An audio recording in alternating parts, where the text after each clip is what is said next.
Let me come to order now. This class is to be a seminar, and this means that we will have a paper at the beginning of each meeting, and apart from today's meeting, and that means 15 meetings, and there is a convenient way of dividing Aristotle's Politics into 15 parts, as I know from former experience. Book 8 would be one part, otherwise it could be divided into 2 parts. But I don't plan to divide the papers today, because today no one knows which is which. I mean, who is registered, who will register, and who will not. But I look around for one acquaintance of mine, Mr. Schrock. Here he comes. Mr. Schrock, could you read the paper next time? I caught you by surprise. And now I would suggest that you take the section on slavery, okay? From the beginning until slavery included, first book. That is not too long, and so you have sufficient time to prepare for next Thursday. All right. The other papers we will divide next time, and by that time you are requested to think a bit about the question, what paper you would like to read. Now, here's another chair if someone wants to sit. Yeah, what can we do? Yeah, that will, next time it will be easier, I can tell you.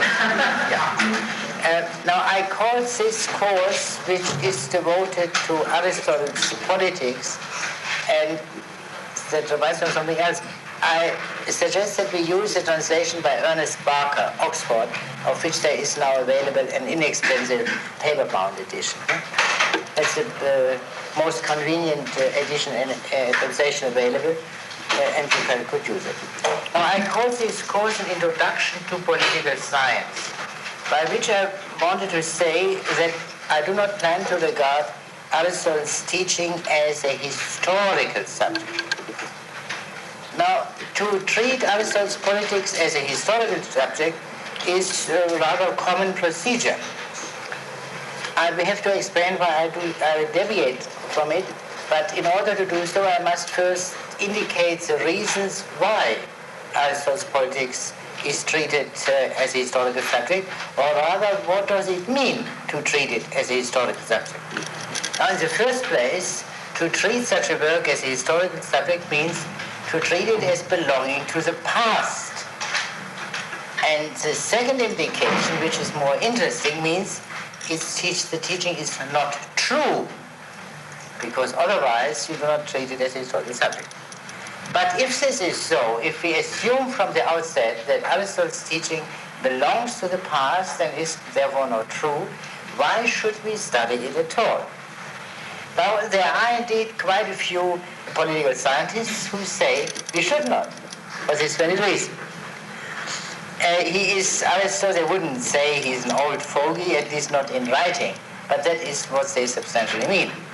The right thing is scientific social science is now practiced, and this social science is, as they mean it, I think can be described as a mixture of Max Weber, Torben Parsons on the one hand, and Freud and Karl Marx on the other.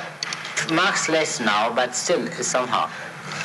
But the point is this: we cannot assume, without a long argument, that this scientific social science is the correct approach to the understanding of social reality. As the men holding this view themselves admit and even emphasize, social science, it is now understood, is a product of a very long development. It is the mature approach to social reality, which as a mature approach was of course preceded by immature approaches. The mature approach of present-day social science presupposes the experience of the failure of the earlier approaches. Now, we today who enter a college or graduate school in the 1950s or 60s do no longer make that experience because the older approaches do no longer exist. but we presuppose the experience of the failure of these older approaches. And what we imply is, if I may use a proverbial expression, well, George did it. George made that experience, and that we know now that this doesn't work anymore. We don't have to go through the experience vicariously. Yet to leave it at this is unbecoming to scientists or to scholars. We cannot leave it at hearsay, that someone tells us, oh, that was taken care of in the past. And now among the representatives of the immature approach, I'm speaking using the language of the social scientists, of this early approach which failed, the most outstanding, admittedly, is Aristotle. Aristotle controlled the study of social reality for a longer time than any other man.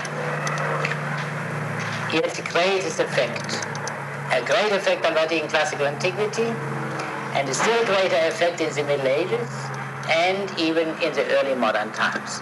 Around 1640, someone who knew well was competent to judge that Aristotle, maybe Thomas Hobbes, that Aristotle, that is, I forgot the exact wording, but it was so he controls the universities, and it was around 1640, so that's not so far away. Now, if this is so, if we have to know at least the essential character of the immature approach to social reality in order properly to appreciate the mature approach, the historical concern with Aristotle, for example, is in fact a part of the philosophic or scientific concern. That is not something outside of it. It is the concern with, for example, Aristotle, is a philosophic reflection without which all scientific work is, strictly speaking, blind. We use these tools, but we do not truly know why we use them, because we do not truly know why the alternative is impossible. I will gradually make this clear. I have to proceed step by step. Of course, someone could say, why Aristotle? Granted that Aristotle had this much more powerful effect than any other earlier social thinker, but similar considerations apply to the other great figures. After all, Aristotle was not the only one. There was once a man called Machiavelli. There was one Locke, and so many, many others whose names and works you have heard of and perhaps even read. But this leads only to a minor modification of my earlier proposal. We have to study not only Aristotle, but we have to study what is called the history of political thought or political philosophy as a whole. And that this is a perfectly legitimate and respectable proposal, I believe every one of you will admit who puts any faith in the announcement of catalogues by political science departments. Such a course is given in many political science departments. Yet the whole of political philosophy, now a whole, is something which has a beginning and which has an end. Naturally, it has an end, because now political philosophy has disappeared. We have now only mature social science. That's trivial. The question is the beginning. Where is the beginning? Again, that is controversial among people who worry about these matters, but one can still say with great plausibility that this beginning can be definitely located in place and in time. And there is an old saying of Cicero, according to which the first man who brought science or philosophy down from heaven to earth and introduced it into the cities and houses of men, cities, political science, houses, economics, was Socrates.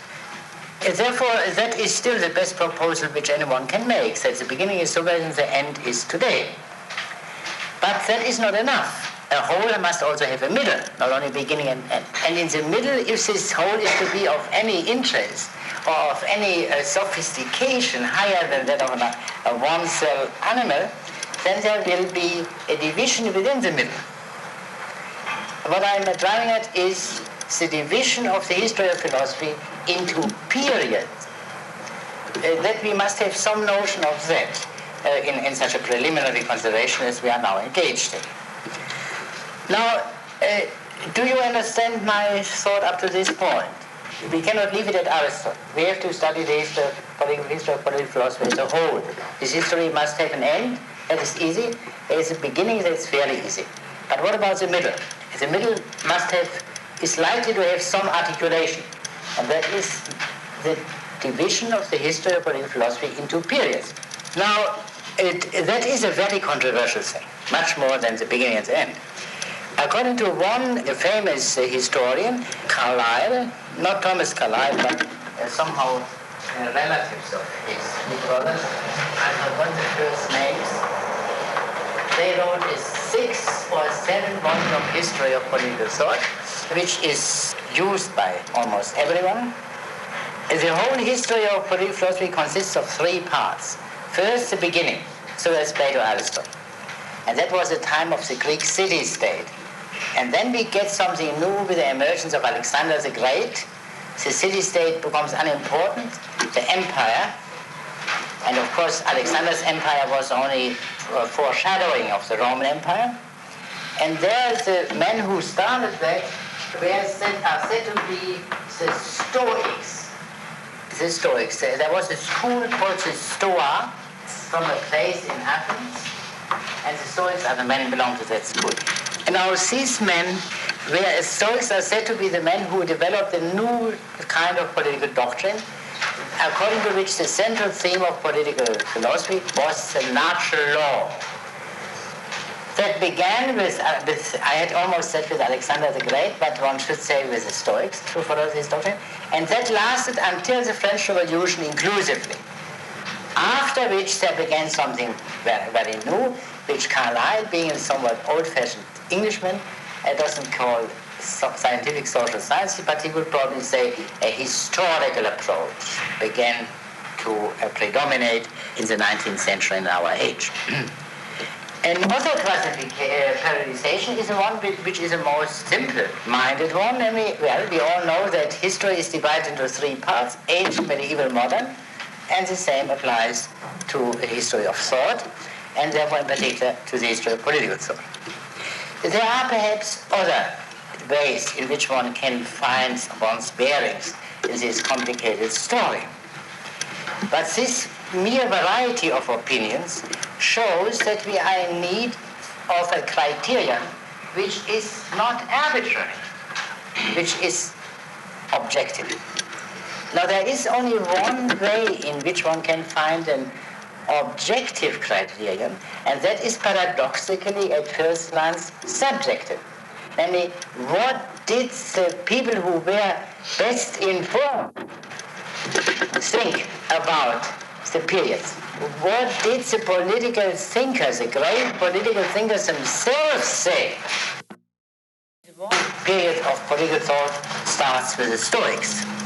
We go a step further. When we turn to the Middle Ages, that is difficult to distinguish there, but it is important, between the political theologians, as we can say, and the political philosophers. Now, sometimes that may be in one individual. For example, Thomas Aquinas has both philosophic teaching regarding politics and the theological teaching. But there are some cases also where the two things are separated. Now, in the Middle Ages, the philosophers, the political philosophers, were all of them Aristotelians. They did not have the feeling that there was some new element introduced within political philosophy itself.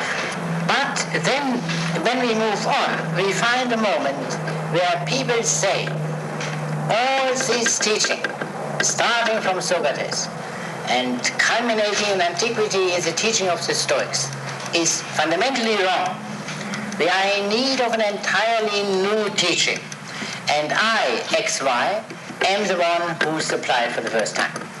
Now, the man who said this with the loudest voice and the clearest voice was Thomas Hobbes. But Hobbes was not the first. Machiavelli had made the same claim with a slightly more subdued voice before. And therefore we are then driven to the conclusion that a fundamental change a radical change occurred only once, around in the 16th, 17th century, at the beginning of the modern times. And if this happens to agree with the most common view, according to which there is ancient, modern, medieval, and modern, at least to that extent there is a difference between ancient, medieval, and modern, that cannot be helped. One must not be always try to be iconoclastic. From time to time one should agree with simple and common opinions. Now from this point of view, the primary task for our orientation in this field would be to understand the meaning of this fundamental change from classical thought to modern thought. At the end of the 17th century, this issue became a very popular issue, and it was called at that time the quarrel of the ancients and the moderns. Those of you who have only read Swift and nothing else, Swift's Battle of the Books, or perhaps Gulliver, but then Gulliver is a bit more complicated, would know that this was the issue at the time. Who are better, the ancient or the moderns? And Swift, of course, being a paradoxical fellow in every respect, said the ancients.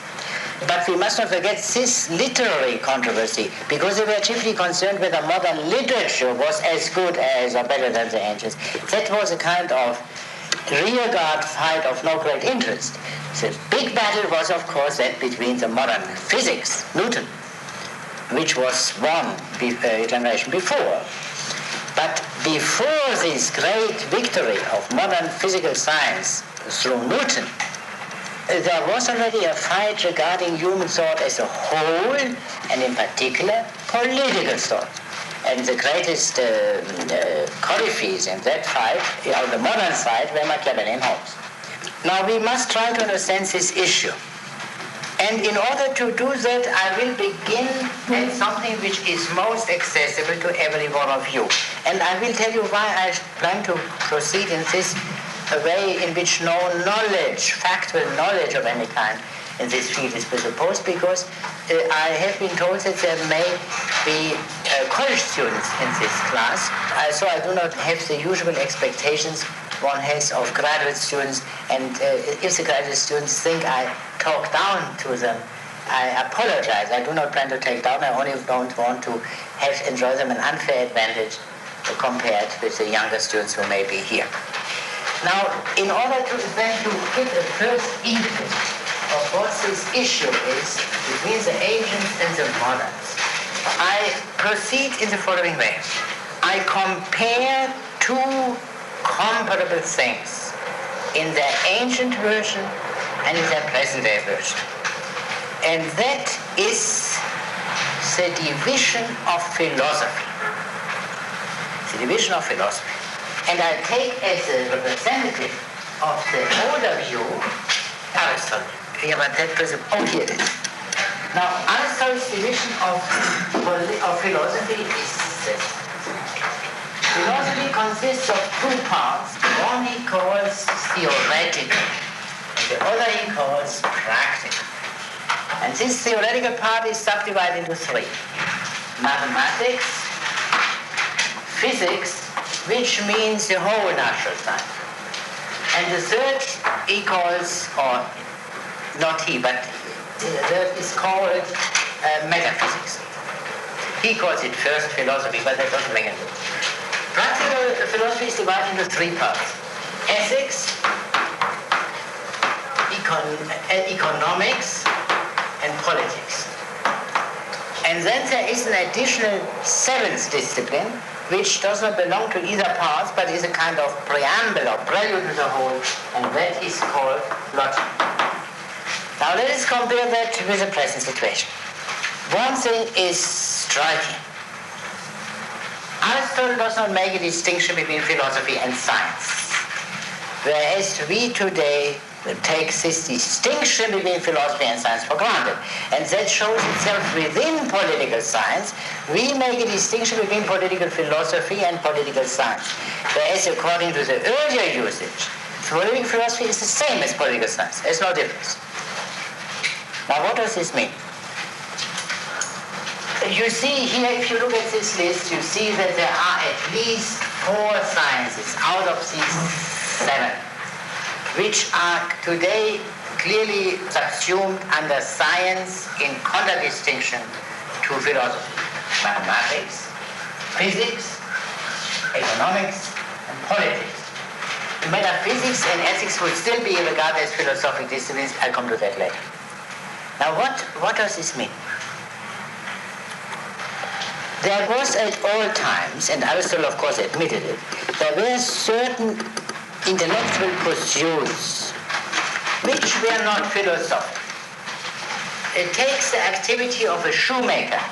The activity of a shoemaker, according to Aristotle, is not simply manual labor. It is an intellectual pursuit. You have to know what you do. It's not as if you were to carry logs, where you don't have to, you must have the proper arms and legs and so, but you don't have to think about it, at least not very much. But the shoemaker must know what he does. He must know his material and so. So there were always, let us say, non-philosophic, sub-philosophic intellectual pursuits, and quite a few people would also have said mathematics is such a thing.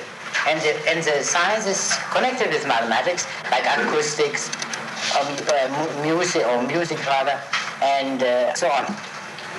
The only interesting case, and the decisive case, is that of physics. Up to 1650, one can even say up to Newton, generally speaking, physics was of such a kind that you had to have a metaphysical commitment in order to be a physicist. And what do I mean by that?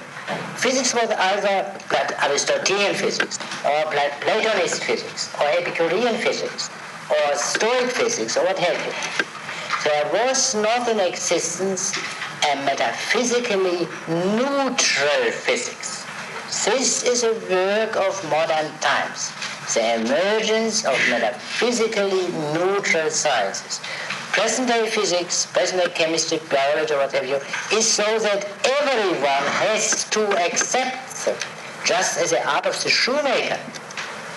You may think about God and the world what you please, but here you have to accept it. The establishment of metaphysically neutral science is the most striking thing which has happened in modern times. And that the crucial thing was physics. But a consequence of that was also that you get gradually an economics and a political science which are, rightly understood, metaphysically neutral. That means in this sense, in this context, ethically neutral. But this is only an aftermath of the great event of the 18th century, the emergence of these new, let me call it that way, metaphysically neutral sciences.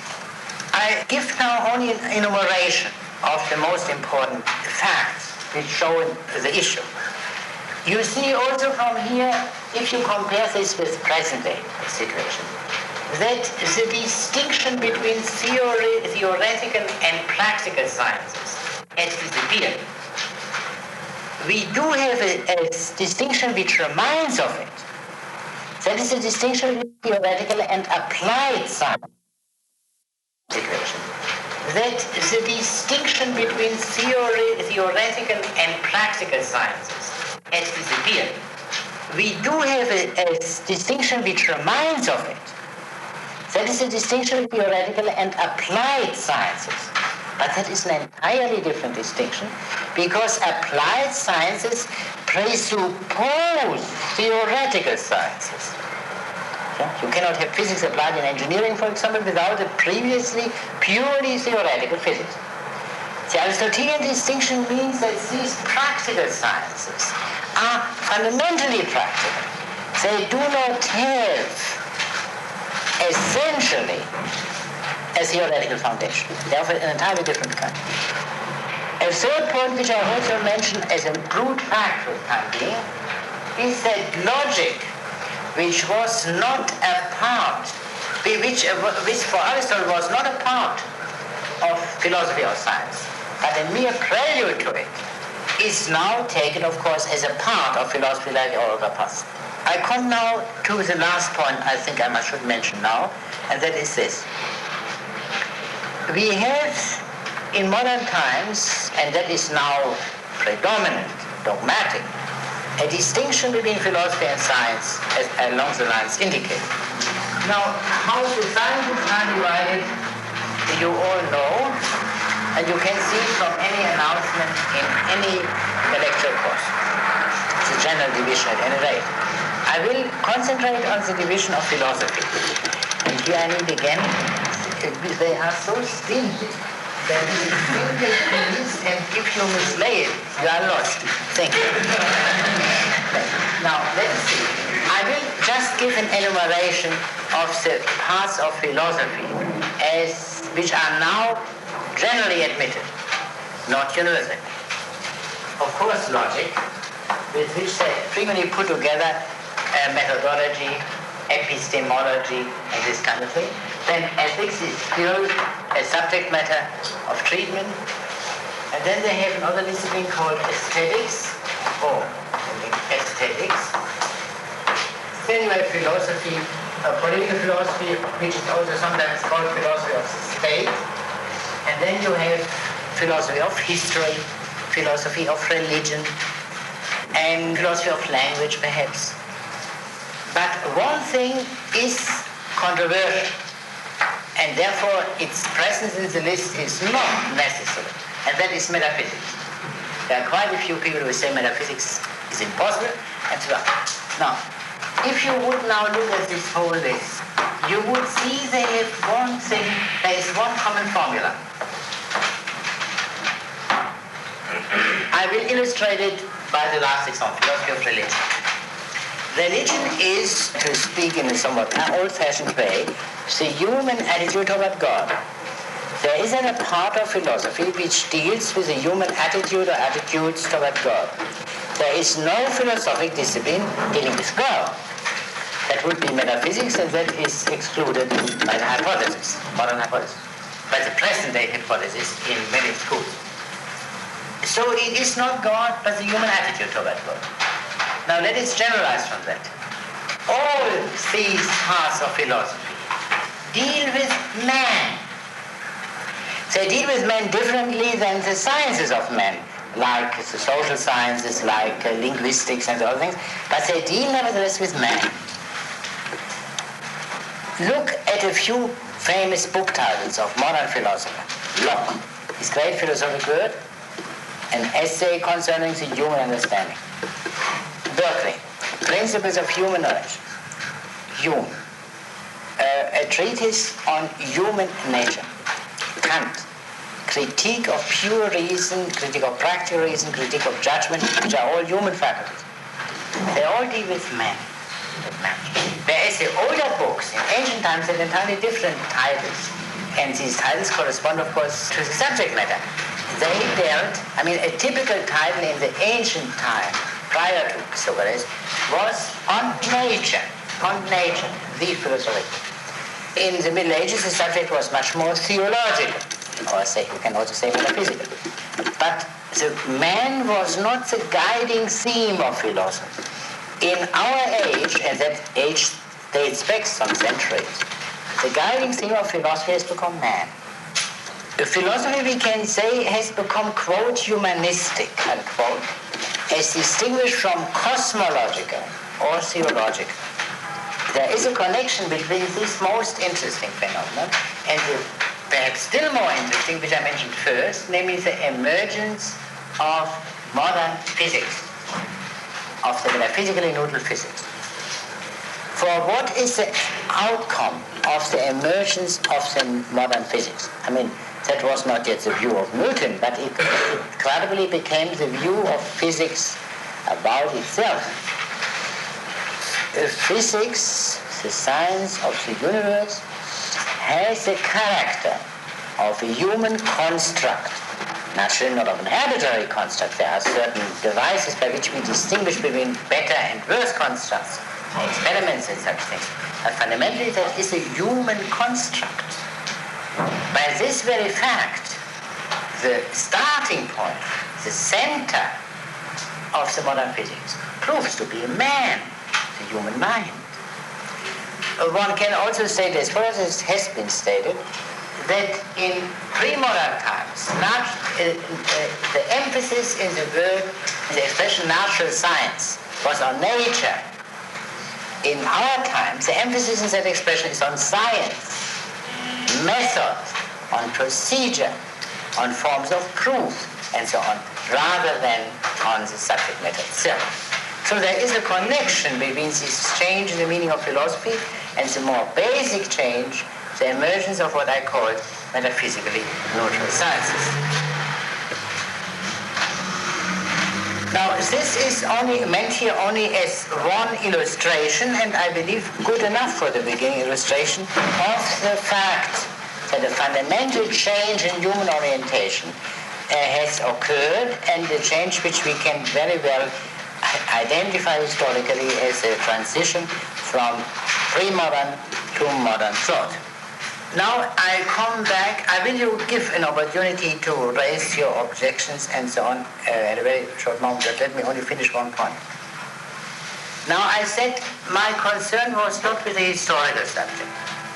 The historical reflections are only secondary, by which I implied, although out of a justifiable cowardice, I didn't say at the beginning, I implied that Aristotle's approach is the sound approach. And that is, I meant. And we must, of course, that is an absolutely paradoxical assertion, and I beg you to be as resistant to that proposition as you can. But I would like now to say something more simple. The hypothesis that the Aristotelian understanding of social matters is fundamentally superior to our present understanding is necessary as a heuristic device. That one, I believe, one can prove as follows. We are perfectly open to the possibility that Aristotle was wrong, and maybe wholly wrong. But we cannot know this. We cannot know that his teaching was wrong if we do not know first what his teaching was. That seems to be absolutely necessary. Yeah? Otherwise you talk about perhaps a figment of your imagination or a figment of the imagination of a historian and not about Aristotle. Now what does it do? We have first to know what Aristotle himself taught. And that means, must however be understood more precisely, it means to understand his teaching on his terms, and to understand his teaching as he meant it. Because if you rewrite it from the beginning in other terms, say in modern terms, then you have killed his teaching, and then you can easily prove that this corpse is not comparable to this highly alive social science, present-day social science. It's not clear? For example, if you translate a word which Aristotle uses from time to time, and rather frequently, which is in English transcription for this, if you translate that by city-state, as I believe even Barker does, and surely many other people do, you impute to Aristotle a doctrine of the state. And you cannot speak of the state without implying that state is something different from society. Today you cannot use the word state unless you imply that. And then you get into very great troubles, because Aristotle doesn't make the distinction. And then you say in advance, oh, well, I prove that he is wrong. I know that in advance, because I know by something approaching divine revelation, what I have been told since my childhood, that there is a distinction between society and state. Aristotle doesn't make that distinction, hence he's wrong. So we have to understand him as he understood it, in his own terms. But that means a bit more. It means if we want to understand him in the good intention of refuting him and of showing him up as an old fogey, we have first to understand him as he meant it. We must take his teaching seriously. Otherwise you will not even be able to understand an essay by Anne Landers. If you do not listen to Anne Landers while you read it. I admit the effort required is not very great. It's much smaller than the case of Aristotle, but you have to listen. To give him, it means in other words, to give him the benefit of the doubt. So perhaps he is right. Perhaps. Only this way can you enter his thought. It means to say it differently, and so that you see it is not entirely trivial what I say, although it ought to be trivial. We want to study his doctrine. Since we want to do that, we cannot be interested at all in any explanation of the doctrine in non-doctrinal terms. For example, assuming that a psychological, maybe even a psychoanalytical explanation, we may find out something of Aristotle about Aristotle's relation to his nurse when he was a baby, and say, here we cut it. Or we may find out something about his social position, his class relation, and this kind of thing, and say, that's the key. That is absolutely impossible to proceed in this way. Because all these explanations presuppose something which must be proven, namely that Aristotle is wrong. If Aristotle is right, who cares for these conditions of his thinking? These conditions are absolutely ambiguous. They are the conditions that may be helpful for understanding the truth, and there may be hindrances to the truth. This crucial ambiguity is, of course, denied by every psychological or sociological explanation as such.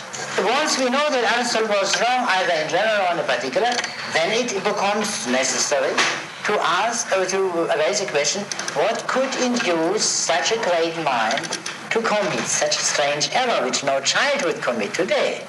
And then we may perhaps find such reasons. But that can only arrive in the second stage, and a stage which I believe is no longer of interest to us as political scientists, because we are looking for a good framework for understanding political things.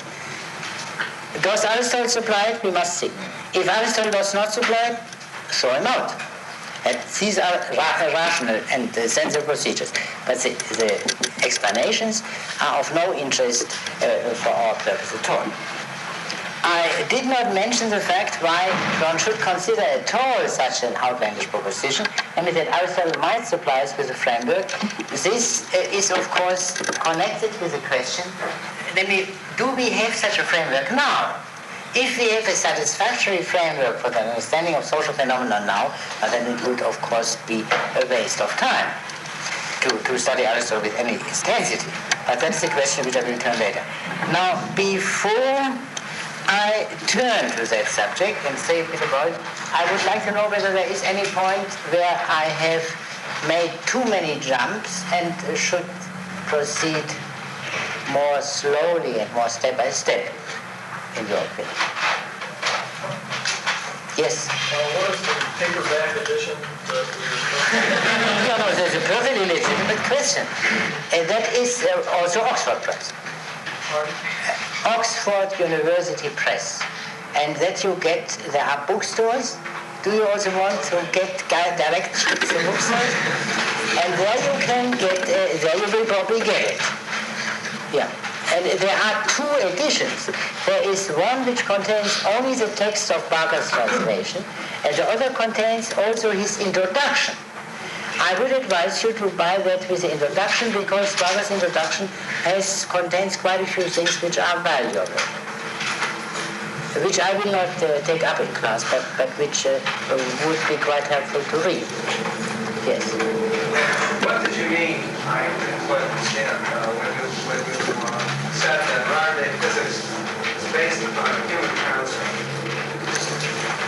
Yeah, well, what about such things? I mean, is this not what you are told by those who reflect on physics itself? I mean, the simple physicists may not bother about that. In all theorizing, all theories are not simply generalizations from experiments or experiences, but are projects made by the physicist, projected by the physicist, and have their character. In other words, what is the hypothesis? What is the hypothesis? there was a time when a certain simple empiricism prevailed, according to which all doctrines are merely as a generalized formula for empirical observations. The only thing are the facts, that is the substance. And the theory is simply a derivative from the fact. Now this is today generally rejected. The facts which scientist studies are relevant facts, relevant for his purpose. The criterion of relevance is not given by the fact as fact. That is given by the purpose of the whole science, by its interest, and that means that is the inevitable, quote, subjective element. Yes? Fundamental thought is nature-centered, right? How would you place the sophists? The same, nature-centered, derivatively man. I cannot that is a very long question. The sophists are a very difficult subject. We know hardly anything of them except what Plato and Aristotle tell us about them. We must never forget that. But so we turn to Plato. There is a Platonic dialogue which presents a sophistic position in the most comprehensive way. Its name is Theaetetus. Where did I think I should really find a method. Do you see it? Because don't. Do you see it? Do you see it? No. It's really funny. Oh, here.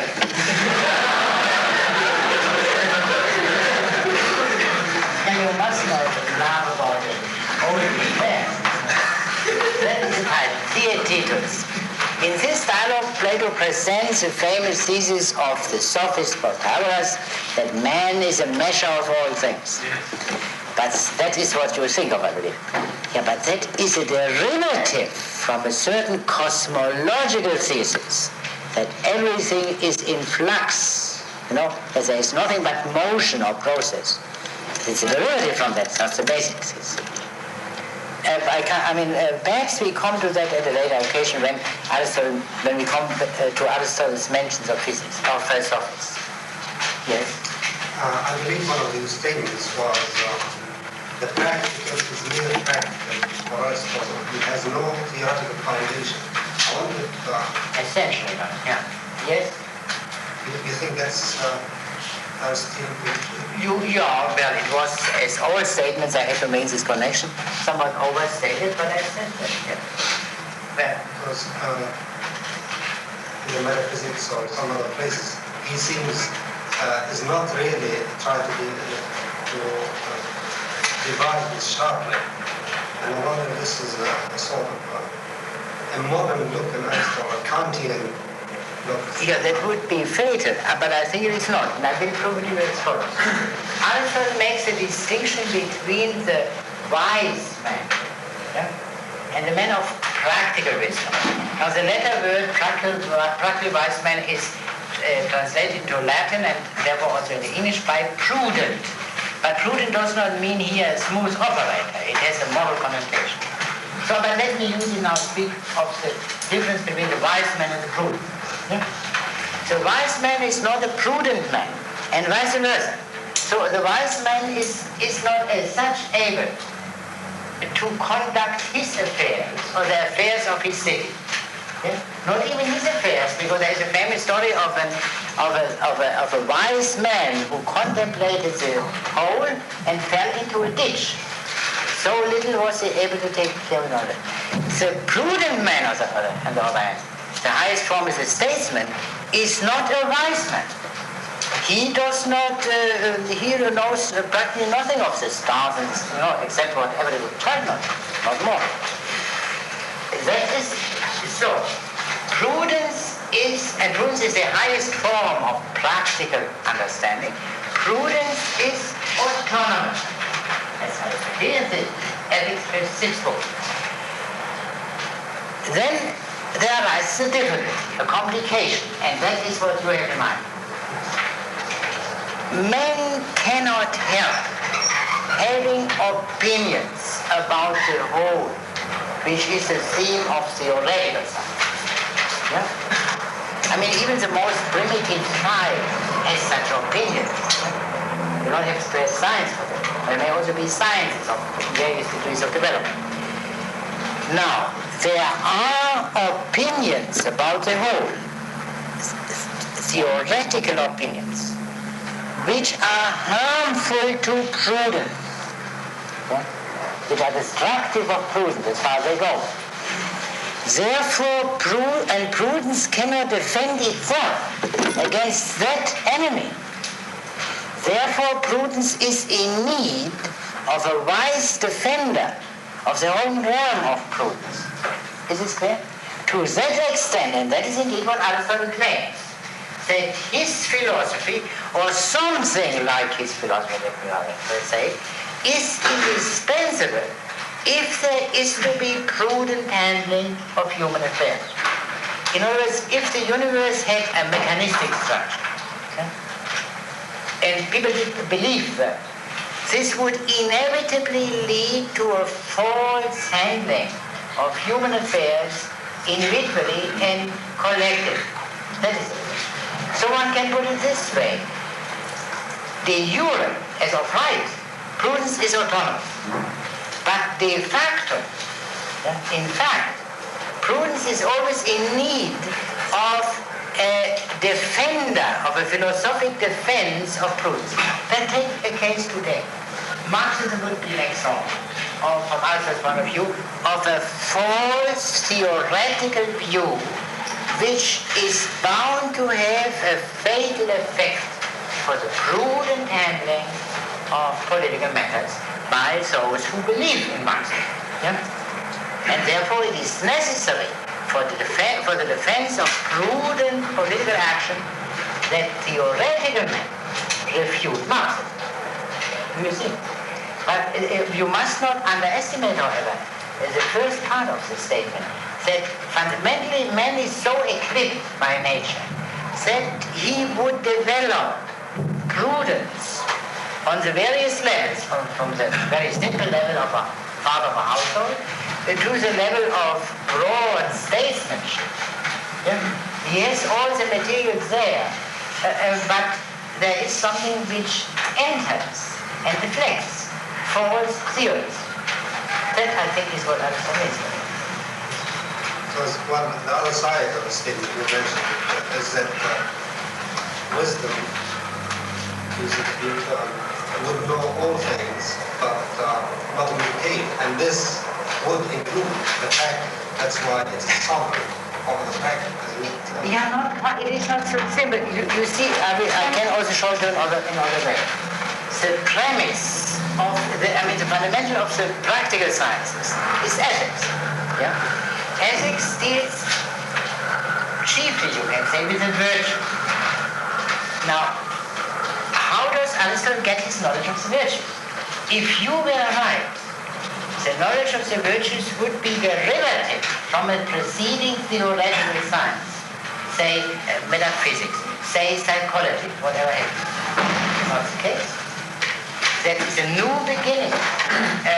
He begins with the virtues, and no attempt is made by Aristotle to derive them from a higher theoretical practice.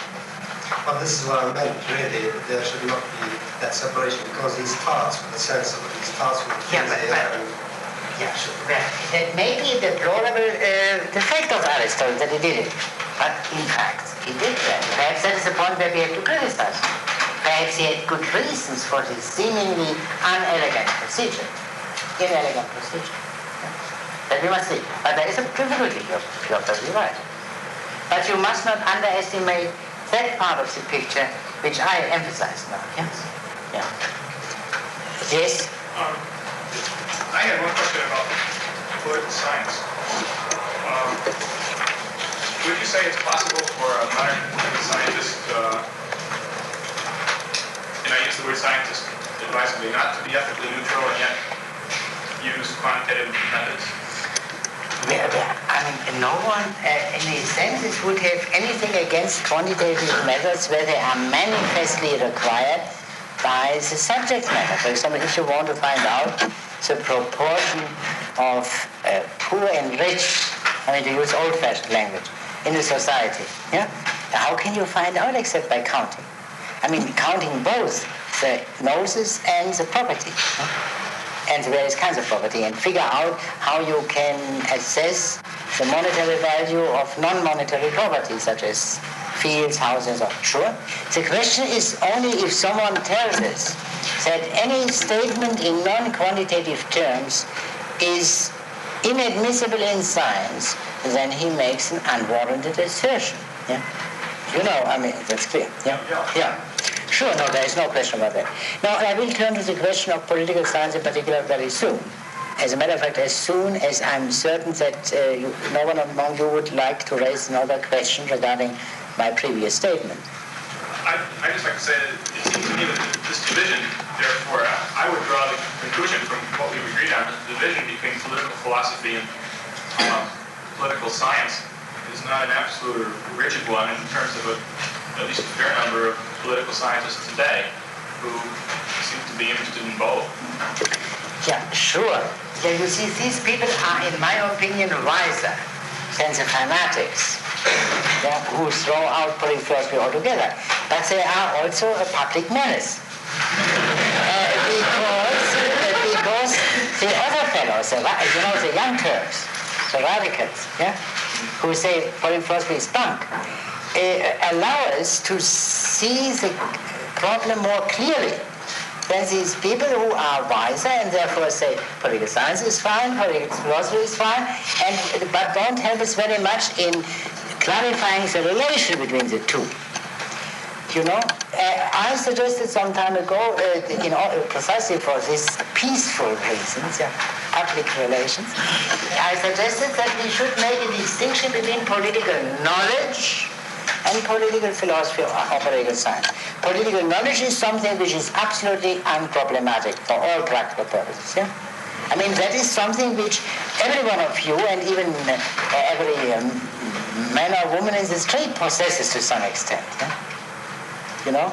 I mean, everyone knows that there are laws, for example, which are clearly political phenomena. Yeah? And that there are elections. And that there are parties and so on. Yeah? And some people know quite a bit about that without any political science. Now, this can be had in a very, you can quote, systematize the political knowledge available at a given time. Yeah? Into a body of knowledge. Then you can write a textbook on comparative government or on public administration, whatever it may be, and that is okay, but that doesn't raise a problem. The problem comes in only when this is linked up. Here you have a simple transition, in this case. The only difference of degree between so-called common sense knowledge of political phenomena and the academic knowledge. But when you speak of scientific political science today, you mean a break, you imply that there is a break between common sense knowledge and scientific knowledge. Yeah? In practical terms, it could look like this. In the first case, quantitative knowledge, of course, is implied in every political knowledge. Yeah? In every political knowledge. And another one which says only quantitative statements are admissible in science, which is an extreme position. Well, I agree with everything you said. All I would say is that however much they may obscure from the standpoint of analyzing their foundations, the wise men that you're talking about would obscure the differences. Yeah. And however much they may in fact disguise in their own work a real tension between problems of political philosophy and the foundations of political science, I would say that this kind of dilemma, just personally, maybe unavoidable and very likely to be considerably more fruitful. I agree with that. Precisely because they do obscure the differences, because there is a concept and attention built into their thought. Yeah, sure, it's a very wise remark of you, and I fully agree with you. But you must also admit that there must be some individuals who take up these issues which are left in a comfortable darkness by these wise gentlemen. Would you admit that? Oh, sure. All right, that's all. Yeah. In other words, that's a reasonable division of labor. That doesn't raise any question of principle. Now, the real problem, however, on which I must touch already in this initial meeting, is the implication of what I have said all this time, namely that I do not plan to treat Aristotle historically, but I plan to treat him with the assumption that we may have to learn something very important from him, things which we do not learn from merely contemporary political science. That's another distinction which I address to you in particular. I mean, in our present-day political science, there is, of course, a variety of strata. Not everything is 1960, yeah?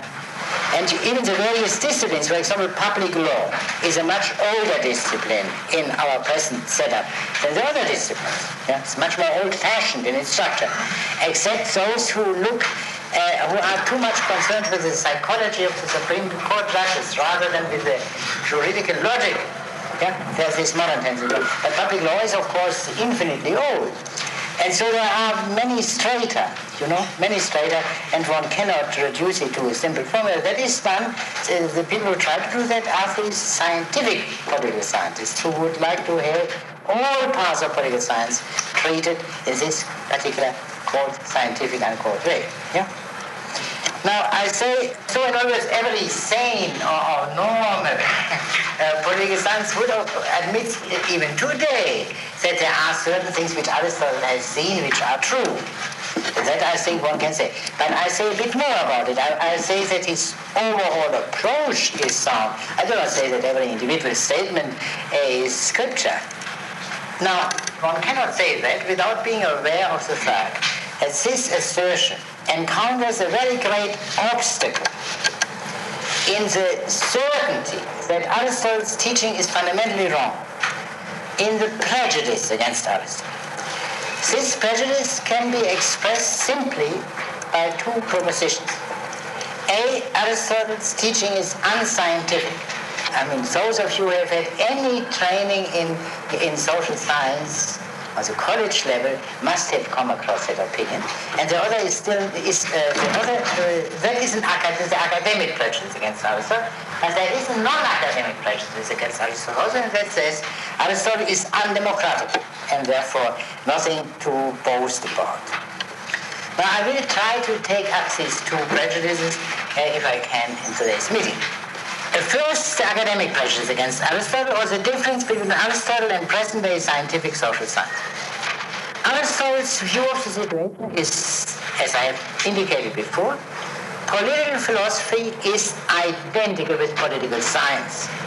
It's a study of parties in a given commonwealth, does not belong to a different discipline than the question of what they call the ideal state. The same discipline must be concerned with both. Now this one and the same discipline contains within itself what is now called economics, sociology, social psychology, theory of education, principles of jurisprudence, and what have you. Today we have, instead of that, a mere coordination of various behavioral sciences, sociology, political science, history, economics, and so on. But they form some unity, otherwise we wouldn't speak of the social sciences. These various behavioral sciences are united by one of them as a fundamental social science.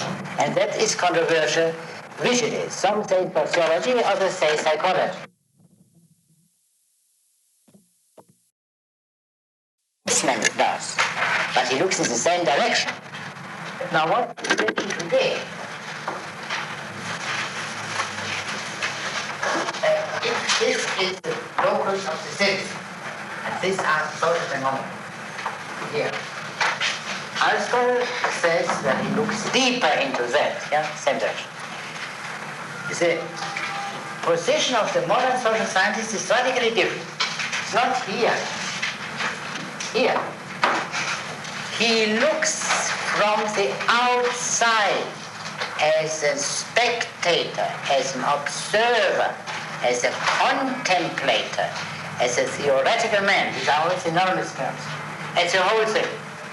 It's a whole social reality, including the citizen's perspective. The citizen's perspective is for him as an object of research as much as, say, economic resources. He treats this as one of the possible subjects of political or social science. Whereas Aristotle uses or exercises this perspective, if one can use that expression. He does not look at it, except accidentally. That is only another side of the phenomenon which you know perhaps better, that the social scientist, the scientific social scientist who is up to date, conceives of social science as not evaluating. The evaluating is done by the citizens or by the statesmen, wherever they may be. The social science does not evaluate. For Aristotle, the social science is necessarily evaluated, essentially evaluated.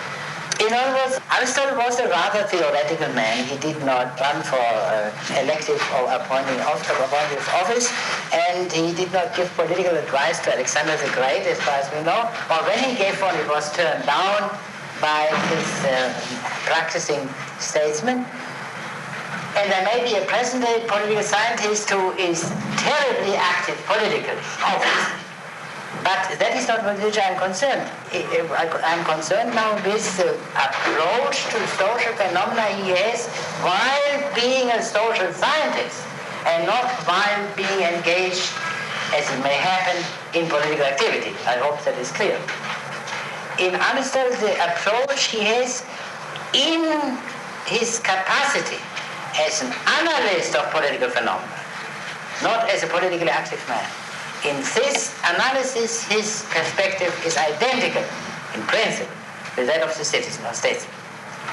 An external consequence, but which is very illuminating, is this. We will read the politics, and we will not find any technical term, hardly any technical term, the whole book.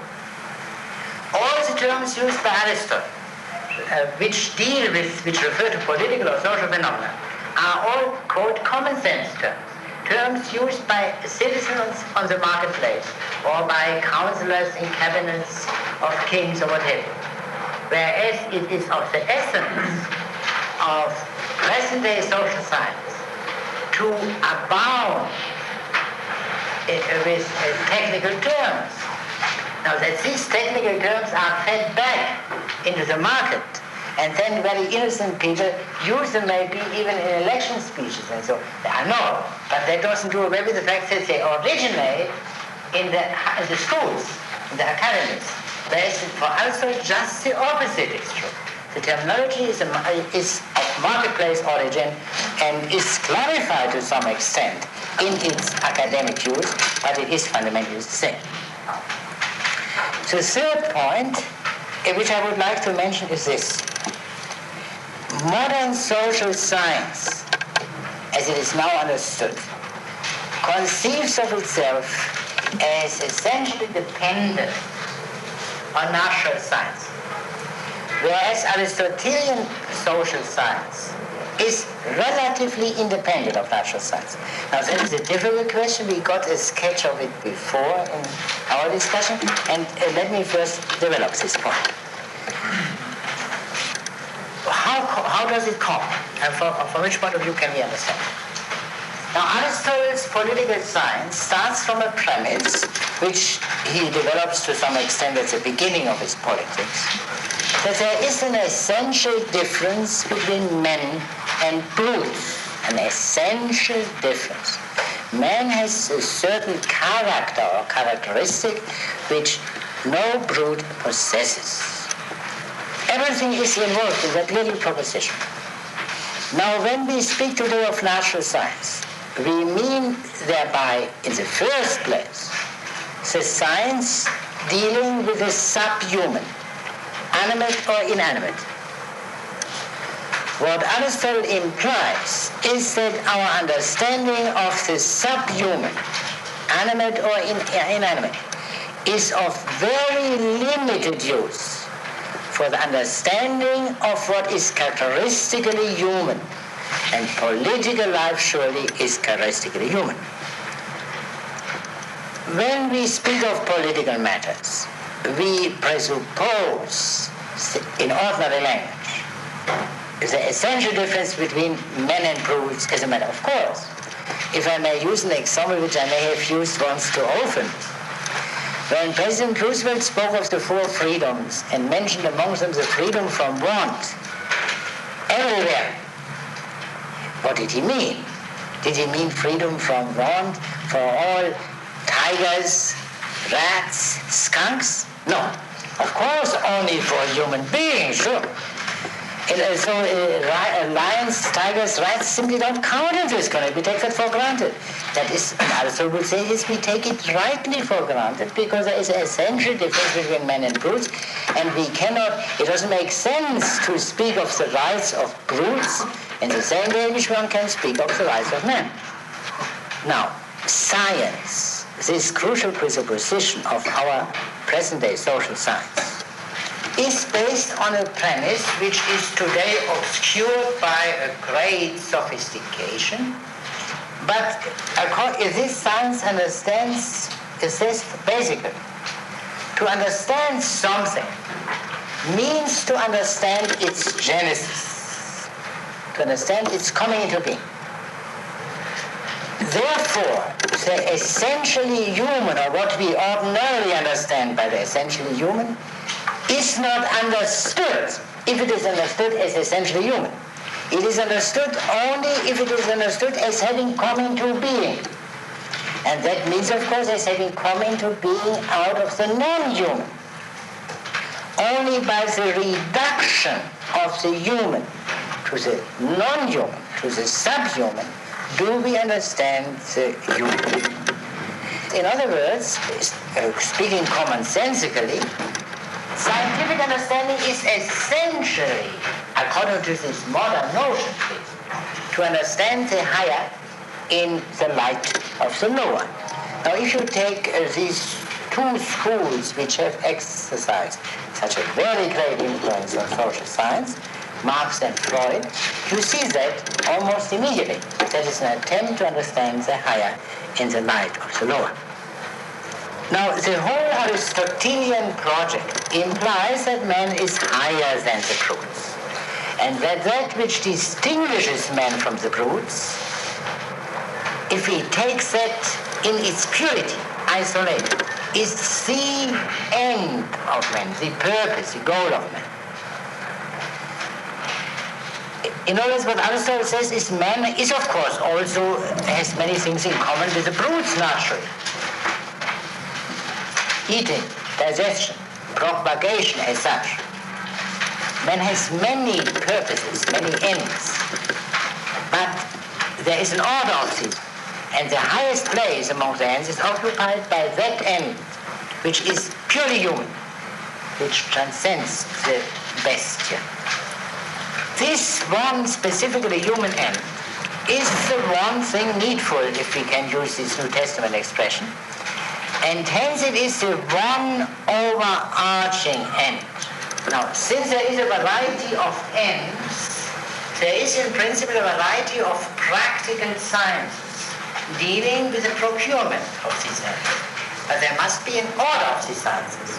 And at the top of the order, we find that practical science, which is dedicated to the highest end. Therefore, the hierarchical order of the social sciences is political science or political philosophy at the top. Now, in order to illustrate again here the difference, the radical difference between Aristotle and present-day political science, there is, of course, as I mentioned before, the so-called fact-value distinction. No, the distinction between good and bad ends, between natural and unnatural ends, whatever you call it, between higher and lower ends, is scientifically possible. Now, this is an inevitable consequence once you take as your model the science of inanimate things, as it was developed in modern times, especially physics, because there the question of ends cannot possibly arise and does not arise. But in other words, that is not a discovery. of a methodological or other genius. It was in the cards from the very beginning that a social science modeled on physics would be as value-free as physics.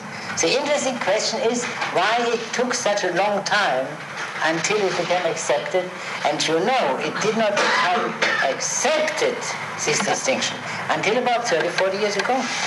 It emerges about 70 years ago, but very slowly, and not in this country. And it's only about 30 years that it has become as a generally accepted doctrine. So this much, only in an illustrative way, regarding the fundamental difference between Aristotle's political science and present-day political science. Now, let us see whether there are some points which need further discussion. I mean, which are felt to need further discussion today. They need further discussion every point. Yes. You mentioned Freud and Marx. Speak a bit louder. You mentioned Freud and Marx Yes. as examples of the use of evaluating the higher through the lower. But it seems there are ends explicit Yeah. in these. Absolutely. Absolutely. And Marx and Freud, you know, Marx conceived his notion of social science, we can call that, around 1848, as you know. And Freud conceived it around 1905 or so. You know, this methodologically, they are old fogies. So this value-free social science does not stem from Marx or Freud.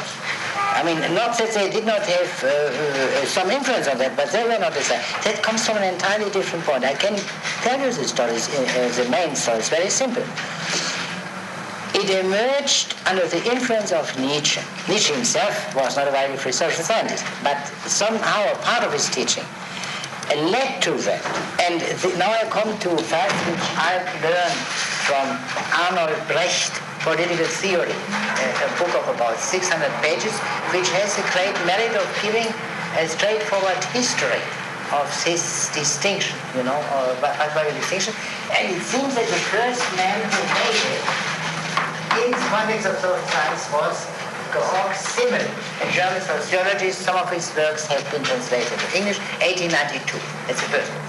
But the man who really trumpeted it in the world and made it famous, and so that all people who still evaluated had the feeling that they lack intellectual probity. That was not Simmel, but was Max Weber, whose works were translated into English in the 20s, if I remember well. Frank Knight, I think, was the one first who started. And this has now, it is absolutely in control in the Western world, this view.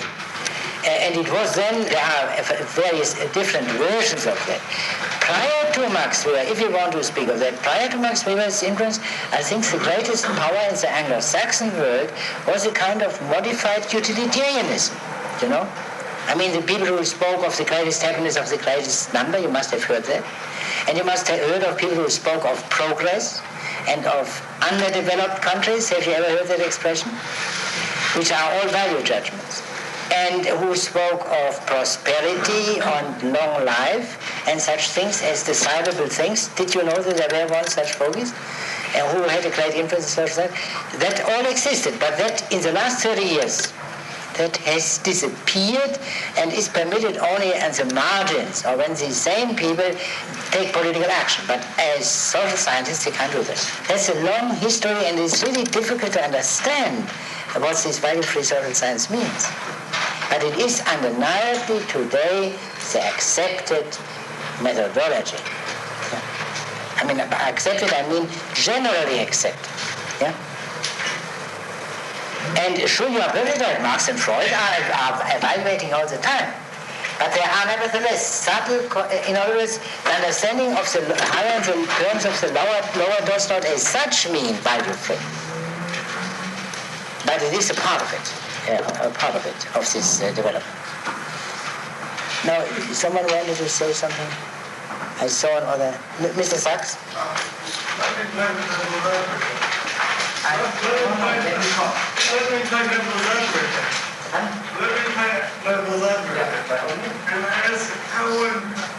say anything, including social phenomena, except if you look at the social phenomena itself. That is to say, make it an object rather than participating in. Yeah, sure. Absolutely. Now, the same is done by Aristotle. But Aristotle would say, you don't have to think of very high and sophisticated things. For example, one possible object, out of the realm of possible objects, now let me give an example. A horse, everyday object. Now when you look at a horse with the eyes of a hunter, and on the other hand with the eyes of a farmer, one can rightly say these are points of view extraneous to the horse. The valuations which the hunter or the farmer puts on the horse are extraneous to the horse. Yeah? Can one say that? Good. But what about a chair? If you look at a chair as an horse, but here you look at the chair, and one form to find out about the chair is, of course, to try to sit on it. Because chairs are made for sitting on them, not for looking at them. Now you try to sit on it, and then you fall down, and then you say it is a broken chair. Yeah? You can even, if you want to use very high parameters, you can say it is a valueless chair or simply a worthless chair. Yeah? Then you don't say something which is not pertinent to this chair here. Yeah? As a chair, it, as it were, pretends to be a thing on which you can sit. And it disappoints that legitimate expectation. That is as much a part of the story as to say it is brown, or it is has a circumference of so and so many inches and whatnot. That's it. That's a good thing. In other words, objects is a very vast thing. Yeah? There are such objects and there are such objects. And the objects of the practical sciences, that is what Aristotle contends of. Not only chairs, which are that is very limited thing. Yeah? Making of chairs. The more important things are, of course, the political things. But all these things essentially belonging to human action. Essentially belong. The horse does not essentially belong, only accidentally. It can be used by man. But you see, belonging essentially to human action are essentially for something and must be judged accordingly. If a man would give a description of broken chairs, for example, or broken cars, these collections of broken cars you see in certain waste areas around the city and so on. And someone can make this an object of contemplation as heavenly bodies. There are some painters who try to do this kind of thing, But they make something different. The painters always try to convey a message which had no longer so much to do with the broken cars as with what broken cars and such an assembly of broken cars could mean to men, which is a different story. But it is even not the proper attitude to them. The proper attitude to them is to throw them out and to think perhaps of a disposal, maybe at a lucrative disposal. But that is not in itself a theoretical object. Mr. Cohn? When you say you beat Aristotle as a critical theorist, and you say you think he may be true, or at least be able to rule that out simply because he's past, what considerations do you bring in to this thought of yours that you may be true? That is, one thing I have in mind, do you bring in certain practical considerations that have the consequences? You ask quite many things. Surely I have given there some thought, and I could perhaps give a lecture on this subject. But let me repeat what the two things. One thing which I stated, I think, relatively elaborately, and that is this: if we may assume that present-day social science is basically sound, yeah? We are still on an obligation to understand it, to understand the whole project, not this and that particular hypothesis. This cannot be done if we do not understand the alternative, because the alternative and the experienced failure of the alternative enters into the very fabric of present-day social science, number one. Number two, and that I did not elaborate in any way, and I did not even say a word about it, I believe, is that maybe this predominant project of scientific social science suffers from very grave defects. And therefore we should look around for an alternative, and the most prudent procedure would be an alternative which was sufficiently elaborated so that we can see what promises, if any, it holds out. And that Aristotle would there be the natural for that purpose because of the comprehensive character of his teaching. But I didn't go into that today. No, from what you just said, I think a part of the reason for the approach is to find a complement for the defects in the present day. Yeah, but you see, as I indicated in my conversation with this gentleman, I forgot your name at the moment. Greenstone. Greenstone. Is my that is a good prudential procedure to say, let us get in some fresh blood from other sources.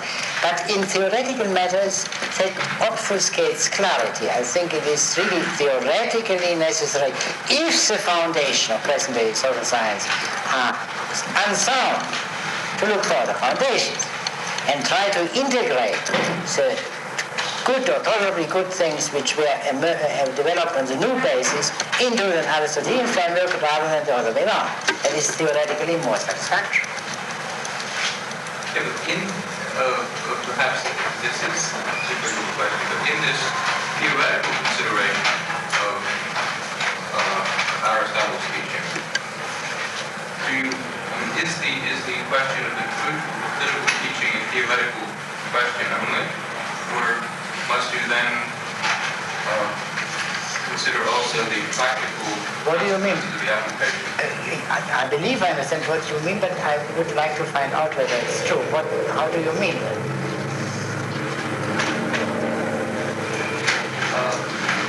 Perhaps I can repeat myself. When we consider Aristotle as a political theorist, and when we consider the question whether or not, as a political theorist, he may give a true or correct political teaching, how do we evaluate the truth or correctness of this political teaching? I see whether the theory corresponds to the facts.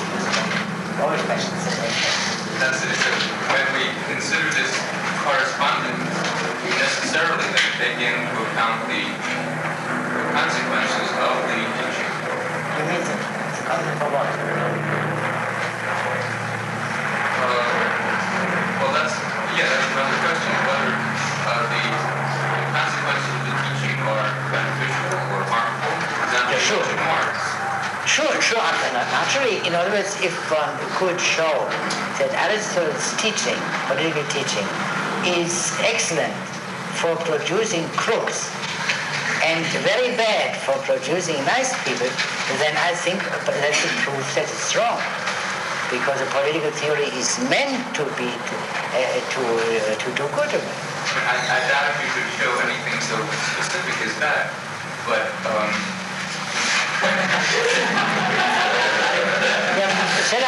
I'm surprised that you are not in the political science department. Otherwise, you would say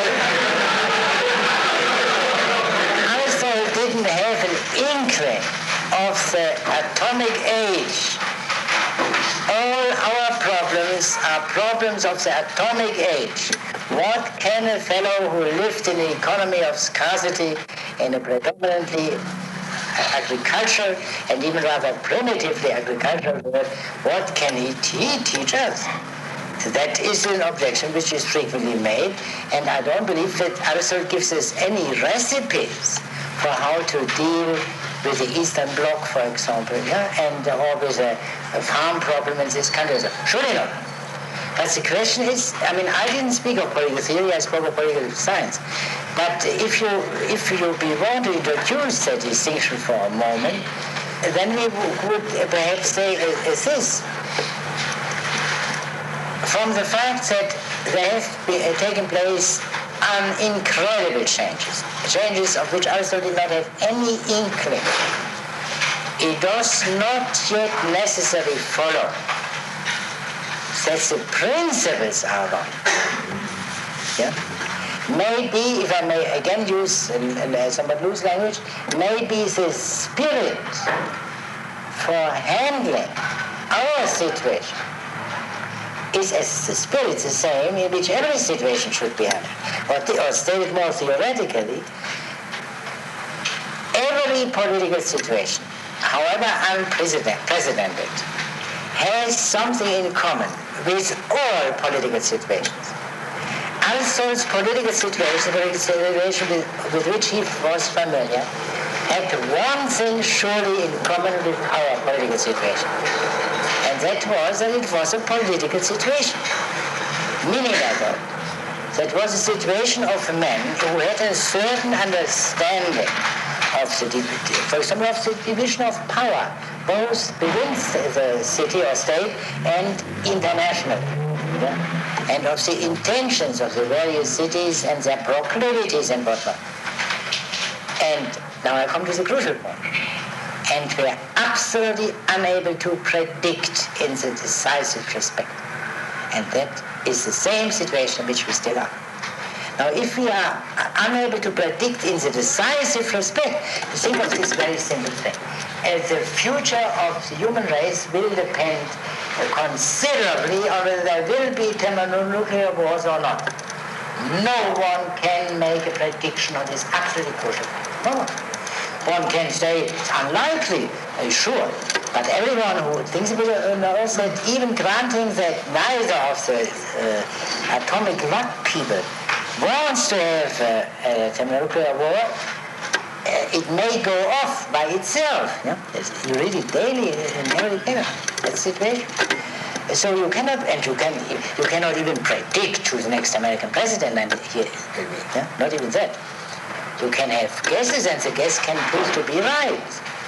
But you cannot predict this with any certainty, in the way in which I can predict that you and I will die. And some other things. And in other words, political situations, however, the details differ from one case to another. And in some cases, the differences are absolutely hair-raising. And yet, certain fundamentals are the same.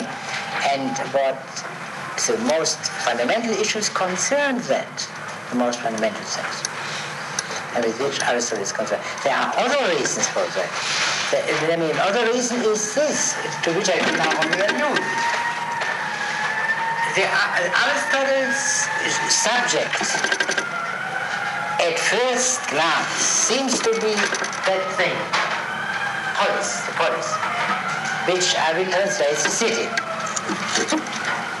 That was not a prejudice of Aristotle because he just happened to live in a society in which the city was a predominant form of social organization.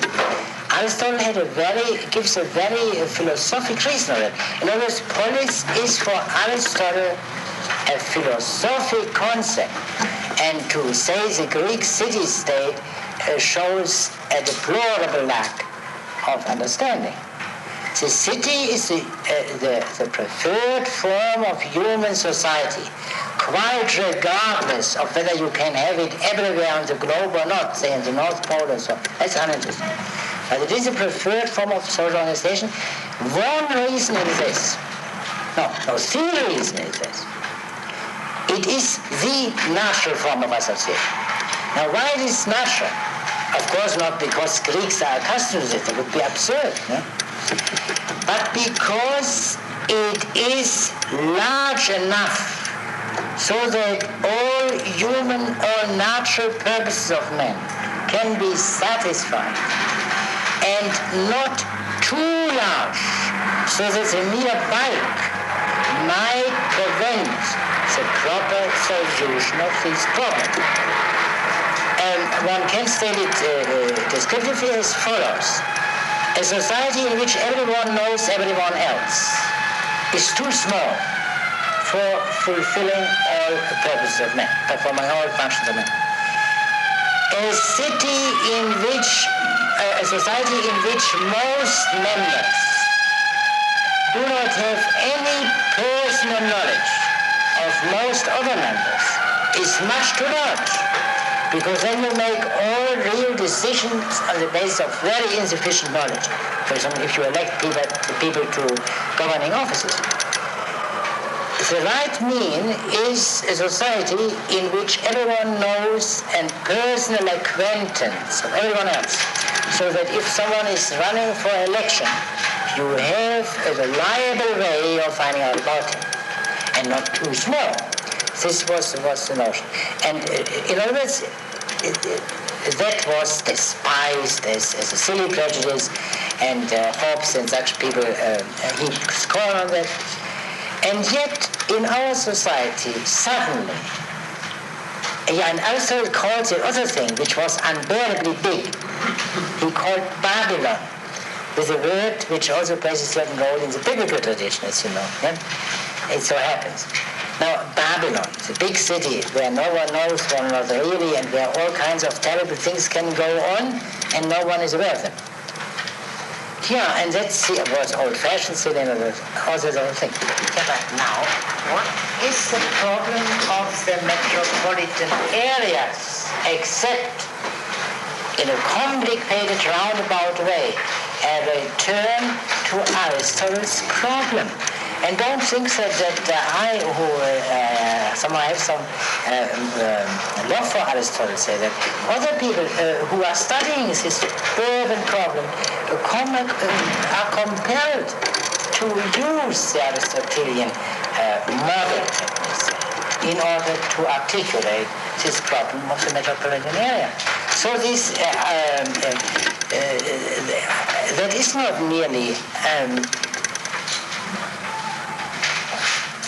no earlier thinker, however great, can help us in the solution of our present-day problems. For the same reason for which Aristotle couldn't solve the problem of any of you if you lived contemporary with him, for example, whether you should marry or not. Aristotle could really not solve that problem. He could help you in clarifying your mind about it. The solution is the jump has to be made by the individual. And the same applies, of course, also to political matters. That could not be done. But Aristotle might very well have been more enlightening about the principles than others. You see, you must, I suggest also another consideration, a very external one, seeming. If you look at the great classics, as the famous political works written throughout the ages, I think there are only two which deal for political purposes, social purposes, with all relevant considerations. For example, you cannot say that Locke in the treatise of government deals with all. He deals with a very narrow, but as he saw, the central issue, but not with, by no means with others. He wrote his treatise, his letters on toleration is an entirely different thing, and to say nothing of others. There are only two. And Aristotle's politics is an ancient one. And the modern equivalent, I think the only one, is Montesquieu's Spirit of Laws, which has the same breadth. And therefore, that is an important consideration. I don't say that is the only one, but an important consideration whether someone in trying to understand political phenomena really enters with a necessary concreteness into the details. Aristotle does that. Montesquieu does that. I don't believe anyone on the same level, I mean, someone who writes a kind of textbook, perhaps even a collective textbook, could, of course, in an encyclopedia way deal with everything, but that an individual with a first-rate mind and tries to penetrate the whole in all its important parts, I think Aristotle Montesquieu are the greatest examples of that. Yeah, we could go on, and I haven't touched the non-academic prejudice on Aristotle, against Aristotle, and quite a few other things.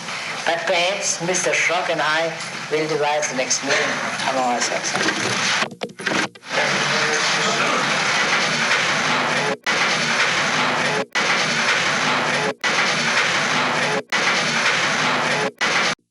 That is much easier to read.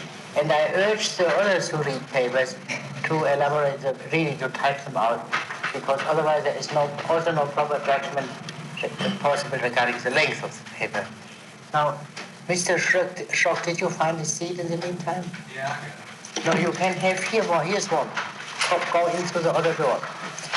And can we open another window in this? So, all right. Do you see here now? Thank you very much.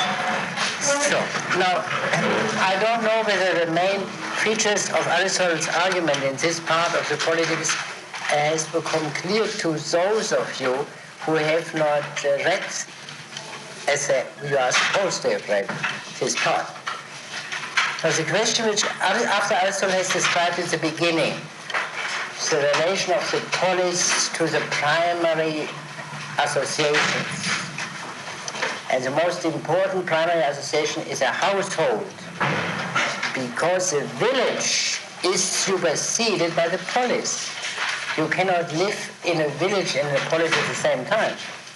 But the household remains. While being a member of the polis, you are also a member of the household.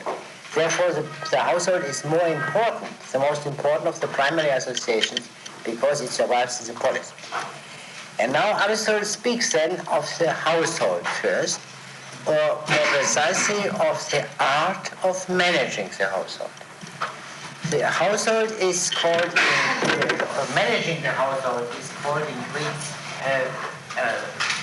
something like oikos is a household, and oikonomen is the administration of the household. And that's the origin of our term economics. So if we can then use the word the economic art, but we must understand it as Aristotle means it. The economic art is the art of managing the household. Now the household consists of two parts, obviously. Human beings and beings which are not human, either animate or inanimate. And the most important part is, of course, the art of managing the human beings. And this again is subdivided into two parts. The art of managing the free human beings. This is the wife and the children. And the unfree part are the slaves. To repeat, the main part of managing a household is the managing of human beings. But that does not exhaust the art of the manager of the household, because these people must also eat, to take the most elementary thing. Therefore, it is his function to somehow to supply food for them, and of course also drink and shelter and so on. That's clear. Now let us call this the art of acquisition. Because acquisition is even involved in a sense, even you have an inherited estate, because still something has to be done to get this year's produce.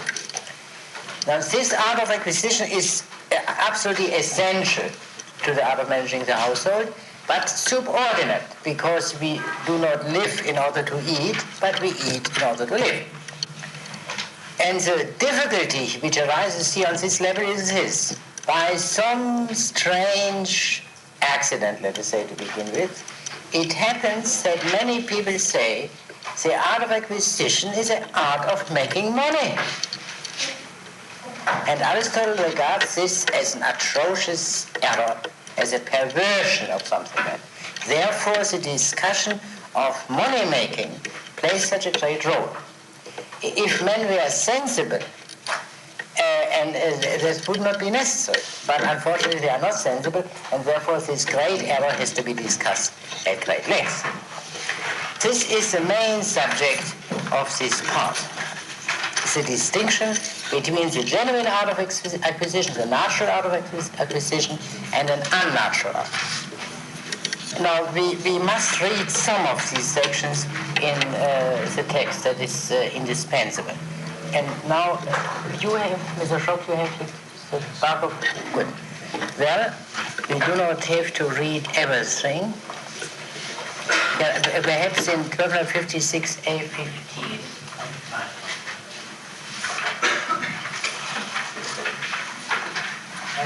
Here. On page 19, about 10 lines from the top. Yeah? That the art of household management is not identical with the art of acquiring property is obvious. Yeah, with the art of acquisition, I would say. All right. It is the function of the latter simply to provide, but it is the function of the former to use. In other words, we acquire in order to use. And therefore, the higher thing, that in the service of which acquisition takes place, is use. What the manager of the household has to do is chiefly to take care of the proper use of the acquisition.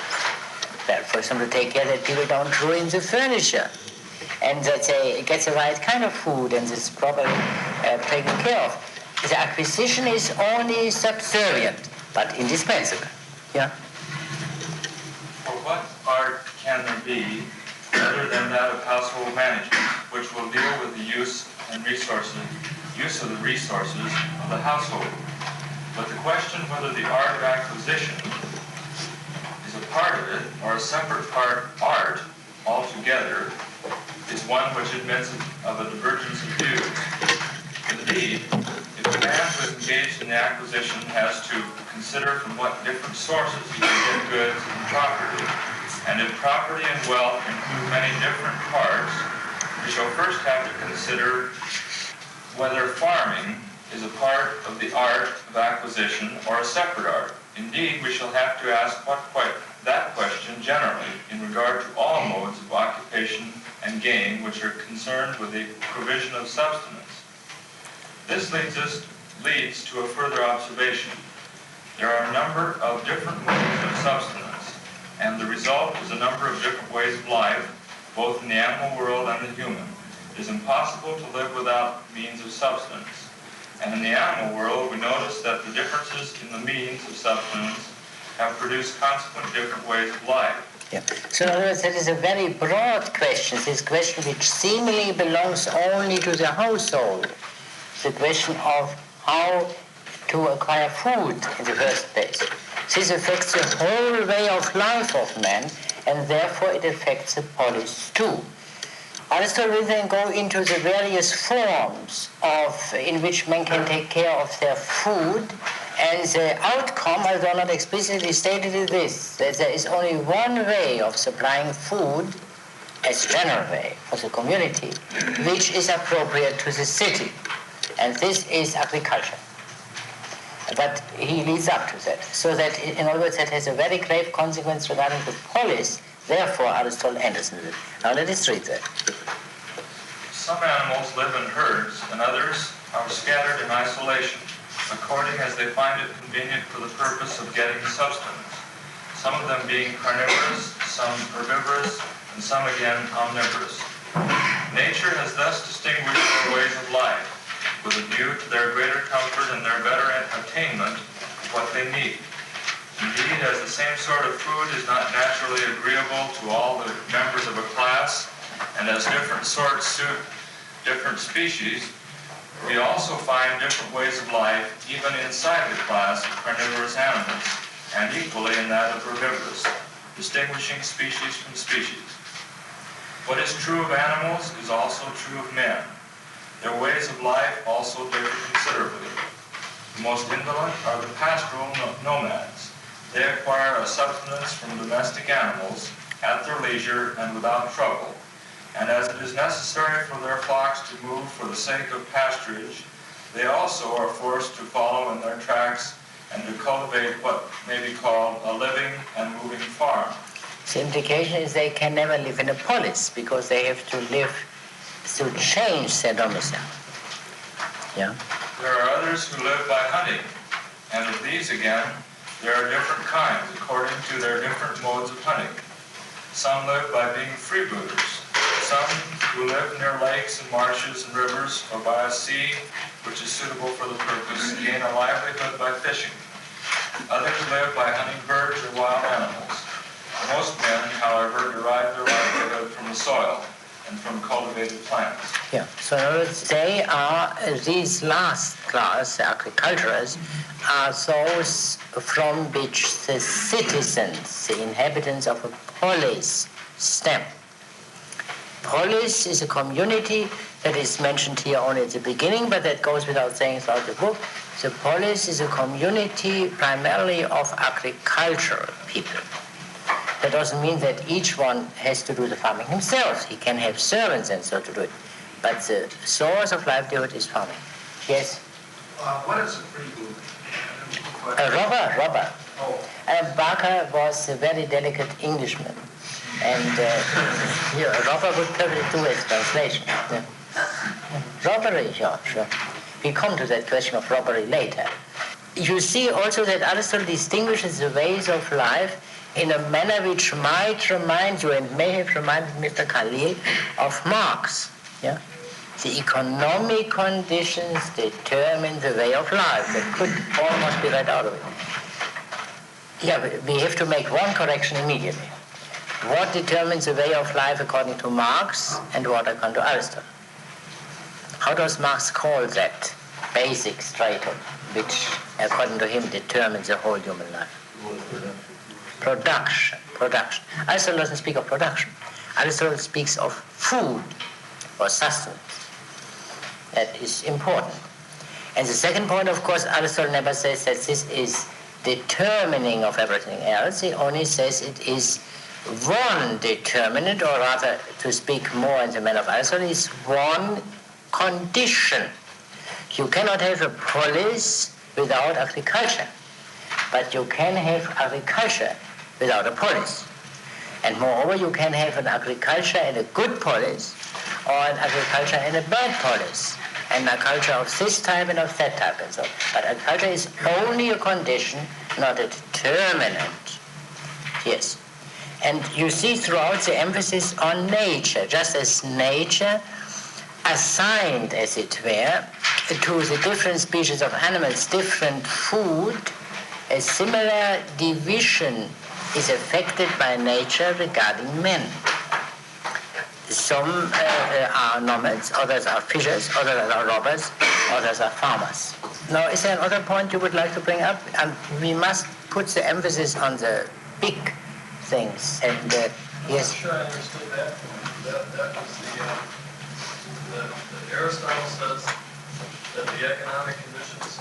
Yeah, the word economic condition is so ambiguous. That is the reason why I brought in Marx. Yeah, economic conditions may mean the modes of production. That's Marx.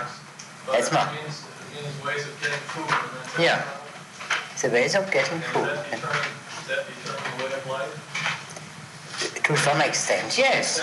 Yeah, but it is more precise to say it is a condition. It's something without which the polis is not possible. But it does not give the polis its character.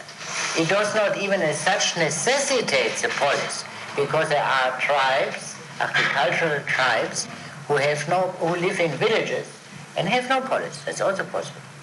It's only a minimum condition. Without agriculture, you cannot have a polis.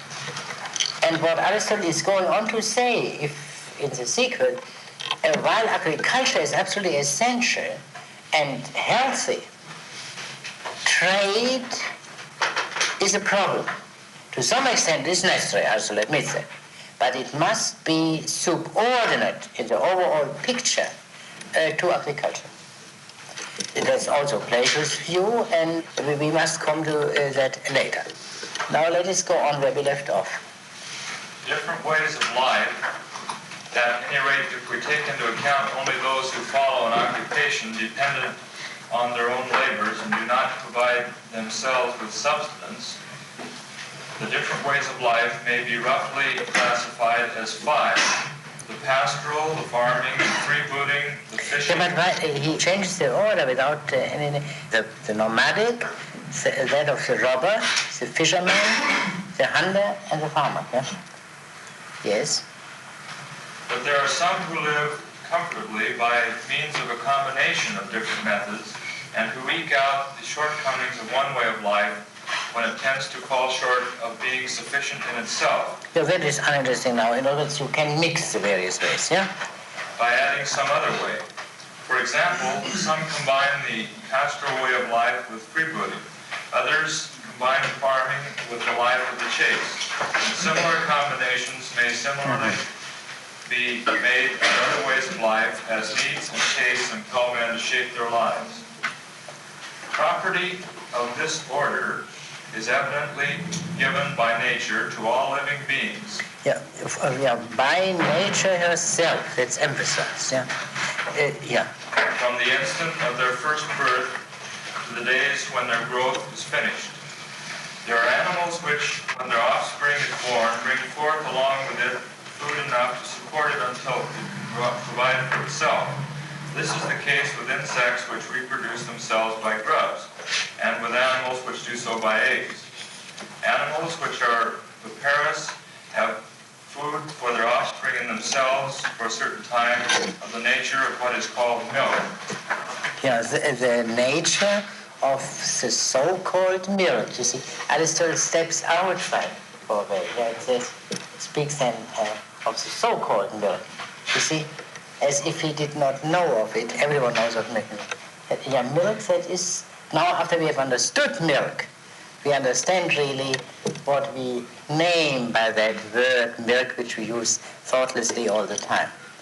Yes, in other words, the fact that the mothers of human beings are supplied with milk for taking care of the babies, that's the clearest case, or most familiar to all of us, of how nature supplies the proper food. It's not human contrivance in any way. And Aristotle says something like this obtains even from men from later on. Yes? It is equally evident that we must believe that similar provision is made for adults. It is also made for adults. Plants exist to give substance to animals, and animals to give it to men. Animals, when they are domesticated, serve for use as well as for food.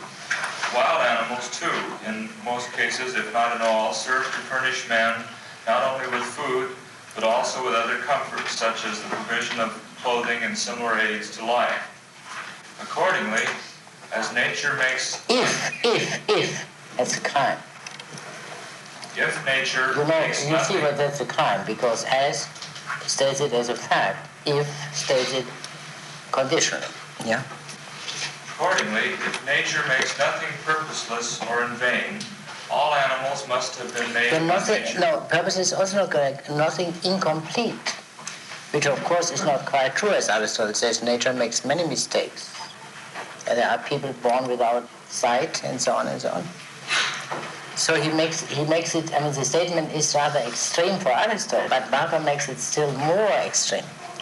We will discuss it when we are through. All animals must have been made by nature for the sake of men. It also follows that the art of war is in some sense a natural mode of acquisition. Hunting is a part of that art. Hunting ought to be practiced not only by wild animals, but also against human beings who are intended by nature to be ruled by others and refuse to obey that intention, because war of this order is naturally just. Yeah, let us stop here. Now, that is a very strange statement, isn't it? I mean, a very simplistic teleology. The lions have been created for the sake of man, and the poisonous snakes have been created for the sake of man. Well, probably perhaps we can get some medicine out of that poison, or we can have very nice carpets from the skin of lions, or what? What does he mean? Now, the statement deviates radically from what Aristotle says in his biological writings. There is no end of an animal or plant species. outside of that species. The horse is meant to be a horse and not to human use. The rattlesnake is meant to be a rattlesnake and nothing else. So that is a great problem why Aristotle introduces here this extreme statement in which he admits not merely the internal teleology, as one can call it, namely that the stomach, for example, of a lion is useful and necessary for the lion and his living. But it's useful for something outside of the lion, namely man. That is a very great question. What does he mean by that? I wonder, as I said, the equivocation here would come into play. The first instance would be the animal for its own sake. And then the species. That's important. That's important. The horse does not live merely for its own sake, from Aristotle's point of view, but it lives also, and especially for the species, namely to procreate on the horse. Yeah? Now, which is the primary instance of a horse as such? Its own self or the species as such? Well, the two things are really inseparable in Aristotle's view, and one could say the emphasis is on the generation of beings equal to it.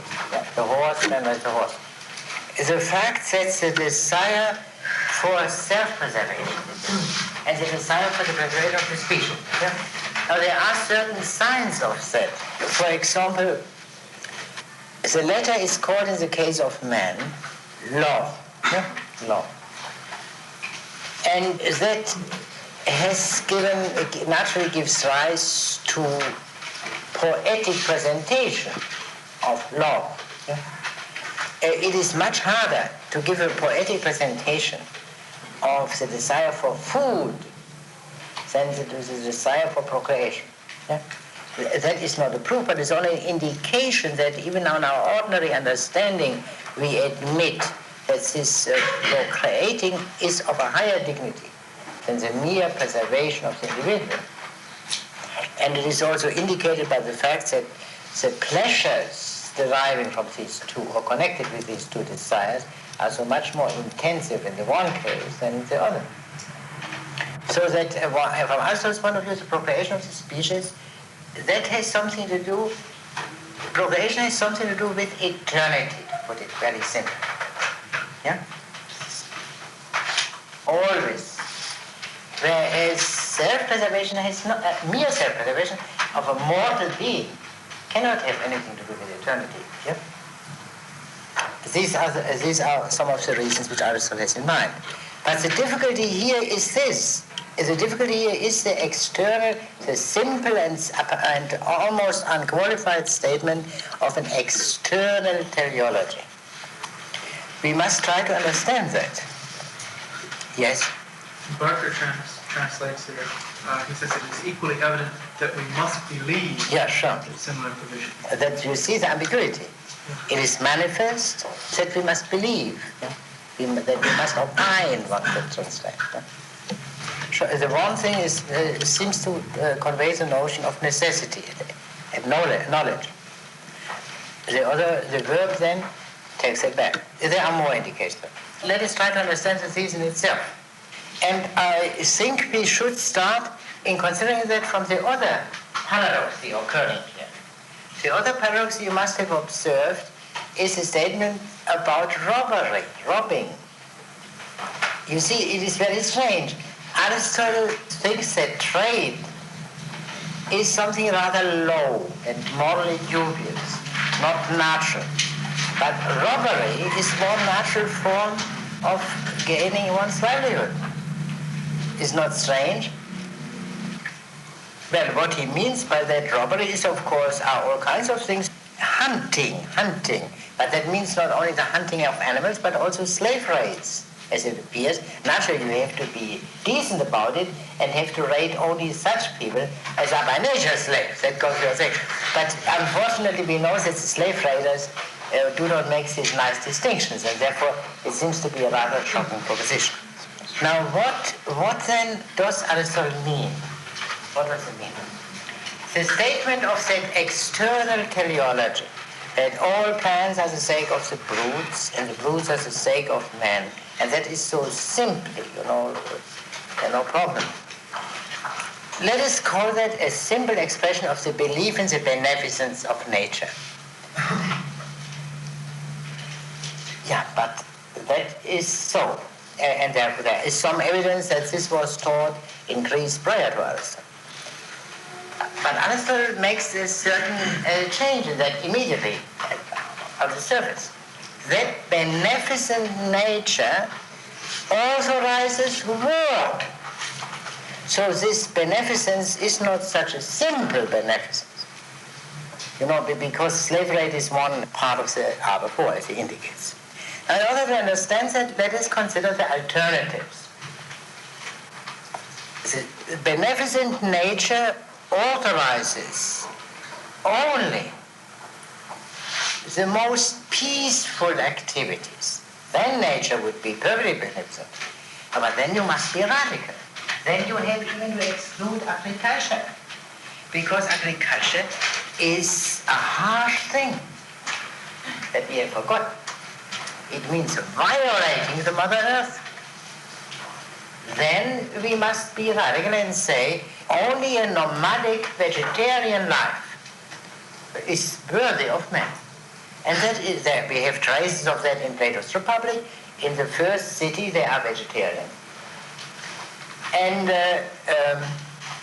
we have also the great example of the Bible, Cain and Abel. Yeah? Abel being the nomadic shepherd, and Cain being the agriculturist. And only the victim of Abel, not that of Cain, was pleasing to God. And these notions we find also everywhere. So in Aristotle, in other words, it does not go to the extreme. But then we modern men smiling about these primitive notions, we say, well, it's nonsense to talk of beneficent nature. And nature is so far from being beneficent, is malignant, is inimical to man. Yeah? This is not much more realistic. Must we not get everything from nature against her will? That notion is implied in the familiar phrase conquest of nature, which Aristotle rejects all the time. He says nature supplies, nature supplies. You don't have to fight her, she gives. That is one possibility. And then some people will say, well, that is much too melodramatic or poetic to speak of nature as the enemy. Let us speak as practical men, and as sound scientific men, of nature as indifferent. She doesn't care for man, either in a friendly or in an inimical way. All right, let us consider that. As these people say, man is an accident. Man was produced by natural forces, but it could have happened differently. Some little change, slight change, a couple of million years ago, and man would never have seen the light of the sun. It's a mere accident. But that is the issue, this little thing. Is man an accident? Is it an accident that there is a being in the world which can behold the world? Now, in order to understand this, one must consider Aristotle's notion of God. The Aristotelian God is not like the biblical God, omniscient. What Aristotle's doctrine of God is difficult. But one thing is clear. The Aristotelian God is not omniscient. The Aristotelian God knows only the forms, the essences, you can say. Even that is a problem, but let us assume that. The laws of nature in modern language, not the individuals, not the particulars. Man knows both the forms and the individuals, the particulars. Man is the only being which is open to the whole as whole. Now that's a world in which is, without containing within itself, a being which can see it, which can understand it, is an imperfect whole. It is a death set. And maybe the world might abound with lions, tigers, rats, vultures, eagles, what have you. And if there were no men there, it would be a death set. Now, the modern answer, is of course, well, that is human pride. If the foxes could talk, they would exactly the same thing. Say the same thing. The trouble is only that foxes cannot talk. Therefore, this argument is not valid. Even if it is mere pride, there is some reason for that pride. Or in other words, it is improbably be described as pride. Therefore, an indifferent nature would be a nature for which man is simply an accident.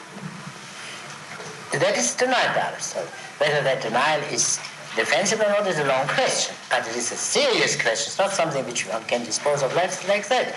Therefore, if nature is not indifferent to the being of man, then it becomes inevitable to discuss the two simple alternatives, inimical and beneficent. Aristotle implies an argument which shows that to understand nature as inimical is indefensible. And I can show this, one can show this very simply in the following way. I use an example which I have used frequently in class. Those who have heard it are requested to forgive me for the repetition. A 19th century writer has brought out very forcibly the view of nature as an enemy, and that was Melville. Now, in one of his novels, this passage occurs. Someone who believes in the beneficence of nature, who plays the role of a confidence man in Melville's novel, because he wants to make people confident in the beneficence of nature. Now, this man speaks of the beneficence of nature, and then another man, and he says, "Who has given you eyes to see all these beauties?" And to which the other fellow says, "An oculist in Philadelphia. My eyes are so poor so poor that I would be blind if human art, as distinguished from nature, had not given me my eyesight." Aristotle was familiar with the fact that nature does not always produce perfect human specimens. He was very much aware of it, as we shall see. But he said this, "Look, what did this fellow in Philadelphia do in curing the defect of your eyes? How did he know that it was a defect? Except by looking at an eye which was perfect by nature. This art merely imitates or assists nature. It cannot be described as simply acting against nature, as conquering nature. The goodness of nature is presupposed in this very argument, which claims to establish the inimical character of nature." One can therefore state his argument presented here by Aristotle as follows: a certain harshness of life, which makes it necessary for man to violate Mother Earth by becoming an agriculturist, and also to introduce slavery, if a certain kind of slavery, is essential to the very goodness of nature. There could not be man, and man developing his highest faculties, without these certain kinds of harshnesses. Differently stated, pity or compassion is in itself a passion, an affect, which is as much in need of control and rational control as anger or any other affect. It is not the guiding effect of Aristotle, and in particular not of his politics. Still, this does not quite explain the Aristotelian preference or apparent preference for brigandage or robbery as distinguished from trade. Why has robbery a certain superiority? What is characteristic of a robber? He takes away from other human beings. that is very bad and so, but it has and can have a certain respectability. He doesn't crawl, surely not. He is in a peculiar way free. I will elaborate that. It is absolutely inevitable for man to be dependent on nature. Man cannot be the master of nature. Even if he is a master in the sense described here, that the plants for the sake of the brutes for the sake of man, that is not mastery proper, because he was put into that by nature. So man is dependent on nature, essentially. This dependence on nature must be included in every sensible concept of human freedom. Freedom could then mean, at the most, that one is not dependent on man. More precisely, that this individual is not dependent on other individuals.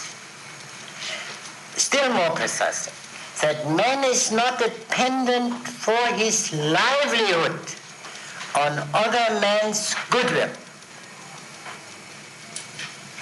A man who is dependent for his livelihood on other men's goodwill is an unfree man. He doesn't have to be technically a slave, he may be a beggar, but that is not a form of human freedom. Now, if you look at the situation from this point of view, you see that in this perspective, the robber has an initial advantage over the trader. The trader cannot demand. He is in this sense subject. In the olden times when socialism was not yet so rampant as it is now, you could see it when entering into any shop. The people were excessively polite. Today they are excessively impolite because they know they will not be thrown out for bad service. But this excessive politeness is something slavish, something servant from Aristotle's point of view. That's not, please don't misunderstand Aristotle to mean that he is in favor of gangsterism. No, he would be in favor of very severe punishment for robbery within society.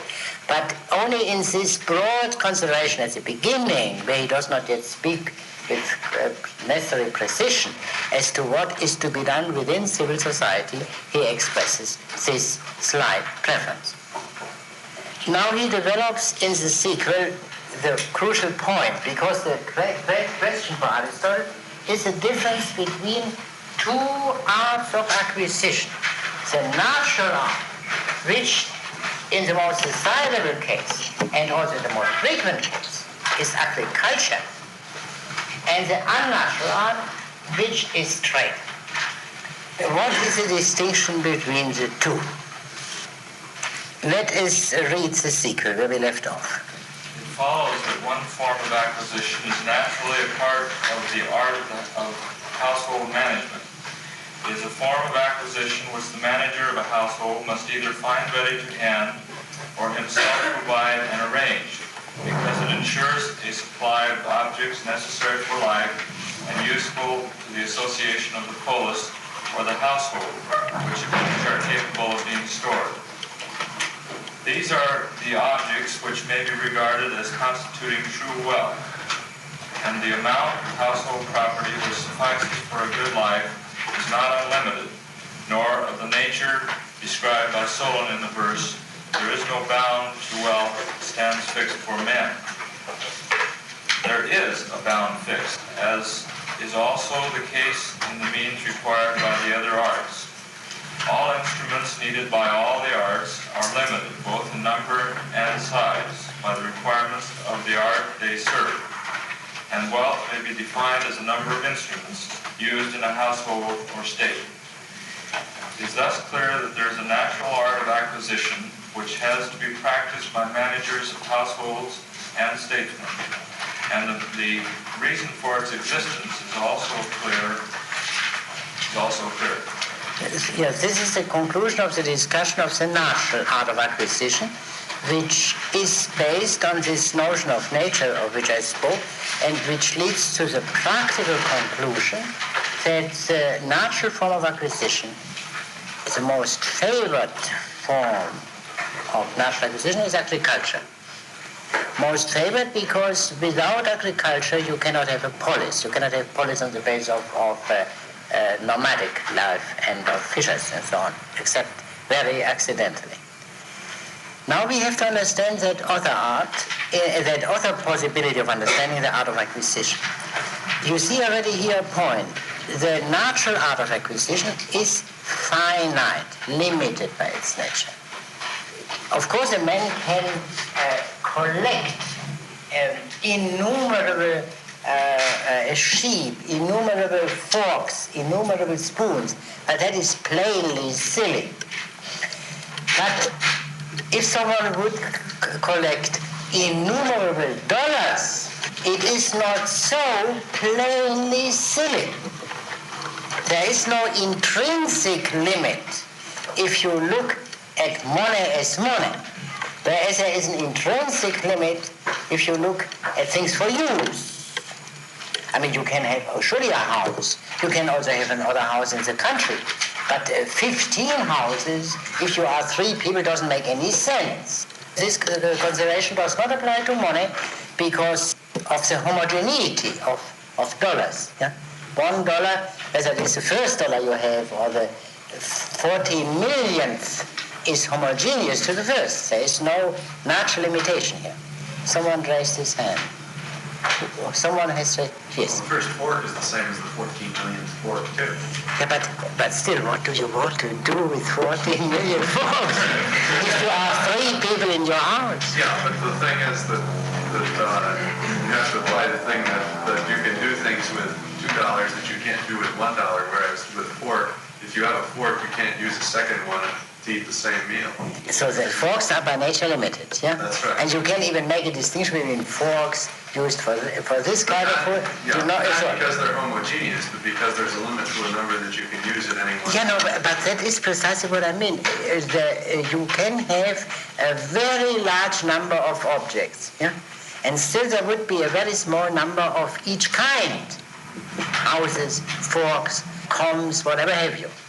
But regarding money, there doesn't enter the difference of kind. It is all of one kind.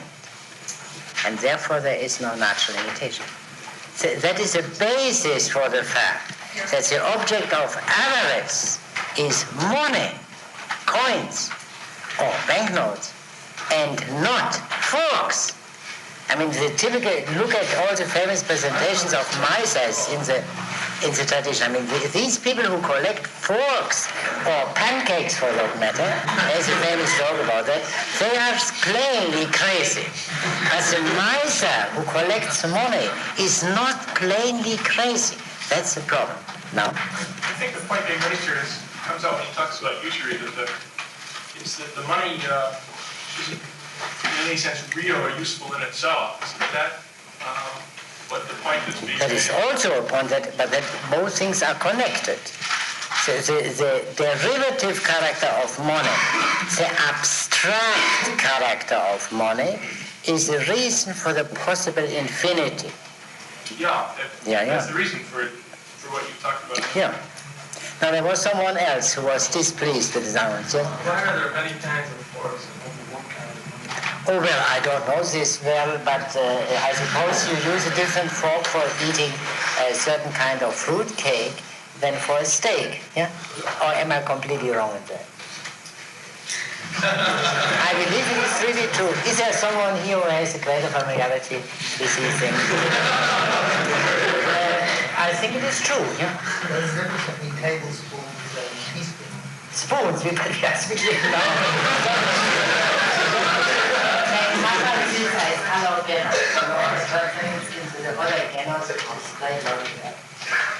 Yeah, but you know that. If you go to any restaurant and ask, you will see it immediately. So we can forget about that. Now let us go on. There is another kind of acquisitive art, yeah?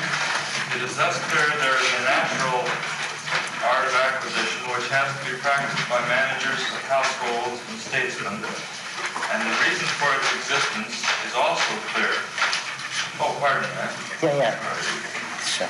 But there's a second form of of the general art of getting property, which is particularly called, and which is just to call, the art of acquisition. No, acquisition is really not a good word for that. I would call it the art of money making. Yeah? It is the characteristic of this second form which lead to the opinion that there is no limit to wealth and property.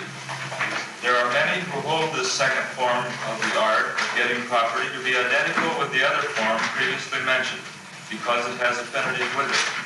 In fact, it is not identical, and yet it is not far removed. The other form previously mentioned is natural. This second form is not natural, but is rather the product of a certain sort of experience and skill. We may start our discussion of this form from the following point of view. All articles of property have two possible uses. Both of these uses belong to the article as such, but they do not belong to it in the same manner or to the same extent.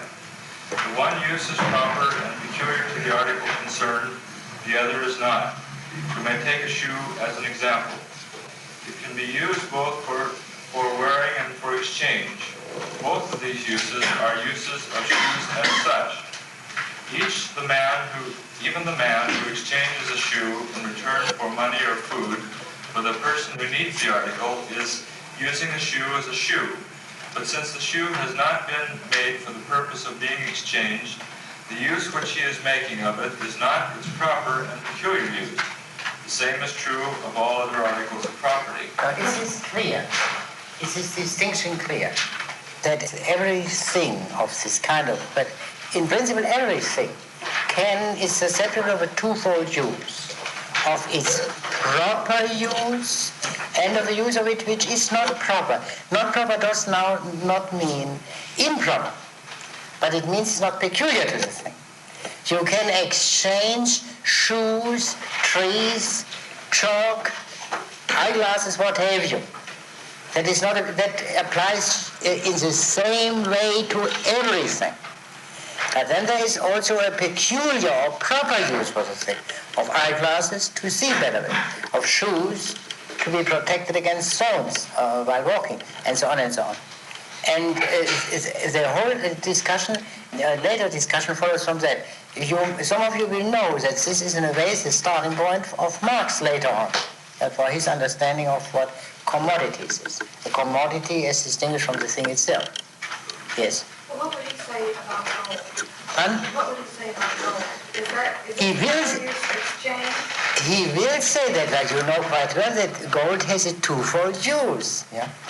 You can use it as ornament, yeah, as some people do. But it has this peculiarity that it can also is fit as a means of exchange, more fit than, say, paper. And that is one great invention of modern man, that he could make paper as a means of exchange. That was a great feat. That you have something which has no intrinsic value whatever, and is a means of exchange. Yeah? Aristotle didn't know of that. And whether his economic doctrine has to be rewritten for this reason, I'm not competent to say. But Aristotle lived in a society in which the means of exchange were themselves intrinsically valuable things. But still, gold as used as a means of exchange is not the same thing as gold itself, which has also its use values, obviously. Yeah? Not only for ornament, but also for useful purposes like teeth, for example. Yeah.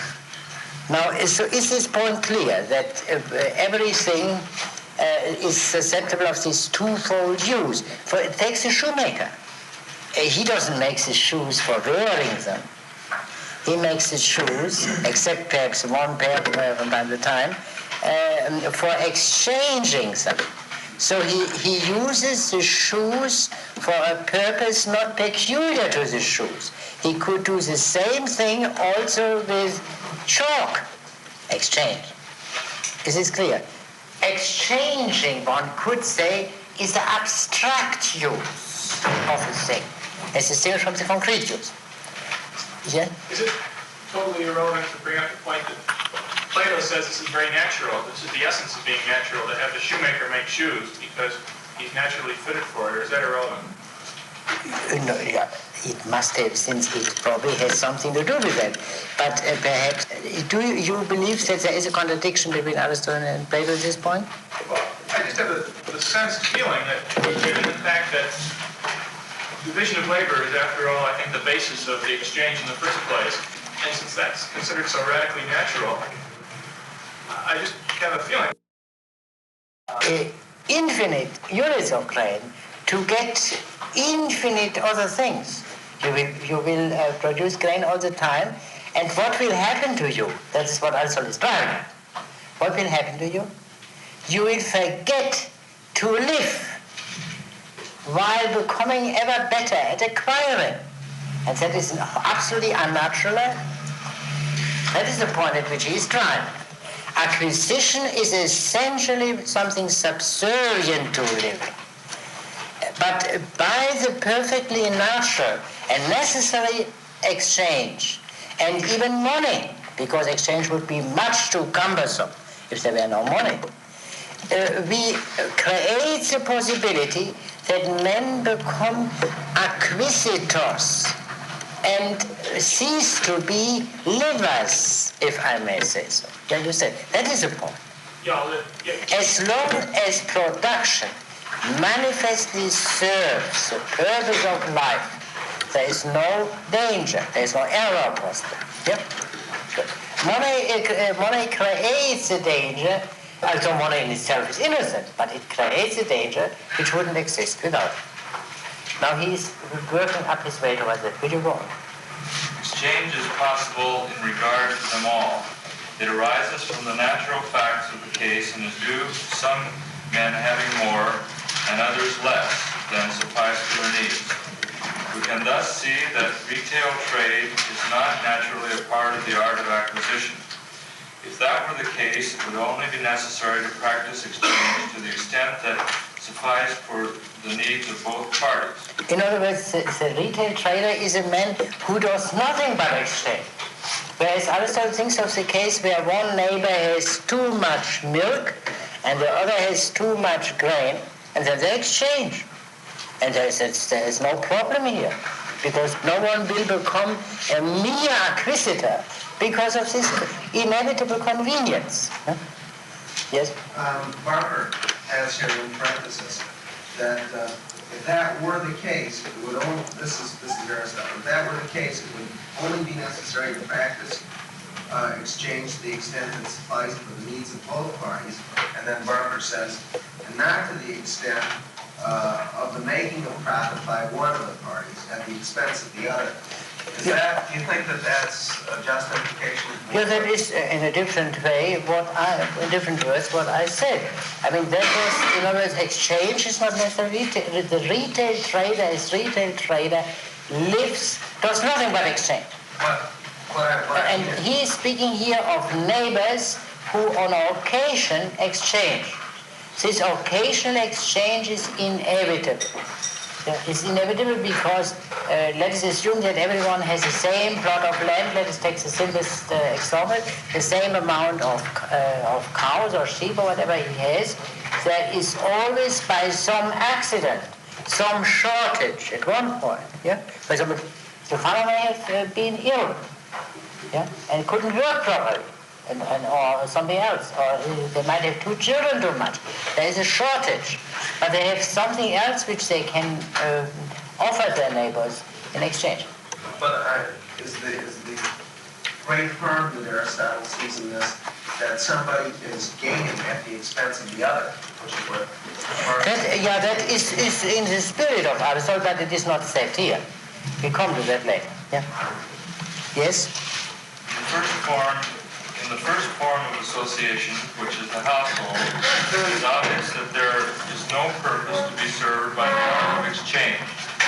Such a purpose only emerged when the scope of association had already been extended. The members of the household had shared all things in common.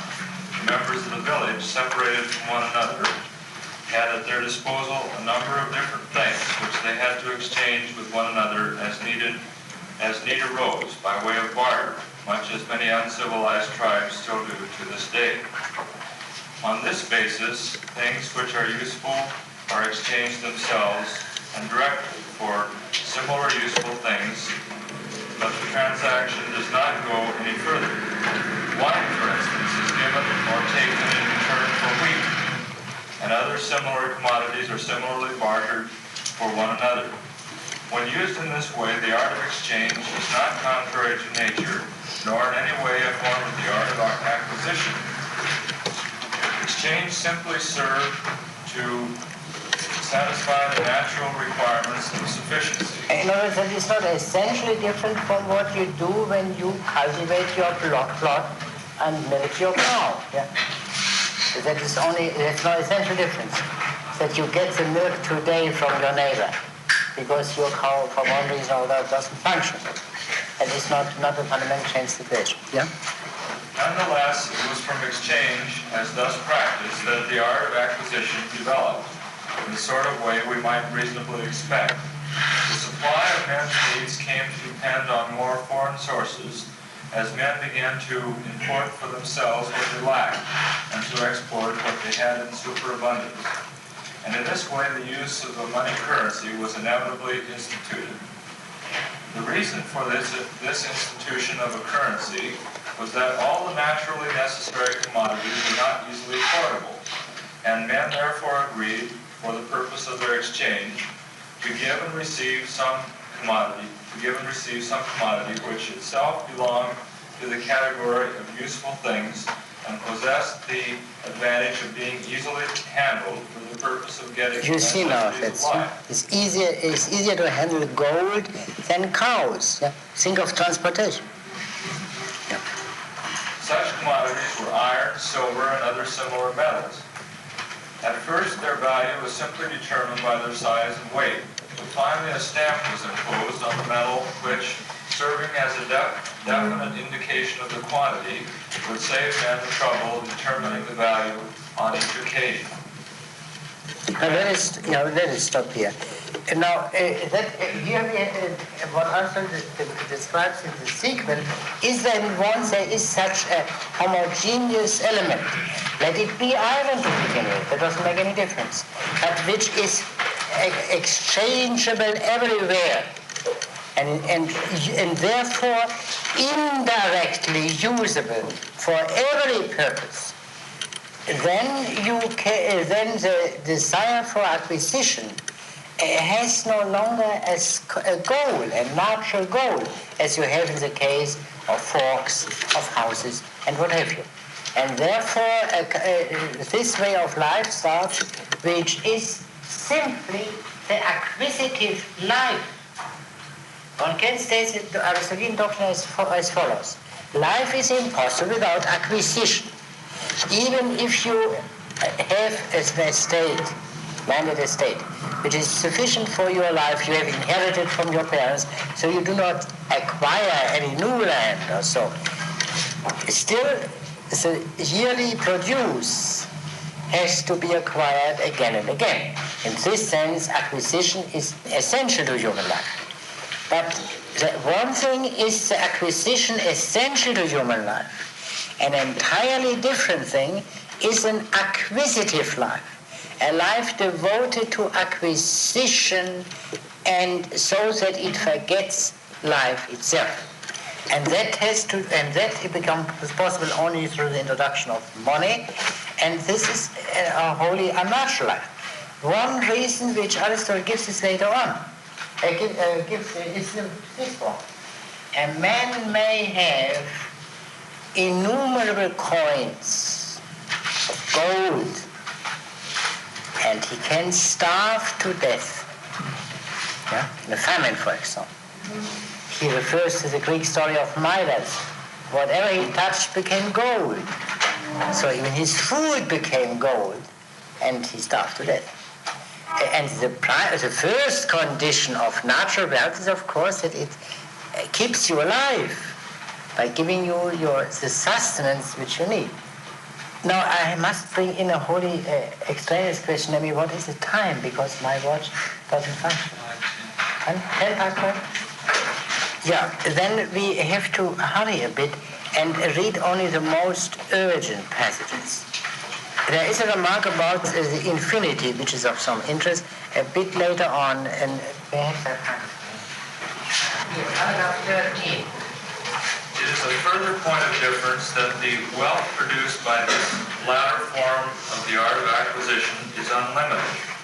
The art of medicine recognizes no limit in respect of the production of health, and the arts generally admit no limit in respect of the production of their ends, each seeking to produce its end to the greatest possible extent. Though medicine and the arts generally recognize and practice a limit to the means they use to attain their ends, since the end itself constitutes a limit. The same is true of the retail form of the art of acquisition. And let us stop here. Do you understand this remark about a certain legitimate infinity and an illegitimate infinity? Every art is, in a way, infinite. He gives the example of medicine. It is impossible to say that a certain, for example, successful operation cannot be made still better. Still better, perhaps only in the form of still more convenient, that you can do it without having so and so many instruments around and so and so many nurses around, and or to have the period of recovery reduced and all this kind of thing. In this sense, there is an inner infinity of art. But this inner infinity has nothing to do with a bad infinity. I mean, with the multiplying of means which only obstruct and are in no way a help to the art. Each art, it limits both quantitatively and qualitatively the means which it can use. And the same is true, therefore, also of the economic art. The economic art proper sets a limit to wealth, whereas this acquisitive art of which we have spoken is in every respect infinite.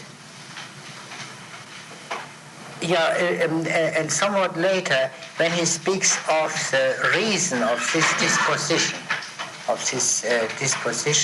is that these people are serious about living. Paragraph 16. The fundamental cause of this state of mind is men's anxiety about livelihood rather than about well-being. And since their desire for that is unlimited, their desire for the things that produce it is equally unlimited. Even those who do aim at well-being seek the means of obtaining physical enjoyments. And as what... Bodily enjoyments, why? I mean, that is... one should be literary, yeah? And as what they seek appears to depend on the activity of acquisition, they are thus led to occupy themselves wholly in the making of money. This is the real reason why the other and lower form of art of acquisition has come into vogue.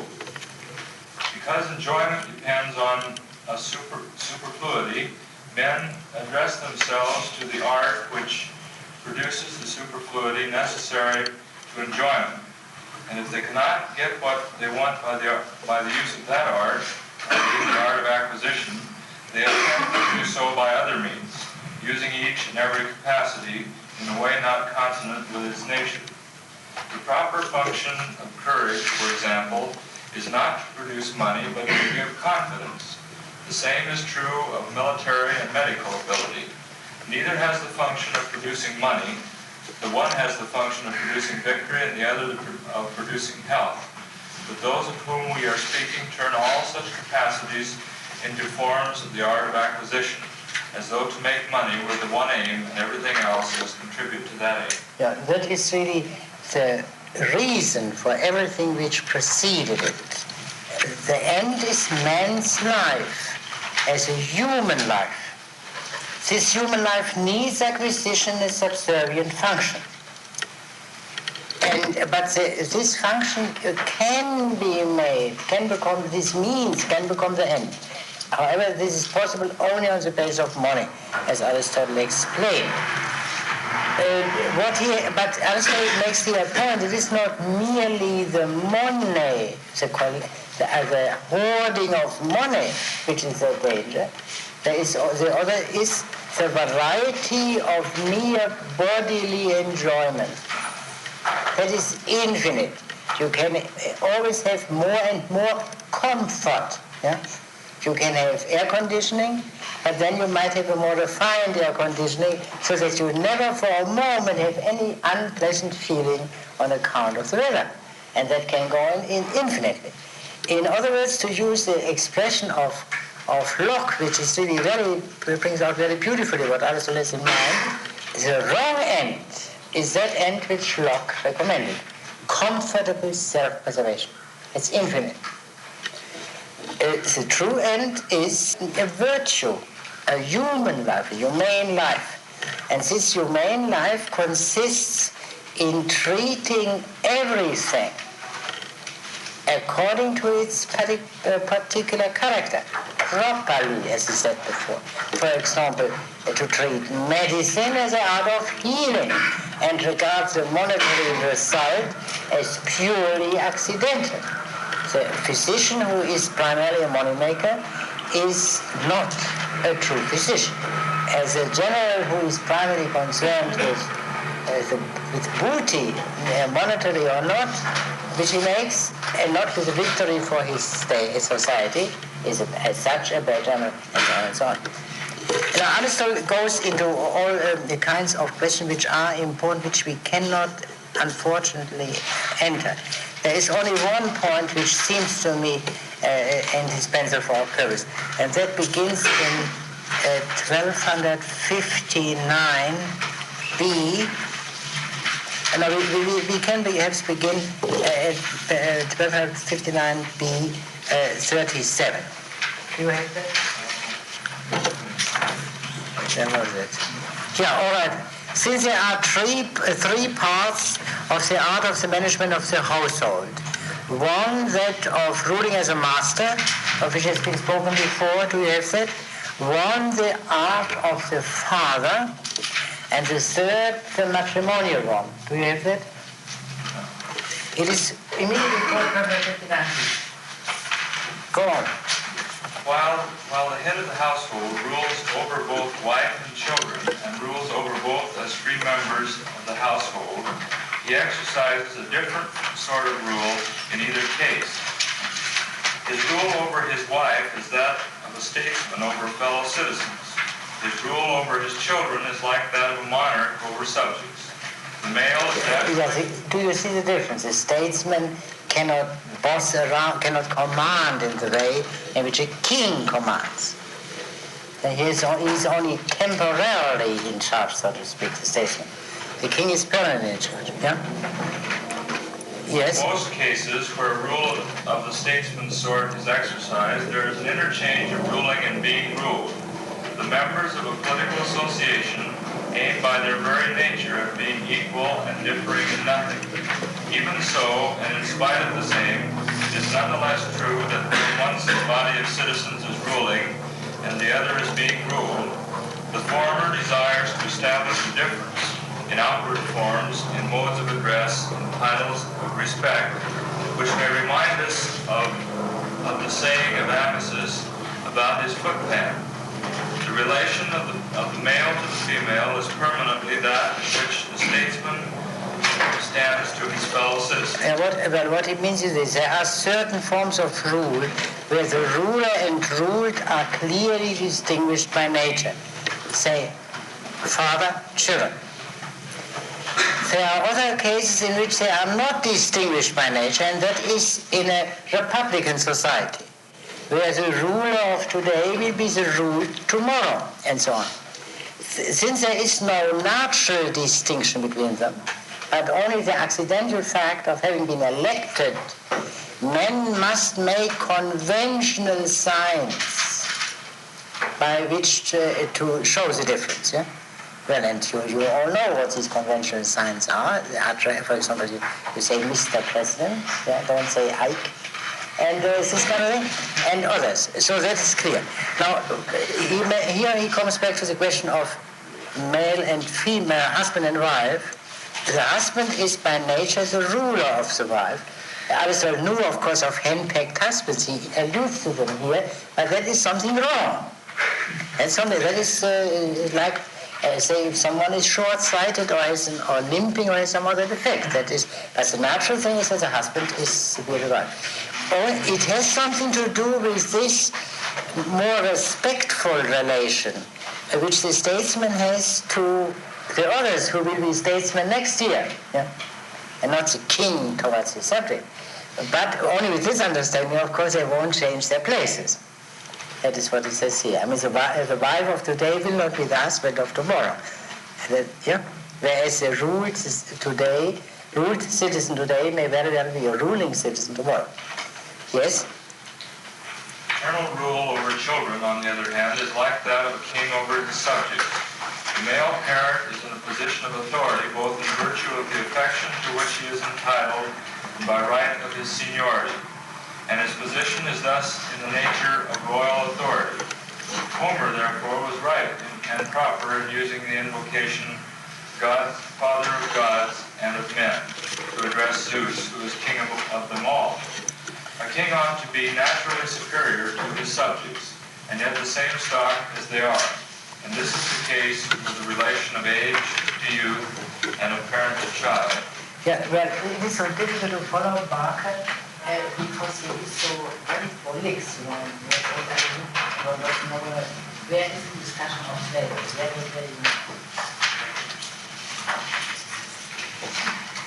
Here, paragraph 2 of the next page. Here is a preliminary question. Here a preliminary question may be raised in regard to the slave.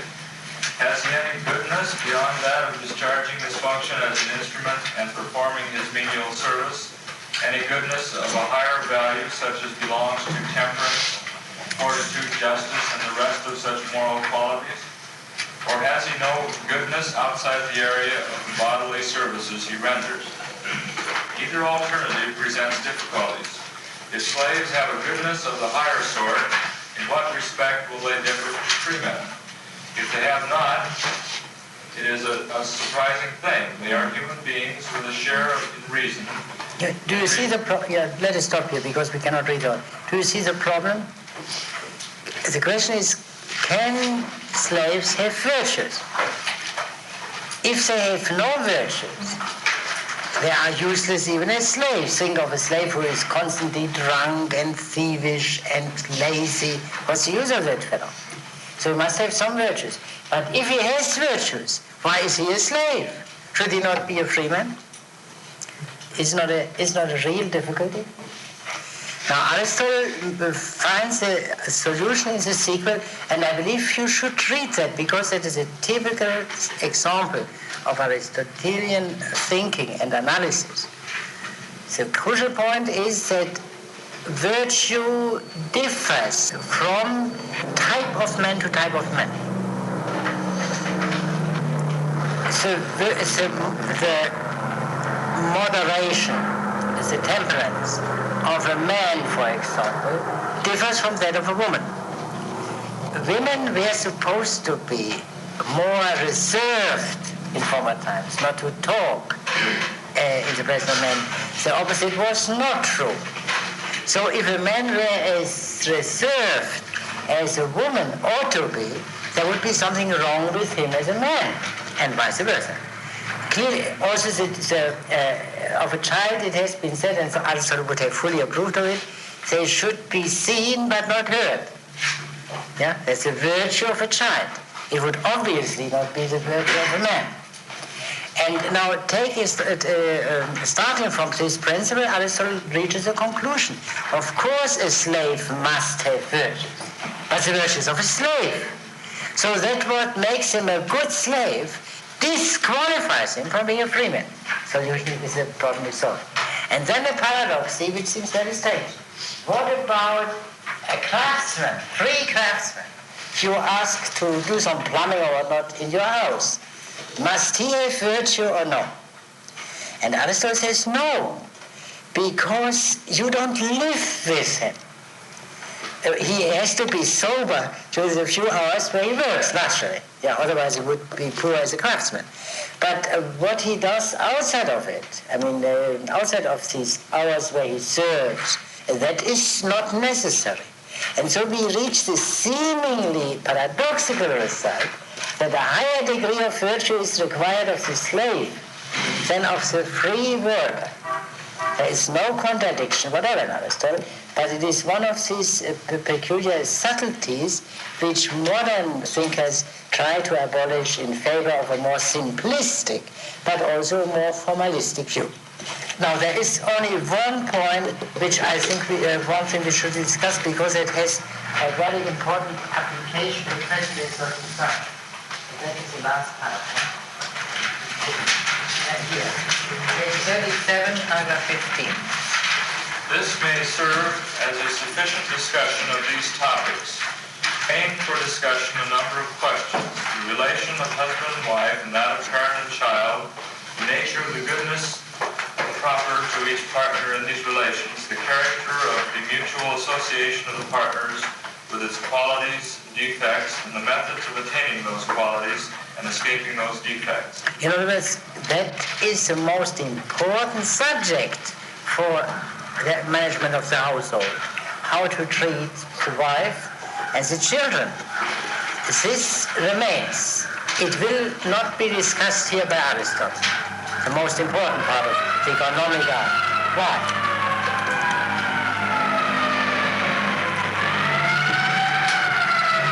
Why does Aristotle not discuss the most important part of economics in the economic section of his Politics? Someone else may read because Mr. Schock is occupied in writing. Who has it reads? Oh, yeah, all right. All these are questions which must be treated later in the discourses which deal with forms of government. Every household is a part of a polis. The society of husband and wife and that of parents and children are parts of the household. The goodness of every part must be considered with reference to the goodness of the whole. We must therefore consider the government before we proceed to deal with the training of the children and women. At any rate, if we hold that the goodness of children and women makes any difference to the goodness of the polis. And it must make a difference. Women are a half of the free population. Children grow up to be partners in the government of the state. As we have already discussed some aspects of the household, and as we are to discuss the rest at a later stage, we may dismiss our present inquiry as finished and make a new start. Let us first examine the theories of those who have expressed opinions about an ideal form of government. Yeah, well, the translation is very bad in certain crucial points. I will come to that later. Now, what does Aristotle discuss? Which present-day problem does Aristotle discuss here, and not quite recognizable, but recognizable with a little bit of an effort? I mean, in present-day analysis of political phenomena, all kinds of suggestions are made. Where to begin? Aristotle has made a remark at the beginning. You begin with a smaller unit, for example, with a household. Now, what is the contemporary equivalent to the beginning with a smaller unit in order to understand political society? You laugh, you know it. Probably with groups. Probably with groups in various. Primary groups, yeah, primary groups. That is, in a way, Aristotle gives issue. Of course, the primary group is studied in as value-free a way by present social science as political society. But still it is important. Now, what does Aristotle, if we translate what Aristotle says in present-day language, what would it mean? The family is a part of the polis.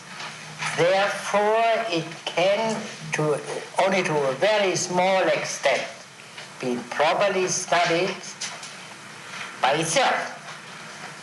The most important information about the family depends on the political association and its peculiar character. Now, translate that in terms of primary groups.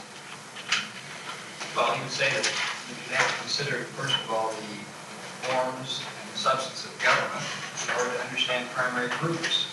A primary group in Moscow is not a primary group in New York. Yeah? And that has something to do with the fact that New York is a part of the United States, and Moscow is a part of the Soviet Union. Yeah? You know? In other words, the primary group is always already molded by the political society within which it occurs. You do not get a pure primary group anywhere, because the whole affects decisively its parts. Aristotle speaks here of a different narrative because he is concerned not only with describing the political society, but with finding out whether it is the best political society. And regarding the family, he is not concerned with describing it, but with finding out what is the best form of living together of husband and wife, and of parents and children. Yeah, at the end, he makes a remark about what the whole book is about, which he has not stated as clearly at the beginning. He says, we shall speak after we have made a new beginning, and we shall first consider those who have made assertions regarding the best regime. That is a form in which I think that should be translated. The best form of government is too narrow, because when you speak of a form of government in our age, you imply a distinction between the government and the sovereign. The form of government is something different from the form of the sovereign. The distinction is absent from Aristotle. The government is the sovereign, and therefore the so-called form of government means so much more than it means today. It means the whole way of life of a society. We will come to that later. This is a theme, the guiding theme of Aristotle's politics, the best regime, the best way of life of a human society. Why the governmental element is so important for the best way of life, that we must try gradually to understand. But it is, Aristotle doesn't have a mere prejudice in favor of politics, but that is based on certain reasonings concerning the peculiar contribution of government to the way of life. Yeah, I'm sorry we have to rush so much, but I said at the beginning that we will have a cursory reading of the whole politics, and that means that we have to rush too much. But every one of you, especially those who read papers, can contribute to the improvement of our procedure by concentrating on the most important subjects in his own presentation. That would make it easier. Mister, you have your paper?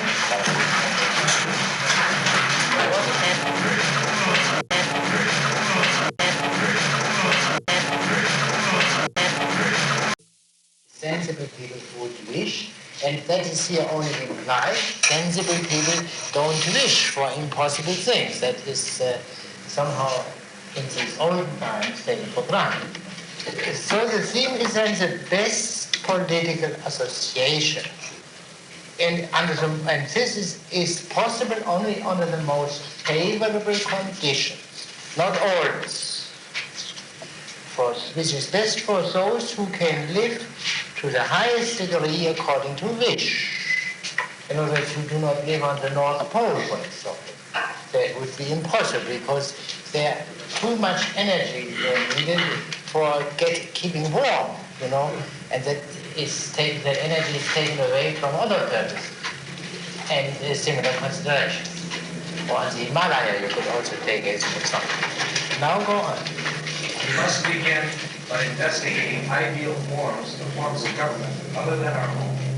We must investigate not only the forms which are actually practiced by states that are accounted to be well governed, but also forms of a different order which have been designed by theorists and are held in good repute. Now let us stop here for a moment.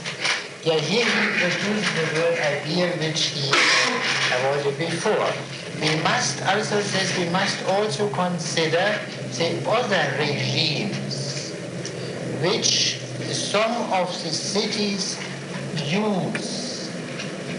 Some of the cities which are reputed or which are said to be well governed by law,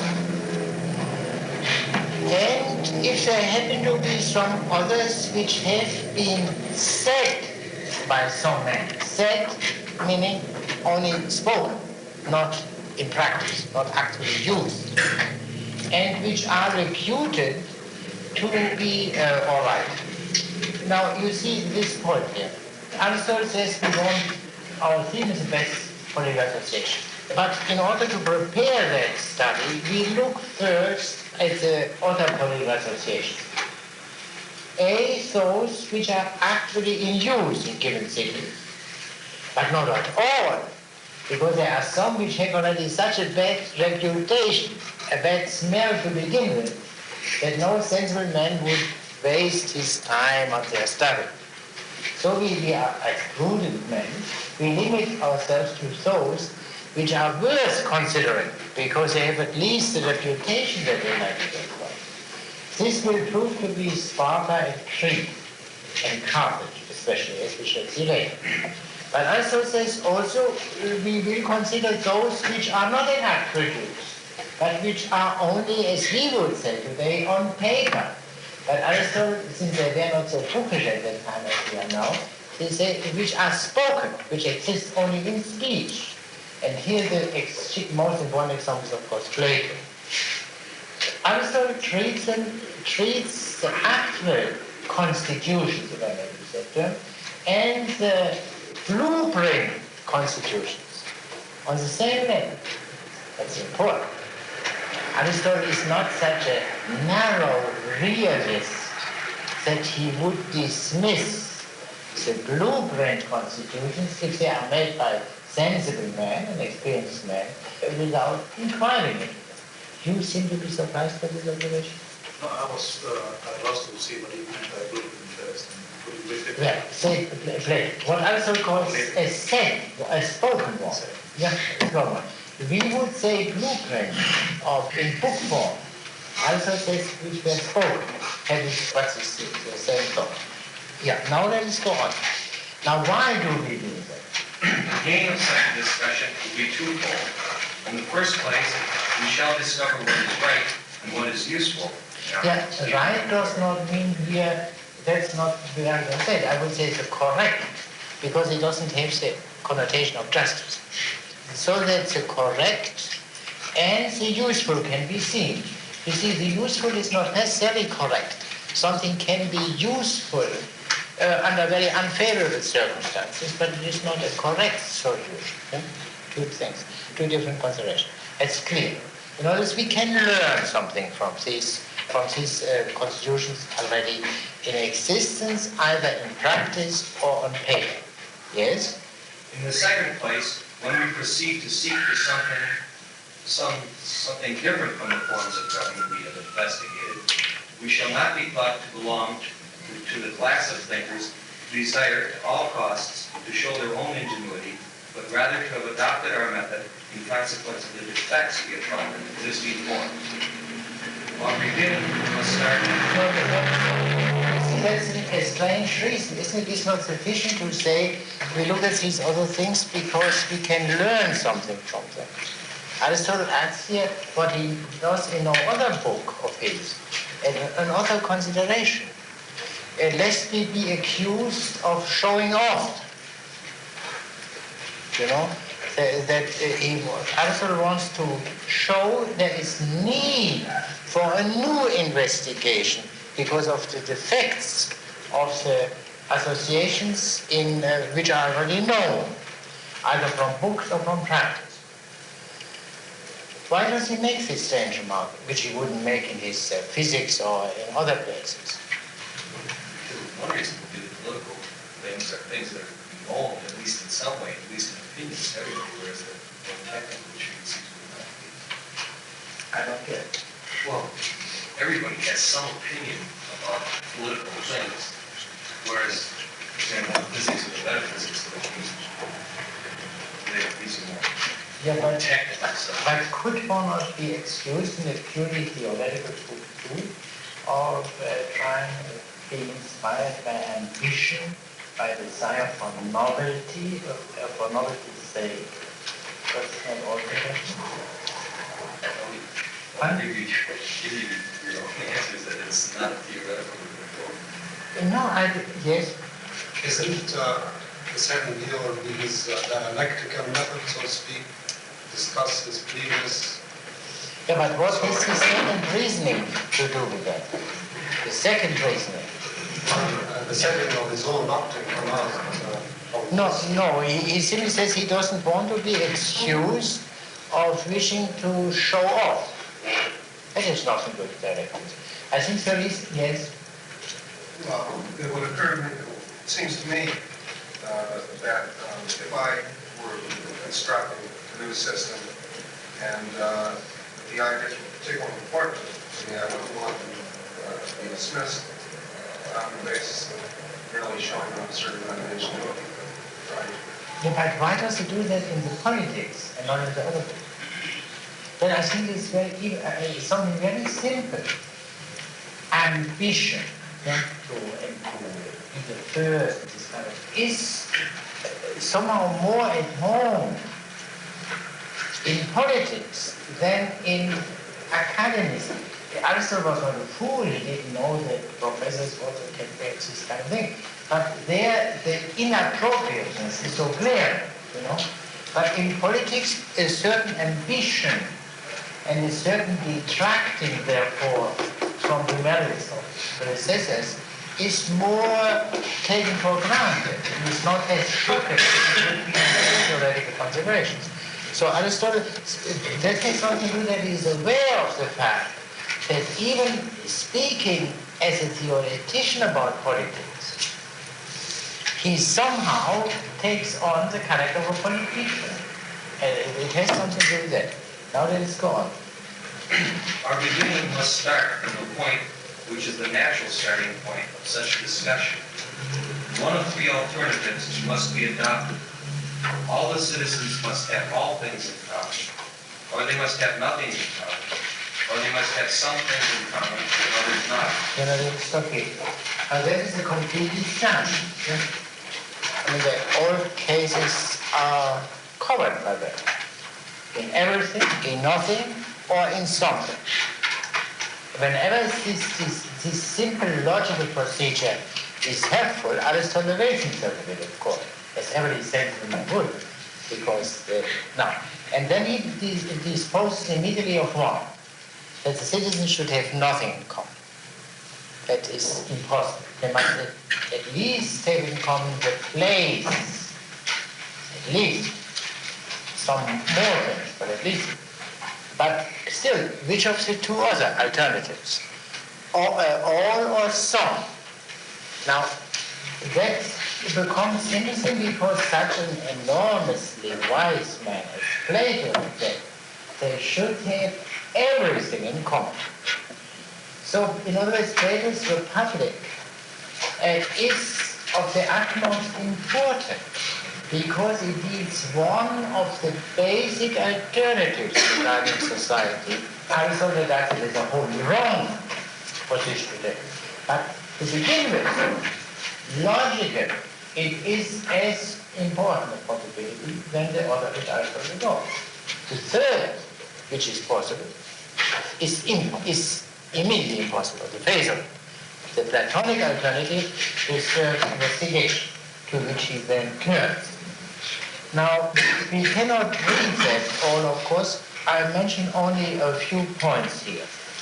A little bit later, when he says, now when he raises this question, in the Republic of Plato, for there Socrates says, you have that?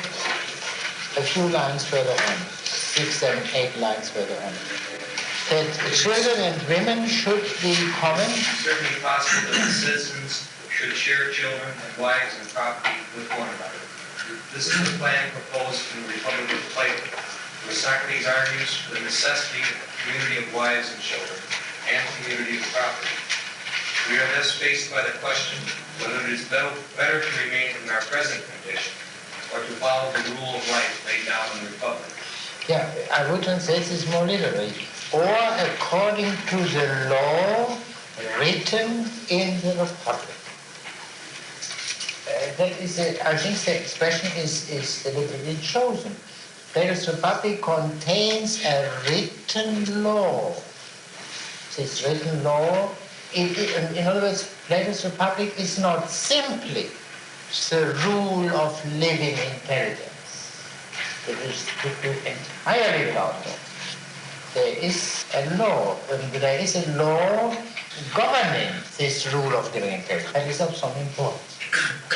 Now, when we look at Aristotle's account of Plato's Republic, one thing must be absolutely striking to every reader, and I'm sure it struck Mr. Steinberger. What are the institutions of Plato's Republic, the key institutions? Well, that is not characteristic. You have gardens and you have them courts. He doesn't consider the place of philosophers at all. The complete science about philosophy. In Plato's Republic there are three institutions. Community of women, children, property, what we may call absolute communism, equality of the two sexes, and third and highest, the rule of philosophers. And Aristotle is absolutely silent about that. That seems to be grossly unfair to Plato. In other words, we can transform our initial impression of Aristotle's pedestrian criticism into a more precise formula by simply saying Aristotle is silent about the most striking feature of Plato's Republic, the rule of philosophers. How could one defend Aristotle? I mean, not out of a childish desire to defend him, but simply taking into consideration that Aristotle was a serious man, who would not make an unfair criticism for the simple reason that an unfair criticism is uninstructive, and Aristotle wants to learn something and to teach something. There is a school of thought, I have been told, which argues as follows, that Aristotle missed Plato. That has been said any time. This school of thinking goes on as follows and says, every great thinker misunderstands every other great thinker. And Aristotle is only a beautiful example of that, and which has this very flattering and comforting implication. Those who do not misunderstand any great thinkers are the mediocrities. That means, of course, furthermore, that the mediocrities are the only ones who are truly wise. Because the man who understands n different positions of the highest order is, of course, wiser than a man who understands only one position, his own. Now, that I think is absolutely absurd and must be held up to ridicule. Now, why did Aristotle then make this seeming gross blunder or commit this gross act of injustice to be silent about Plato's most splendid or extravagant proposal, as a philosopher should do? Do you want to say something? I was going to say that since he's a philosopher, to attend to this point would, again, be stepping out as an old politician. Yeah, but still, after all, Plato's reasoning in favor of the philosopher is a political reasoning. No, I think yes. Well, perhaps it was assumed that the people who would read this were aware of Plato's philosophy, and that Aristotle was only interested in disproving certain parts of Plato's philosophy, namely those parts which talked about absolute communism. So if you could disprove one portion of Plato's Republic, then it wasn't necessary for him to consider the rest. Yeah, but does he limit himself entirely to the communism issue in his case? For example, look at when he discusses the law, the communism issue doesn't arise. And yet, since he was speaking about Plato's stay his proposal, he also took up the laws, not because it is relevant to communism, but because it is, how shall I say, the second part, the second version of Plato's famous proposal. I think that is not sufficient to say, although it is not important. In the ethics, doesn't he just more or less dispose of that by saying it takes a different kind of wisdom, prudence by the political man, and philosophic wisdom is of a different sort? That is true, but only implicitly. Yeah, he does not argue it out against Plato especially. Yeah. But still, there are also things which he has said in the ethics, which he repeats here, because they are pertinent to the argument here. No, I think the reason is much simpler. Aristotle read Plato very carefully, that's all. Now, when you read the Republic carefully, you see that the philosophers are introduced only as a means for an end. Later on they become an end. They are introduced only as a means for an end. They build up this communist society with equality of the sexes, and everyone is charmed by that proposal. And then the question is, how can we get that duty? And in this connection, the philosophers are introduced. The philosophers are introduced only as a means for it. Now you can say that is one of Plato's jokes, and it is in a way true. But we have another proof. Plato wrote a summary of the Republic in the dialogue called Timaeus.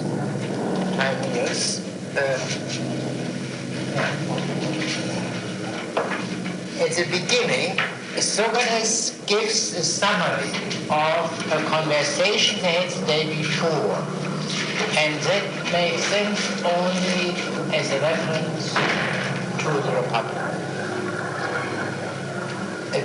Not to the conversation of the Republic itself, but to a conversation which Socrates told the Republic to some people. You remember that the Republic is not a dramatic dialogue, but a narrated dialogue. Socrates narrates it to someone. And in the Timaeus we see to whom he narrates it. Now in this summary, there is no reference to the rule of philosophers. So Plato emphasizes this thing which appears already from the Republic, that the rule of philosophers is in a way an afterthought. And today when people speak of the political part of the Republic, which is a rather loose expression, they mean by that the part preceding the introduction to philosophy, that has some basis in what Plato means. So that is not true. In other words, Aristotle is simply precise by sticking to the fundamental things which are communism and the world of the women. Now, what there is a fundamental error of Socrates in the Republic, according to Aristotle. We cannot read everything, I will summarize this point. The fundamental error consists in Socrates' assertion that goodness is identical with oneness.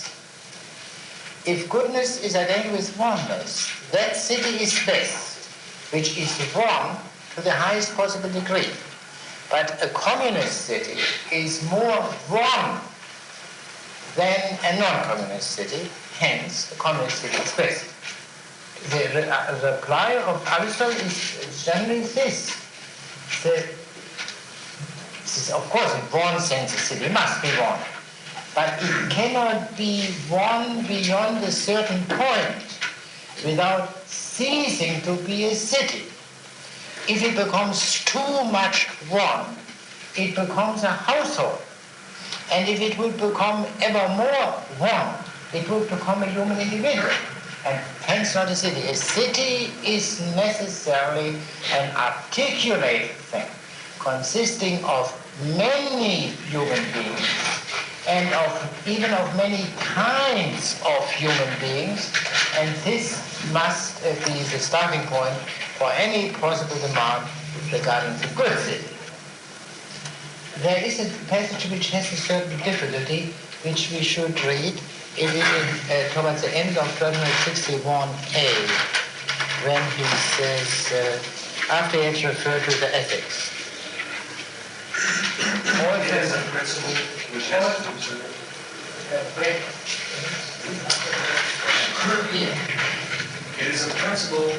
to be observed even among free and equal citizens. They cannot all rule simultaneously.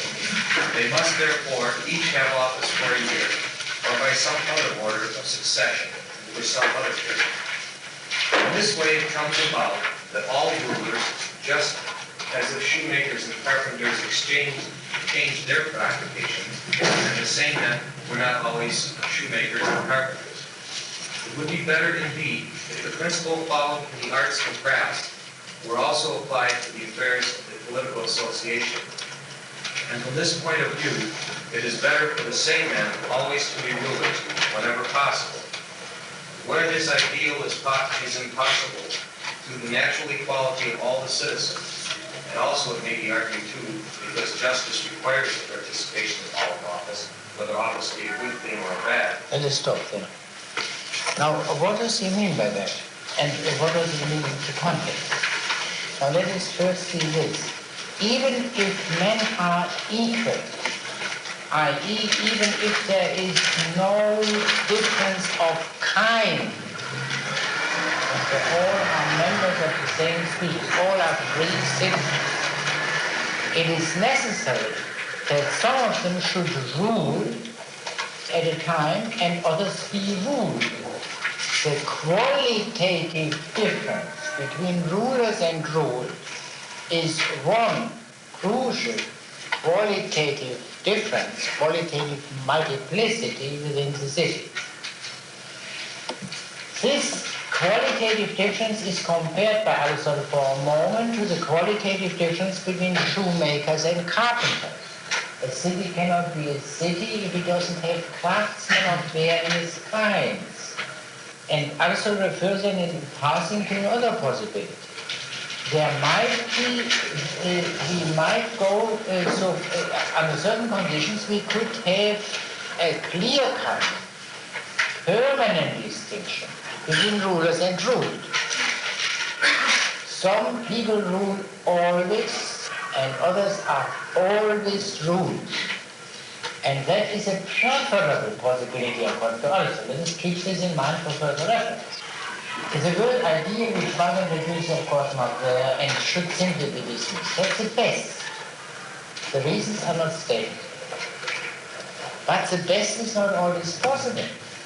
You may have a multitude of citizens who are equal, and where therefore it would be unfair and unworkable that some would be permanent rulers and others permanent rule. Therefore you can there only have rulers and ruling in turn. There can only be an exchange of rulers and rule, and Aristotle gives illustrates this for a moment, and that is an indication of the reason why the semi-eternal rulers would be better, as if the shoemakers and carpenters would change every year. This year Mr. X is a shoemaker, next year is a carpenter, and vice versa. Now that is not desirable, because we don't want a jack of all trades, but solid men thoroughly aware of all niceties of their arts, which comes with long time and uninterrupted experience. And that is, of course, the reason why rulers, sempiternal rulers, who accumulate the experience of government throughout their lives are preferable to people who are only temporary rulers. But Aristotle notice this point in passing. What is best in itself is not always possible. And where it is not possible, it is not just. And this leads to a crucial distinction. What is best is everywhere the same. What is just differs from place to place and from time to time. That is a crucial character of the Aristotelian politics, distinguishing it from the doctrines which were developed in the 17th and 18th centuries, which tended at any rate to develop a doctrine which would show what is just everywhere and at all times. Taking the example of Hobbes' Leviathan. there the key teaching is a teaching regarding sovereignty. What are the rights of the sovereign? And that means, of course, these are rights which a sovereign must have at all times, in all cases, regardless of circumstances. That perhaps the best and the just coincide. The same is true with minor modifications of Locke, Rousseau, Montaigne, and many others. Yes? Do you want to say? Oh, I did. Yeah, all right. I think this was hard. Oh, sorry. Yeah. And so if I also, yeah. And then this little remark at the end, when he says, regardless of whether ruling is good or bad, what does he mean by that? What does he mean by that? It's also a great question discussed in Plato's Republic, for instance. Yeah, the solution of this in Plato's Republic is this, that only those can be rulers who regard ruling as a nuisance, as a burden, as something bad. The ordinary politician or statesman regards ruling as a boon. And Aristotle says, I don't have to decide the question whether it's a boon or a burden. Whatever it may be, if the citizens are equal, these both boons and burdens must be distributed equally. Yeah? Otherwise, it's unjust. If equal people get unequal burdens or unequal boons. That he means by that. He develops then the point further on and states the principle very clearly. The end of the polis is not properly described by unity, although some unity is essential, but by self-sufficiency. As he has stated before, a society self-sufficient for the actualization of man's potentialities. The kind of degree of unity to be demanded from the city or for the city depends on the function of the city. We cannot simply speak of unity without considering that function. Now, Plato, we cannot go into that. If we would consider Plato's doctrine carefully, Plato, in his way, of course, considers all these things. The difference is very subtle and does not come out in each remark which Aristotle makes. Not because Aristotle is unfair, he brings out the salient point very clearly, but he says Plato obscures certain things which Plato himself admits and even emphasizes. Now, let us consider for one moment the question, what is Plato's concern in the Republic? Why he makes these outlandish proposals, absolute communism. Let us say this. Communism means the abolition of privacy. And that is Plato's explicit intention, because Plato goes beyond present-day communism, not only because of the communism of women and children, but the abolition of privacy is very strict. Not only the police, however it may be called, but everyone can enter everyone's room at any time in Plato's Republic. That is abolition of privacy. Now, why does Plato do that? What is the reasoning behind that?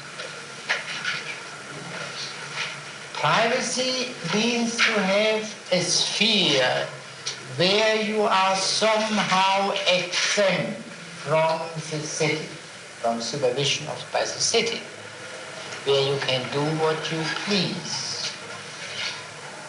And therefore that creates a tension to the city. Here there is a private sphere, and there is a public sphere. Plato follows in a way the logic of politics or of patriotism by saying full dedication to the polis demands the abolition of privacy. Or differently stated, a city, as a political society, to be good must be inspired by fraternity. By fraternity. They must not be strangers living side by side, but there must be one fraternity strictly understood, but not metaphorical, as it is in the French formula, but strictly understood. Now, if it is strictly understood, it means literally that all citizens are brothers. It means a reduction of the city to the family or household. Now, what does family mean? That means that all the members are kindred by common descendants from the same father and the same mother. That, of course, doesn't work out as adopted by Bell, and so something like it is suggested. They have at least the same mother, same father or motherland, stemming from the same soil. I cannot go into this extremely interesting subject, which raises a grave question of incest. You see, one could perhaps say this.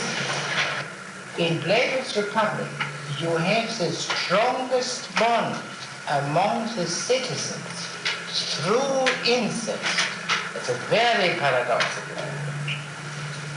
Because obviously A marries B. But in Plato's Republic means a brother marries a sister. Yeah? That is a practical meaning of the abolition of the reduction of the polis to the household. I cannot go into that. That is, although that is of the utmost importance, because the reasoning is roughly this. The institution of incest is a basic institution by which civilization stands or falls. But what's the rationale of these commands, provisions, is difficult to say. Plato suggests this reasoning. We have the family, which is self-sufficient for procreation, but not self-sufficient for defense, much too small a unit. Therefore, it is necessary to enlarge the household so that we arrive at a society which is large enough for defense. One must therefore compel the members of the family to marry outside of the family so as to establish strong bonds among the members of that larger unit, among the citizens. And that means one must forbid incest. The provision against incest forces the member of the family to marry outside. And that, against this background, can one understand the paradoxy of Plato's Republic, where in the Republic one can say Plato experiments with the notion that you can have the strongest bonds among the members of the polis through incest. That is one of the great paradoxes. But less paradoxically stated, Plato tries to combine the virtues of the household, closely knit character, and the virtue of the city, sufficiently large for self-sufficiency. Now, why is this not possible according to Aristotle? He discusses this proposal. In the Republic, all call everyone and everything mine. Shall we turn to that? Turn to 61 B18. But they will, page 43. Yeah, for Suarez believes, at this point, for Suarez believes that this is a sign that the city is what? Where is that? Even for the supreme good of the political association, that it should have the greatest possible unity, this unity does not appear to follow from the formula of all men saying mine and not mine at the same time, which in the view of Socrates is the index of the perfect unity of roles. The word all has a double sense. If it be understood in the first sense, the object which Socrates desires to realize may perhaps be realized in a greater degree. Each and all separately will then say my wife or my son of one and the same person. But each and all separately will speak in the same way of property and of every other concern. but it is not in the sense of each separately that all who have children and wives in common will actually speak of them. They will all call them mine, but they will do so collectively and not individually. The same is true of property also. All will call it mine, but they will do so in the sense of all collectively and not in the sense of each separately. It is therefore clear that there is a certain fallacy in the use of the term all. It is a term which, like the similar terms both and odd and even, is liable by its ambiguity. Equally capricious arguments can reason. We may therefore conclude that the formula of all men saying mind of the same object is in one sense something fine but impracticable, and in another sense in no wise conducive to harmony. Do we understand that? What does he mean by the twofold meaning of all saying mine and not mine at the same time? That can be said, Aristotle says, distributively, we may say, and collectively. For example, all will do the same thing. Say, all breathe, all pay taxes. That's distributive. Each does it.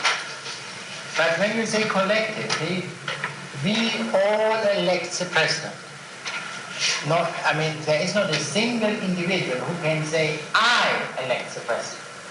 But we all do. Yeah? That are the two different meanings. Now, what does it mean in application to our case? Distributively, each will call the same thing or woman or child mine. Each will call the same thing mine. What's the consequence? Doesn't belong to any of them. They will fight. Think of it in practical terms. It is something which cannot be jointly enjoyed, like an apple, for example. Yeah? You see immediately where you get. Only by distribution and by different people saying of different apples, that's mine, could there be peace. Now what is the alternative? All will call the common things mine. So no one will say, I, as this individual, regards this as my property. But in the sense in which he says, I elect the president, namely, we all elect the president. That is, Aristotle says, it's beautiful, but not possible. Why? Because no one will ever get that thing.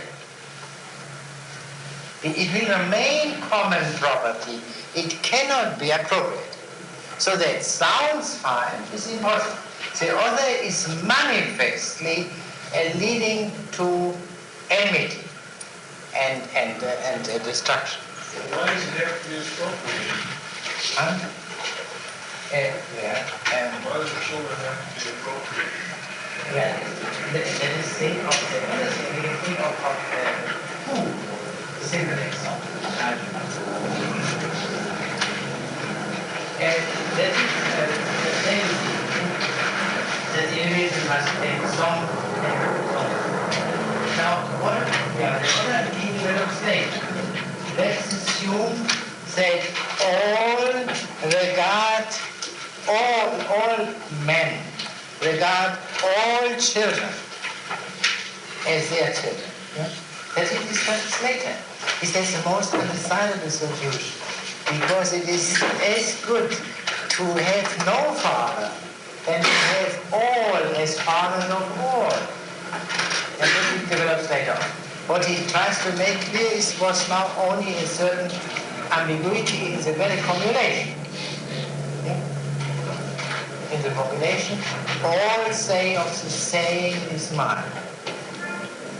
And think of the two different cases. Your tax payment. Your president. Your tax payment is yours alone, not of someone else. Your president is a president not of you in particular, but of you as a member of the community, i.e. all elected. Collectively, not distributively. That is, he wants first to make clear only a fundamental fallacy implied in this wheeling formula. The specific reasoning he gives later. Now let us go on where we left off.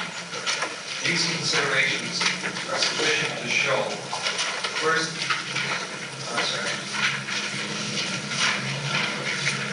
Where you left off.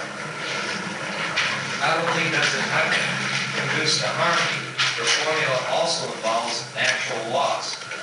What is common to the greatest number gets the least amount of care. Men pay most attention to what is their own. They care less for what is common, or at any rate, they care for it only to the extent to which each is individually concerned. Even where there is no other cause for inattention, men are more prone to neglect their duty when they think that another is attending to them. This is exactly what happens in domestic service, where many attendants are sometimes of less assistance than a few. The scheme of Plato means that each citizen will have 1,000 sons. They will not be the sons of each citizen individually. Any and every son will be equally the son of any and every father. And the result will be that every son will be equally neglected by every father. Yeah, that is the point which will become clearer. The crucial point of the one's own. We can also say the private to make it quite clear. The distinction between the common and the private must be preserved. So much so that even the common must in some way be private. Meaning it must be someone's business, for example, to be the general. Otherwise, if you give the responsibility to many, no one will regard it as his business, and the thing will be neglected. That is the point where the question of the one's own or the private comes in. Now, this is, from Aristotle's point of view, the fundamental error of communism, Plato's in particular, but of everyone. That's the most common, we can say. The simply universal is the most private, the most intimate. That only under that condition would communism be humanly a solution. That's the most common, which applies equally to all, is the most personal, the most intimate.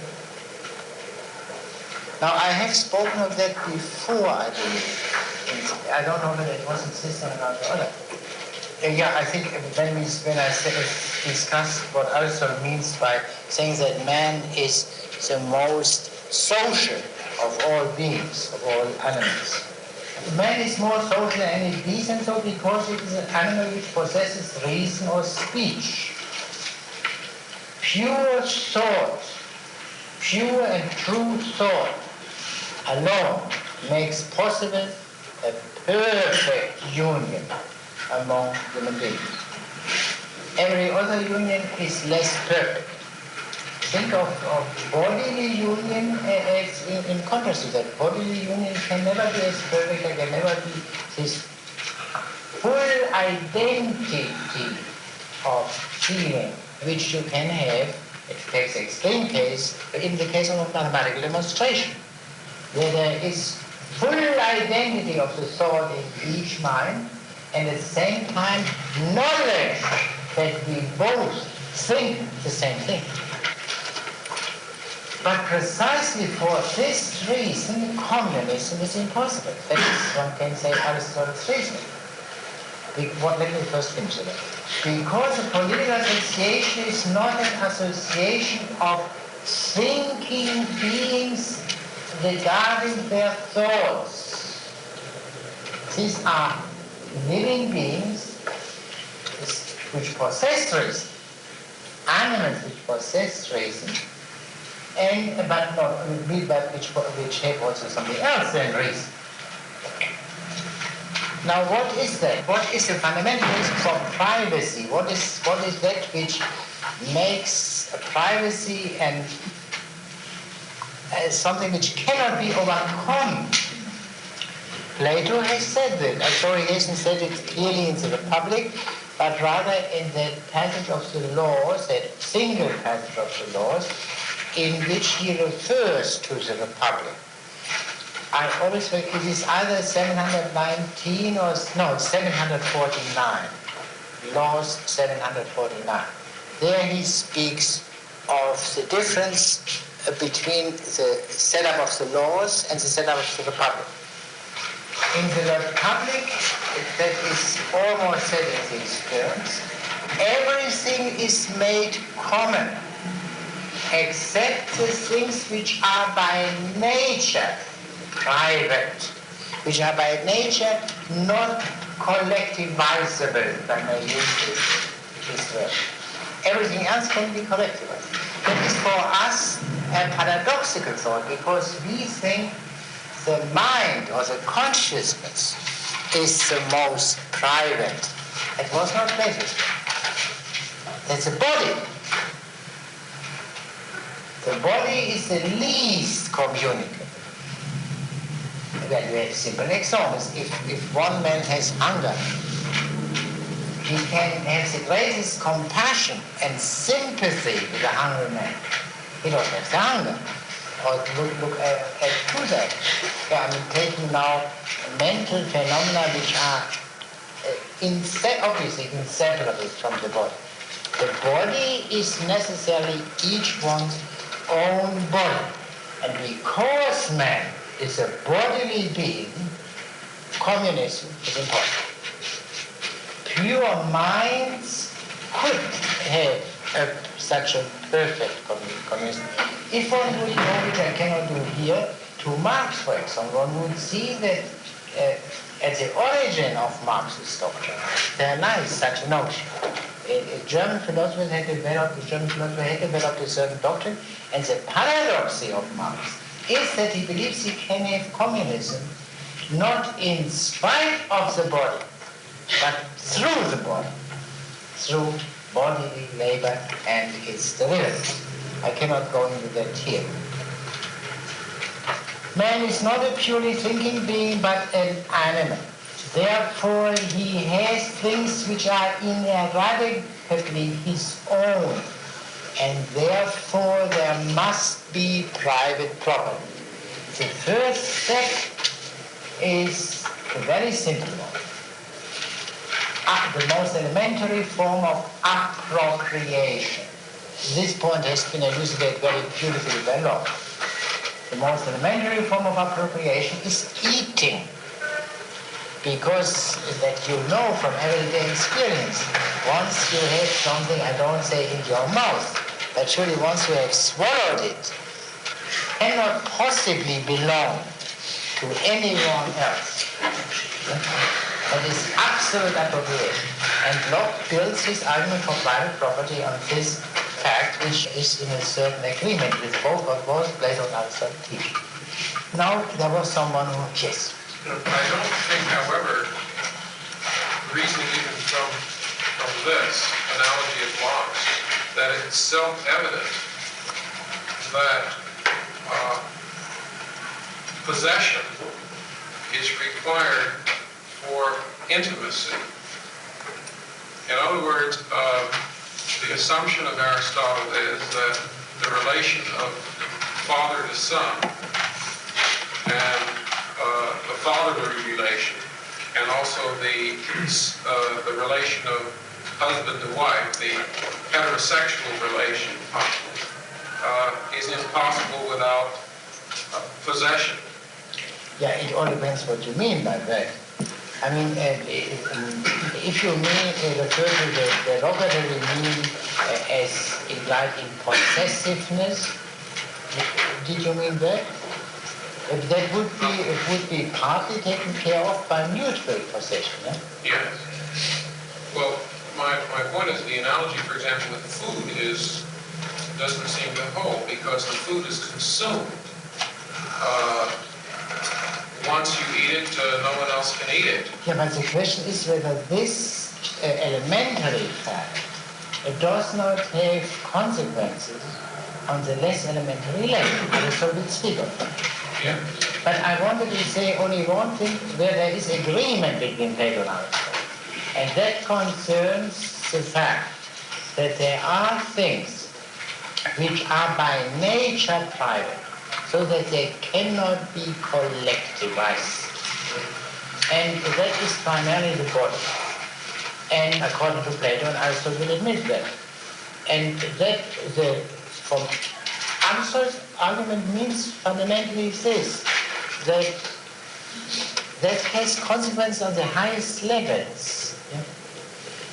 Because man is a bodily being, he must have privacy. He must have privacy. And this privacy also requires then on a higher level private property, because privacy would be imaginary on the basis of common property. Yeah? For example, all men could live in barracks, and it would be an iron rule, punishable by death, that no one may enter anyone's other's room without the permission, previous permission of the occupier. Yeah? So you can have privacy without private property. Yeah? You can have it. But Aristotle's argument can perhaps be said as follows. The basic privacy admitted by Plato, the body, that leads to privacy in the common sense of the term. We will find a simple example later on. And then that leads on a higher level to private property, as also required. We must follow that.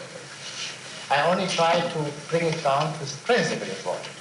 The fact that man is not simply rational. And then I don't think of the fact of passions and so, that is derivative. The basic fact is the body. The fact that man has a body which cannot possibly, and its parts, which cannot possibly communicate it as such, which are essentially a man's own, leads to the rejection of communism in Aristotle's argument. We must proceed step by step. Yes?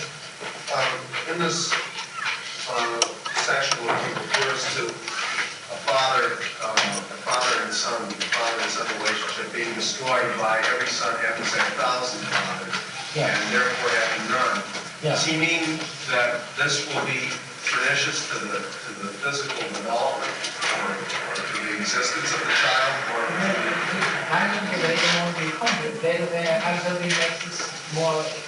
It brings out more feeling as a secret. What Aristotle's mind is something which you all know, but he will develop it nevertheless for you as well as for my friend. So I suggest that we go on. Let me see, where we are. In 1262a, line 13.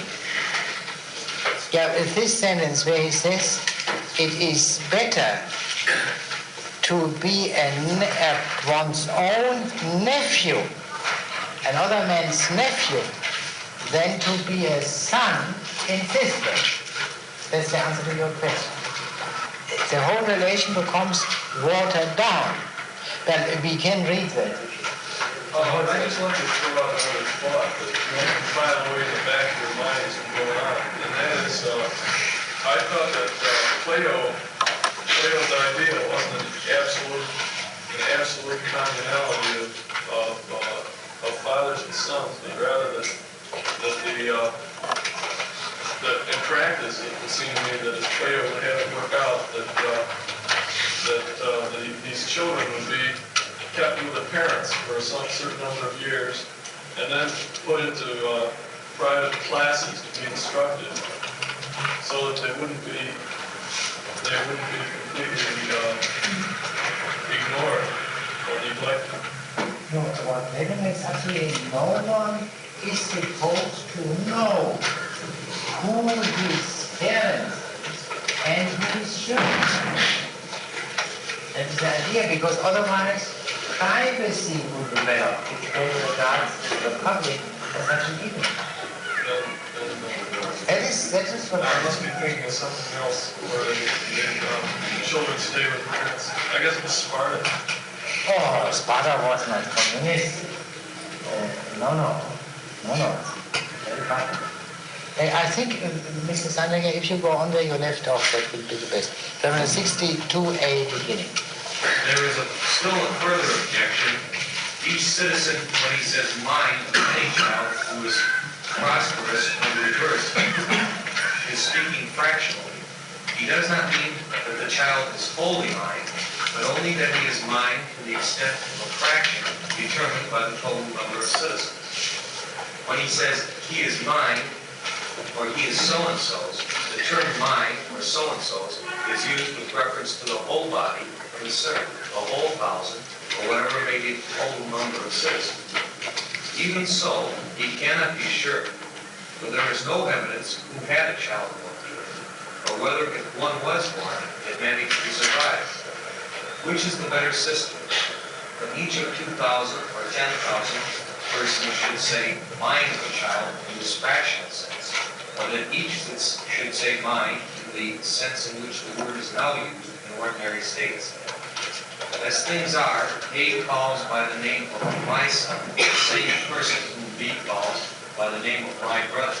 C calls him my cousin, D, E, and so forth call him my relative, because he is somehow connected with them, either closely or distantly.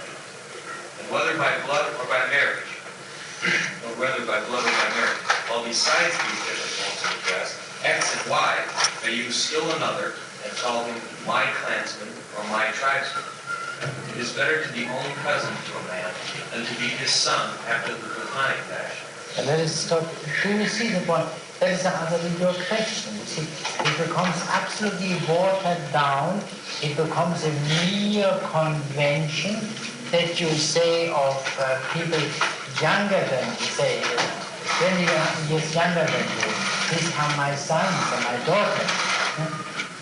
There is not, you have not the slightest reason to assume that these are your sons and daughters. Yeah? It becomes a mere label. The element of affection, which we should suppose, cannot thus arise. And therefore people will not now, as Aristotle in the cities, now people, generally speaking, take an interest in their children, are concerned with them. How will you be concerned with people who are your sons and daughters only in name? And even a cousin in the second degree now, yeah, that means something to you, provided you know which your grandparents or great-grandparents and so, and that means something to you. But there it doesn't mean anything. Because the one's own has been abolished. In other words, Aristotle does not confirm that these people nobody will take enough interest in these children so that they'll have difficulty surviving. Surviving? Nobody will feed them. Nobody will. Oh, that can be taken care of by sufficient police methods and so. I mean, nurses and hospitals do that all the time. That would not be the problem. But this particular affection, which children should have, they are most likely to get when they are brought up by people who regard them as their own, their own flesh and blood. I mean, why have the words like stepfather, stepmother, foster father, foster mother, such a slightly complicated meaning, even in the best cases compared with single parents and so on. Why? Because there is some truth to this assumption. There can be foster fathers who are better than natural fathers, without question. But that is not the rule. Now, let us first, yes. Wouldn't this also, or the Platonic formulation, be open to the objection that affection can arise between, as for example, a teacher and a student, which it seems to me Plato might have known quite easily. And this affection would also lead to an area of privacy, which form of communism. Yeah, what does Plato do for that reason? Well, Plato is not proved, yeah? As you know. And so he puts it on the strongest terms. And he says, well, all kinds of bodily relations. Yeah, you don't have to think of extremes, but simply touching and even kissing is good. So, is permitted only under certain conditions as a reward for particular heroism in war, for example. So, in other words, these privacies are publicly instituted for the sake of the public. And especially that these fellows, in the case of heterosexual relations, should generate more children than the others. Yeah? So it's really, Plato goes to the extreme. Now, teachers and this kind of thing, that would emerge in an important level only amongst the rulers, the philosophers, yeah? And that is an entirely different sphere, you know, that the mind is so much the preponderant consideration, and in addition, the political function is already there. Surely there are holes in Plato's thing, and no one knew that better than Plato. Plato was experimenting with that for certain reasons, which we cannot discuss while we are trying to make some sense of Aristotle. Yeah. Now, did you understand? But I think we must now, and we have to skip quite a few things. If you will give me your book, I will find it. 62 B7. Let us take page 46, paragraph 5. Generally, a system such as Plato suggests must produce results directly opposed to those which a system of properly constituted laws should produce, and equally opposed to the very object for which, in his view, this community of wives and children should ought to be instituted. Fraternity is generally held to be the chief good of states, because it is the best safeguard against the danger of civil dissension. Plato himself particularly commends the ideal of the unity of the state. And that unity is commonly held and expressly stated by Plato to be the result of fraternity. We may cite the argument of this supposed... Does he say fraternity? That is strong. Friendship. That's really misleading here. Friendship, which has the clear connotation of love in Greek, philia. We may cite the argument of the supposed. In the discourse on love, Aristophanes is made, as we all know, to speak of two lovers desiring in the excess of their friendship to grow together into a unity and to be one instead of two. Now, in the case of two lovers, the result of an excessive desire for unity must be either the disappearance of both of them into a new being, or the disappearance of one of them into the other. Do you see that? I mean, if the lovers seek perfect union, as they are said to seek according to Aristophanes' story, then either they are destroyed, or only one, or some mixture of the two will survive. But they cannot both survive the union. Yes? But in the case of political association, the result of an excessive desire for unity would be different. It would be merely a watery sort of fraternity. Of love, yeah, of friendship, yeah. A father would be very little disposed to say mine of a son, and a son would be as little disposed to say mine of a father. Just as a little sweet wine mixed with a great deal of water produces a tasteless mixture, so family feeling is diluted and tasteless when family names have so little meaning as they have in the constitution of the kind word. And when there is little reason for a father treating his son as son, or a son treating his father as a father, or brothers one another as brothers. There are two things which particularly move men to care for an object and to feel affection for it. One of them is that the object should belong to yourself. The other is that you should like it. Neither of these motives can exist among men who live under a constitution such as the time. So in other words, the phenomenon of friendship or love is insolubly linked up with one's own with privacy.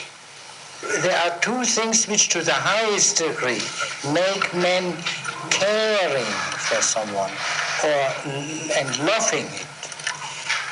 One's own and the precious.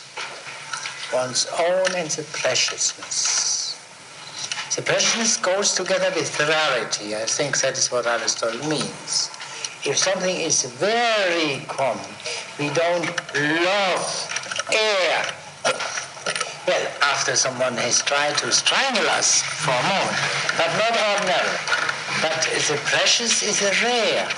Now, if you have 1,000 sons, Thomas in his commentary gives this example that single children, why are they so frequently spoiled?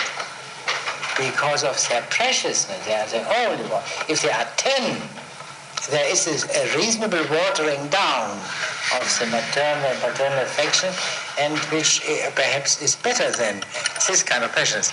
But at any rate, the one's ownness essentially enters this thing.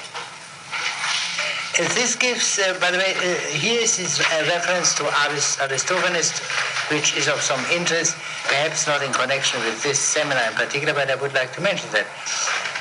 The point which Aristophanes makes in his speech in Plato's Banquet is that love is horizontal, meaning two beings try to unite and become a perfect union. And the Platonic doctrine of Eros is that Eros is vertical towards something higher. Yeah? And therefore the equality of the lovers, of sexual lovers, for example, can only be understood in terms of a vertical love, namely the lovers wish the sempiternity of the human race. They are concerned not simply with their union, but with the sempiternity of the human race, something higher than that. For Aristophanes, love is simply horizontal. And that is the Platonicism. Aristophanes refers to it. Now, what Aristotle's criticism in the bank here of Plato suggests is this, and that is a very interesting thought which I submit to those of you who are interested in this kind of thing, that in the Republic, Plato himself seems to make the mistake for which he reproved Aristophanes in the Banquet, to have the maximum of union in a horizontal way. I merely mention this to you because it may give you food for thought.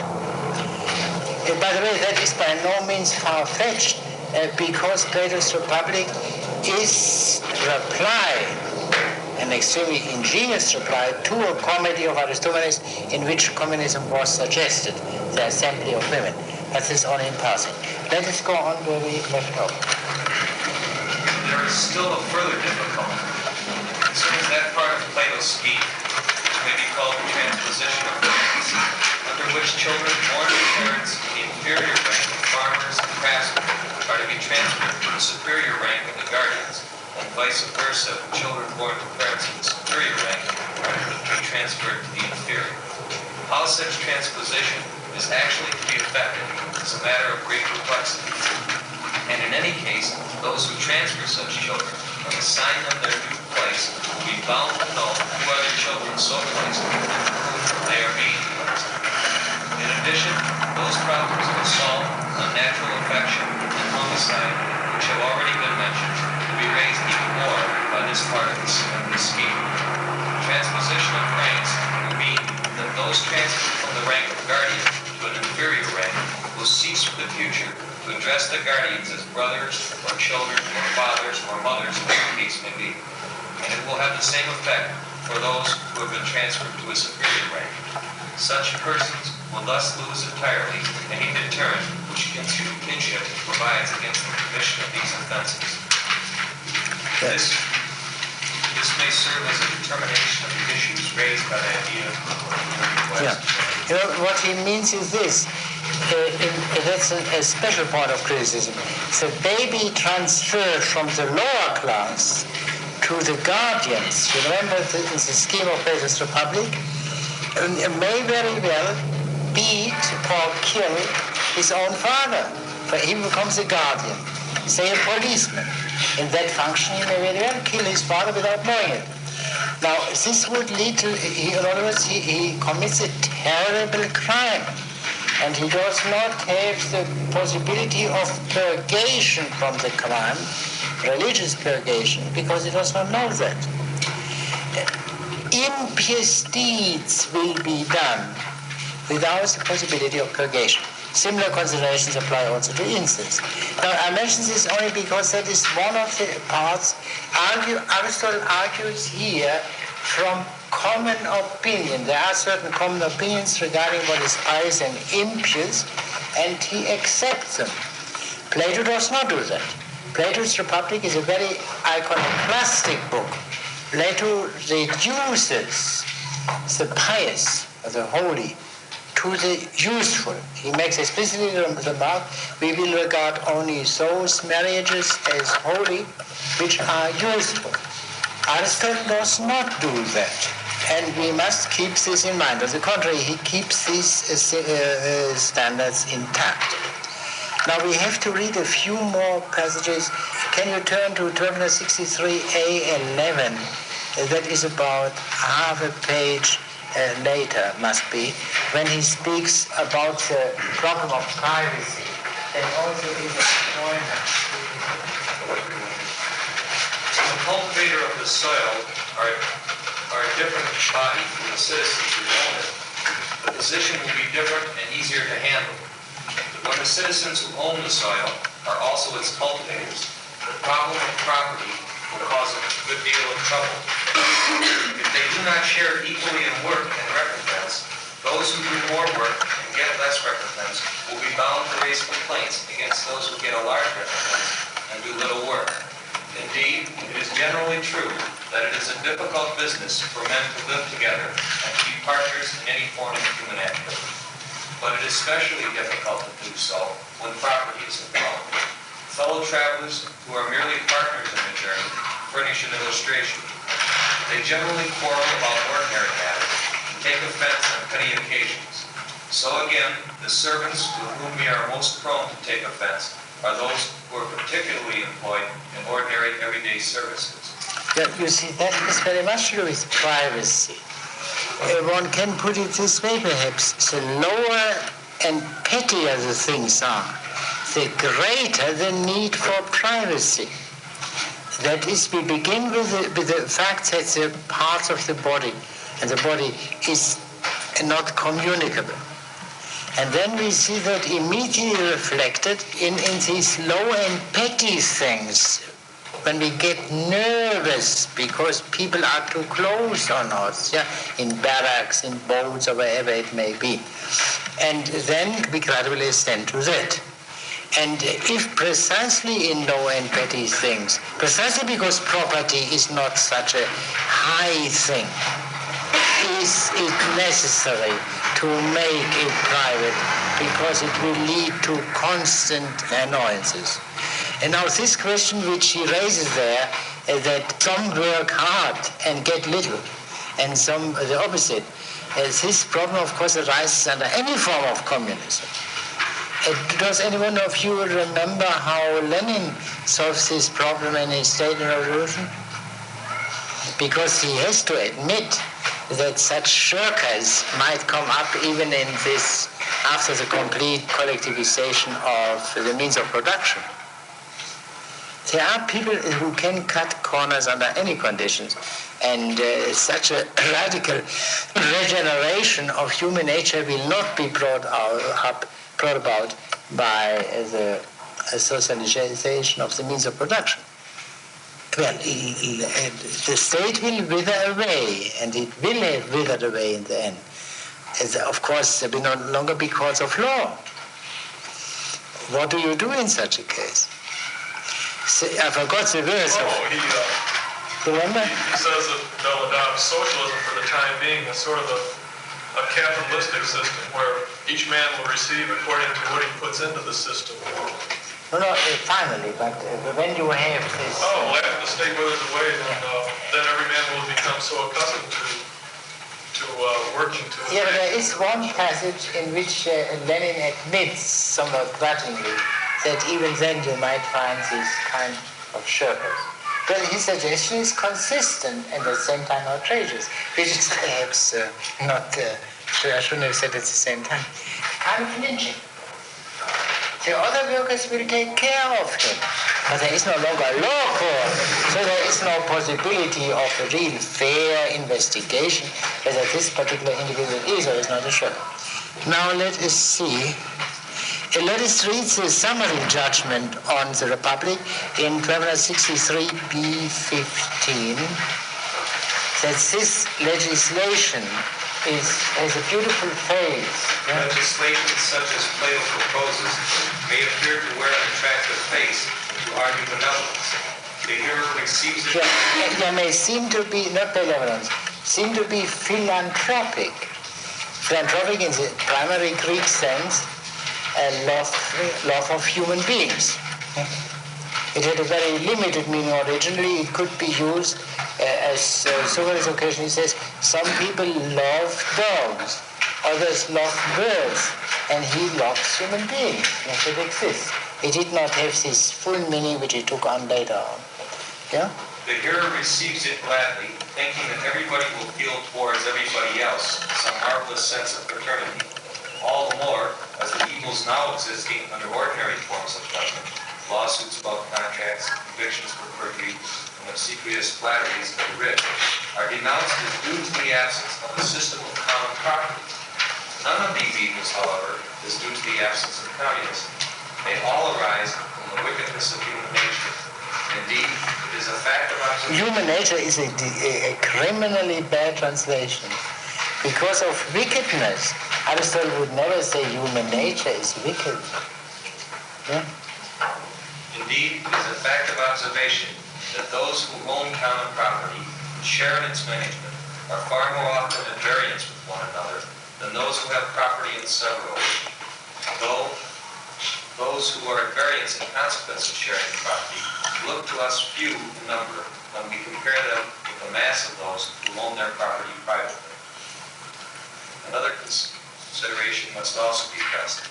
Justice demands that we should take into account not only the evils from which men will be liberated when once they have turned their property into the common stock, but also the benefits of which they will be deprived. The life which they are to live should be utterly impossible. Yeah, that is a conclusion. Communism is utterly impossible, meaning this demands for privacy, without which we cannot live well and pleasantly are not fulfilled. There will be a constant necessity of friction. But also is the constant interference with the other fellow's life in the most petty things. This is unbearable. There is one passage which we should also read in 1264a at the beginning, where he makes a general remark, but one must not ignore also this. We are bound to pay some regard to the long past and the passage of the years, in which these things would not have gone unnoticed if they had been really good. Almost everything has been discovered already, though some things discovered have not been coordinated, and some, though known, are not put into practice. Yeah, let us stop here. That is a very characteristic among which and very important for Aristotle. What does he mean by that? That can easily be misunderstood. I mean, if everything is already known, Aristotle's political science would seem to have the function to understand what is and not to propose what should be. What does he say here, as a matter of fact? What does he say? Why does Aristotle's investigation for the best polity make sense? The implication of Aristotle's inquiry is that the best polity does not exist, and to his knowledge has not ever existed. He makes a blueprint of it, for possible future use. How is this reconcilable with what he says here? Well, it says a lot of things that are known that aren't put into practice. Yeah, and also not put together. Put together. Both, yeah. And what Aristotle, in other words, what he says, there is no institution, we can say, no single institution, which has not in fact been discovered by man in the course of the ages, but they are not always or very rarely put together in the best way, and that he will try to do. Yes? Is Aristotle putting himself here in a certain historical position, that position being the position after which everything which he is been discovered or is Yeah, you can put it this way. Yeah, just as also to some extent in his philosophy. He has discovered truth. See, and all his predecessors knew the truth only partially. Not in every detail, of course, that is not interesting. But the fundamental truth he thinks he has discovered. That is a very important point. And the same is true in another way of political things.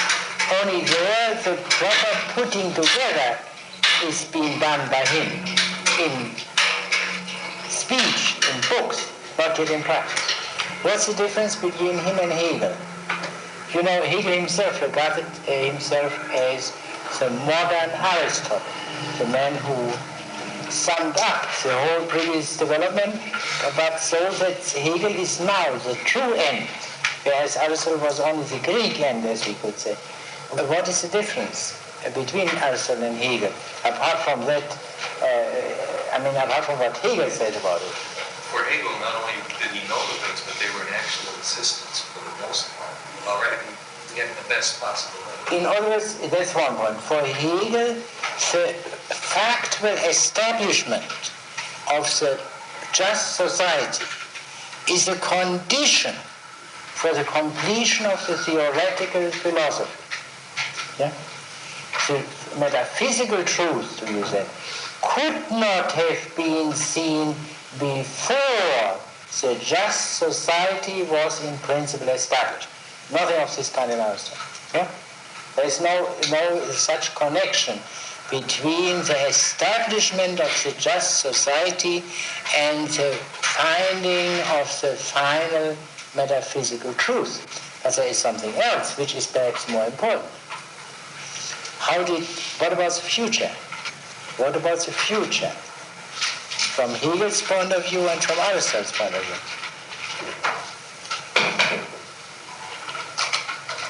From Hegel's point of view, it is so that once the truth is known, the theoretical as well as the political truth, it cannot but spread.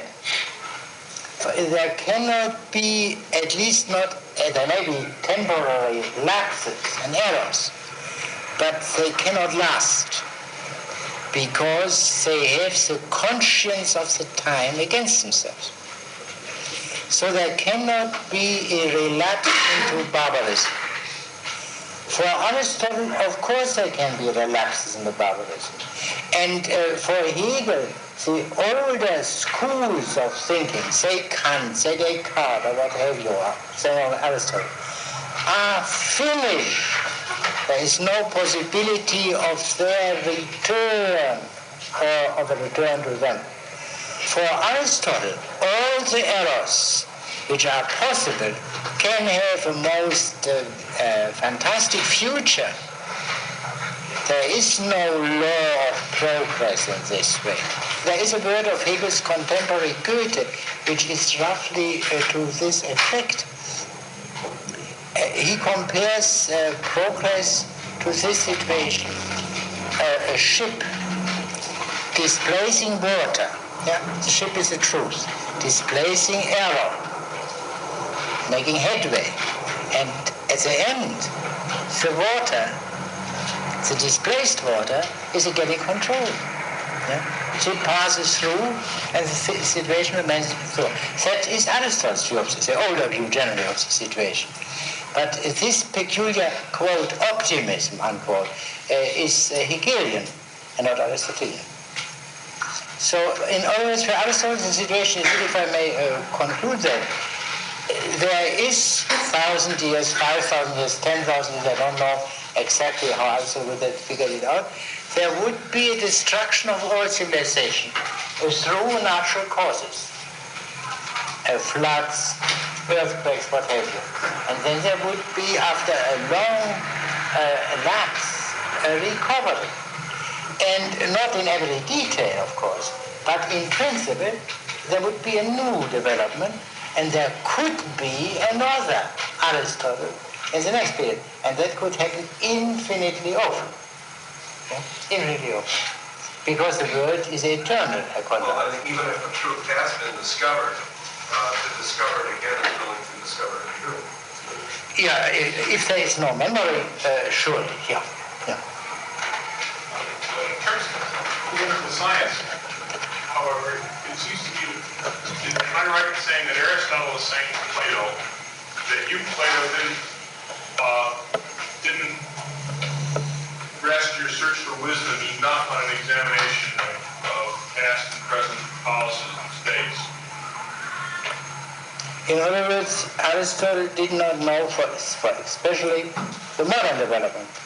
No, but he's saying to Plato that Plato didn't look at political facts enough. Is that what he's saying to Plato? Not on fact, but he did not have a sufficient respect for what men had done politically. Yeah? And Aristotle says political men are sufficiently competent without philosophy to discover all institutions. They may not be quite competent to put them all together in the best way, and there is where Aristotle comes in. And Plato has a lower view of the competence of political men. Yeah, sure, there's no question. Let us turn to 64b. There is probably a new beginning there. A new paragraph. It is also an element of danger. Yeah. There is also an element of danger in the method of government which Plato proposes to institute. He makes one body of persons the permanent rulers of his state. This is a system which must breed discontent and dissension even among the elements which have no particular standing, and all the more, therefore, among the high-spirited and martial elements. Yeah, now, does he not flatly contradict himself? Or contradict something which he said before? What did he say before? He said that it was best that one body should be the permanent rulers. But that this was not always possible. Yeah, that's one thing. But here he seems to say it is always impossible. Yeah? But here is a qualifier which is not unimportant. What is a special difficulty in the Republic?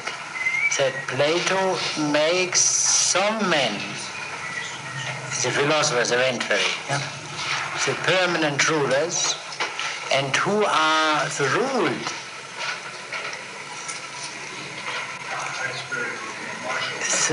In other words, the rulers are not the soldiers. That's the point, and that Aristotle will comply with this demand. In his solution, presented in Book 7 and 8, the ruling class is the armed class. And then the things appear in a different light. The armed men are simply the younger rulers. Yeah? Contrary to the suggestion of President Eisenhower, that who is old enough to bear arms is old enough to vote, Aristotle thought carrying arms comes first, and at a later age, the voting. And therefore there is a perfect harmony. These boys who are drafted will not resent being sent out to war by their elders, because they know we will be the rulers at 10 years from now. It's Aristotle, so there is no contradiction. And the last point, a bit later, perhaps one or two sentences later, when he comes to speak about happiness. There's a further objection that he deprives his guardians even of happiness. maintaining that it is the happiness of the whole state to be the object of legislation. It is impossible for the whole of a state to be happy unless most of its parts, or all, or at any rate some, are happy. The quality of being happy is not of the same order as the quality of being even. The quality of being even may exist in a whole without existing in either of its parts. The quality of being happy cannot. A further point may be raised. If the guardians are not happy, what are the other elements of the state which are? There is certainly no happiness for the craftsmen or for the mass of the common people. Yeah, that is something. Do you see that point? Plato's great paradox that he says, I'm not concerned with the happiness of any part, be that part a section or the individual. I'm only concerned with the happiness of the polis, to which Aristotle replies, you cannot have a happy polis consisting of unhappy members. Yeah? Because while 6 may be a composite, the even number 6 of the 3 number 6 of the 3 number 6 of the 3 number 6 of the 3 number 6 of the 3 number. But you took it lying down as far as your paper was concerned. You know what I mean? No, not exactly.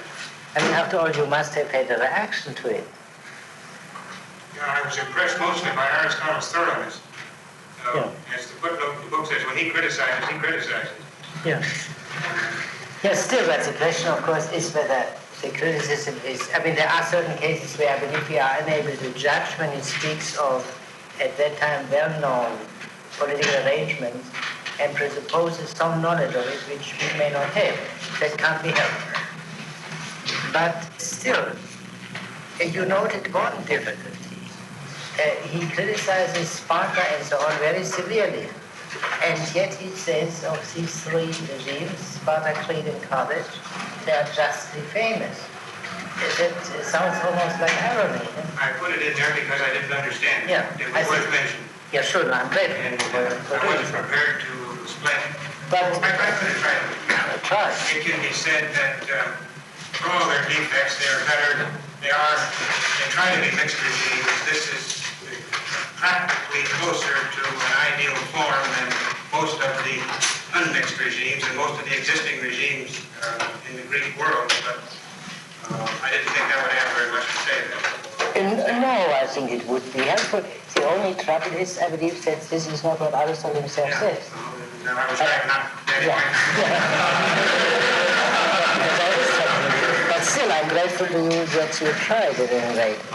Now, you made clear, I mean, I take the terminology which you used and which goes back to Barker, I suppose, that Aristotle looks at these various regimes from 2 points of view, from what you call the ideal and from the point of view of its inner consistency. Can you explain that? And you try to show this in details, even when Aristotle himself does not make the distinction, which may very well be a wise procedure. But could you explain it to the classic general by a simple contemporary example what this distinction means? Well, the example of the system of common meals in Sparta is supposed to be a democratic institution. As a matter of fact, because the unequal division of property in the Spartan laws do not operate as they should. The unequal division of property is an ideal defect, but even with an unequal division of property, presumably you could make the system of common meals operate so as not to discriminate against the poorer citizens. The Spartan laws do not do this, they make it worse. But the ideal defect is, of course... It's my own phrase. Yeah, very shorthand. Yes, very shorthand indeed. There's But ideal defect is a contradiction in terms. But we understand you. What I was thinking of was a simple contemporary example. You can criticize a given institution, this country, for example, as not democratic, assuming that the American polity is meant to be democracy.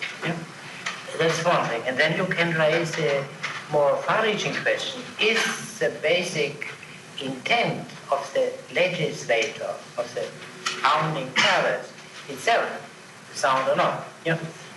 So the meaning of the distinction is clear. Good.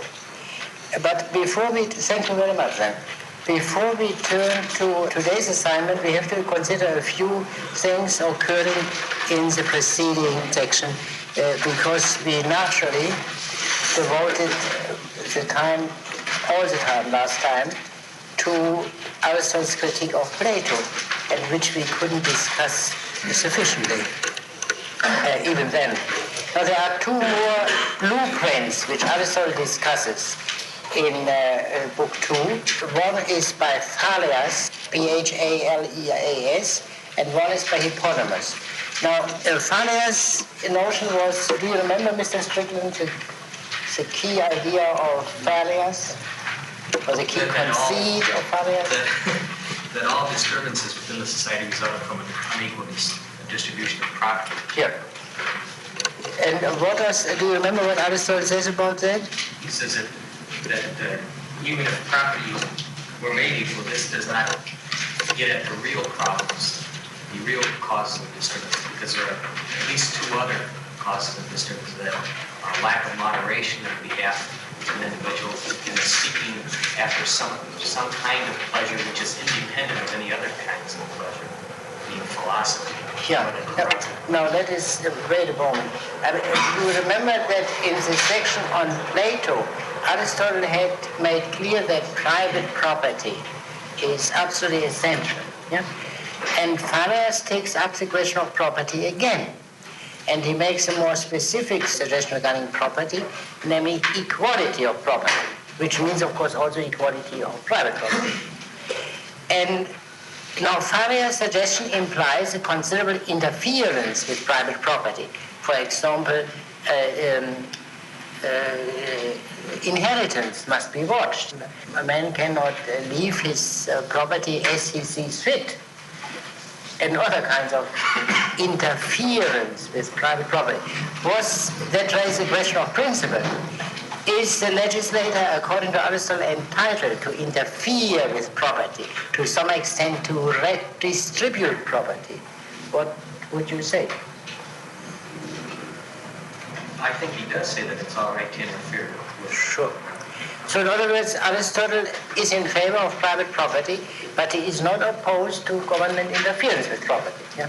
So his position is very different from that of modern economic liberalism. That should be clear, as appeared already clear as should have appeared already from the economic section in Book 1, which is not inspired by the spirit of Adam Smith. For example, one is a prohibition against selling bonds in state, and that it goes down to the family. Events within the family is taken for granted. The main point to which you referred is this: Aristotle questions Phaleas' principle that property is the cause of civil war and other civic unrest. How does he justify this criticism? Perhaps we read that 1266b, do you have it? B38, which means almost before the beginning of 1267a. Men make rebellion not only because of the inequality of property. Do you have that? It must, I'm sure it's a new paragraph in Barbara. Let me see. Tell them the page. Paragraph 10 on page 65. This raises a further point. Civil discord arises not only from inequality of property, but also from inequality of the offices which men hold. But here we must note the difference.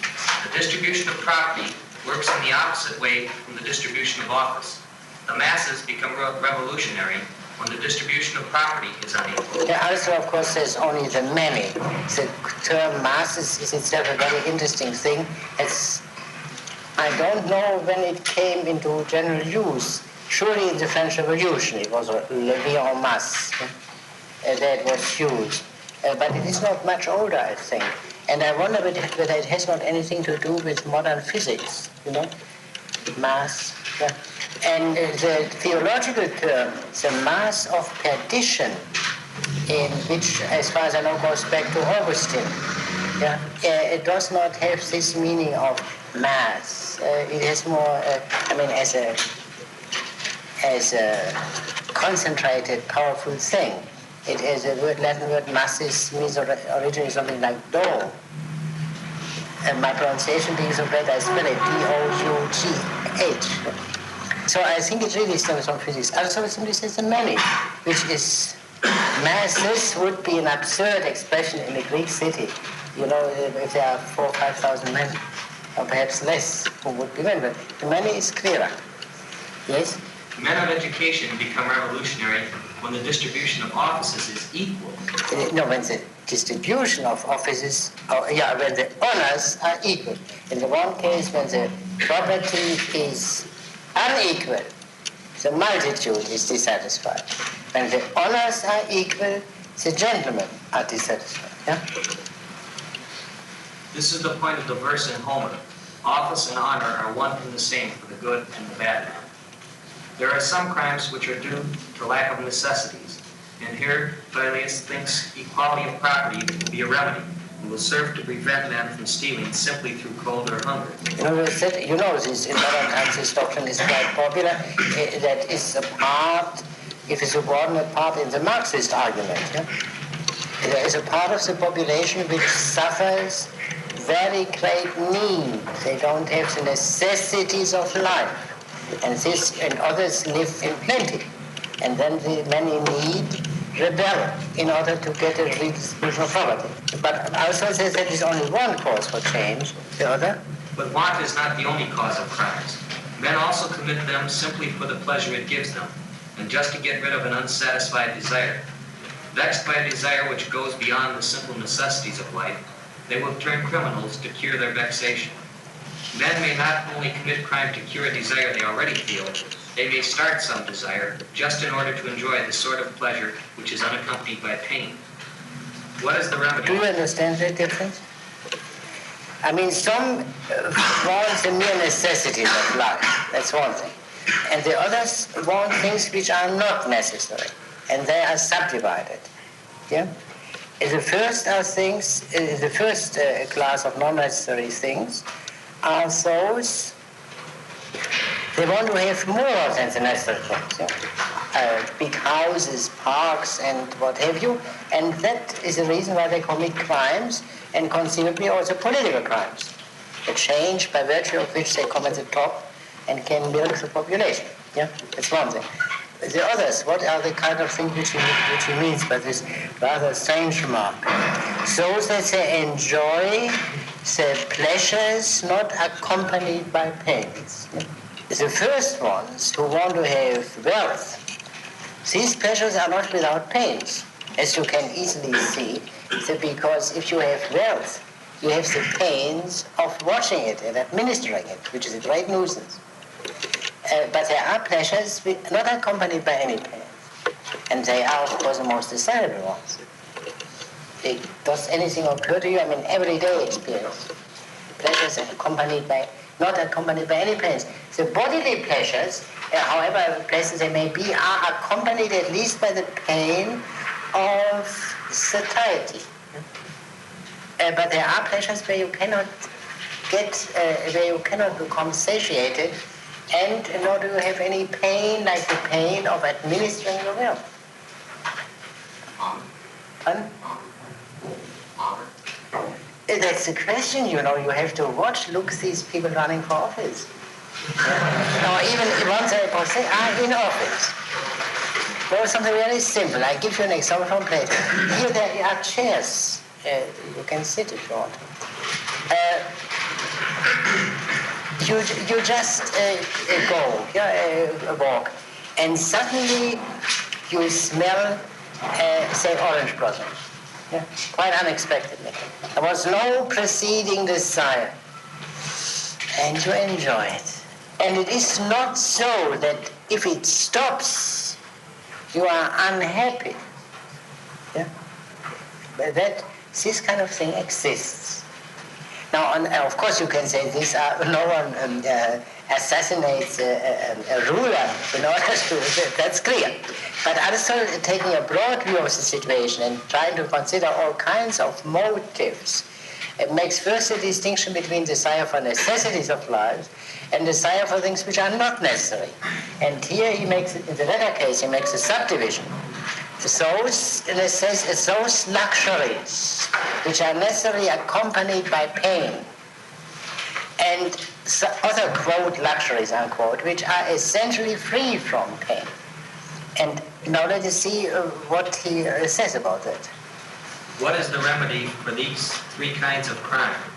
For the first kind... The three crime is, of course, Barker's inability. Of course, these three, how shall I say, illnesses, you could also say. Yeah? For the first kind, we may answer some modicum of property in some sort of work. For the second, a temperate disposition. As for the third... It is clear. In other words, the people who suffer from the necessities, well, they should have some property so that they don't hunger and so on, and also work, and so that they don't get funny ideas. And the second one who want to have these big palaces, well, they should be learn to become moderate in their desires, moral education. And the third? As for the third kind, we can only say that if there are men who want to get unmixed pleasures purely by their own independent effort, they will find no satisfaction except in the aid of philosophy. Yeah. Now what has this to do? I mean, we are practical men and political scientists. What has this to do with it? This seemingly far-fetched thing. In other words, what Aristotle means is this, what we all know from the smell of a rose or similar, or perfume maybe, that on the highest level, the most complete way, is philosophy. This affords pleasures much more intensive than those of perfume of any kind, as a perfume of the mind, one could say. And in addition, it has also some other meaning apart from the pleasure. Yeah? Needed also in a way. Why does Aristotle refer to that here? In a political book, where we really speak about serious matters, And Aristotle implies, and that will become clear from other passages, we cannot reach full clarity about political things if we do not think of that text called philosophy as the highest of which man is capable, which in a way limits political society, because political society as such is unable to philosophize. The polis cannot philosophize. And that is important to know, because we must not expect the highest satisfaction from the polis, from political life. If we have the highest expectation from the polis, then we will engage in visionary politics and will not get those solid goods which political life can procure. So it is impossible to clarify politics without having some understanding of the transpolitical. That is one occasion which Aristotle uses to refer to that. Yes? Well, isn't this inconsistent with the statement that the polis is in every way self-sufficient, both morally and spiritually and metaphysically? Okay. You can philosophize outside of the polis as an individual. Can you? In what sense? Let us look at our friend Aristotle himself. Where did he live? Did he live in a desert? Did he live in some mountainous district without any conveniences whatever? Or where did he spend his life? A considerable part he spent in the city of Athens. Plato spent practically his whole life in Athens, and Socrates still more. So in other words, philosophy somehow needs the city. Needs the city. Because if everyone has to take care of all his needs in every respect, he won't be able to think. Yeah? There are needs of the body which must be fulfilled. And the problem is more complicated. One can say philosophy is not possible without the polis. And yet the philosophic activity is not a political activity. Does this make sense? One can also say the polis needs philosophy, as we shall perhaps see later on. And yet, that again does not make philosophy a political or public affair. It's a complicated relation. Yeah? I only wanted to show now why Aristotle is compelled to indicate from time to time, for example at the beginning of book 7, but also other passages, to refer to philosophy. Quite a few, we will come across certain passages in the third book, where Aristotle suggests a perfectly satisfactory political solution. Every man would seem to, every sensible man reads that that's the real thing. And Aristotle makes a question mark. The question mark is related to the fact that the solution has been reached in entire disregard of philosophy. And we must never forget that. Well, I can give you a simple modern equivalent to the problem of Aristotle, which makes it in a crude way more intelligible to you, but in a deeper sense makes it much more unintelligible. And that is culture. You know, culture is the sense of culture of the mind, which you use in the composite culture vulture. This higher thing, which we somehow divine that's higher than the political, that takes on for Aristotle the precise form of philosophy, because the other things which are related to that, for example poetry, is essentially subordinate to philosophy, and therefore poetry becomes a theme of Aristotle's politics, as you will see in Book 7 and 8.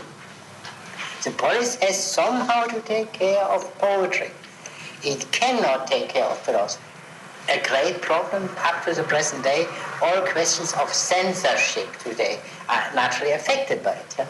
Academic freedom is not, as we say, is not quite the same thing as a freedom for everyone to write any novel or poem he pleases. I mean, maybe the two cases should be treated in the same way by the law, but that needs no argument because the two cases are different. Well, we may take this up later when we come to what Aristotle says about censorship. Now let us go on. Whoever has it should continue. For all pleasures other than that of philosophy need the assistance of others. Of other human beings, yeah. The greatest crimes are committed not for the sake of necessities, but for the sake of superfluities. Men do not become tyrants in order to avoid exposure to cold. Is this clear? Is this clear? And that proves that the greatest crimes are not committed by men in need. Yeah? Because there are other ways of smaller crimes are sufficient, like theft and so on. But the biggest crime, high treason, establishment of tyranny, is not committed for this reason. Yeah. And therefore, Farias is wrong if he believes that the root of crime is need. That is not unimportant to mention today, because there are some people who really believe that need today, need, poverty and other kinds of things are the cause of crime. There are occasions, but other things also give equally occasions. Yes? This is the reason why the honor is paid to the man who assassinates a tyrant, not a mere thief, are also great. We thus see that the general scheme of the Constitution proposed by Farias avails only against the lesser crimes. Yeah, so that's the solution, the conclusion of this. Now, this is all I have now to say about the Farias section. Let us turn to the Hippodamus section, paragraph 60b, 22. We might read the beginning here, because that is a unique thing in Aristotle's work, as you will see. Hippodamus, the son of Euryphon, a citizen of Miletus, was the first man without practical experience of politics who attempted to handle the theme of the best form of constitution. He was a man who invented the planning of towns in separate quarters and laid out the Piraeus with regular roads. In his general life, too, he was led into some eccentricities by a desire to attract attention. And this made a number of people feel that he lived in too studied and artificial a manner. He wore his hair long and expensively adorned. He had flowing robes, expensively decorated, made from a cheap but warm material, which he wore in summer as well as in winter. And he aspired to be learned about nature generally. Yeah, let us stop here. Aristotle never again goes, either in the politics or elsewhere, goes out of his way to describe the character of a thinker he criticizes. It's because apparently in this case it is very necessary to do so.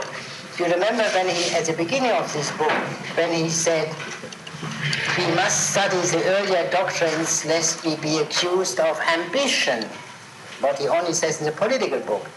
In political matters, these qualities of the individuals count. In a purely theoretical discussion, they are irrelevant. Now, this was a man, the first man not engaged in politics, who attempted to speak about the best regime. Since for Aristotle, the quest for the best regime is identical with political philosophy or political science, we can say Hippodamus was the first political philosopher, especially, or the first political scientist, especially if we consider the fact, the other qualification, not engaged in politics. If someone engaged in politics thinks about the best regime, that's his business in a way. But the man who is not actually engaged in political activity and yet thinks about the best regime, that is the theoretical man regarding politics, or political philosopher, or political scientist. Now, this first political philosopher and political scientist was a strange fellow. He was a town planner in the first place, and it was a fussy fellow. You know, some things would remind one of a bohemian, and other things would remind him of a kind of, how do you say, snob. Yeah, is this a kind of snobbish thing? Yeah, and certainly he wanted to show off. This much is clear. And then he also was a natural philosopher in a way. Yeah? He wished to be a man able to speak competently about the whole nature. Now that is remarkable. Aristotle makes clear to begin with that he was a somewhat ridiculous figure. And this ridiculous character of Hippodamus indicates a problem of political philosophy or political science. And what is that problem? I mean, the basis was natural philosophy. And from natural philosophy he learned, that does not appear immediately from Aristotle, but from some other reports we have about that man.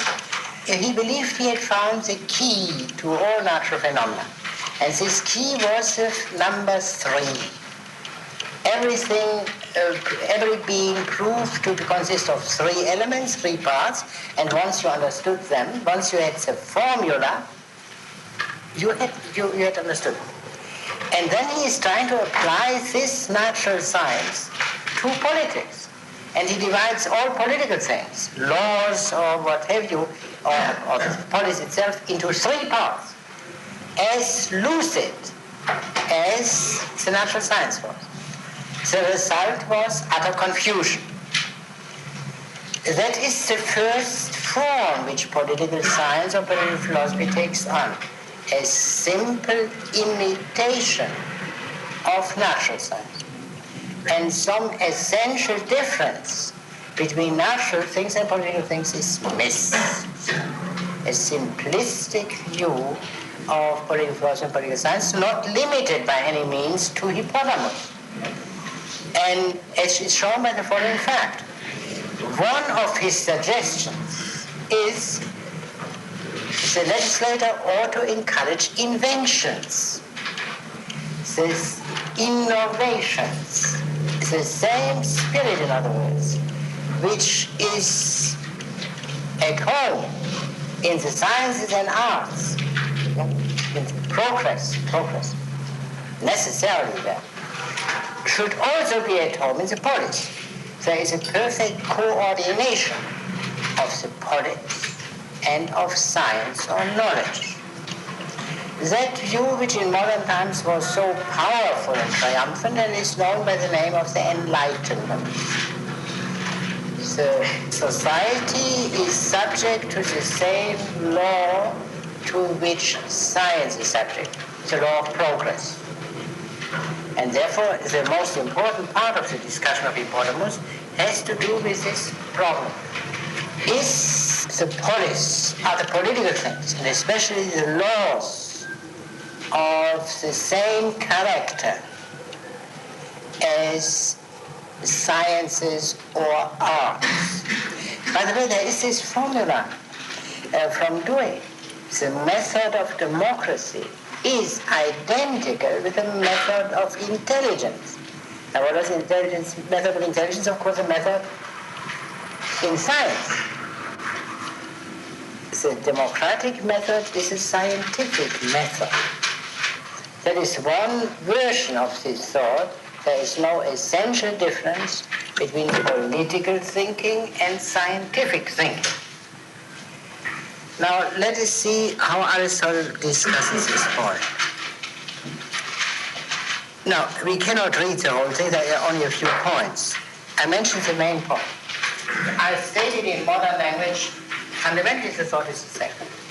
If you encourage inventions, you encourage in our language technological change. But how do you know that technological change will not lead to social change? That everyone would admit that. And now we come to the grave problem. Will not social change also lead eventually to political change? And then can the statesman who is concerned with stability simply encourage inventions, i.e. technological changes? It's a very grave problem with which we live. If you think only, well, a point which I shall discuss later, the crucial importance of military technology for political things.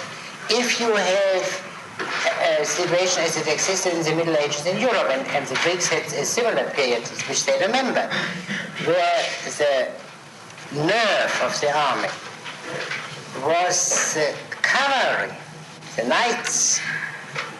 You had a rule of knights, feudal rule. In the moment infantry became the queen of battle, more democratic regime emerged. And this beautiful phrase, the gap as the great equalizer, it is very revealing. Here this could be bought by practically everyone and handled by practically everyone, established a very massive form of equality. And these military changes have had a great political consequence. Now you see what happened in the meantime. The significance of a gun, and even of a machine gun, has faded absolutely in the age of these terrific super weapons, which can be handled only by a very small part of the population, and gives, of course, a tyrannical government infinite power. Yeah? They can simply send over an atom bomb if need be, and then that settles the rebellion. Therefore, these questions we must keep in mind. Yes? I was just wondering, the practical example of this that Aristotle might have looked to within the, if I'm not wrong, the Athenian dependence upon light infantry after, I guess, 500 BC or so, when the fallen power of the heavily armed noble. In other words, the heavily armed are not the nobles. The heavily armed were the middle class and even lower middle class. No. The hoplites were still regarded by Aristotle in his time, the heavily armed soldiers, as a queen of battles. Yeah. Now the problem, of which I will speak later on in this book, was created in Athens by the navy. Because for the navy you needed people who did not have, and you preferred people who didn't have any property whatever. Because, the rowing, rowers. And they acquired political power via the need for the navy. That's another thing. Yeah. Now, let us see. Aristotle states then first the case for change. We cannot read these extremely interesting passages, and I can only summarize them. We cannot read them for reasons of time. You should really read them. Now, Aristotle, the case for political change is very simple. We find progress everywhere. Look at the physicians in Homer, and look at the first-class contemporary physician, in Athens. Yeah? What a difference. All kinds of things can be cured now, which were hopeless in the time of Homer. And in gymnastics, and in what have you. Progress everywhere. The principle is this. Men in general seek not the inherited, the ancestral, but the good. The ancestral has no claim to authority. They may have been old fogies, as Aristotle says here. What we seek is the good, and not the ancestral. That's a clear case for progress, and that state of mind which you all know. But then he states the case against change.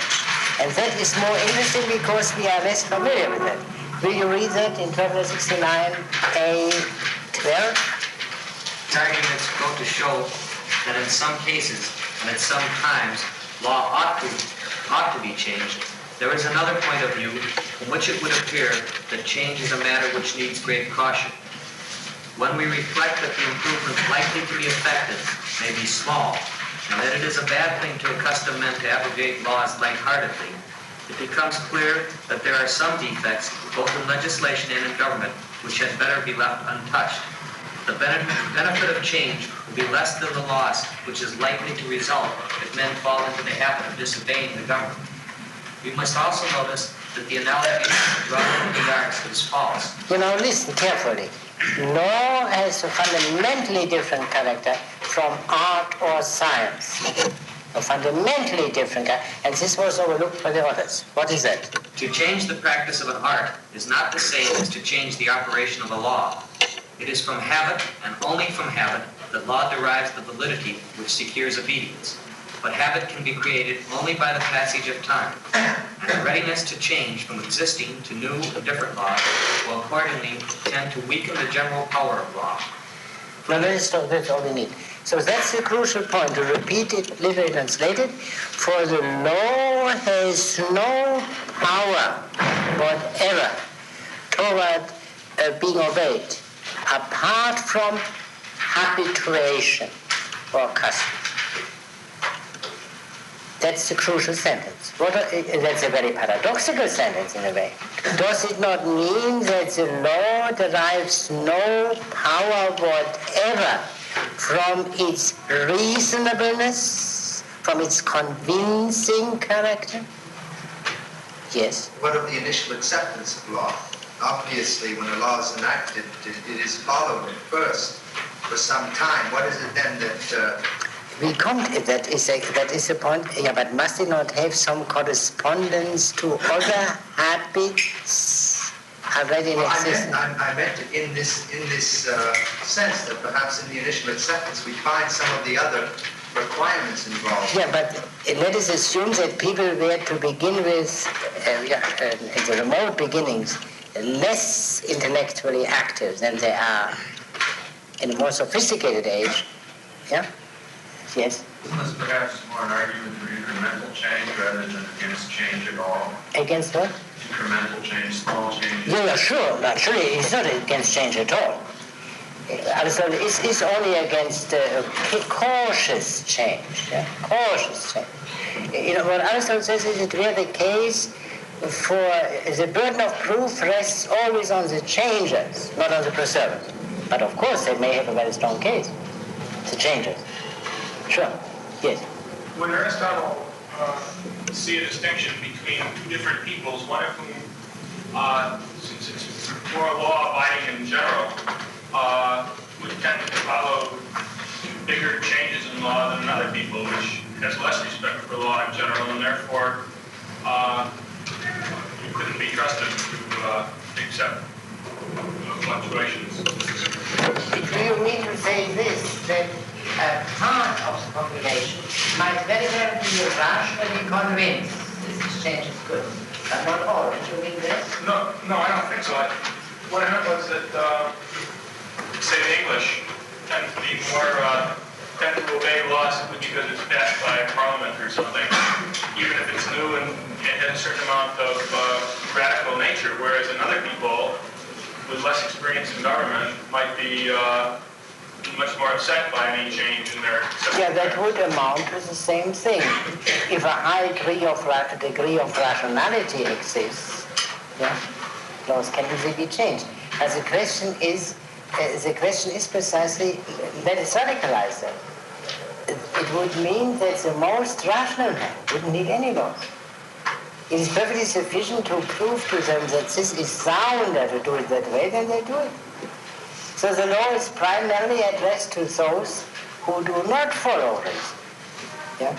And therefore it would mean we must take for orientation a society which is not outstandingly rational, as the British, in your hypothesis, are. Well, Mr. Strauss, I think you misstated what I was trying to say. I wouldn't argue that the British are necessarily more rational than anybody else. Rather, in one way they are. Well, I will give you an example later, yeah, but go on. my point is that it seems to me that an act of the British government, simply because it's an act of Parliament, may be followed more because the British people are used to obeying duly constituted laws simply because they're duly constituted, not because of the rational content of the law. In that other people who are less used to following laws simply because they are duly constituted, they tend to follow more simply because it's happened. And therefore, the British, for instance, might be in a better position to accept faster change because of a greater respect for the lawmaking process. Sure. The problem is a very interesting one because it shows, to satisfy some among you, the obvious limitations of Aristotle's politics. What I mean by this is this. Aristotle did not anticipate modern society. That's absolutely clear. And he did not know certain possibilities which developed in modern times. Now, one of these possibilities is what we all know as a distinction between the Constitution and the laws. This distinction has a slightly older origin, but not an Aristotelian origin by a long shot. And this older distinction, occurring in the 16th, 17th century, is that between fundamental laws and laws which are not fundamental. Out of that distinction grows a distinction between the Constitution and the ordinary law. Now, once it has, this distinction has sunk in deeply, and the fundamental laws are not touched, you do not know conclusion regarding ordinary laws, regarding the fundamental laws, follows from changes regarding the ordinary laws. Yeah? Is this clear? Once you know, for example, Parliament is the legislative body, and Parliament is elected in this and this way, that must not be changed by the government. Then the individual measures of Parliament, say the individual laws, are necessarily important. And that required a very great step, Furthermore, regarding the distinction between Constitution and laws, the ordinary laws, you mustn't forget, not in the British theory, which may not exist, but in those countries which have a more theoretical basis, like this country in France and other countries, there is a notion, there is the sovereign people. The sovereign people gives itself first the Constitution and then derivatively the law. All legislation, in other words, is somehow self-legislation. Although in practice it doesn't look that very frequently as we know, but that is at any rate the theory. Now all these enormous changes have molded the habits, the ways of thinking of all of us. And Aristotle did not know that. He did not take into consideration. Aristotle would be wholly objectionable and deserve to be thrown into the dustbin if he had not considered the principles of modernity and not the developments. And that he did, by implication. And that is, I cannot develop this. Now we will have better occasions for that. But now I want to read to you two modern utterances, one American, one British, regarding Aristotle's problem. The first comes from the Federalist paper, number 49, Hamilton or Madison. If it be true that all governments rest on opinion, it is no less true that the strength of opinion in each individual and its practical influence on his conduct depend much on the number which he supposes to have entertained the same opinion. Yeah? In other words, in the language of Mr. Riesman, men are very much other-directed, and not only now. The reason of man, like man himself, is timid and cautious when left alone. I suppose most of you know how unpleasant it is if you have an opinion different from everyone else you know, and on a matter of some importance, and that's really very most uncomfortable. And because as Hamilton of medicine says, the reason of man, like man himself, is timid and cautious when left alone, and acquires firmness in confidence in proportion to the number with which it is associated. The most absurd opinions become respectable if many people hold it. I mean, I do not want to give you some examples from social science because that would be unfriendly, but I know that of it. When the examples which fortify opinion are ancient as well as numerous, they are known to have a double effect. In a nation of philosophers, this consideration ought to be disregarded. You see, even the Federalist Papers must speak of the philosophers in order to make clear what they mean. A reverence for laws would be sufficiently inculcated by the voice of an enlightened reason, which would tell you, A, that you have to obey laws regardless in the first place, because lawlessness is a much greater evil. Secondly, which would show you in this particular law how reasonable that law is. Yeah? How reasonable that law is, take any of the niceties of the tax laws, and then you will see what I mean.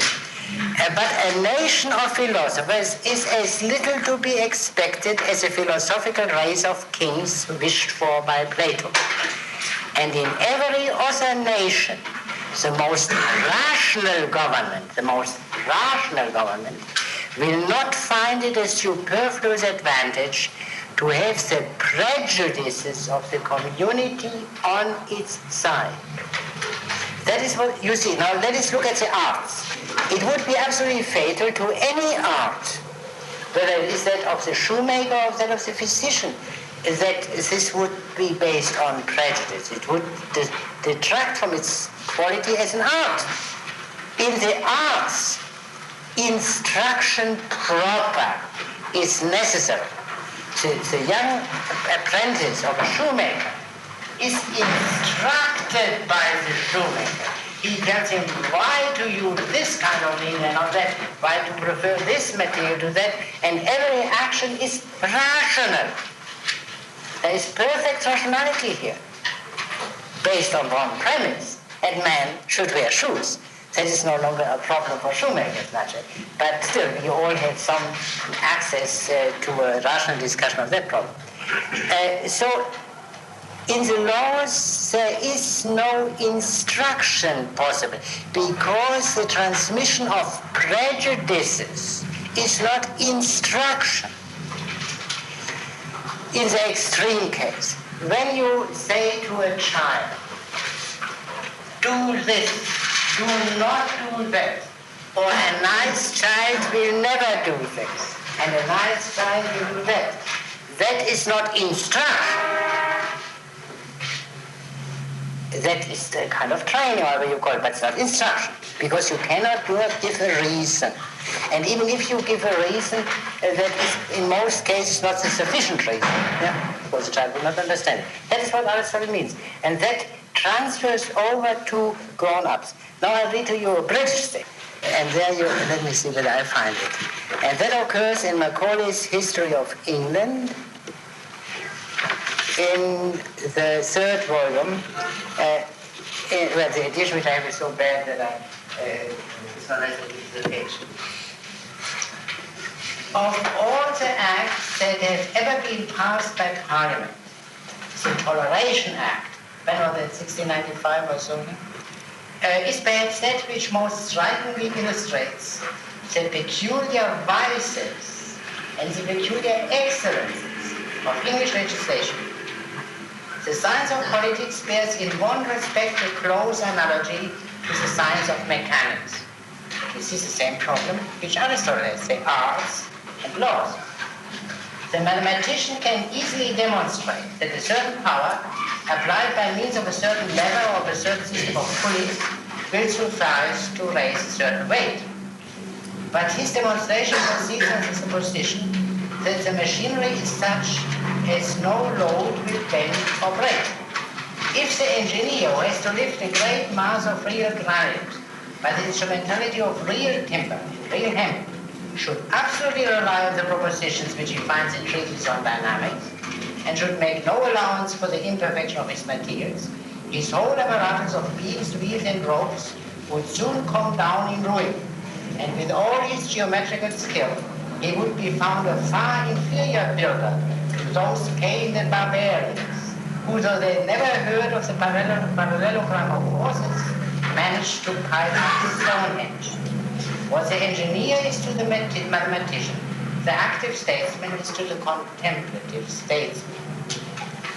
The perfect lawgiver is a just temper between the mere man of theory, who can see nothing but general principles, and the mere man of business, who can see nothing but particular circumstances.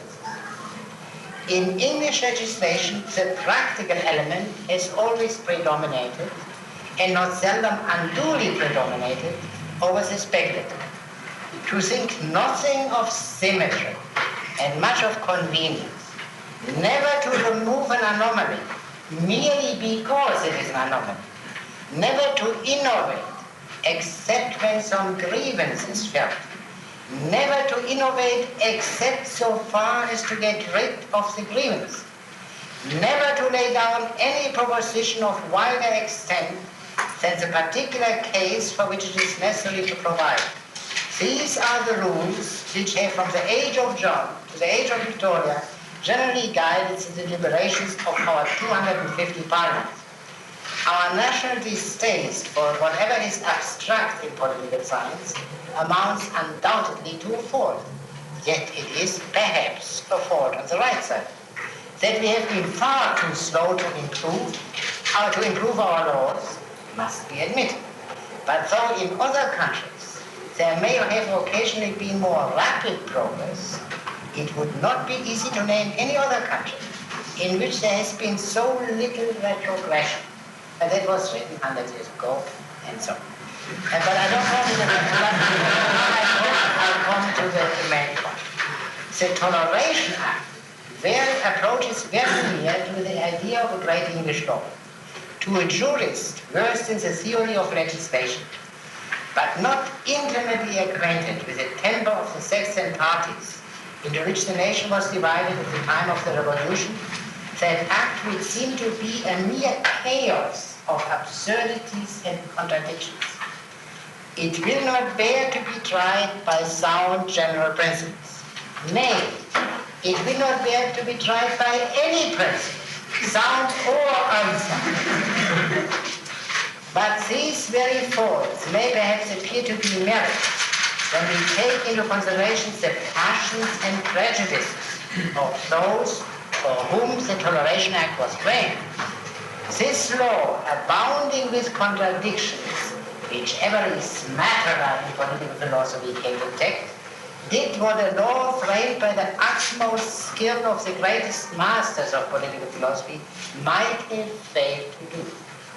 That the provisions which have been recapitulated are cumbrous, puerile, inconsistent with each other, inconsistent with the true theory of religious liberty, must be acknowledged. All that can be said in their defense is this, that they removed a vast mass of evil without shocking a vast mass of pleasure. Now that is a modern British formulation, and very British, as you see also on this nice humor, not to be tried by any principles or other, what Aristotle means. Only Aristotle states it with classical simplicity and not with British humor. Yes? If this is true, how can the philosopher search for the simple just machine? What is the purpose of this? Yeah, what is the difficulty? This may be a very good question, but we have to see it. Well, I would say all right, what is the simple question? Well, that's what I mean is that if the regime must be shaped to many prejudices, and these prejudices vary in how complex and so on, what is the purpose, what is the possibility of constructing a regime that would be independent of those prejudices? In other words, let me try to understand what you say. Let us assume that the best regime is the rational regime of a perfectly rational society. Yeah? Do you understand? then Aristotle would say a perfectly rational society for cost. And therefore we have to see a society which allows for the preponderance of things. But in such a way that these rational rulers have the proper supplement in a less rational population out there. You know, there would, I mean, the extreme case, but let's take the extreme case, always better, there were pure reason in the philosophers and moderns, and so to say, pure unreason in everyone else. And what do they do? Philosophers do. The others don't get anything of that. They are people who wait by the philosophers, or rather by the poets and such people who are kind of ministers to the philosophers. That's in other words, a perfectly rational society would be a society in which every member at least can be perfectly rational. You see what you have? That's a very important point. And our troubles today in political science are due to the fact that this notion, what some people call the classical theory of democracy, like as a physicist speaks the classical theory of physics. The classical theory of democracy meant something like that. That the democracy is a regime in which every human being has a rational element, can fully develop his reason. And therefore therefore the true democracy would be a universal aristocracy. They are all gentlemen, and there is no longer a need for a gentleman class to rule the world. All right. Yeah.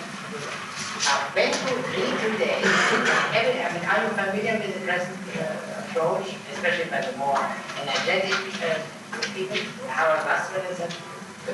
Now they abandon that completely, that it's visionary. That's visionary to expect that. The people are as selfish, as vulgar, as stupid as you can't imagine. And yet we want to have democracy. And therefore, all problems stem from the remains of that. There's a beautiful formulation of when he turned to the position in Australia, in which he speaks of propaganda. That's it. You see, propaganda is the opposite of Russia. And propaganda, or that means of course the propagandizing of myths, in fact, which keeps society going. As a rejection of the original doctrine of democracy. Aristotle stands somewhere between these two. He surely did not have the roots of the classical doctrine of democracy there that might have been found. Perhaps not so much. And nor does he have the, what shall I say, the self-satisfied cynicism of people who have classical. And our problem is really to reconcile this sober attitude of Aristotle with democracy. That is in order to bring things to right there on democracy. But this is not coming back to knowledge, quote, knowledge, unquote, which the citizen has and must have, is not acquired by instruction proper. The instruction which you get at a university, or which you get even in the shop of a shoemaker. I mean, from the point of view of present day runners of mere social science, it's elementary what Aristotle says. Because they say every society rests ultimately on certain forms of values, some also say on myths, and the relation between the two things is very obscure. All right, but on some such non-rational. If that is so, the basic training of the citizen how do they call it now, socialization? It's not a cognitive process. It is an habituation. Only Aristotle sees here a problem, you see, and what these people today do not see, and that is really the shocking thing, is that the old progressivist habits, ever greater enlightenment of the citizens, still persists and is frequently shared by identically the same social scientists who takes his, how do you say, conditioning view. I mean, yeah, that's it. I mean, in present language, the question of information versus conditioning. Everyone admits today that you need information, and this information must be true. Yeah. I mean, why do they? The foundations give these enormous millions to social scientists, except because they believe in the value of true information. At the same time, the social science teaches that the basic orientation does not have the character of information, but of conditioning, as they say. And the conditioning is a somewhat inhuman expression for what Aristotle calls habituation. Yeah? Conditioning you can do even an inanimate thing. Habituation, however, is to some extent possible for the higher animals, but much more so in the case of man, because habituation presupposes authority. And authority is not, in the case of the child, authority. And if you have a dog and train him, that is not authority, strictly speaking, because the moral element of authority is absent. It's only fear and hope involved. So we must leave it at that. But you see, this hypothalamus section is an extremely interesting section. And now we must turn, if unfortunately we don't have much time, to the rest of the book. The first section deals with Sparta. And in Sparta, that is very clearly divided. I mention this because I have not observed this earlier. We have first the economic characteristics. Economic is the Aristotelian sense, the household. And slaves, in the wider sense, which means here the helots, B, women, and C, property.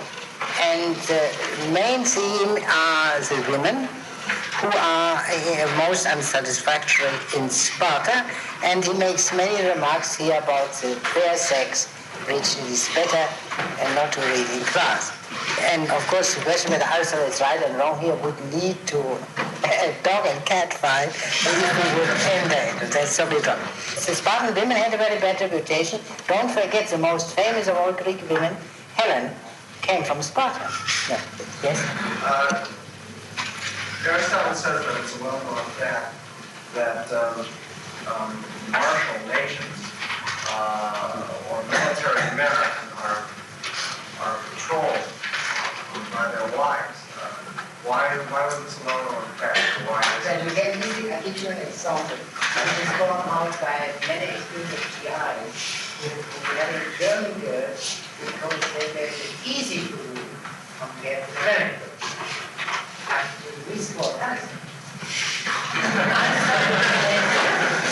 It says martial people are more concerned with sex than non-martial, not necessarily with women. It says either women or heterosexual. Yeah? And the Spartan shows they're more in favor of women according to this presentation. And in addition, they externally implemented in the reign war, the women actually cooperate much too much freedom and self-determination. Yes? Those in the sentence I was quoting reads, the inevitable result in such a constitution is the worship of wealth, especially if, as happens with most military and martial stacks, the citizens are dominated by their wives. Yeah, but that is here. Is this a passage where he refers to Ares and Aphrodite? Is this a passage where there is a reference to Ares and Aphrodite, to the god of war and the god of love? And that they were brought together by the ancient myth, and Aristotle thinks that myth was wise. Yeah? The he-man has a peculiar attraction For women, you may have read that in the literature, I suppose, yeah? And as we all do, and similar things. So, and Aristotle leaves it open. There is an alternative of pederasty that exists. Yeah, but the more interesting point is, which is implied in your statement, what do women, why there are henpecked people, yeah, henpecked men, why do they become via their wives lovers of wealth? That's the point. That doesn't make sense to you. You have, why? Because you think there is no difference in respect between men and women. Some are profligate, some are stingy, and some are in between. I see he's making the assumption that there's a difference here between men and women as far as the desire for wealth. Yeah, not necessarily for wealth, but for things which money can buy. I mean, you must have seen in some pictures a woman who wanted to have a hat, and it was perhaps an ugly hat, but she was attracted by it. And no reasons taken from economics or morality or religion or aesthetics. And she was just lying down on a couch, yeah, and trembling, or however you call that, because she didn't get the hat. Now, men very rarely are, I mean, that is this school of literature to which I refer. Yeah? The men usually do not get so excited about a hat, if you know what I mean. And then the rest of it. But to bring it back to the perfectly appropriate level of literature where it belongs, don't forget that in Plato's Republic, Book 8, where he describes the perfect polis, or the perfect man, how is the son corrupted? By the mother. You see, this point, you know that in the mechanics of desire for external goods, the principle to keep up with the Joneses is said to play a great role. Have you heard of that? Good. Now, it seems, according to that old-fashioned school of writers, that women are more influenced by the keep up with the Joneses principle than men. Now, of course, this needs many qualifications, and no lady in this room participates of this alleged rise of the, we all know that. But that is what Aristotle thought about it. But to speak more seriously, the older view of the difference of the sexes and the moral difference of sexes was based on this principle, that the so-called biological function of the different function of the two sexes is bound to tell on any level, yeah, or high, and therefore the desires, the perspectives, and what have you of women are bound to be affected. Not that women are less intelligent than men, we have so many IQs which refute that, but that the power of intelligence, especially in practical matters, over against a certain kind of passions, was thought to be smaller in the case of women. I mean, for example, the example of the head. Yeah? I mean, reason speaks against that head. Passion speaks for that head. Now, in the case of men, the passion can be better controlled in this matter. That is what Aristotle means. Aristotle knew many greedy men, that's not the point, but it is also not wealth as wealth, but the things which wealth, money alone can buy. Now then he turns to the political institutions and discusses the ephors, the council of the elders, the kings, the common meals, because it's a political institution, and finally the admirals. Sparta got the navy very late, and therefore that new institution of the admiralty created a special difficulty. There is one point which was mentioned by Mr. Norton in his paper, and I was surprised that he did not make some gloss on that. What Aristotle says about running for office, at a very timely subject now. Can you repeat his statement? To have a regime that requires persons actively to seek office is to avert ambition and therefore crime. Yeah, certainly a moral agenda. Do you know where the word ambition comes from? From the Latin word ambitus. Walk along. Canvas. So the word ambition is derived from canvassing, so closely connected. But what do you say? Is this not an absurd principle of Aristotle? Is he not like a Victorian old lady? No, I think it's very obvious that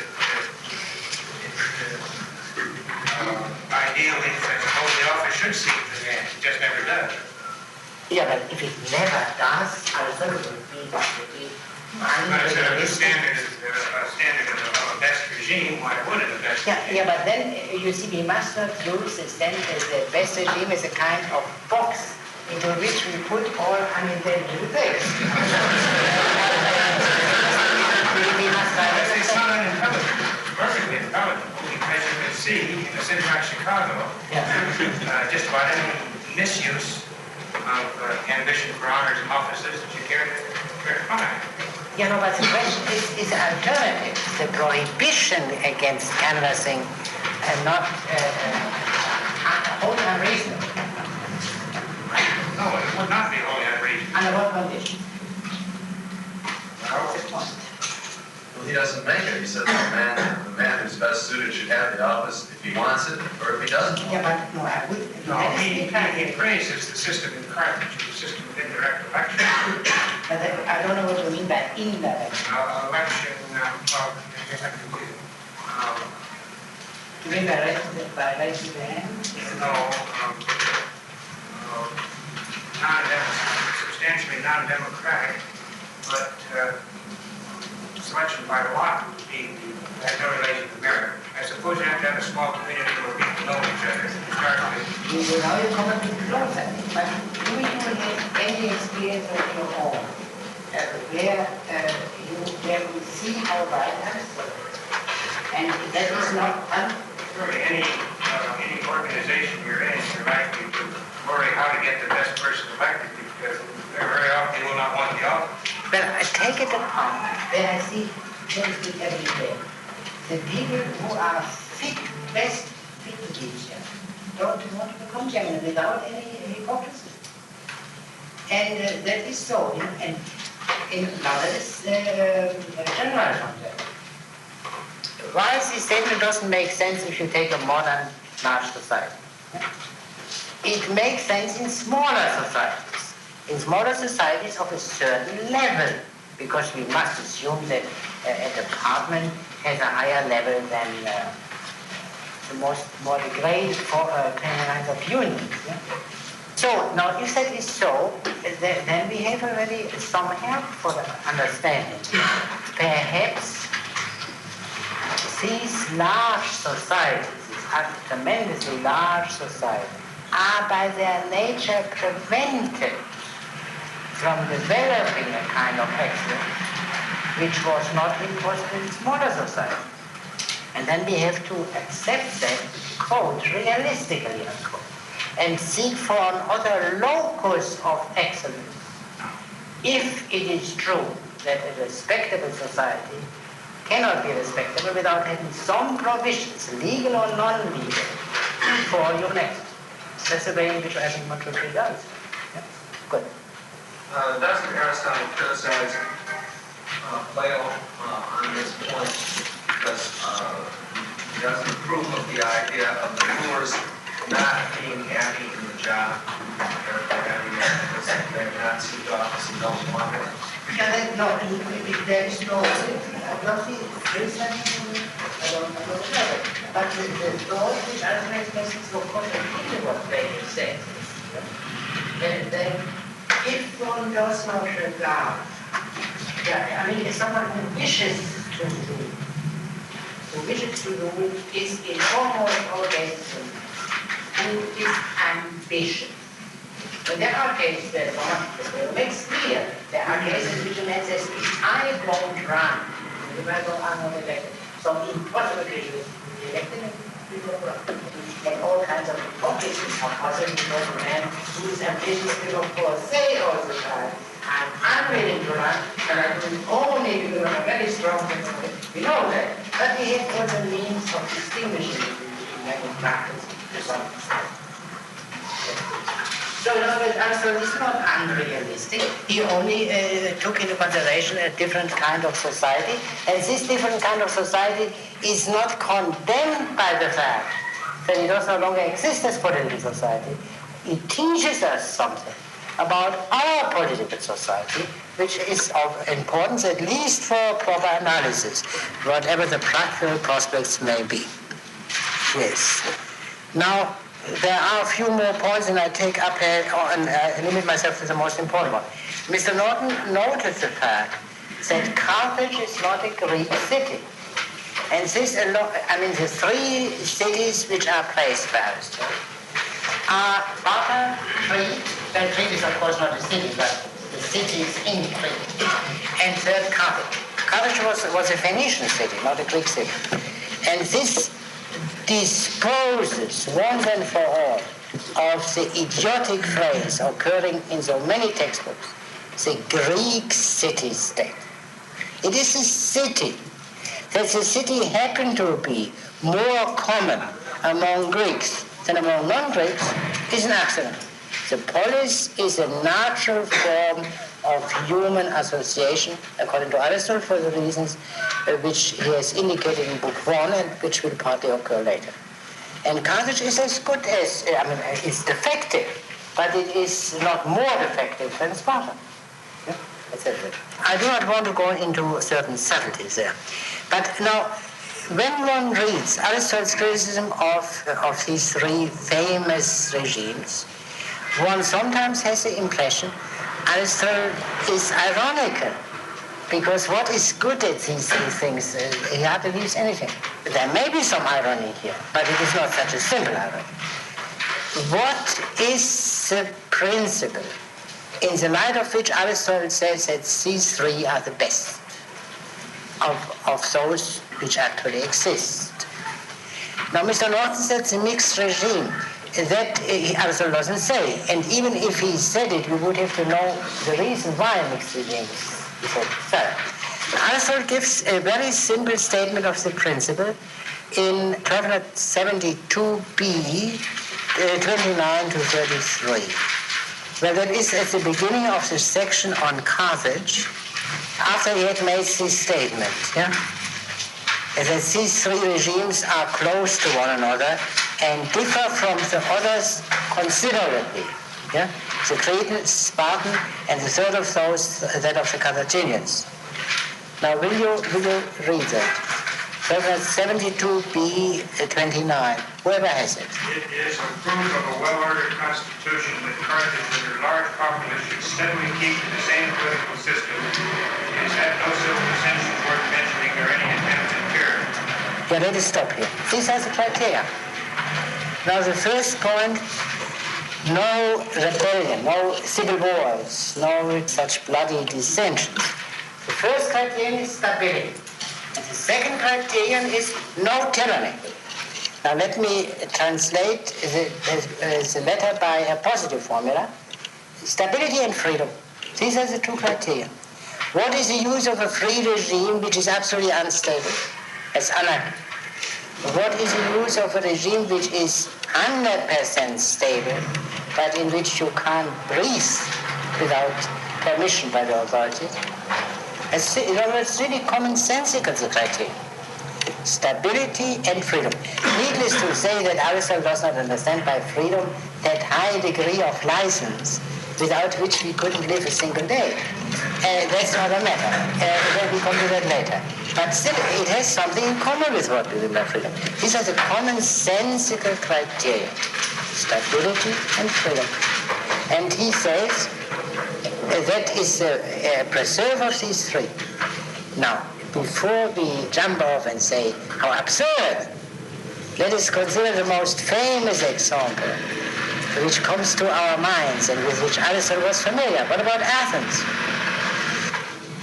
Was it not a free city, freer than Sparta and surely than Crete? But what about stability? How many changes of the Athenian constitution within one generation? Read only Aristotle's own account in his so-called Constitution of Athens. So Athens would not be an example.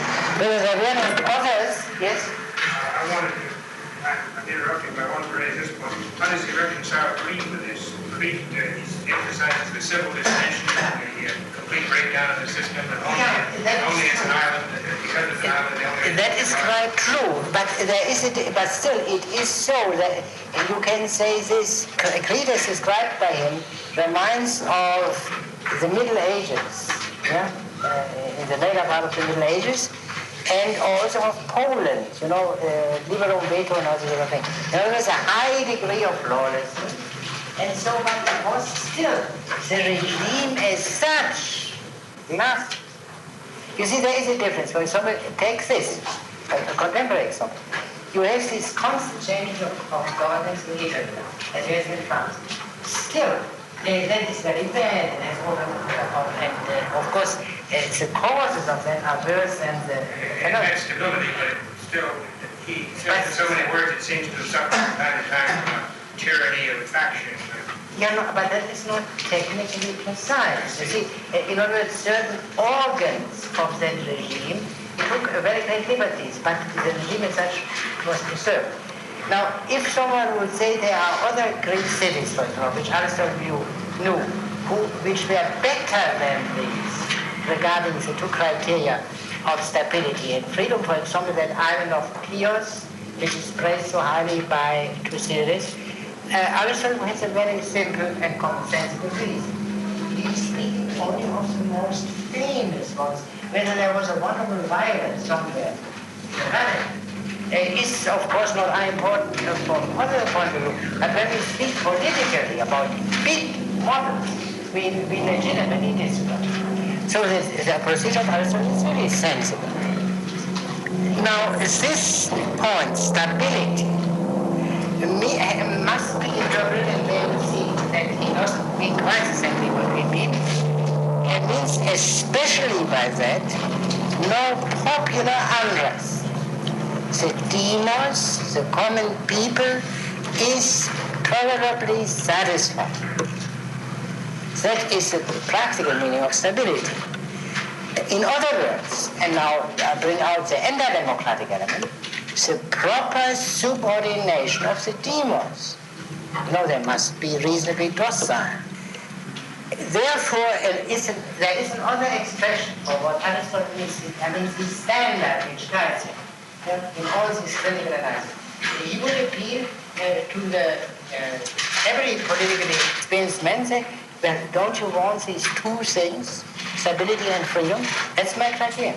So fuller elaboration leads indeed into that best regime, which, if fully elaborated, will no longer be the box.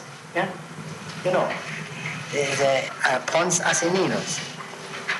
Yeah, there is one more passage, I think, which we should read. And that is in 1273a, 25 to the beginning of B. Yeah, that is this great question of wealth. And some of you smiled when Mr. Norton gave his report, and Aristotle seems to do some pettifogging there. Yeah? Because Aristotle insisted all the time in his critique of Carthage especially, that people must be elected with a view to virtue or merit, and not with a view to wealth. And now the unfortunate trouble is that these things are not so easily separable. Yeah? Are not so easily separable. Because certain virtues cannot be practiced except by wealthy people. For example, munificence. Who can make big gifts to the city? A beautiful temple, beautiful salad, not a poor man. And also there is another practical danger, the treasury. It is unfortunately so that the inclination to embezzle, or there are perhaps nicer words for that, to relieve themselves of a momentary need by some loan which they will pay back the next first and if they get it then, is greater for a needy man than for a wealthy man. And therefore, it was even in Athens a practice. Even in democratic Athens, you elected wealthy people for treasurers, just as you elected notoriously brave men for generals. Yeah? I mean, that was the end of.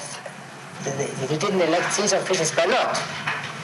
So, now what is that? Do you have that passage? Paragraph 9 on page 85. Do you have it? Yeah. Read it. If election on the ground of means is characteristic of oligarchy and election by merit of aristocracy... That is crucial. I mean, that I must briefly explain. As a democratic principle simply is to elect anybody without any regard to any other fact except that he is a citizen. Yeah, that's clear. That is a technical form of getting that is election by lot, because then you cannot consider anything but the fact that he is a citizen. If you consider merit, without any regard now, there's a difference between genuine or spurious merit, but if you consider merit in principle, as we are supposed to do in a modern democracy, that is an aristocratic principle. And if you consider wealth as wealth, that's an oligarchic principle. Is this clear? That is what Aristotle had presupposed. Yes? If election on the grounds of means is characteristic of oligarchy and election by merit of aristocracy, the system on which the Carthaginian constitution is formed would seem to be something different from either. Both grounds are taken into consideration in the elections of magistrates at Carthage, especially in those of the highest, the kings and the generals. This deviation from the pure principle of aristocracy must be regarded as an error. You see, here that's another point which Aristotle presupposes as something which every sensible man will grant him. Just as that every sensible man will grant him that you need both stability and freedom. And the other sensible principle concerns the rulers. Who should rule? Of course, the man fittest to rule, most fit to rule, the best man. In this sense, aristocracy. Aristotle doesn't argue that everyone who is not blinded by prejudice or doesn't have an axe to grind will admit that. Yes?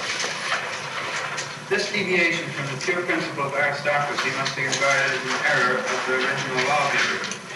It is one of his initial and greatest duties to see to it that the most meritorious are in a position to enjoy leisure time, not only when they are in office, but even when they are not, and to refrain from occupations which are unworthy of their gifts. In any case, and even admitting that it may be right to take means too into consideration in order to secure men of leisure, we may still criticize the Carthaginian practice of making the highest offices, those of the kings and generals, open to simple purchase. A rule of this nature puts riches in a more honorable position than merit, and imbues the whole of the state with the spirit of capitalism.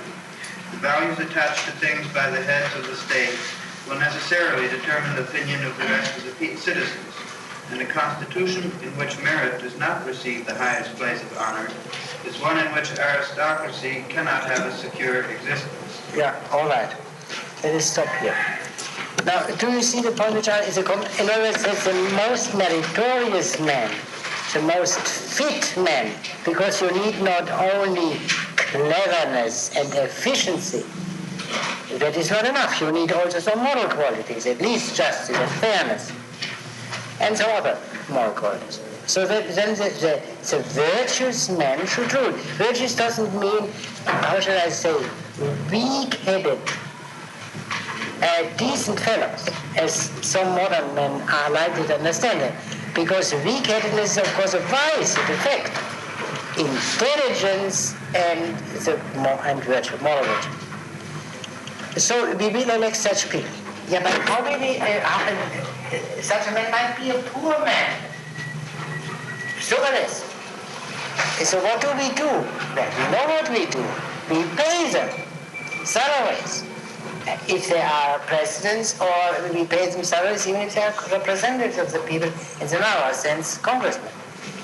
Yeah, but does this not bring in a slightly distributable element, that it becomes a job for having a livelihood and not a public trust? Is there not a certain element of indelicacy?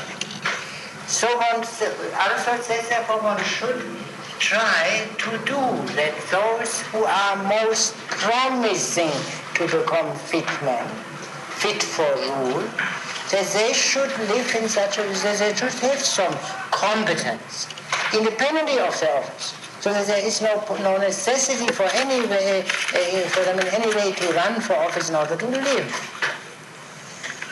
There are other reasons why Aristotle says so. For example, because leisure is absolutely necessary for developing the mind, and leisure is not possible without some competence. And of course, you can get leisure through foundations, as we all now know. But first of all, that's a more recent development. And I have seen some cases where students were very glad if they had a couple of $1,000 for themselves, and did not have to be dependent on foundations, that can have all kinds of difficulties. So, in other words, Aristotle, what he has in mind, and that is crucial for the whole book, the ruling people, this rational stratum, the gentlemen, however you call them, must be men of independent means. And here great difficulty arises.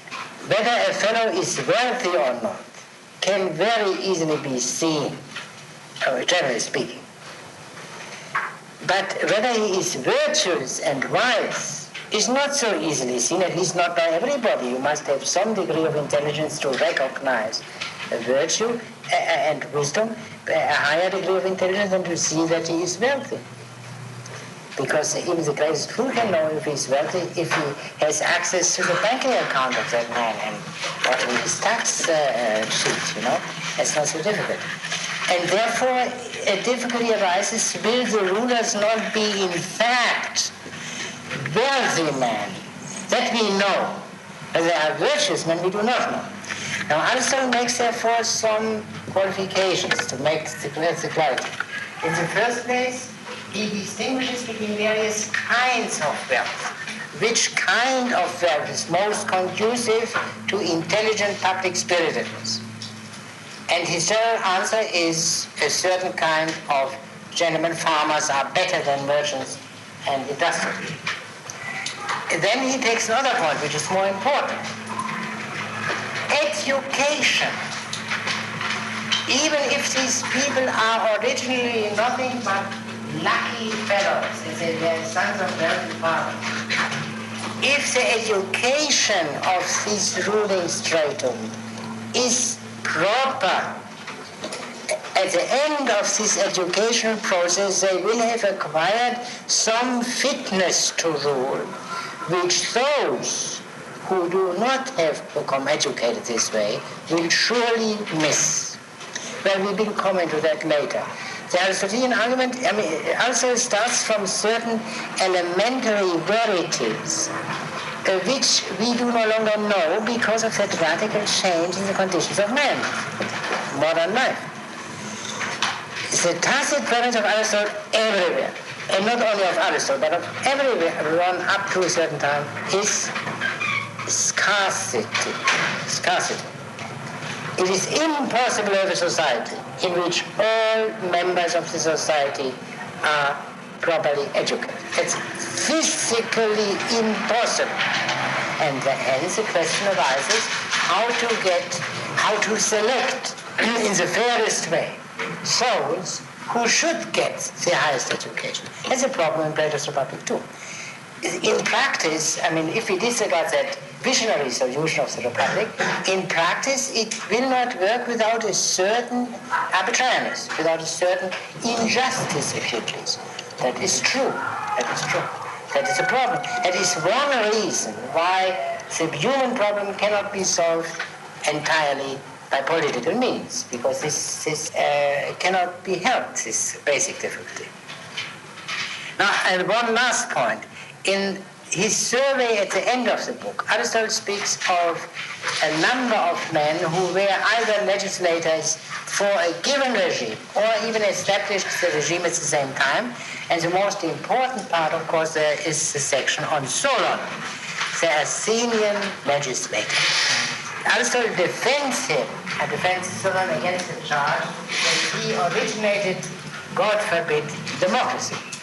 What he did was a perfectly decent thing, Aristotle says, in which the people had that share in power without which they cannot possibly be in sympathy with the regime, the right to elect and the right to audit the magistrates after their term of office.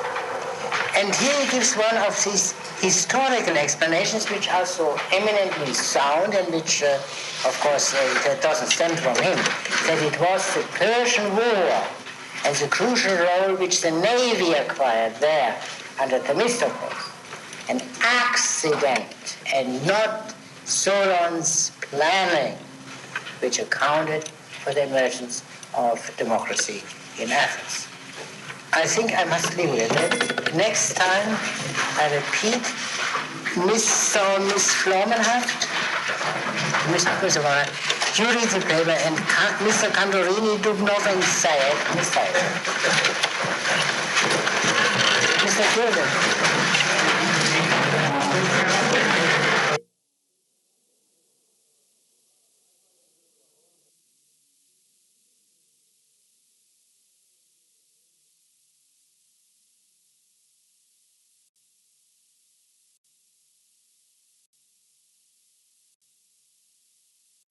Have a slightly awkward expression.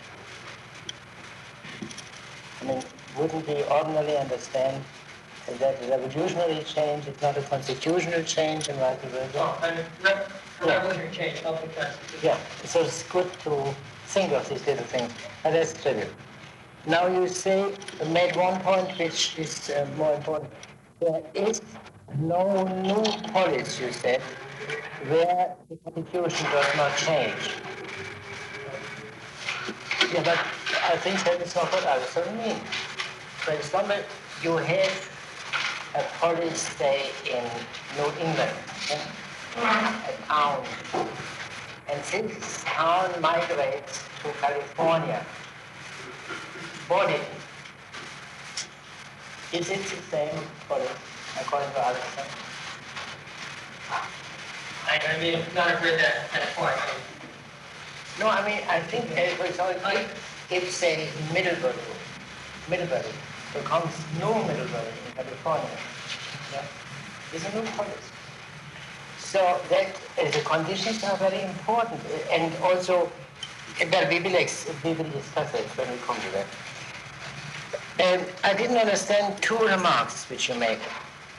You spoke of the connection between the question, should an artisan be a citizen, and the question regarding the difference between the good citizen and the good man, or the relation between good citizen and good man. What's the connection between the two questions? Aristotle raises the question, is a good citizen identical with a good man? And in this connection, he raises the question, should an artisan be a citizen? What's the connection? Well, the connection, the question is the good citizen, a good man. You can have a polis where a man can be a good citizen, and yet the polis is not a good polis. It's not devoted to the proper end of the polis. Yeah, but and so make it up more precisely. Yes. Well, in a good polis, the artisan would not be a citizen. Yeah, but and one is. Yeah. Well, he points to the fact that it's possible to make an artisan a citizen, but he can't really participate because, well, Aristotle doesn't get explicit, but I would imagine because you have the time and all that, so he can't really participate. Well, I think so that the type of obedience or the kind of subject that the artisan has to do is not the same. It's not the same type of virtues as the citizen has to be in the double capacity, citizen and subject, or the same type of knowledge that he has. It's not, but it is not clear enough. Just Mr. Flormenhaft's remark is not clear enough. Yes. I think what Aristotle says is that it's only at one point does the good citizen become a good man, and that's when the good citizen rules and also is able to obey. And he says that the mechanic isn't able to get into a ruling position because of the limitations of his that is not simple enough. It's relevant, but not clear enough. A good man can be a good man by following his nature without, and this nature may not allow him to be a citizen, and he is not fitted to be a citizen. Yeah, but He may be a good man and not a citizen at all. You don't catch the bull's horn. The mechanic, yes. Well, the good man has to rule his passions all the time. He's fully responsible for his actions all the time. He's a good man. Whereas the artisan really only uses his virtues.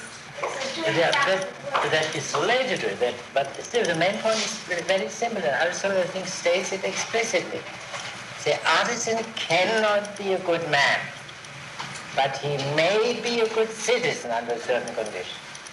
That's the connection. He may be a good citizen in a democracy. That is the simple point. Now, at the last point, you say Aristotle divides the constitution first according to number, although number is accidental, as he himself points out. Why does he start from number, in your opinion, although it is accidental? Well, there are several possibilities. One is that the thing that first presents itself when you first look at the situation is that it's number. In some cities, the many rule. That is good enough to begin with, yeah. I mean, it is not quite sufficient, but it is a sensible answer. Yeah. All right. Now let us then turn to the third book. Next time, Mr. or Miss Hurst will read it. Mr. Hurst will read it. Good. Now, I would like to make one brief remark regarding the second book of the Politics which we discussed hitherto. Now, the sections dealing with blueprinters, i.e. Plato, Phaleas, Hippodamus, I think must be regarded as the key to a sensible history of political philosophy. In the history of philosophy, generally speaking, everyone still follows the outlines of the history given by Aristotle in his Metaphysics, first book of the Metaphysics. And the reason is that Aristotle was so highly competent. Of course, he also knew many writings which have been lost. But the main point is that he was such a remarkable analyst of these philosophies. Now, on the basis of this experience, it is wise to give Aristotle the benefit of the doubt also regarding political philosophy. And when he says these three men of very unequal rank, Plato, Hippodamus, and Phaleas, are the important people to consider as far as the question of the best regime is concerned, then we can be sure that there are no others worthwhile. I mean, it would be unreasonable to have any other suspicion. Now, in the conventional history of political philosophy, that is, of course, denied. And there is especially one phenomenon which plays a great role. I believe this ghost has also made its appearance in this class on a former occasion. The so-called sophists. You know, you must have heard of them. Well, Aristotle doesn't speak of them at all here. He does mention them at the end of the Ethics. They had something to do with politics, but they were not political philosophers in any strict sense of the term, because they did not raise the question of the best regime. Aristotle says the sophists were people who practically identified political science with rhetoric. And I think we have no choice but to believe him. Now, what is the idea underlying this identification or quasi-identification of political science and rhetoric? Here we recognize an element of truth in the conventional view. These sophists seem to have taught, all of them, that the polis and all politically relevant things, the just and the noble things, are conventional, are merely conventional. Now, if that is so, it followed, contrary to the modern view, that this is something very low, very despicable, because only what is natural has an inherent necessity and dignity. So what is merely conventional, think of the extreme case of money, whether you coin dollars or pound sterling, is a pure arbitrary decision. It is not respectable, a mere convenience. And no serious man would be terribly interested in them. But still, you have to live with them in a city. What is the conclusion? You use these conventions for your private convenience. The fools regard them as terribly important. You enlightened men do not, but you have to use them. Now, what is the way of using them? What is the art of using these conventions? Answer, rhetoric. There is a certain notion of justice prevailing, merely conventional. But these conventions are enforced. And so if you want to live happily in that city, you have to pay some external respect to them. And the external respect is that you argue on the basis of them when you are accused or when you accuse someone else, and similar things. So that is a connection. And this is, of course, not theoretically interesting thing in these doctrines. Is the assertion that all noble and just things are merely conventional. But that is only the presupposition, and that in itself doesn't make a political philosophy. And I would go beyond it and say that this assertion in itself is not a peculiarity of the sophists, but stems from certain pre-Socratic philosophers. The notion of sophists is used in the last 150 years or so, roughly since Hegel, is a convenient myth and not based on sufficient evidence. But this only in passing. So it's much wiser to take the second book of the Politics as a key to the understanding of classical political philosophy. Now let us turn to the third book and begin at the beginning. The third book, and especially the section which we discussed today, although we may need part of the next meeting for the discussion, is the central part of the Politics. The fundamental considerations occur here. Now let us read the first sentence. He who looks at polities, let me say, and what each polity is, and what character each of them has, for him the first thing to look at is to look regarding the polis, what a polis is. So Aristotle, you see, these are very important statements. Aristotle makes clear one thing. His primary theme is not the polis. He studies the polis because you cannot understand the polity without understanding the polis. The polity is a theme. Polity in Greek, politeia.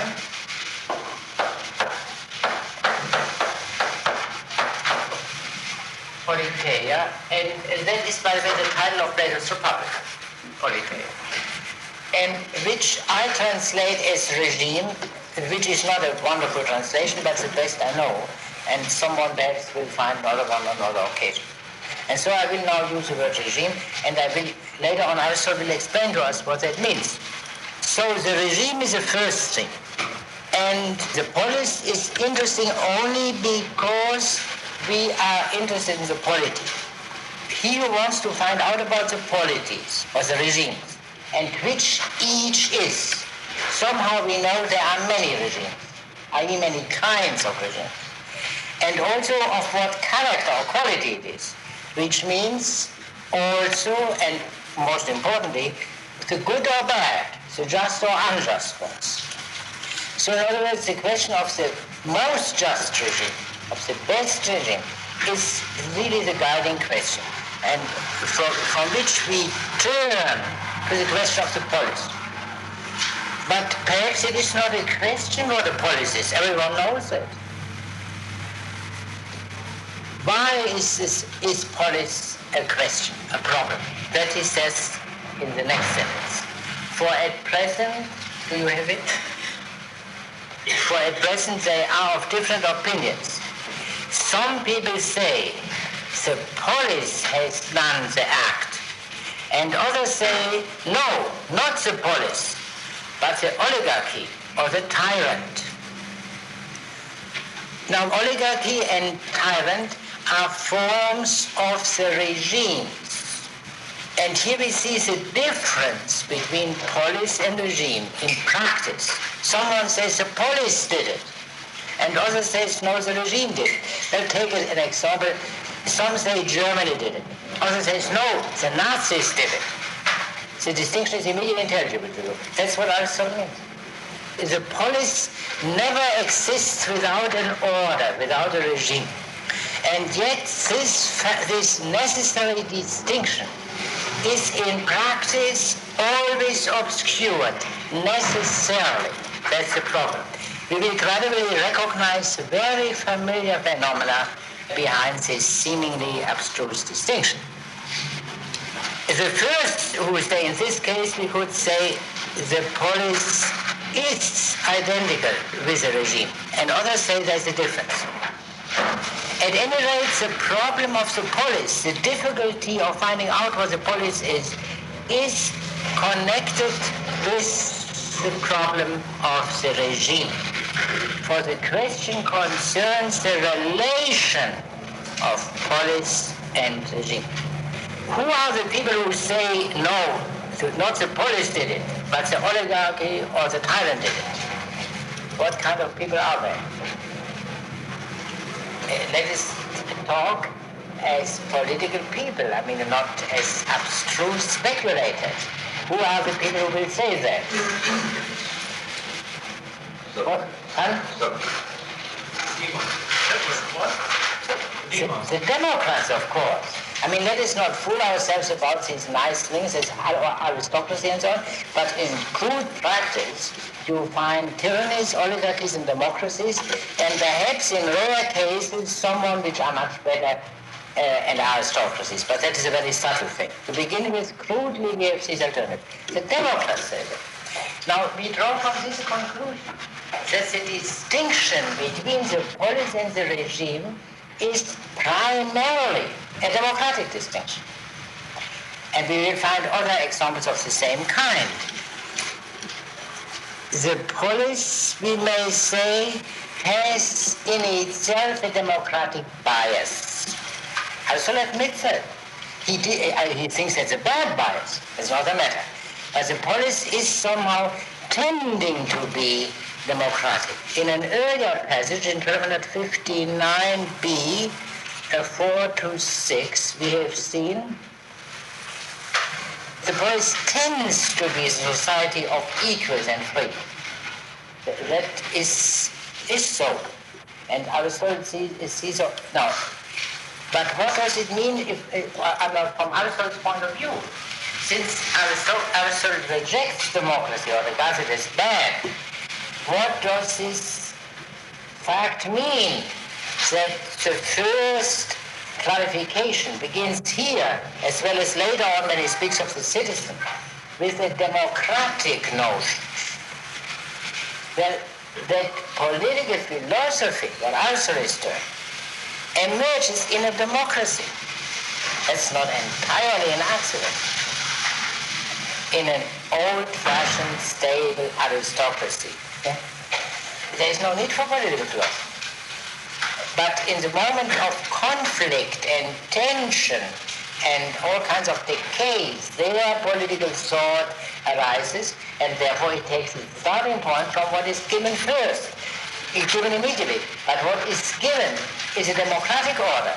And the clearest example is, of course, Athens. Athens is the home of political philosophy, a democracy. Now, how does he go on? Where we left off. We also see that the whole business of the statesman and legislator is about the polis. And the regime is some order of those who inhabit the polis. Now, in a sense, the polis is primary, because what is the statesman and legislator occupied about? With the polis, not with the regime. And furthermore, that also shows the apparently secondary character of the regime. The politeia, the regime, is some order of the inhabitants of the polis. First you have the inhabitants of the polis, and then you have the regime. But the inhabitants of the polis in a way presuppose the polis. We shall later on see that there is some element of truth in it, that the polis comes first and the regime afterward, but this truth is not true enough, as Aristotle is going to say. And then Aristotle concludes that we must therefore find out what the polis is. And therefore the polis being a composite, we decompose it into its elements. And what are the elements? Beyond which are no longer divisible. The citizens.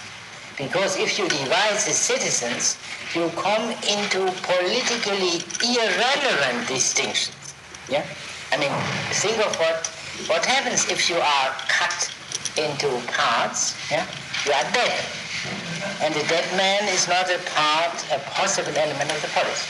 Or if you make an intellectual division between, say, soul and body, that is in a way also politically irrelevant, because we need embodied souls as citizens. If we go beyond that, we cease to speak about the political things. Yes? If you draw an analytical distinction between polis and regime, then isn't citizen primarily a component of regime, and therefore man would be primarily a component of polis?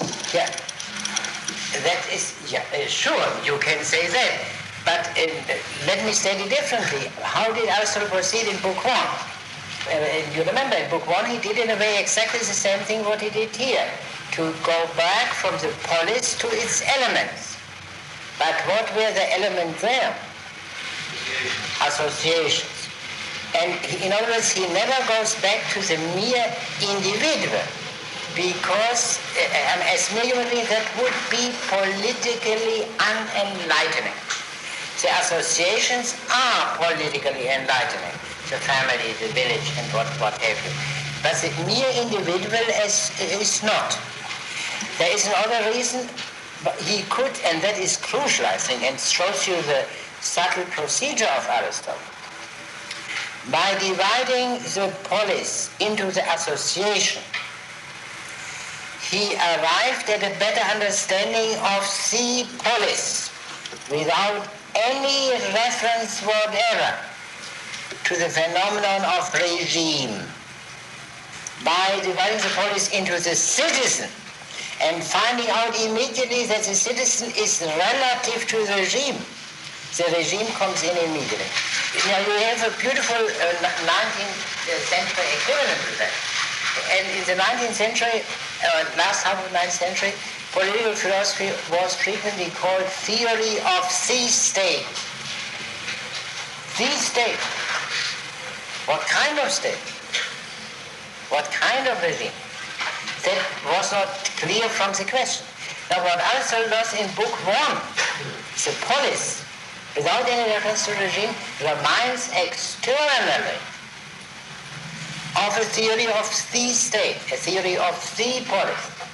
But now he tells us that we cannot possibly speak of the polis without speaking first of the regime.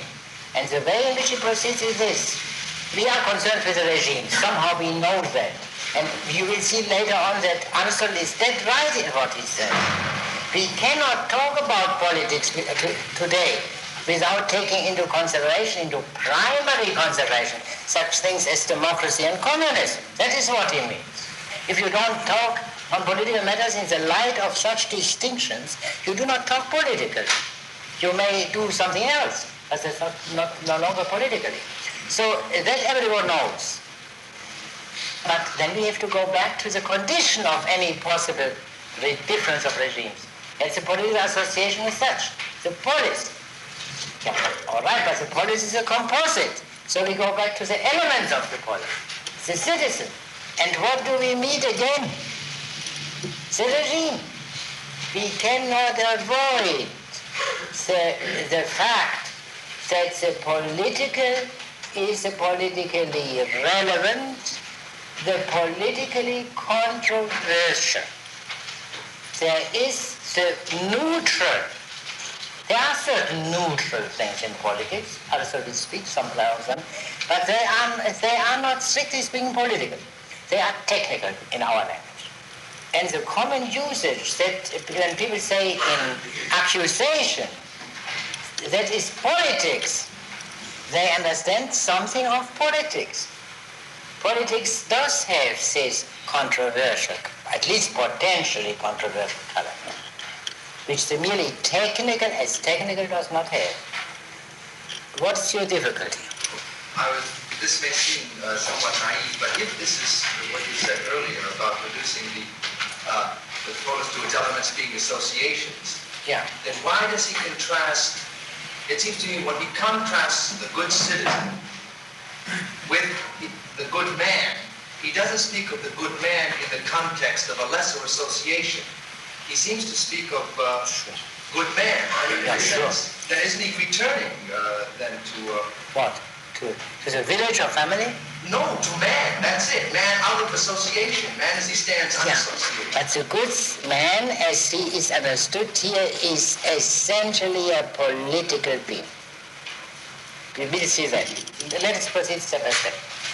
So what's the citizen? That's our question. And then Aristotle disposes at the beginning of 1275a of a variety of irrelevant things. Now this is a beautiful specimen of Aristotle's precision and sobriety.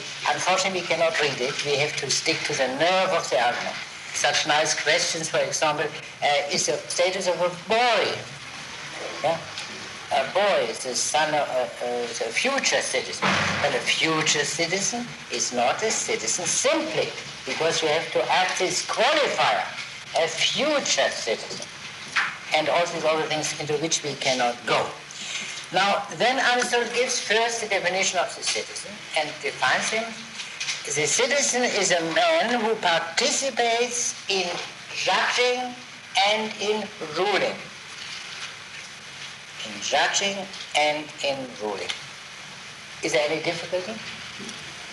Yes? Yes, earlier Aristotle said, in book 2, Aristotle said that in a good regime, all citizens would rule. No, but subjects as well, in other words. Well, in subjects? Would not be subjects, in other words. Would only be rulers. Yeah, in a certain, well, let us go step by step. Does it make sense? I mean, after all, we talk about citizens all the time. Does it make sense to say the citizen is a man who participates in judging and in ruling? Yeah? Does that sentence be changed to a man who participates either now or at some time in judging and ruling? He will come to this difficulty later. Because after all, now, let me, yes. In his discussion of this, Aristotle considers the offices that these people might hold, ones who judge and rule. And he mentions officials of the state, I think, and then he uses an example of people who sit in courts, either as people on the jury or judges. Would somebody who votes also be considered as one who participates? I'm trying to come to this point where we find a modern analogy. Now, Aristotle first changes it a bit and says a citizen is a man who participates in judging and in the popular assembly. Now here you recognize modern democratic things immediately. A citizen is a man who can become a juryman and who can vote. Yeah? Or let me say, a citizen is a man who can elect and can be elected to office, both. If he only elects, that's too little. You must also be entitled to be elected to office. From this we can draw the interesting conclusion, which is perfectly in the spirit of Aristotle, that a naturalized citizen, according to the law of his country, cannot become a president. And there, as you know, and therefore he's a citizen with a qualification. A naturalized citizen is not a full-fledged citizen, 100% citizen, because he is legally prevented from being elected to the highest office. So, in other words, we recognize certain things here, which we know. Although things have very much changed, as you know, chiefly because of the introduction of representative government. We do not think of the citizen as participating in government, in ruling, in the way that's not so evident to us as it was in olden times, where you had only direct democracies or other direct forms of government. So Aristotle gave a definition then, to repeat, a citizen is a man who can participate in judging and in the assembly. Now, as to your question, of course he doesn't participate in literally always. He has to sleep, he has to eat. Yeah? In other words, he participates whenever the assembly meets, whenever the jury meets, and since you have to make some conveniences, to arrange for some conveniences, you cannot have all 1,500 or 2,000 citizens jurymen at the same time, therefore you divide them up. Yeah, either according to parts of the city or according to the law cases or whatever other division may seem to be convenient. Now let us come to a passage which is rather difficult at first glance anyway. And that is 1275a 33. No, do you have that? The best definition, more or less, is roughly of this kind, yeah? Such is the general nature of the definition of citizen, which will most satisfactorily cover the position of all who bear the name. Citizenship belongs to a particular class of things, where, one, there are different bases on which the thing may depend. Two, these bases are of different kinds and different qualities. One of them standing first, another second, and so on down the series. Things belonging to this particular class, when considered purely as so belonging, have no common denominator whatever, or if they have one, they have it only to a meager extent. Constitutions obviously differ from one another in kind, and some of them are obviously inferior and some superior in quality. For constitutions which are defective and perverted, we shall explain later in what sense we are using the term perverted, are necessarily inferior to those which are free from defects. It follows that the citizen under each different kind of constitution must also necessarily be different. We may thus conclude that the citizen of our definition is particularly and especially the citizen... Let us stop here. So the first point which Aristotle makes is citizen is relative to the regime. I mean, Barker always translates as, I think everyone does, constitution, which is really a misleading word. And let us then simply say regime instead of that. So Aristotle says the citizen is relative to the regime. Why does he make this terribly complicated remark, this metaphysical remark, ontological remark, whatever you call it, about these various kinds of things? Now first let us try to understand the content of it. There are things in which the bases, as Barker translates, the substrata differ in kind. Now what does this mean? A simple example is feathers of birds. Feathers have substrata, and the birds. And the feathers differ in kind. The feathers of an eagle are not the feathers of a hen. There is an essential difference between them. They are feathers, but the substrata differ in kind. That's one kind of thing. And then he says there are things, there may be regarding the bases, there may be two relations. Either the bases have nothing in common. It's the extreme case. Or they have a proper order. Now, in the case of the feather of birds, you cannot speak of an order. You cannot say feathers of an eagle are more, to a higher degree, feathers than the feathers of a pigeon. That's an intermediate case. Aristotle limits himself to the extreme case. Now, what is the case where the substrata have nothing or hardly anything in common? The case would be the hand. You have a hand of a man, you have a hand cut off, and you have a painted hand. All three are hands somehow. But only the first is a real hand. The other is no longer a hand, the hand cut off. It has still the shape of a hand, but it can no longer exercise the work of a hand, and therefore is not a hand unqualifiedly, or absolutely, as it translates. You see, what Aristotle means by absolute has nothing to do with fantastic German idealism. It means simply without qualification. That's a hand. I don't have to qualify. But if it is wounded, then it's qualified. A wounded hand, or a dying hand. But the hand cut off is no longer a hand. And the painted hand has merely the is a reflection into two-dimensionality of what is really three-dimensional, even in the case of the cut off hand. So they have nothing in common to speak of. And what is the case?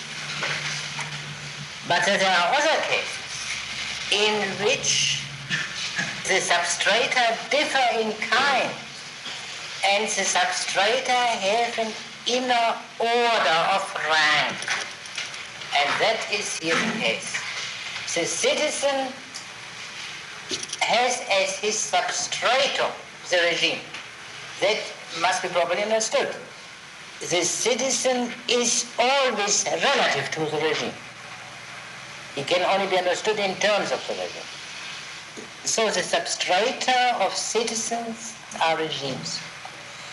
But regimes are not, the various regimes are not equal in rank as the feathers of the various species of birds, nor do they have such very simple order of rank as real hand cut off, painted hand. They have an order of prior and posterior, i.e. higher, less high, lower, lowest. In other words, the political things, that's the reason why Aristotle makes this complicated remark. The political things are more complex than these two simple cases of hardly anything in common or perfect neutrality regarding rank. So this much, the citizen is relative to the regime. That in itself is easy to understand. A man who is a citizen in a democracy is not necessarily a citizen in an oligarchy and so on. That's elementary. But Aristotle goes out of his way in this very precise remark to make clear, to indicate again the great complexity of political matters. We will later on come to a very simple expression, familiar to all of you from everyday political life, of a practical expression of what this complexity means. But we must not rush. Now let us go on where we left off. The next sentence. Therefore, Aristotle says, the citizen as defined therefore before is to the highest degree a citizen in a democracy. You see again what I said before. When Aristotle tries to define citizen, the most natural definition, the most obvious definition, is that of the citizen in a democracy. Somehow the polis is primarily democratic, not in terms of time. The democracy is very late, as Aristotle may say later. But there is the simplest articulation, and it is also that from which political philosophy in fact started, because it started in Athens. But this factual starting from democracy is not a mere accident. The democratic society, from Aristotle's point of view, a decaying society, gives a stimulus to political reflection to a higher degree than the more old-fashioned forms of regime. Yes, can you... Citizens living under other kinds of constitutions may possibly, but not necessarily, correspond to the definition. There are some states, for example, in which there is no popular element. Such states have no regular meetings of the assembly, but only meetings specially summoned. And they remit the decisions of cases to special bodies. In Sparta, for example, the ephors take cases of contracts, not as a body, but each sitting separately. The Council of Elders take cases of homicide, and some other authority may take other cases. Much the same is also true of Carthage, where a number of bodies of magistrates have each the right to decide all cases. Well, take the simplest example. Aristotle defines a citizen as a man who is entitled to sit in the popular assembly. But there are constitutions in which there are no popular assembly. So the definition doesn't apply. Therefore, Aristotle has to give a more general definition, and that he will do in the sequel. Yes? The definition of the citizen... Our definition of citizenship can be amended. We have to note that in constitutions other than the democratic, members of the assembly and the courts do not hold that office for an indeterminate period. They hold it for a limited term. And it is to persons with such a tenure, whether they be many or few, that the citizen's function of deliberating and judging, whether on all issues or only a few, is assigned in these constitutions. Regimes. The nature of citizenship in general emerges clearly from these considerations. And our final definitions will accordingly be: 1. He who enjoys the right of sharing in deliberative or judicial office obtains thereby the status of a citizen of the state. And 2. The state, in its simplest terms, is a body of such persons adequate in number for achieving a self-sufficient existence. Yeah, well, of course, he says city and not state. We don't have to go into that. So, unlimited ruling. You see, that's the point. Therefore, the word official is so misleading. An official has a limited power to rule, either in time or in function. But there are in every society men who have an unlimited power. That is the Aristotelian analogon to the modern conception of sovereignty. There is somewhere a power neither limited into periods. Of course, that exists. A given citizen may be elected to be treasurer for 1 year. To be a treasurer is a limited form of ruling. But all these limited forms of ruling are derivative from a basic form of ruling which is not limited. That is what in modern times is understood by sovereignty. And that is, for example, in a democracy, is a citizen body assembled. That is not established by someone else or by some other body. That is a causa prima, the first cause for all political purposes. There you begin, and from which all other power is delegated. The originating ruling. He who participates in originary ruling is a citizen. That's what I thought. And he makes a distinction between two kinds of ruling, or two kinds of activities, and we must see later on why he makes this distinction, namely the ruling and the judging. But now he replaces ruling by deliberation. That's important. Do you see the connection, the ruling? I mean, judging is clear. You judge on the basis of given laws. Yeah? You apply the laws to a given case. That's not so interesting. The fundamental thing is the ruling one. Why does Aristotle call the ruling activity the deliberating activity?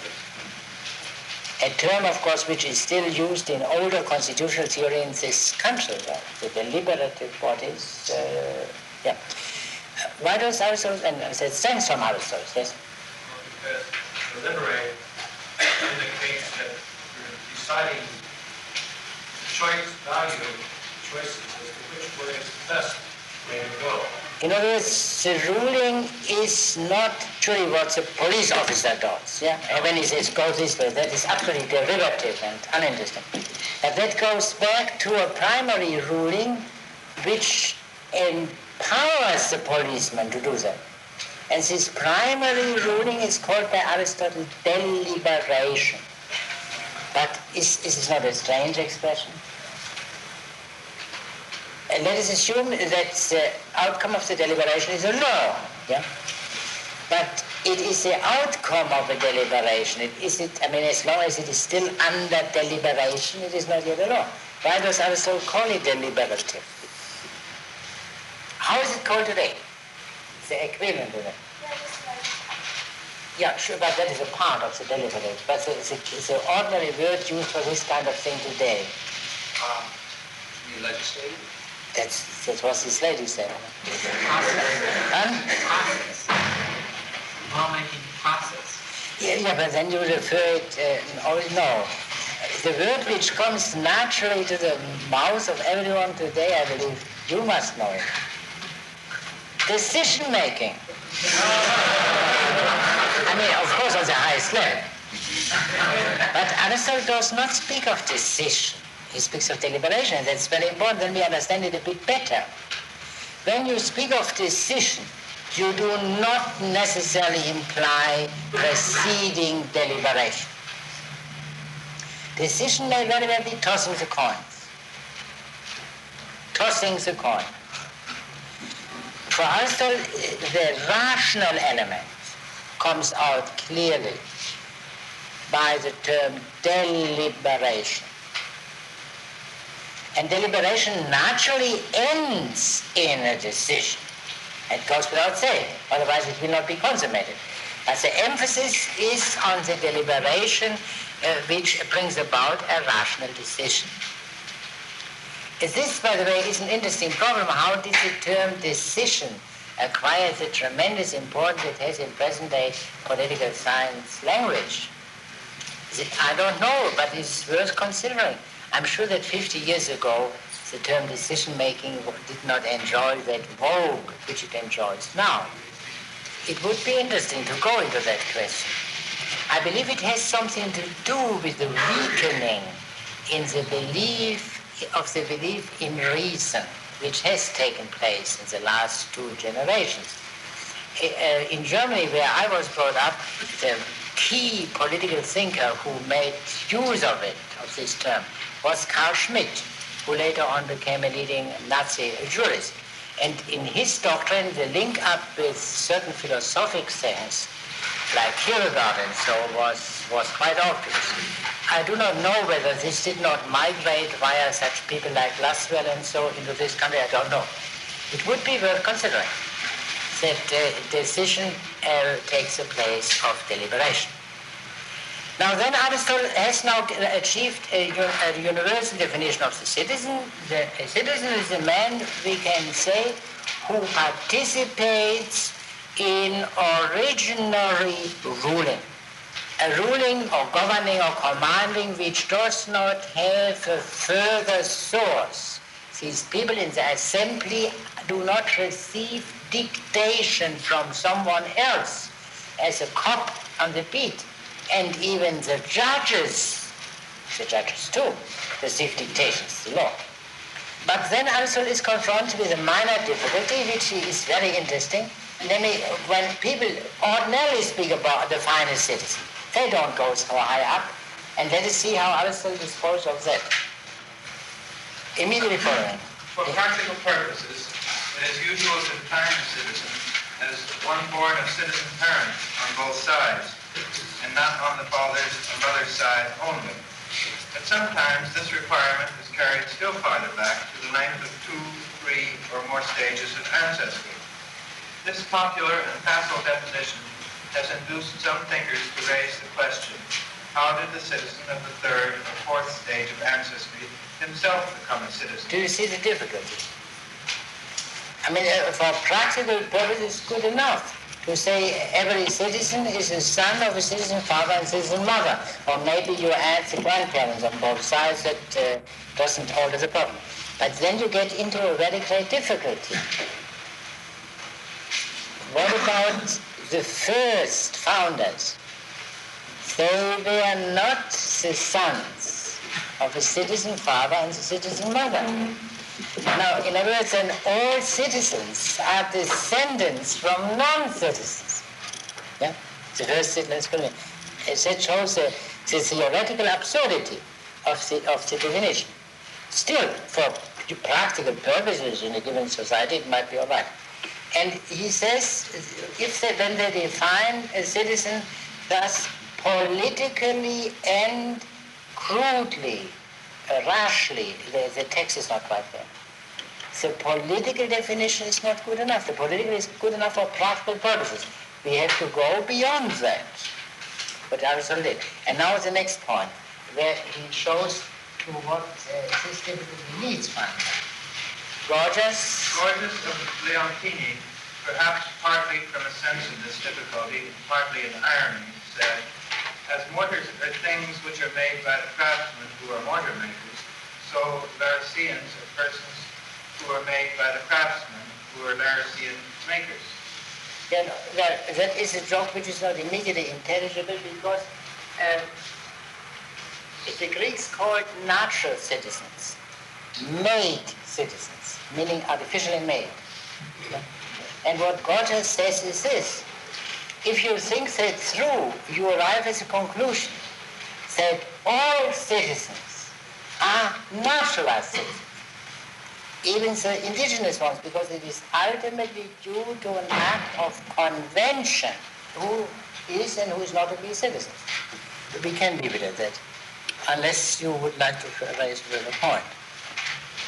We cannot read everything. Let us turn to 1276a, 8, where he comes back to this question.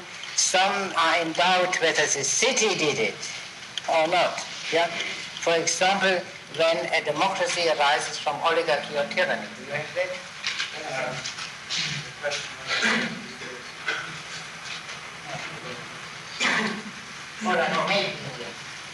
The question whether in justice they are citizens or not is a different matter, which is closely connected with the larger question already mentioned. The problem raised by this larger question is that of deciding when a given act can and when it cannot be considered to be the act of the polis. We may take as an example the case of an oligarchy or tyranny which changes into a democracy.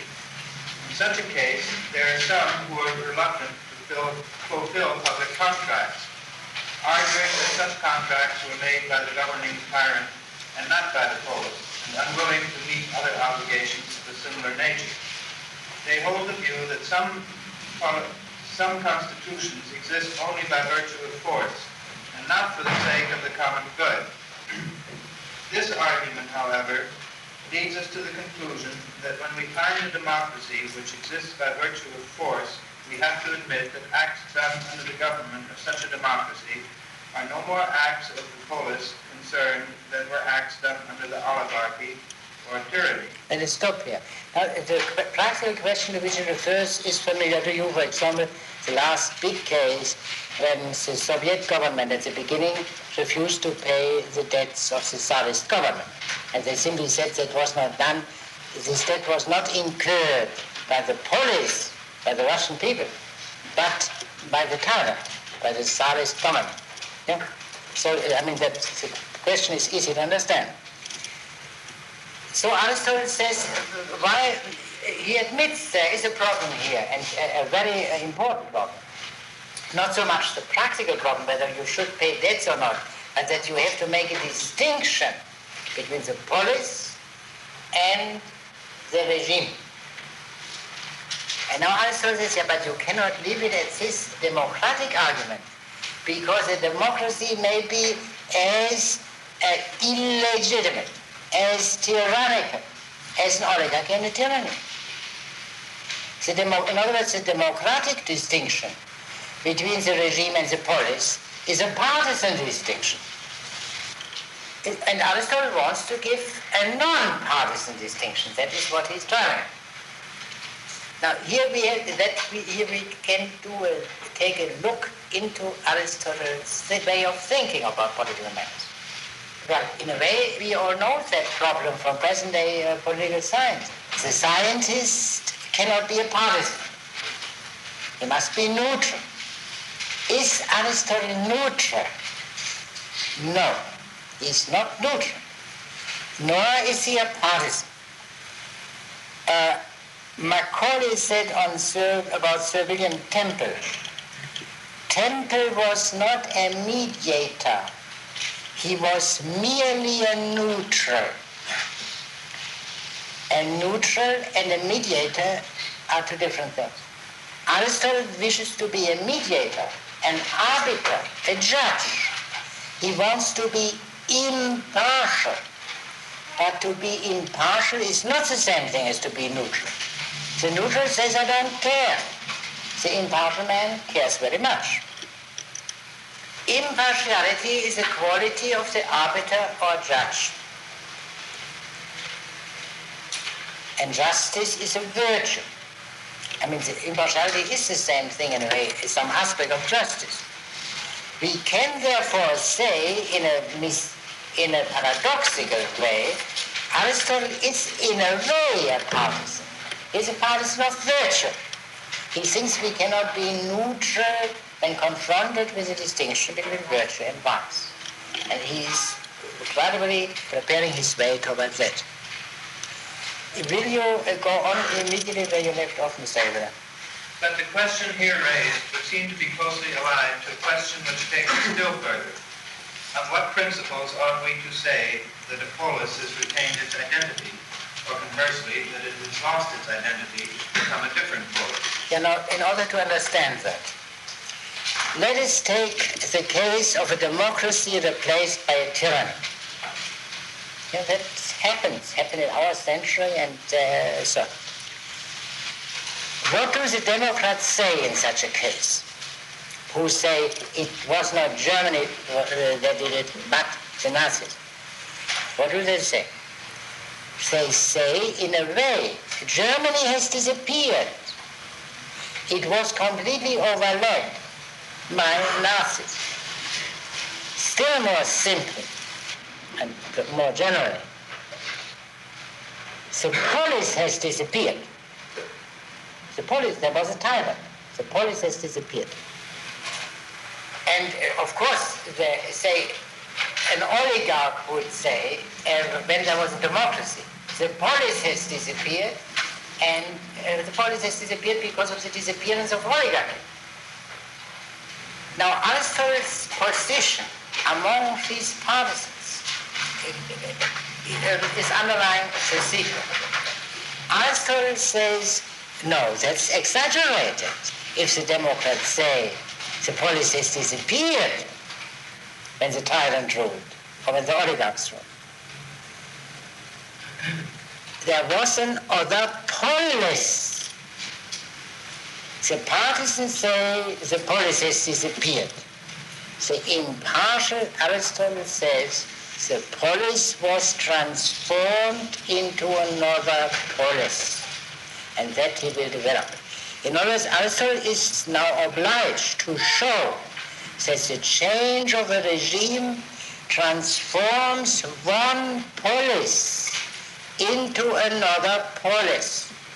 And that is very strange, and not only now, but also, was Athens a different polis with every change of its regime? Was it not always the city of Athens? Did Aristotle not write or compile what we can call a history of the regimes of Athens, in which it is, just as we speak of the history of the British Constitution, under John, under William, and under Queen Elizabeth II. Same constitution changed. That's in a way, the commonsensical view. And that is not a modern discovery, that is underlying, was familiar to Aristotle, as proved by the fact that he wrote his book, which was recovered about 60 years ago, the Athenian Constitution, which contains a history of the Athenian Constitution. Now I will link this up immediately with another point. In this other book, this much more popular work, the Constitution of Athens, Aristotle gives a definition of the good citizen, which strikingly differs from the definition of the good citizen given here. The definition of the good citizen given here is that the good citizen is relative to the regime. So that a man who is a good citizen under a democracy is a bad citizen under an oligarchy and vice versa, and so on and so on. In the Constitution, it's more popularized.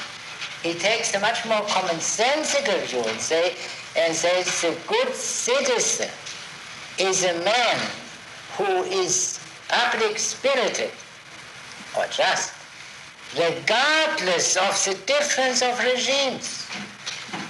Here you see the issue. Let me use more familiar words now.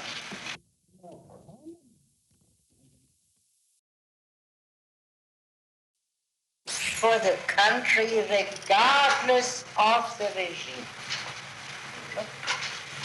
But on the other hand, if you look more closely, you see that no one is satisfied with that. Because if someone says, as quite a few people say, I love the United States, I love the country, therefore I want to have a communist, he's disloyal. So it is not merely loyalty to the country, it is loyalty to the regime which is important. This bifurcation is perhaps the secret of politics. And that is what Aristotle is concerned. And you see also that in the more popular world, he takes a more simplistic view. And here he brings it out, not with all the sharpness which he had in his mind, but with sufficient sharpness. So therefore the technical form of this tremendously practical question is, what is it what makes a city one? Is it the country? That clearly not. Because the country can be inhabited by entirely different people. I mean, this country was inhabited, as a matter of fact, by entirely different people, and yet no one could say this was, I mean, no one would write a history of the American Constitution and give an account of the tribal organization of the Red Indians. It's not, because that was not the American Constitution. So the locality, while being an indispensable condition, it's no political society without a locality. The locality doesn't have to be as small as that of Athens or Thebes. It may be as large as that of the United States, but it's a definite locality. In the moment you would have no longer a definite locality, you would no longer have politics strictly speaking. It would be a world state. Yeah? Then there is no definite locality anymore, the whole globe. Unless there would be human beings on another planet, and there would be some interesting relations between the Earthmen and the Martians, or whoever there might be. Then again, there would be politics proper. Now, what makes the polis wrong? It's a more interesting question. Could the polis not be, and that corresponds very much to our notion, could the polis not correspond to a river? Just as in the course of new generations succeed older generations, just as new water flows down, that's still the same river. In other words, could not the polis have the character of something like a riverbed? Could it not be? Aristotle rejects that. And let us see his answer, 1276b at the beginning. If the polis is a form of association, and if this form of association is an association of citizens in a polity or constitution, it would seem to follow inevitably that when the constitution suffers a change in kind, becomes a different constitution, the polis also will cease to be the same polis, and will also change its identity. We may cite an analogy from the drama. We say that a chorus, which appears at one time as a comic and at another as a tragic chorus, is not continuously the same, but alters its identity. And this in spite of the fact that the members often remain the same. What is true of a chorus is also true of every other form of association and of all other compounds generally. If the scheme of composition is different, the compound becomes a different compound. A harmony composed of the same notes will be a different harmony according as the mode is Dorian or Phrygian. If this is the case, it is obvious that the criterion to which we must chiefly look in determining the identity of this state is the criterion of the Constitution. Let me stop here. You see, Mr. Flomanoff, he says chiefly. That's the most interesting consideration. It is not the sole consideration. In other words, if the same in a locality is inhabited by an entirely different tribe, which expels tribe number one, and has the same kind of regime, it's a new policy. Because the identity of the matter, the policy remains one if both its matter and its form remain the same. If the matter is changed radically, yeah? Would you say the United States is then a different nation when Maine is cut up and part goes to Canada and it's purchased new land? Well, that is a somewhat complicated question because, of course, the United States existed before that, and the question is whether it was extended somewhat. Yeah. Well, what I'm saying is, does the matter have to remain the same? It would seem that the matter can change. Yeah, as in all such matters, there are questions of degree. In other words, if, say, the whole of Central America were added, it would make it a different country. But the addition of Maine alone is that's short. That depends, because the kind of thing which kind of human beings also, who preponderated prior to the coming of Maine, were the same as afterwards. Therefore, it's not important. One must not be petty, although it is necessary to think of this kind of thing. Just to pursue that a minute, it occurred to me when the British passed a Reform Bill in the 19th century, the character of the regime has changed considerably, and yet the person who was in favor of it can be very loyal. But according to the analysis you presented, I'm not sure what he's loyal to. Yeah, but the question of which change of the regime you are speaking now? Well, entering the middle class and the suffrage, the Reform Bill of 30. Yeah, but the question is really, whether the changes which Britain underwent after the 17th century, there was one, the democratization, which, let me say, the big change, the two revolutions that were real big changes in the 17th century, 1640 and 1689. Yeah? That was a great change by virtue of which a certain kind of parliament became the controlling force instead of the tug of war between parliament and king which proceeded.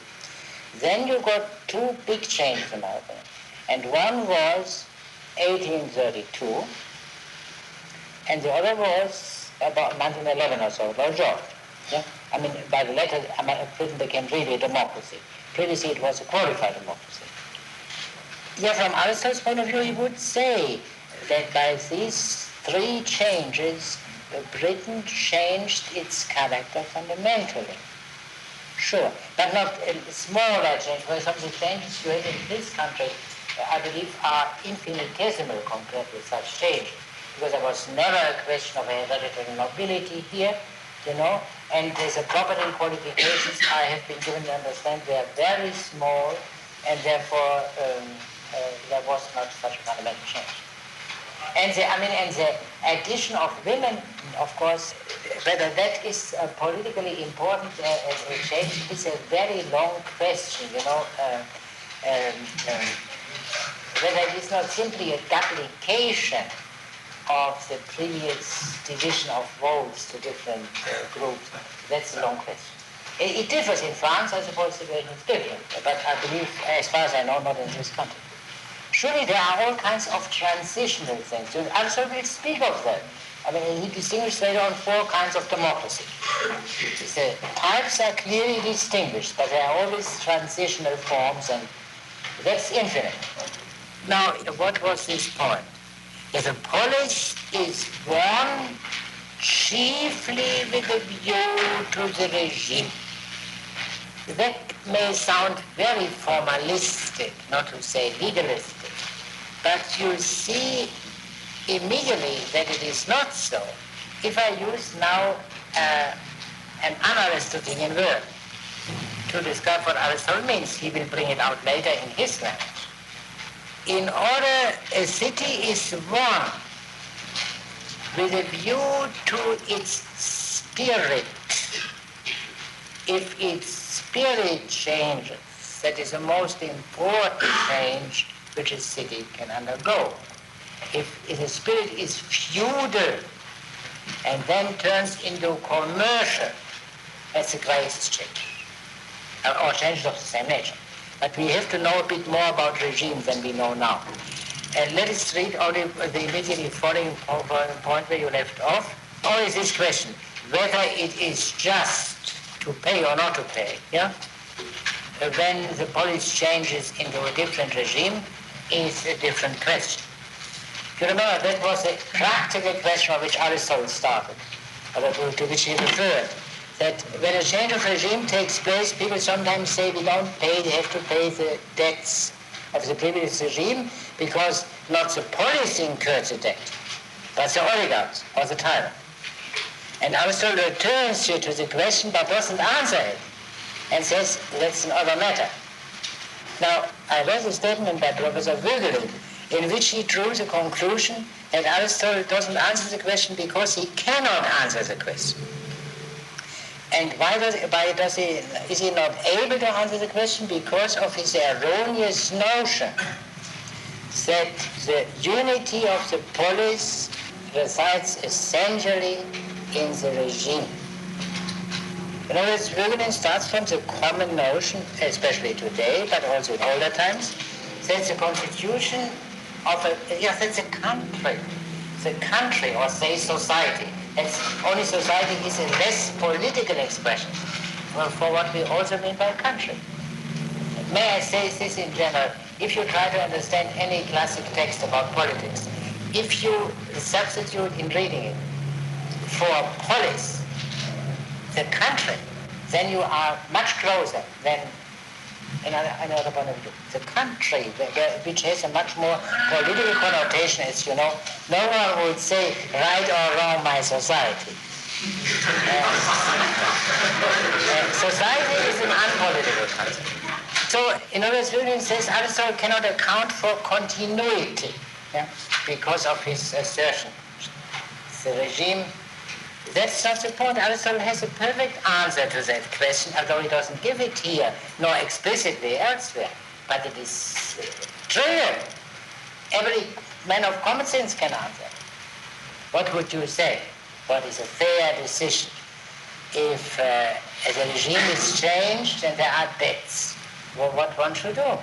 What would a fair judge assign? And no, not all. If the fellow borrowed that money in order to have a bodyguard which tormented the citizens, no. You know, it's the criterion as a first principle, and then no. Because if the fellow is a criminal in the first place, the whole deal is that. No. But the simple distinction would be if these expenses were made, regardless of the motives, for the lasting benefit of the city. For example, building hospitals, bridges and so on. And the citizens enjoy it after the change of the regime. It would seem to be fair that they pay for it. Otherwise not. I was told that this is exactly the position taken by present-day international law, which shows that that is not completely deprived of reason.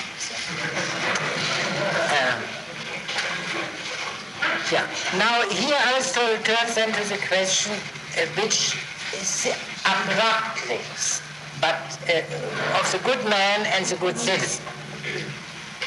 The subject was already implied in whatever he said. The good citizen depends on the regime. A good citizen of Nazi Germany is not a good citizen of Adenauer Germany. Because the good citizen in Nazi Germany was loyal, fully loyal to the Nazi regime. And that he could not be a good citizen to the Adenauer regime unless he changed his mind completely. Therefore, the good citizen serves the regime. But the good man is not relative. The good man is defined, you can say, by the nature of man. A man who has perfected his human qualities properly. Now, from this it follows, and that is the great problem of loyalty, that the good man can be loyal only to a good regime. That's the problem of loyalty in the simplest form. I mean, I'm speaking out of, I mean loyalty not merely in the sense that one doesn't commit high treason and so on, but in the sense of full dedication, identification, I believe they say now. Now, what is the precise answer of Aristotle to the question? Aristotle does not say they are distinguished, the good man and the good citizen, but they may coincide under certain conditions. And what are they? What are these conditions? Mr. Flaumenhardt? Under what condition is a good man identical with a good citizen? The good man and the good citizen are identical in the good regime where the good man is a citizen. Are ruled. Is in a ruling function. When he is ruling, the good citizen in a good regime, very ruling, is a good man. If his rulership is dormant, he is not simply identical with a good man. Yes? Must we identify these rulers with the sovereign power rather than say the judicial function? Yeah, that would surely come into it, I mean, that he could do that. But it is not as basic as a deliberative function. Yeah? Let us turn to 1277b. We have now the Russia date shortly after the beginning. Well, we must only remind of the context. For Aristotle, that is crucial. There's a difference between ruler and rule. Between ruler and rule, because the good man, in his qualities as a good man, becomes actual only in ruling. As certain important qualities belonging to the good man as good man are dormant if he does not actually rule. That's what Aristotle is in mind. Therefore, the distinction between rulers and ruled is important. And he brings, as is his wont, he opens the issue broadly, beyond what is immediately necessary, and he raises this question. Is ruling in all cases acquired by being ruled? Are there not forms of ruling which we can acquire without having been ruled? The simplest case is that the ruling of slaves. The master rules slaves. Must he have been a slave? Obviously not. That would even disqualify him from being a master, according to Aristotle. And in this connection, he makes a little point which is revealing. Do we have it? 77b. Now, the actions of the rule. The occupations pursued by men who are subject to rule of the sort just mentioned need never be studied by the good man or by the statesman or by the good citizen, except occasionally and in order to satisfy some personal need, in which case there ceases to be any question of the relation of master and servant. Now, which are very remote facts does Aristotle have in mind? Which menial functions may cease to be menial if they are done only for one's own use. Gardening. Pardon? Gardening. Oh, that is much too high. Shaving. From Aristotle's point of view, to shave, to do a personal service to the body of someone else is menial. But if you do it to yourself, it is not menial. Or any other thing of this kind, that's one. But that's only a passing point which I thought we should mention. A bit later on, where we left off.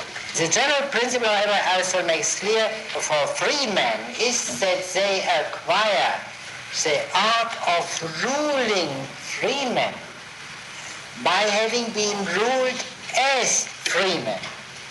And he gives the example, in order to become a ruler of cavalry, you have to have been a ruled cavalryman first, and so on and so on. Yeah, do you have that, Mr. Heber? And immediately afterward. And yeah, there has been a lower officer before you can become a higher officer. Yeah? And therefore it is well said, yeah, that one cannot rule well. It is impossible to rule well if one has not been ruled well, we may supply. Yes? Do you have that color now? Color 15. Ruler and rule have indeed different excellences, but the fact remains that the good citizen must possess the knowledge and the capacity requisite for ruling as well as for being ruled, and the excellence of a citizen may be defined as consisting in a knowing and in a knowledge of rule over free men from both points of view. And about a good man, like a good citizen, will need knowledge from both points of view. Accordingly, on the assumption that temperance and justice required for ruling have a special quality, and equally that the temperance and justice required for being a subject in a free state have their special quality, the excellence of the good man, i.e. his justice, will not be one sort of excellence. It will include different sorts. No, but the problem which also is concerned is this. So is a good man identical or not identical with a good citizen? Now first we know that only in the case of the good regime can there any possible identity. But secondly he says that is not sufficient because there are citizens, good citizens in the good regime, both ruling and in a ruled function. And yet it is a ruling function which is that of the good man as good man. But yet on the other hand we see now you cannot be a ruling good citizen without being again, at the next turn, a ruled good citizen. That is the question. Yes? One sort which fits him to act as a ruler, and one which fits him to act as a subject. We may note that the temperance and the courage of a man differ from those of a woman in much the same sort of way. A man would be thought cowardly if his courage were only the same as that of a courageous woman. And conversely, a woman would be thought to be forward if her modesty were no greater than that which becomes a good man. The function of the man in the household is different from that of the woman.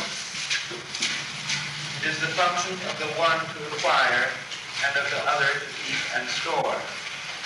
No, let us stop here. Do you see that? Aristotle says, don't get confused. Let us take a simple example where a duality of the same virtue appears in two different persons, modesty or temperance.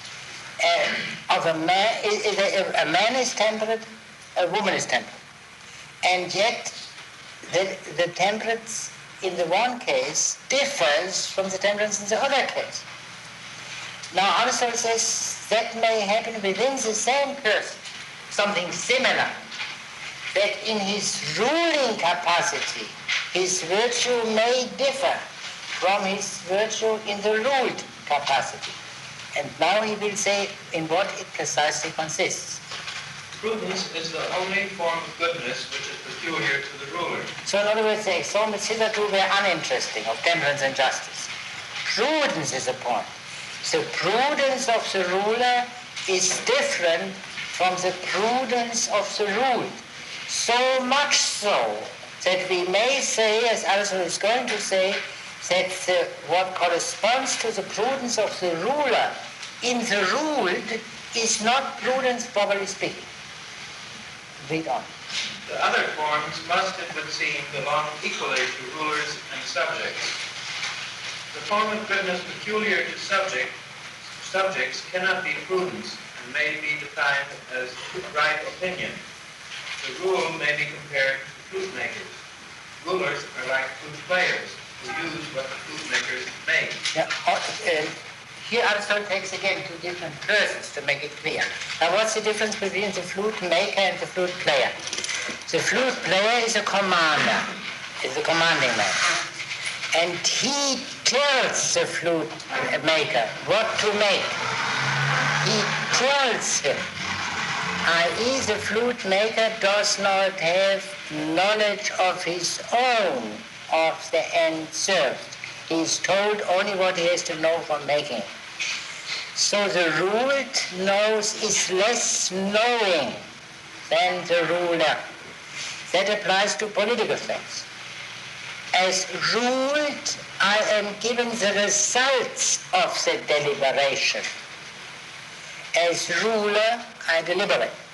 There is a connection between this passage and the passage which we read last time and which created so much excitement, when Aristotle says, laws owe their force only to habituation. The habituation means you are told as a child. And that you may be given some reasons, but you do not necessarily possess the whole reasoning as a legislator himself must possess it. Therefore, it is not reasoning, but habituation which makes you obey the law. Yes. Now let us stop here, perhaps. Now, later on, he makes clear, that was brought out in the paper, that not everyone who may be somehow a citizen, and even a good citizen, not everyone who may be a good citizen necessarily can possess the virtue of man. As he says in 1278, 20 to 21, for it is not possible to do the actions, to perform the actions of virtue if one leads the life of a menial. Yeah? It's not possible. Aristotle's notion of virtue, of morality, is not the notion with which we are most familiar. It appears clearly from such passages. Now, do we have a watch? Yeah. But I must say a few words, otherwise we have much too much next time. Then, after this long preparation, Aristotle comes to the definition of the politeia.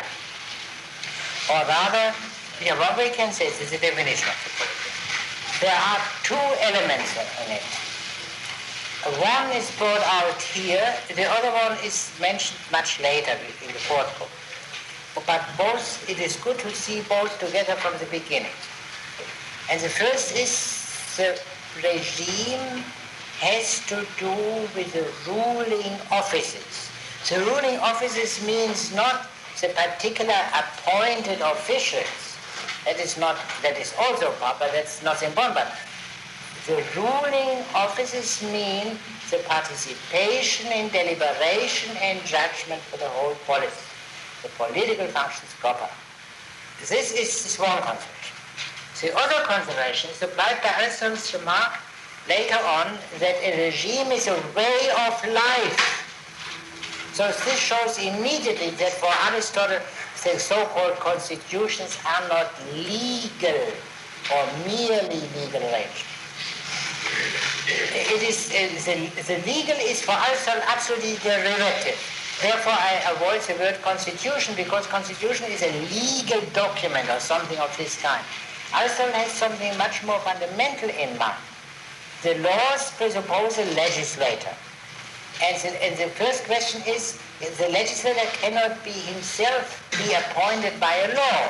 There must be something which is ultimately no longer legal but factual, which doesn't mean that it is illegal also, but it is factual.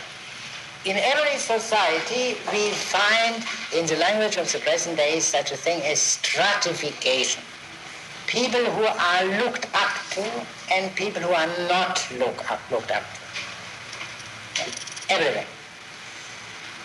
But there are various kinds of being looked up to. I heard once from a student of Chinese things that the Chinese travelers and geographers, when they came to a country, the first question, the old Chinese, they raised was, how do they bow to their king? How do they greet their king? That was a very wise question. They took it for granted that people bow to something. That is clear.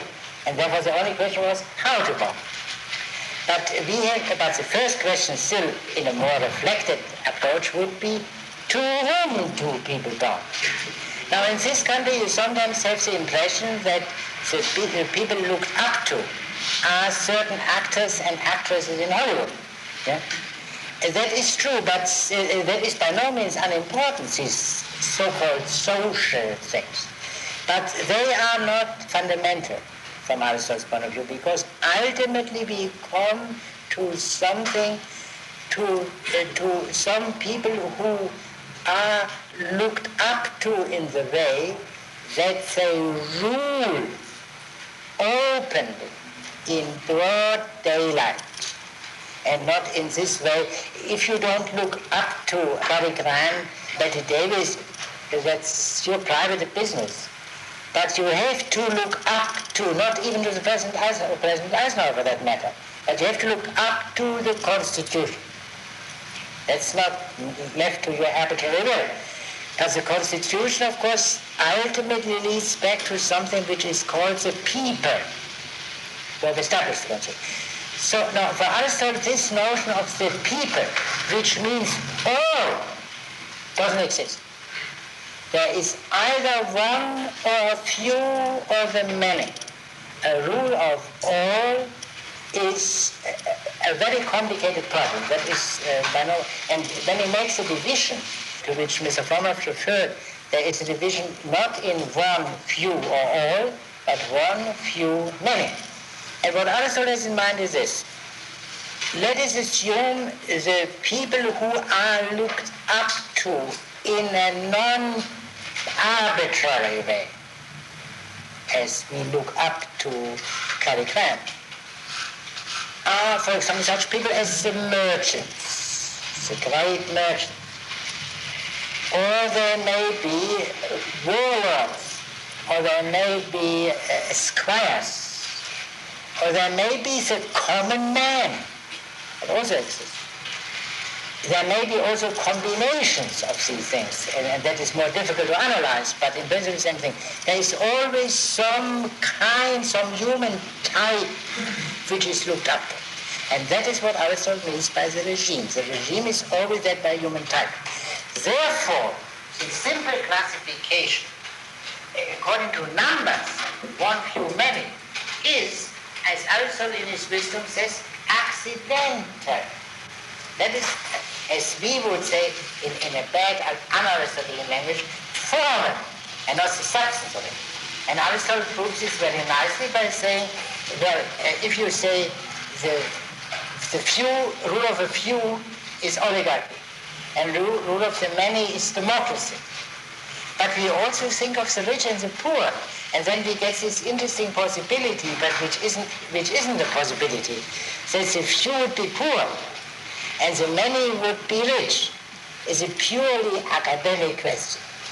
It so happens that the rich are few and the poor are many. That is the distinction, the substantive distinction. Now, Aristotle makes this formal distinction in terms of one, few, many, only for reasons of exhaustiveness, to assure himself that he covers the ground. This is an exhaustive distinction. Few, one, few, many. Rich and poor would not be, at first glance, an exhaustive distinction. Now, it is clear now, if you go into details more, and would, for example, say, what kind of rich? Are they squires, or are they industrialists? Or in the case of the poor, are they peasants, or are they workers? Are they artisans? Then you would get a notion of how this can truly designate a way of life and not a merely legal arrangement. That is the question of the regime is a question of the way of life as it finds its expression in ruling and being ruled. And that is not an accidental consideration, because these various human types or ways of life tend by themselves to predominate. They desire to put their stamp on society as a whole.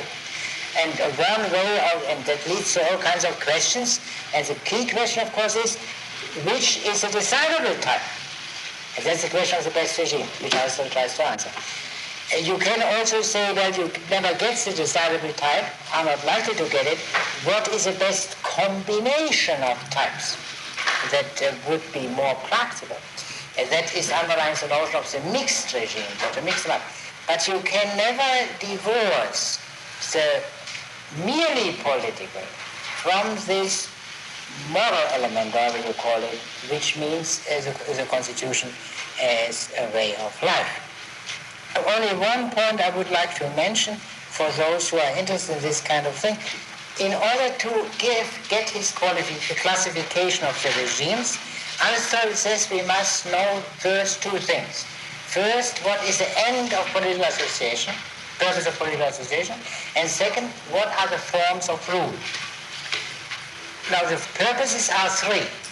First, man is by nature a social being, a political being, which means he likes living together for its own sake.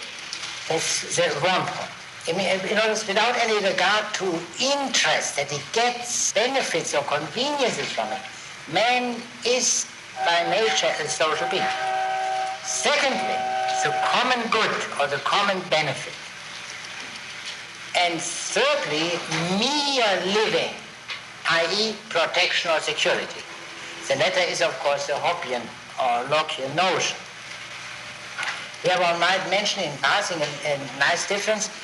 Aristotle, in analyzing why men love to live, speaks of a natural sweetness of mere living. Hobbes speaks of the terror of death. So, in other words, not that life is something wonderful, but death is so terrible that we run away from death to life, however terrible. For Aristotle, there is an indication that now living itself has a natural sweetness. The main point is the common good, however, is the chief consideration. And that is the center, literally the center, according to a famous rule, Mr. Kent. Now, and then Aristotle says the kinds of rule, and they are divided into two classes.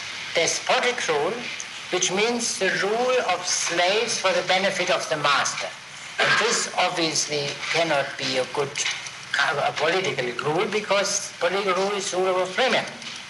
The other kind of rule which he mentions explicitly is economic rule, i.e. the rule of the father over the children, or of the husband over the wife, which is a rule for the benefit of the ruled.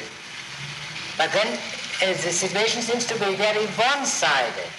The rulers rule for the benefit of the ruled, and do they not have any benefit for themselves? Like parents who live entirely for their children without expectation of being rewarded. Can this be simply applied to political rule? How does Aristotle get out of that? Do you remember, Mr. Blomberg?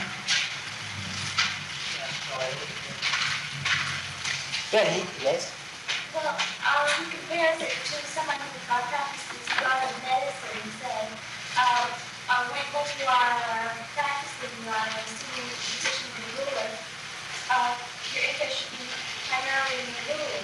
But then you also step down from this class and you yourself become sick. Say, I'm taking care. Yeah, now it takes a gymnastic teacher.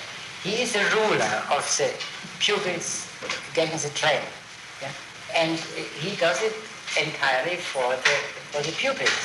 But actually nothing prevents him from joining in the gymnastic exercise. So he gets the benefit from it accidentally. And that is, according to Aristotle, the natural relation.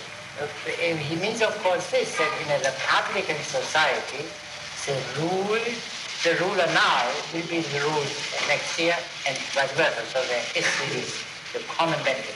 So one would then have to make a distinction between two kinds of rule, politically possible rule, in which A, the ruler is purely beneficent, no benefit provided to him. or mutual benefit. And we can say the first would be patriarchal monarchical rule, and the second would be republican rule in various forms.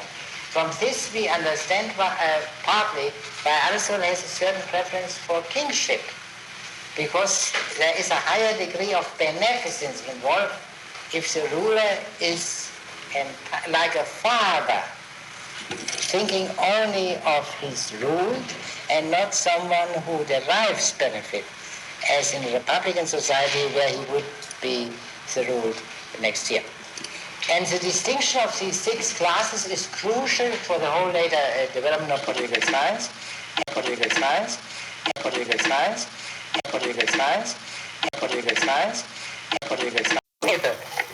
The question which you raised regarding the difficulties of the Aristotelian argument, a very important one if one wants to understand the book. A very common view, if I remember well, is that the politics were lectures. Yeah? And as most of the Aristotelian works which we have, and lectures are not necessarily built up in such a severe way in which a book can be built up. But the more I read Aristotle, especially the politics, the more I'm sure that this is a book and not just lectures. Therefore, the only hypothesis compatible with Aristotle's intelligence and ability is that he proceeded the way he did deliberately, and that these windings are essential to the argument as he understands it. Now, of course, you are dependent on Barker, not only the translation, but also Barker's division of the subject matter into chapters. And as I saw from your presentation, that is not necessarily helpful. The defect that has nothing to do with the grade I'm going to give to you, the defect of your paper can be stated very simply as follows. Aristotle's argument in the assignment of today leads up to a view which is very attractive to us. Namely, that what we now call democracy is the only sound solution. Aristotle doesn't use the word democracy, but what he means, in effect, is something as what we understand by democracy. The whole citizen body, I mean the poor too, forms a deliberative and judicial assembly that corresponds today to the right to vote and the right to sit on juries. But the executive offices are in the hands of qualified people. And there are certain guarantees in one way or the other. Aristotle doesn't say which here. To quote the remark of President Eisenhower some time ago, governmental office is not a right but a privilege, whereas voting is a right and not a privilege. Yeah? So, the whole citizen body, foreigners and slaves excluded naturally, elects the governmental officers, and the governmental officers really rule. They are not merely obeying an imperative mandate of the electorate. Now, and this, he turns to an entirely different argument in which some elements of the democratic argument still occur naturally. But the argument culminates in the justification of absolute monarchy. That is a strange happening in Book 3. You have two peaks. One, what corresponds, let me say, to a modern republic in ancient form. And the other is absolute monarchy. Why? And the chapter divisions, as Barker makes them, I don't say that he is wrong in making them. He follows a certain articulation of Aristotle's argument, but one would have to divide this whole bulk into two chief parts. One, the argument for a quasi-democratic republic, and B, an argument for absolute monarchy. Now, what we would expect, the simple procedure, the clear procedure would be that Aristotle, after having completed the democratic argument, would now say what powerful reasons speak against democracy. and therefore we have to look on alternatives. That he doesn't do. Why he doesn't do it, that's a long question. That is a very long question. I will make a suggestion which is perhaps not intelligible to most of you, but I will nevertheless make it. It would sound absolutely ridiculous, I know that, but nevertheless I will say it, that there is a certain kinship between Aristotle and Jane Austen. You know Jane Austen. And Jane Austen's marvelous quality never to speak about the seamy side of life. Yeah? Everything is decent. Aristotle has also a certain love for the decency of life, and the unfortunate, indecent elements are played down. And perhaps Aristotle's procedure has something to do with it. Now, if we want to understand and not merely to be edified, although it is practically very important that we are edified, but it is also important that we understand.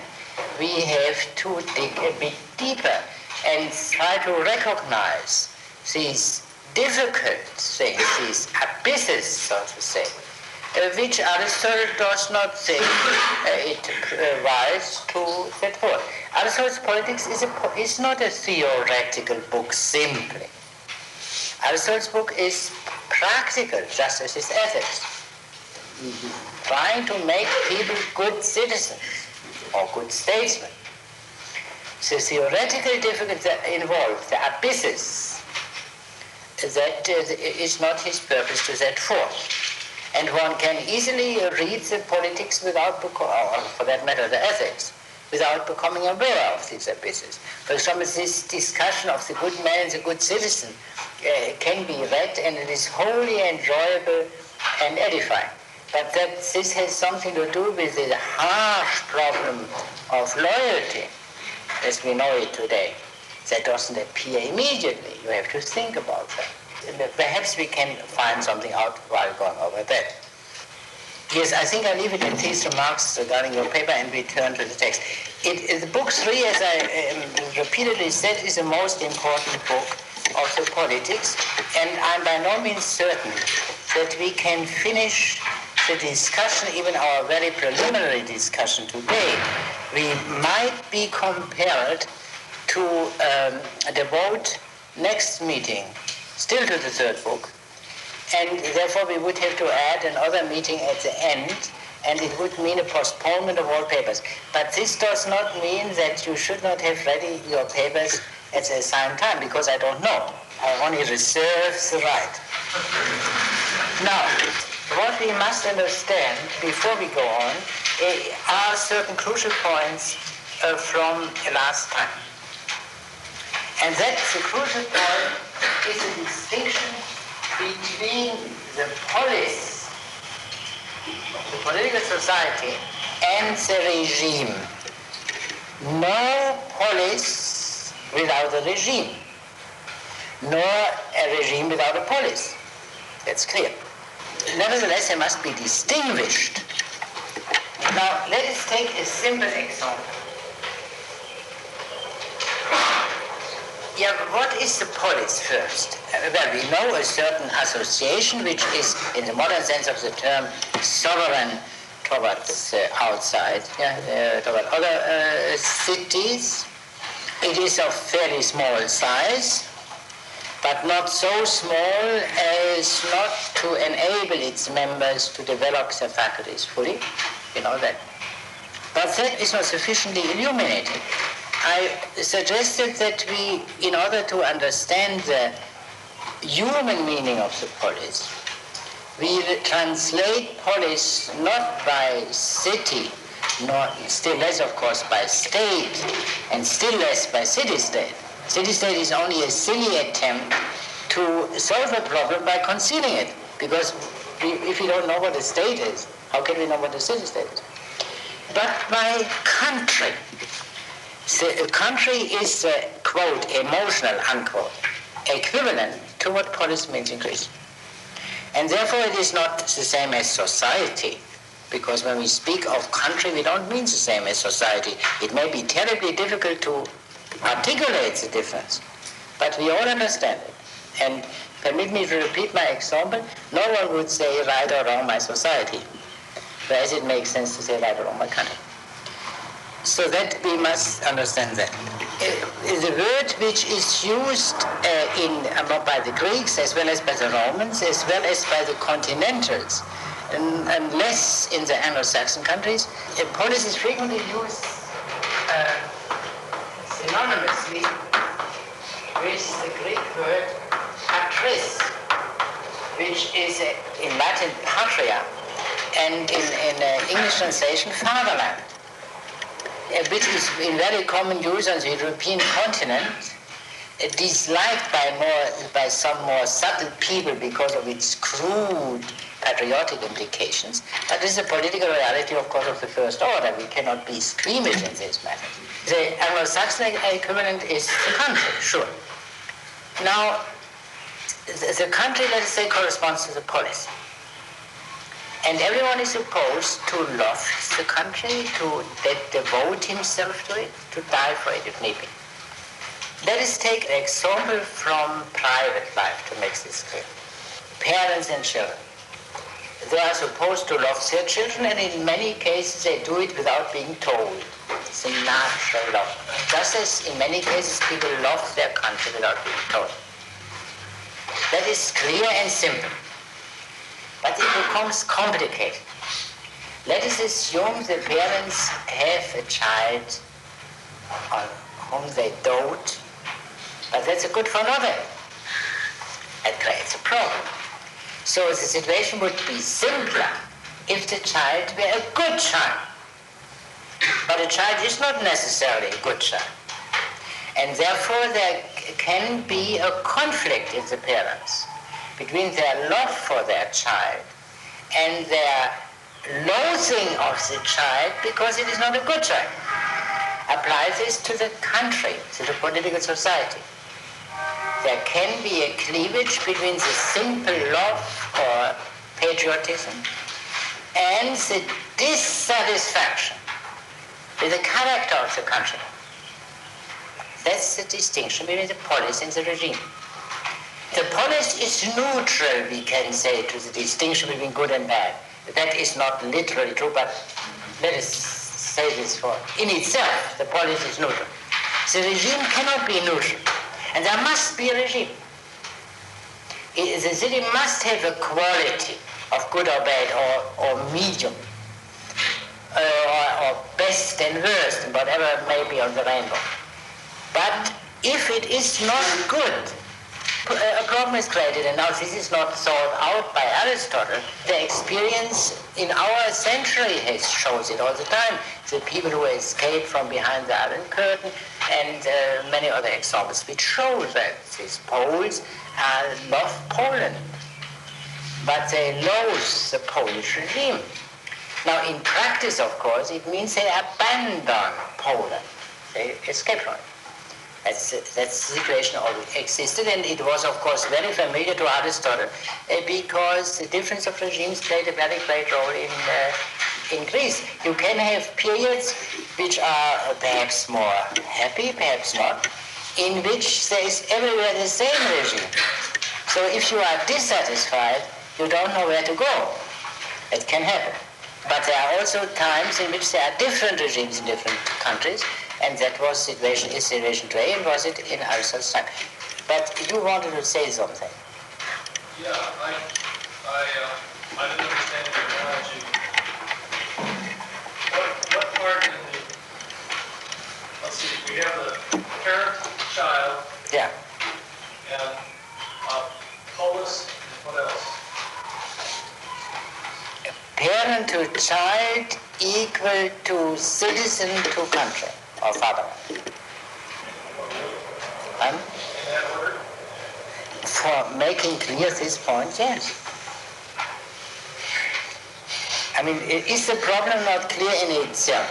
May I alter the analogy? In the case of the grown man, an elderly authoritarian father slipping into his dotage, and then at least he's in that nominal, formal Yeah, all right. Yeah, man to senile father equal to citizen to Nazi regime. could be, yeah. But I think there is really not. But the basic point is clear that you have a love for a being. Yeah, the being may be an individual, may be a society.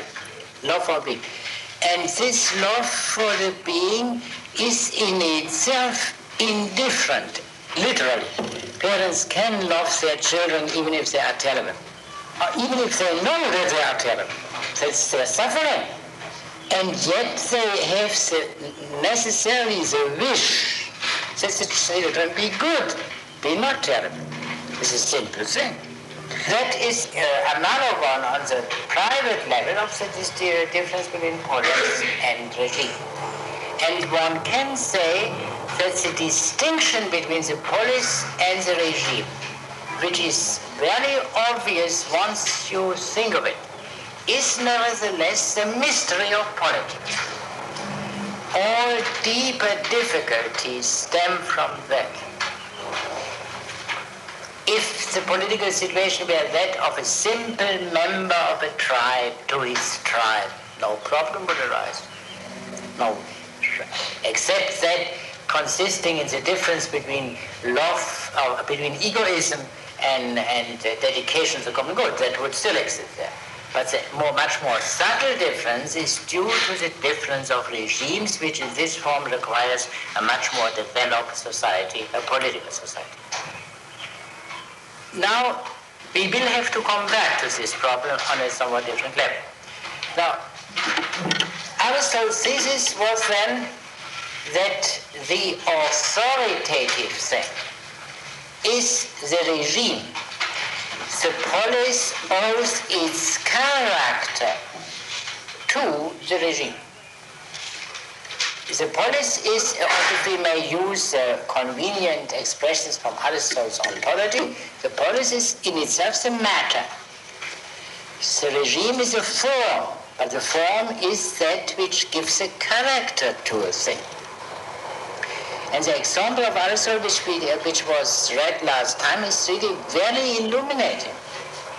You have 15 fellows. They are the same individuals. But now they are used, they play in a tragic chorus. And a week later, they play in a comic chorus. The individuals are the same. The meaning of the association is completely altered. In the first case, a tragic chorus, and the second case, a comic chorus. That is an example, an illustration, as all illustrations, an imperfect one, but still in its limits enlightening, of the difference of regimes. Just as the same individuals, in a different arrangement, and for a different purpose, once members of that chorus and then of another, they can be once members of one regime and then members of another regime. And it is not merely that the individuals don't remain unaltered by that. The different function, the different purpose affects them. Their activities of these individuals differs when they are members of a comic chorus than when they are members of a tragic chorus. Just as activity of the individuals changes if they are members of a democracy or if they are members of a communist regime or Nazi regime or what have you.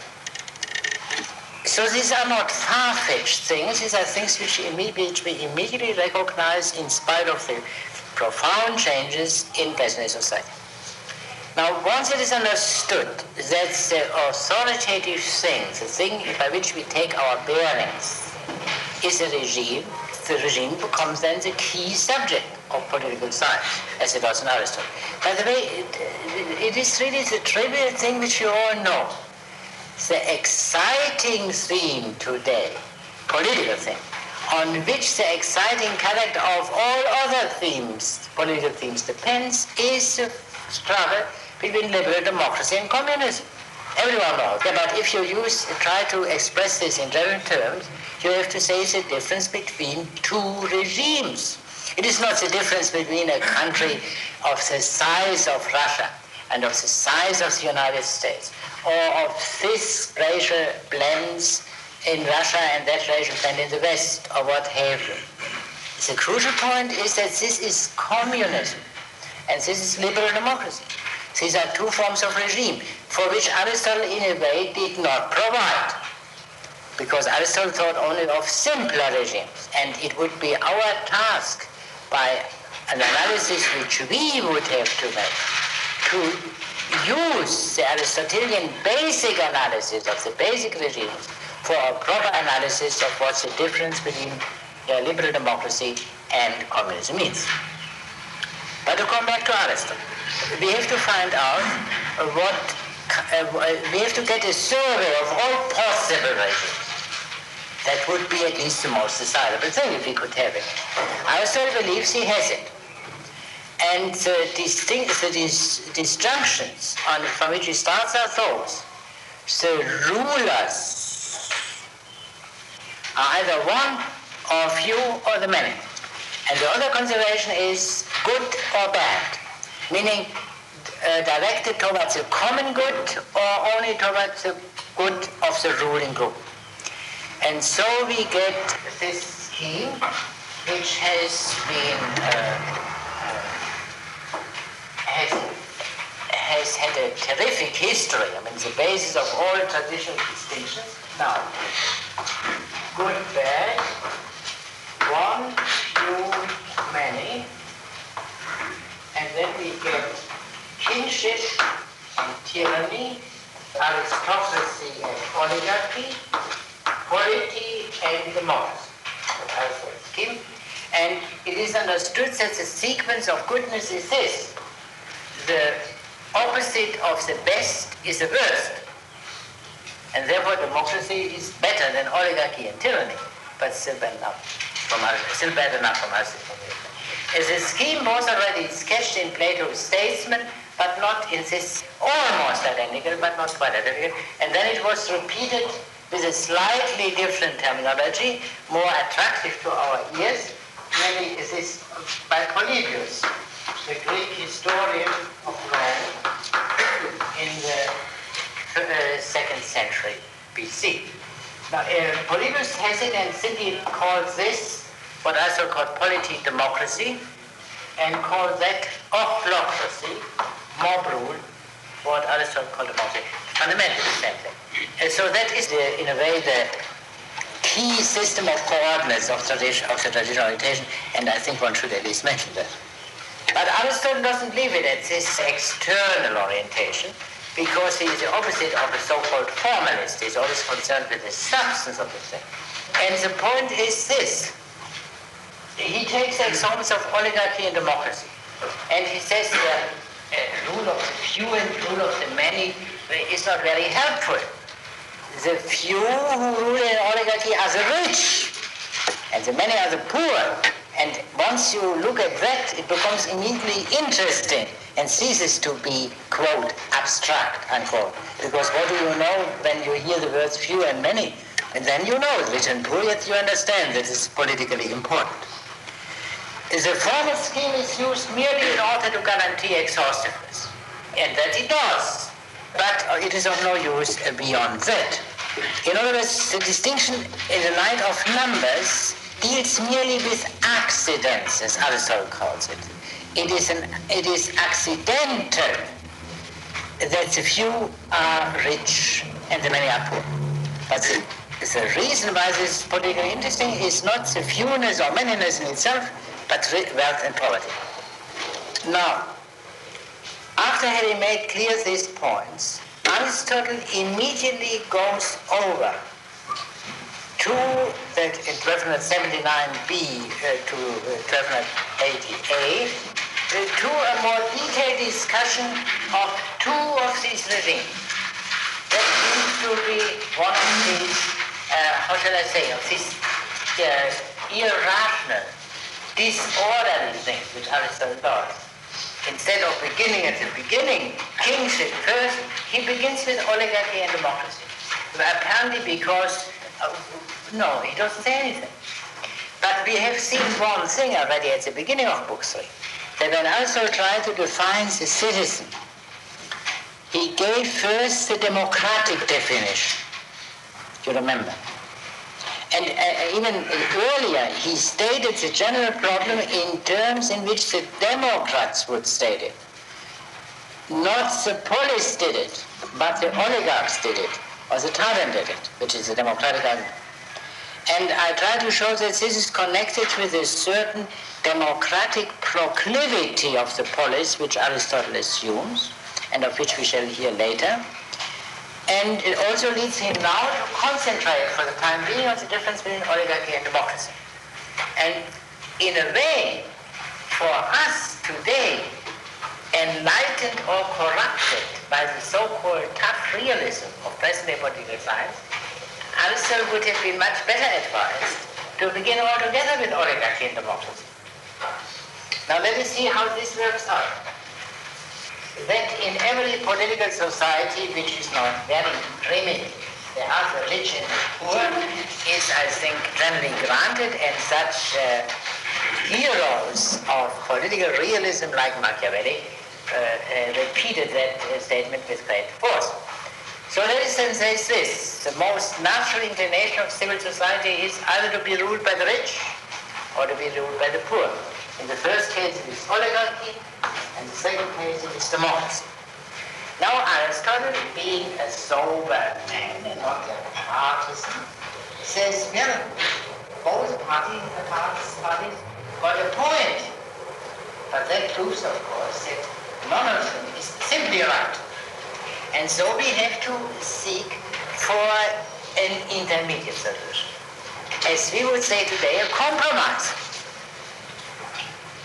Yeah, but Aristotle says a compromise is not necessarily a solution of the problem. That you combine the advantages of both with avoiding the disadvantages of both. Because if you get that which truly combines the advantages and avoids the disadvantages, you get not a mere compromise, you get something better. And that is what Aristotle calls a mean. So the mean is not located here, but here. That is crucial for Aristotle. Here. Oh, I'm sorry. I can't move there. Yeah. In other words, the mean is not on the line at the bottom. Good. Now Aristotle said that is to begin with a purely speculative remark. But then Aristotle recognizes in this observation a fact. There is a regime which has this character, which is in between oligarchy and democracy, and yet superior to both. And that is what he calls polity. It's a pity I had to remove the other schema. So, well, this is a real menace to teach Aristotle. I see that is almost sufficient for us. I'm very grateful. I think it is sufficient. So you remember that. Aristotle sees polity, tyranny, oligarchy, democracy. Now we have disposed of oligarchy and democracy by himself. Now we have recognized polity. Now what is the principle of polity? Very simple. You don't have rule of the rich, you don't have rule of the poor, by a very simple device, which you all know although it's no longer in use. A relatively small property qualification out there. So you don't have to be rich to be a full-fledged citizen. You must have some competence. And on the other hand, you cannot be simply poor, because otherwise you would have that money. Now, how does this work out in practice? You make it a rule that you don't indicate the property qualification in terms of dollars and cents or whatever the Greek equivalent might have been, but you say only those can be citizens who can do a certain service to the polis which only people of some property can do. And this service means infantry, but real infantry. Hoplites, men wearing, using heavy arms and equipping themselves with it. So the rule of the polity is therefore identical with the preponderance of the military power of the city, because the hoplites were regarded as the queen of battles. So you have the rule of the hoplites, I mean, of course, then also of the older one who had been hoplites, that doesn't affect the principle. And now you make a strange observation. On the lowest level, you had rich and poor, morally indifferent qualities.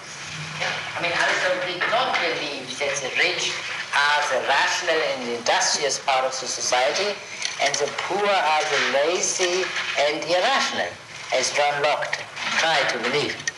Aristotle thought that is morally irrelevant, because wealth can be acquired also by unjust means, and you know. But here we have now a premium on a moral quality, to be the defenders of the polis. In other words, military virtue. And that is a virtue, an important virtue. That is not the highest virtue. And therefore, if we are wise, Aristotle suggests, let us look whether we cannot find another mean between democracy and oligarchy, which is also as a mean higher than, but still higher than politics. That's aristocracy.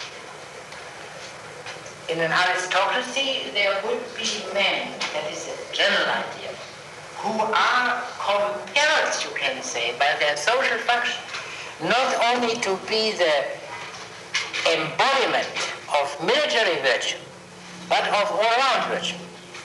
That's the scheme. Now so we have also taken care of aristocracy. The monarchic forms remain. What shall we do with them? We have to treat them separately. And that is in a way what Aristotle does in the politics. In other words, Aristotle's politics as a whole bears witness to the fact that the polis is fundamentally Republican. Republican not in the sense of the GOP, but in opposition to monarchists. Yeah? And therefore, you can say the great question mark is, what about monarchy? Tyranny is relatively uninteresting because that means something lousy, if I may say so, and that is simply a bad form. But what about kingship? That becomes, in a way, the great theoretical problem. And therefore, it is treated right in the third book, as you will see. Generally speaking, there is one book, Book 5, dealing with the so-called revolutions, in which all regimes are discussed, whether they are monarchic or republican. But otherwise, the politics is a Republican book and has only the end of the third book devoted to kingship. That we must keep in mind. Now then, Aristotle begins then the more serious investigation, the more substantive investigation, with the investigation of oligarchy and democracy. Oligarchy misses what democracy has got. Democracy misses what oligarchy has got. That's obvious. But that is not the full story. They both miss the same thing. And that shows that they are on the same level, inferior to something higher. That the mean, in other words, must be higher than the two extremes. What is the decisive thing? Both miss the fact that the polis exists for the sake of the good life. If the polis were to exist only for the sake of living together, democracy would be sufficient. If the polis existed for the sake of the protection of property, the oligarchs would be right. But in fact, the polis exists for the sake of the good life. Now, the good life means here always in Aristotle, here, the noble life. A good life does not mean to wallow in ice cream and other luxuries, but to do noble deeds. The polis is not for the sake of mutual defense, only then each one would count as everyone else, nor for the mutual exchange of goods and services. That is not sufficient. Now let us read this passage. It is in 1280a, towards the end of that. Mr. Rankin, you are such a supreme reader. Won't you read? It is inevitable that any constitution... Yeah, well, how shall I recognize? Yes.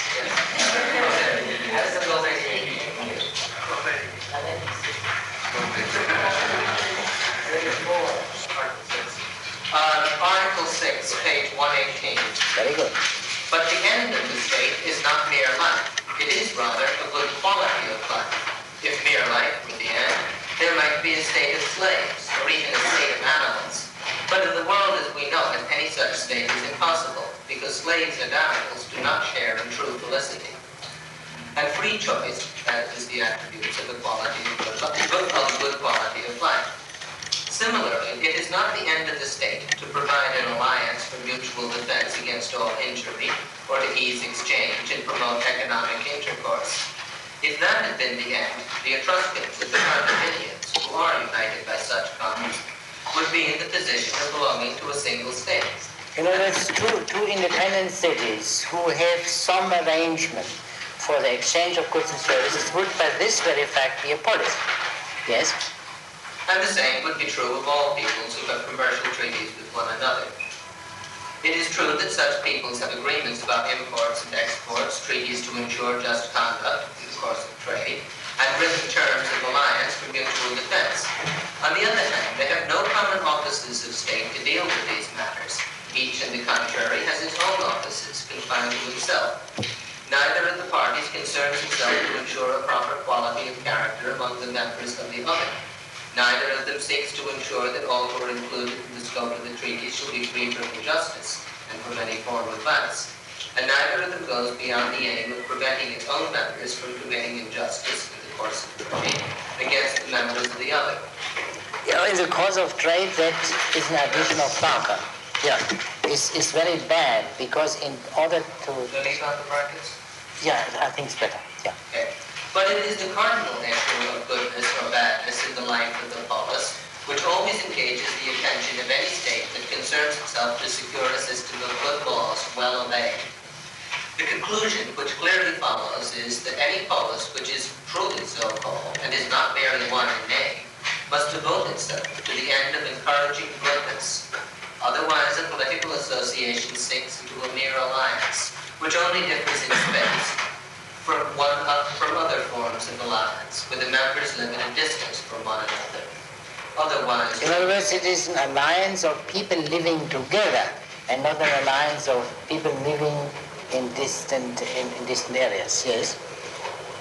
Otherwise, too, law becomes a mere covenant, or guarantor of men's rights against one another, instead of being, as it should be, a rule of life such as will make the members of a polis good and just. Now let us stop here. Now the word which Barker translates by goodness is arete, which is ordinarily translated by virtue. Now I can't blame Barker for trying to avoid virtue because the word has become ridiculous, if I may say so. But goodness is also a bit misleading. If you want to avoid, I use virtue as translation without any hesitation and craves the ridicule. But if one does not want to do that, then one should say excellence, which is a much better translation. Now let us stop here. That is a crucial passage. The polis does not exist for the sake of mutual defense and mutual exchange of goods and services, but also and above all for the sake of human excellence. Aristotle sketches here an alternative view. He omitted the reference to the Socrates Nicophone. Yeah? That is in Aristotle. Then there is this thing. What do you find? Yeah. Nicophone, as the Socrates Nicophone.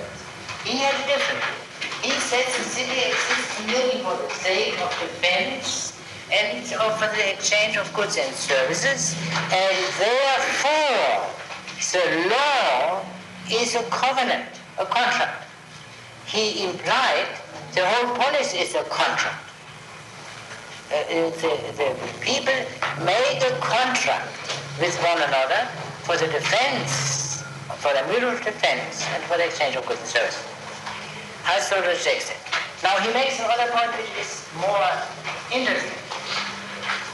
These other people, not only theoreticians like Liverpool, but many practical people, many citizens, understand the policy in this way. And they admit, of course, the necessity of justice. I mean, if the basic moral political fact is a contract, then you have, of course, to perform the stipulations of the contract. You have to keep the contract. Yeah? And that is justice. So in such a polis, the people are concerned with everyone's performing his duties, i.e. with everyone's acting justly. That's obvious. Aristotle does not deny that. But he says acting justly is one thing, and being just is something very different. And in such a contractual city, people are not concerned with the citizens being just. Do you understand the difference? Well, if you understand it, explain it to us. What is the difference between a man who acts justly and is not just, and the man who is just?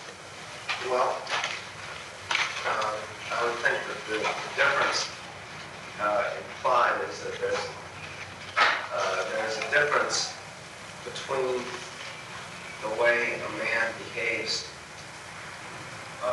when with others and the way the man actually is. Yes. Yes, it is. But can you? That's should be elaborated on some. Yeah. Well, let me. Yes. For a person who is acting justly might just do so, but the consequences that will avoid him is a person who is just and doing the same thing. For example, fear of punishment, or concern with being elected next time. So he must have a good record. But the judgment would be a man who loves justice, Even if it is disadvantageous to him to be act justly, he would still do it. Yes? I was trying to think, or trying to determine when you asked me that question, what the difference in the consequences for the community would be with between a person who acts justly and a person who is just. And that's what I couldn't really see. Yeah, but does it not make individually a difference whether the fellow acts justly, never cheats, taxes or in any other respect, merely because of either the reward and punishment, or because it's terribly inconvenient also to be a crook? I mean, look at it realistically. Yeah? And you have to think much more about all trivial things to keep out of the clutches of justice, and become dependent on shyster law. You're really elaborated a bit. You see, it's highly undesirable to be criminal. But someone else might, and the other man who loves justice, and justice is only a part of virtue, he loves virtue. So, for example, it has also to do with look at the gangsters. And we all have very good access to that through movies and TV and our own imagination. But I gather that when they have a loot, then what do they do with it? Do they take courses in the basic program of the University of Chicago downtown? I don't think so. But they go to places where they drink and have real orgies. Yeah? So in other words, that kind of life this kind of injustice seems to go together with intemperance. And also I've been given to understand that they are not men who of any delicacy of feeling. Can't say that. So then try to summarize it. A society which is concerned with a certain moral tone of all its members within the limits of the possible is one thing. Another which insists only on the bare minimum demands, which must be complied with if there is to be any exchange of goods and services, has great difference. That's the point. Now, let me draw now another conclusion, and referring back to something we discussed on an earlier occasion. I mean that Aristotle is, as we know, a man living in Greece who knows absolutely nothing of thermonuclear bombs, and so on, and therefore can be of no help to us. He didn't know anything of modern society. That in a way that is absolutely true. But in another way it is not true. Because the view which Aristotle sketches here and rejects is a modern view. In ancient times it existed, as is shown by what Aristotle says. But in modern times it became theoretically victorious. Do you recognize a modern theoretician who said, we enter society for the sake of commodious living or comfortable self-preservation, and the civil society has no other function but to make this living together possible? Bentham is one, but there are some greater names. Locke, sure, and Hobbes. So in other words, Aristotle understood the principle of Locke without ever having read it. And there are certain niceties in Locke which are very important, of which he did not know. And therefore one has to reconsider Aristotle's argument and say whether it still stands up against Locke, fully understood as Locke himself meant it. I mention here only one point. Let us take Aristotle's moral doctrine. Can be reduced to a somewhat difficult equation, because it is not simply an equation, and I don't know a good mathematical expression for that, but I'll present it as a simple equation. H equal to V, meaning happiness is identical with virtue. Now, this is not quite so simple. Aristotle makes very, very clear in the first book of the Ethics especially, but substantially that is what he means. We cannot become happy except by being virtuous. Whether virtue is in all cases sufficient is a hard question. There is a case of Priam, of Troy, who was supposed to be a virtuous man, and you know his terrible fate that creates a problem. But still, basically happiness is virtue.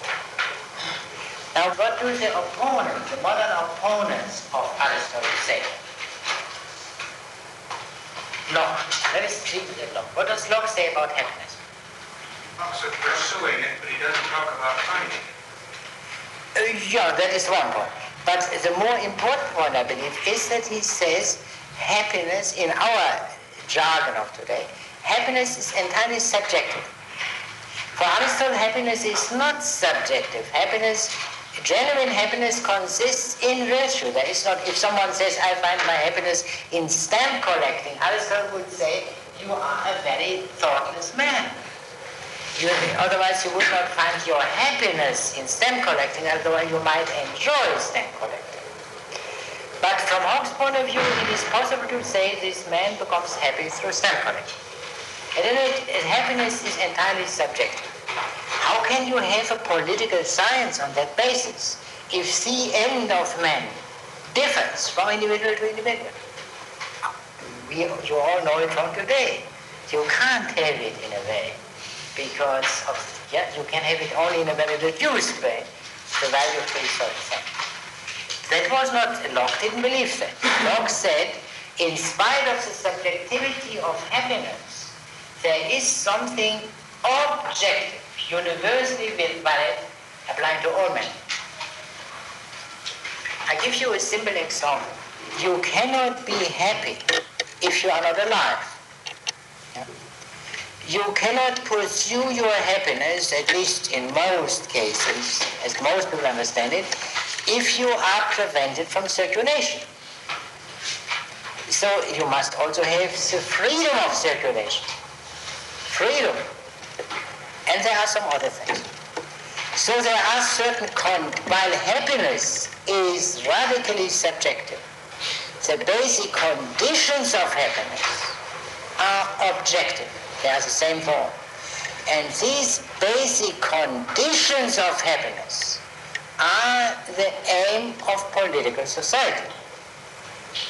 And here we come to the point which was raised by, I forgot your name, pursuit of happiness. Surely, if you don't have the right to pursue happiness, you cannot become happy. You may understand by happiness what you want, but you must have the right to pursue that happiness, however you might understand happiness.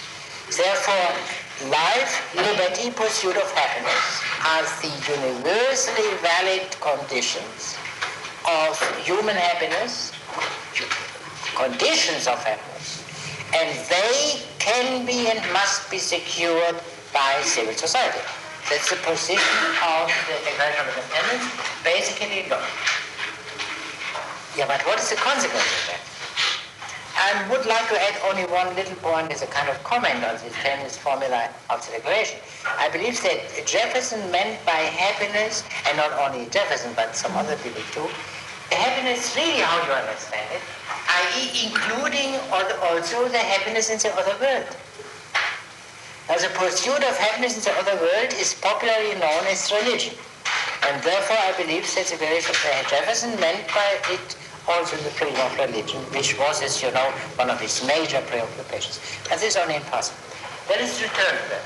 Now we have this situation, civil society as a function of guaranteeing life, liberty, and pursuit of happiness to everyone.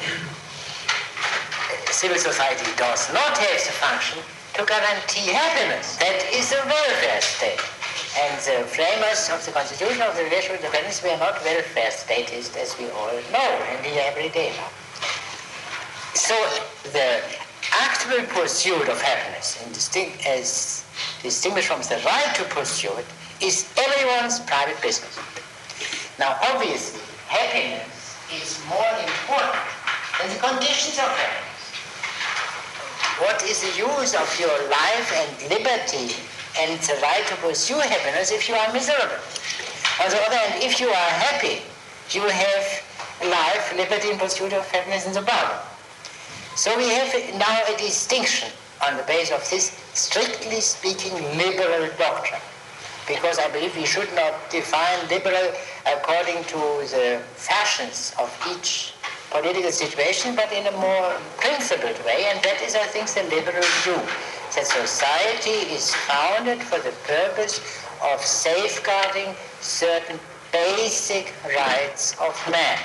Whether you call them natural rights or not is a secondary question here. Now, so to repeat, happiness is no longer an affair of the state. It's an affair of every individual. This happiness, if you look at it more concretely, is not one which the individual achieves in isolation. For example, you know this from the literature, that sometimes people cannot find happiness if they do not have another human being to share happiness, popularly marriage. And there are also other things called friendship. And there is also the other thing of the man who is concerned, who finds his happiness in becoming rich. He cannot do that in isolation. He needs employees, he needs business partners, and so on and so on.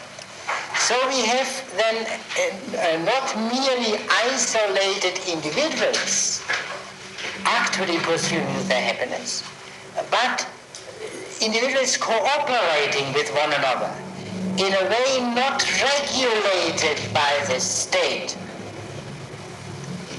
Do you see what I'm driving at?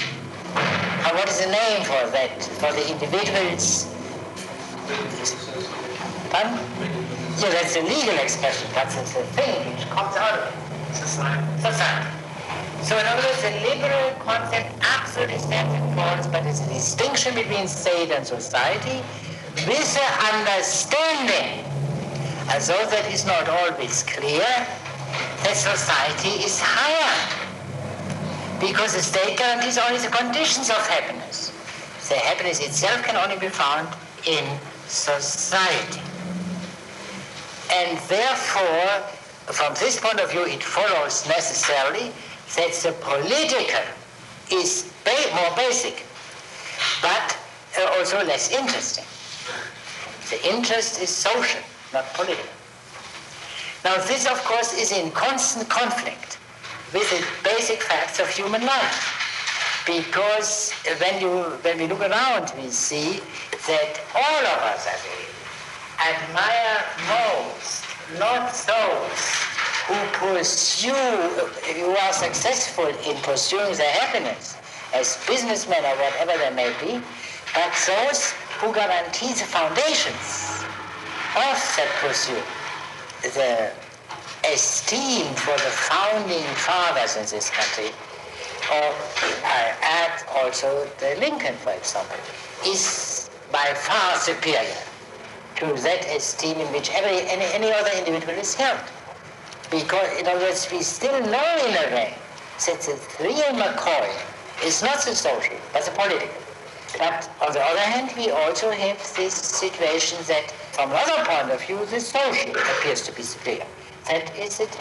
You see, it is what I want to show was this: that it is possible to give an analysis of this stratum of modern thought. It's only one stratum on the basis of Aristotle, and therefore perhaps to go on and raise the question: who is right, Locke or Aristotle? But that would surely go beyond our present possibilities. Friendship is necessary. Friendship produces and is a condition for living together. But friendship is more than that. Friendship is a kind of union. And friendship is essentially a union in something higher than self-interest. You can also speak of business friendships. Aristotle himself does this in his analysis of friendship in the Ethics. But that is surely not a genuine friendship, because that is a conditional form of friendship. Yeah? As soon as it is no longer lucrative, the friendship stops. Now let us go on where you left off. A polis is constituted by the association of families and villages in a perfect and self-sufficing existence. And such an existence, in our definition, consists in a life of true felicity and goodness. Yeah, in our definition, that alone gives it a terribly academic character, definition, as we assert, Aristotle. Yeah. It is, therefore, for the sake of good actions and not for the sake of social life that political associations must be considered to exist. Let us stop here. Yeah, he doesn't say good action, but noble actions. Good actions is ambiguous, yeah. The noble actions, and noble actions means, what's the relation of noble action to virtue? Simply this: noble actions are the exercise of virtue. Virtue is itself a habit which may be dormant. If it is exercised, it shows itself in noble action. The polis exists for the common pursuit of excellence. That's the Aristotelian view. From this, there follows a decisive consequence regarding the regime. The most excellent men are those who have the highest right to rule. If the polis is an association for the common pursuit of excellence, then the most excellent men are the natural rulers. That is also now. Go on where you left off. Those who contribute most to an association of this character have a greater share in the polis than those who are equal to them. A greater share in the polis. And should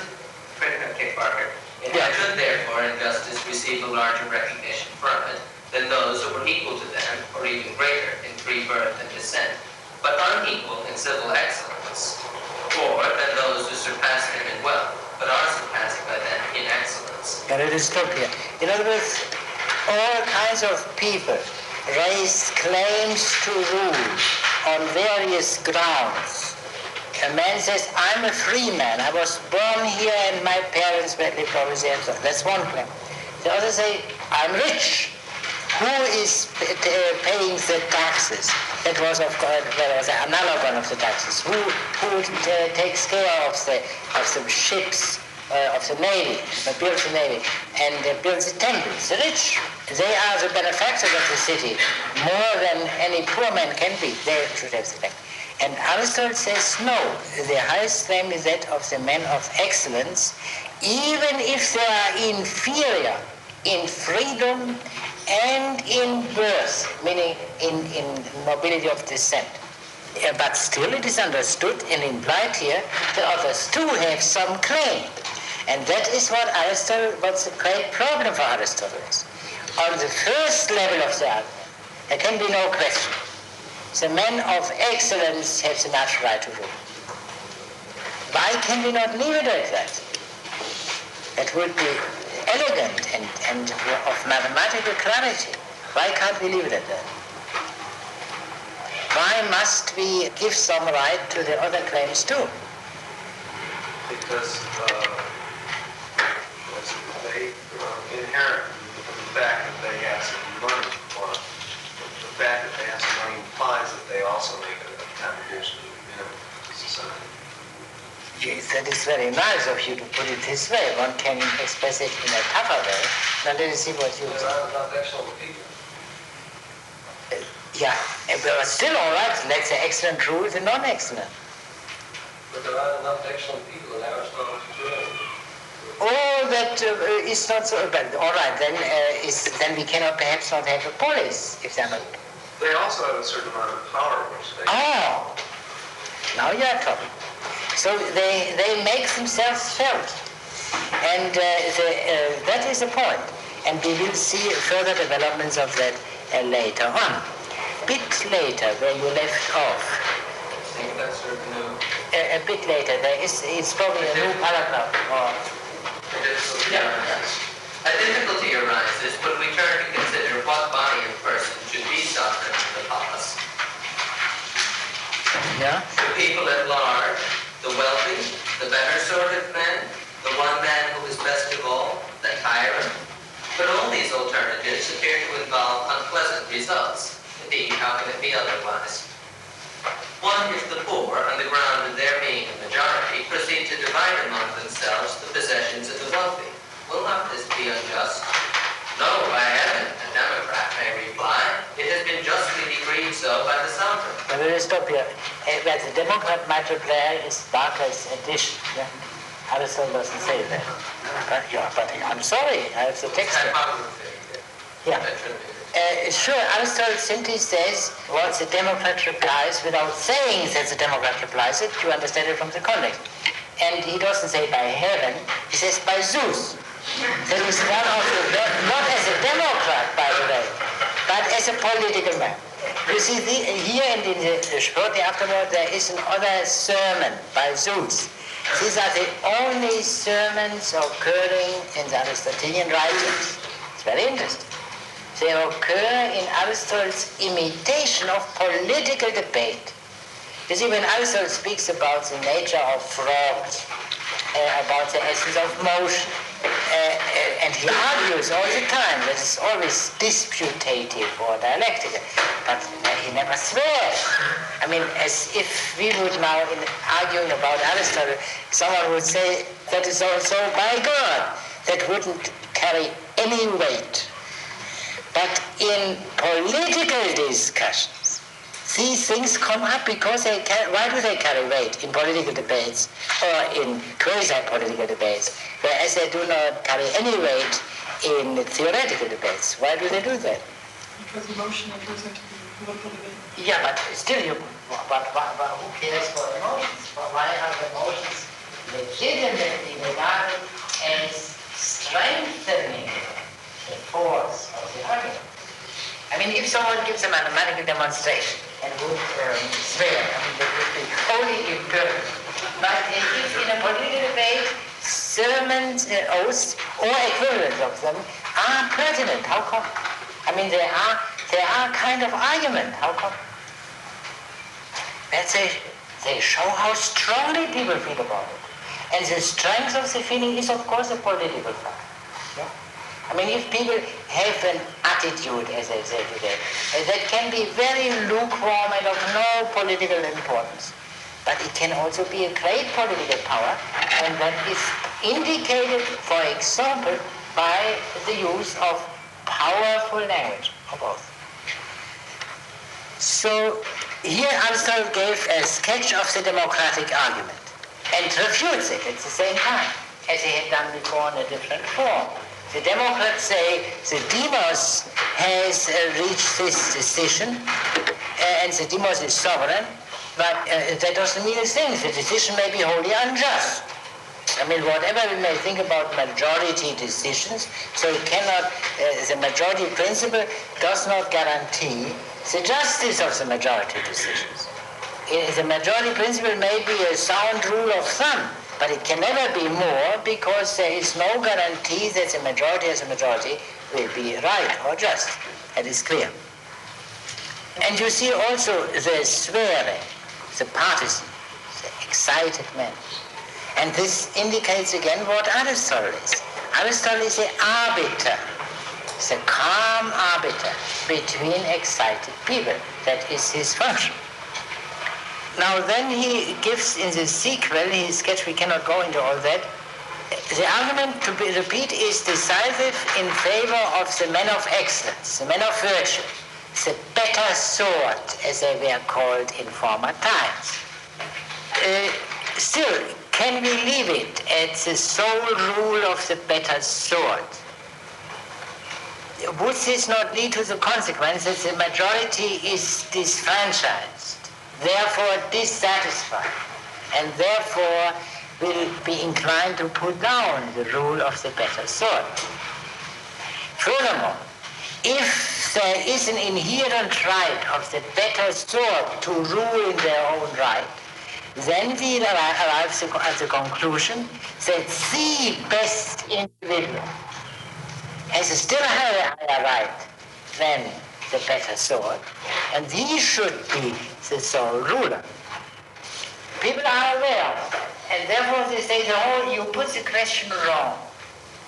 No human being should rule. The Lord should rule.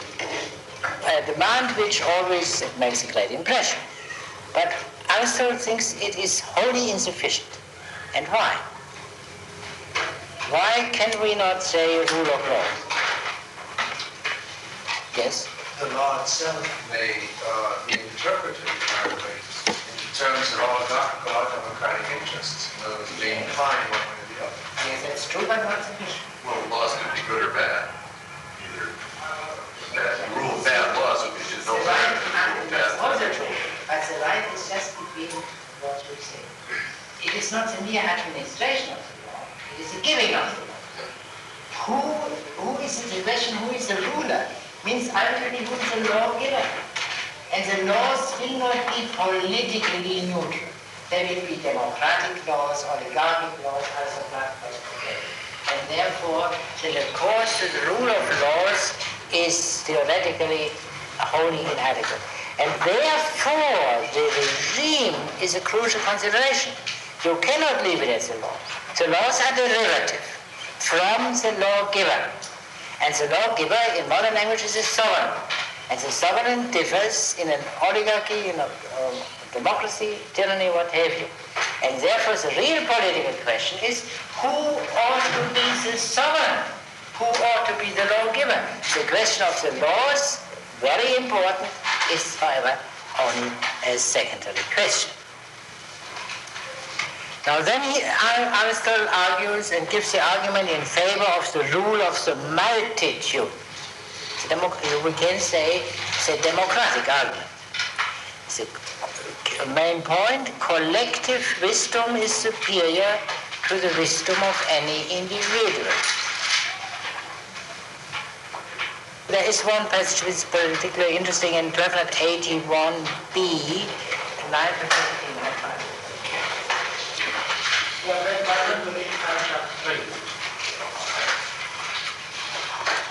Article 3, bottom 123. This is the reason why the many are also better judges of music in the writing of poets. Some appreciate one part, some another. and all together appreciate all. The thing which makes a good man differ from a unit in the crowd, as it is also the thing which is generally said to make a beautiful person differ from one who is not beautiful, or an artistic representation differ from ordinary reality, is that elements which are elsewhere scattered and separate are here combined in a unity. For if you take the elements separately, you may say of an artistic representation that it is surpassed by the eye of this person or by some other feature of that one. It is not clear, however, that this combination of qualities which we have made the ground of distinction between the many and the few best is true of all popular bodies and all large masses of men. And let us stop here. The point which he makes here, surely an individual may be by far superior in wisdom to all others, and his wisdom may be superior to the collective wisdom, but only in parts, in partial matters, i.e. these outstanding individuals are so-called experts.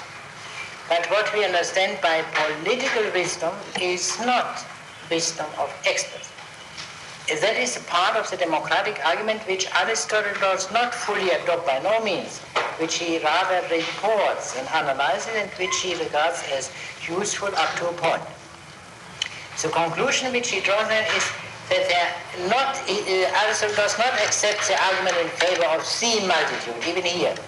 Some multitude, civilized multitudes, may have this character.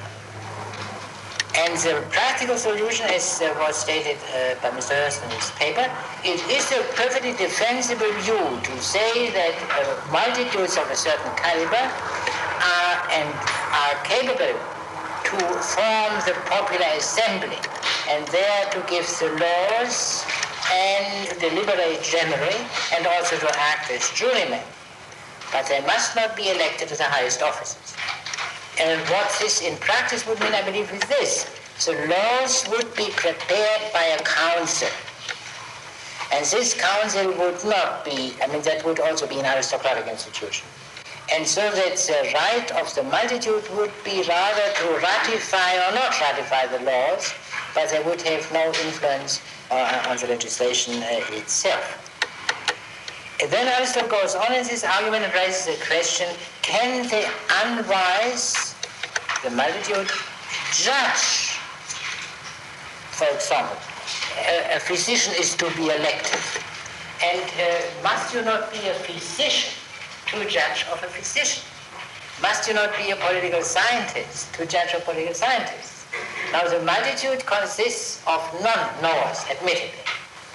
How can we get out of that circle?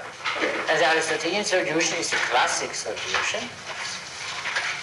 In many cases, you are even a better judge if you are not an expert on this ground, because the experts are meant to serve the non-experts, and only the non-experts can decide whether they serve them.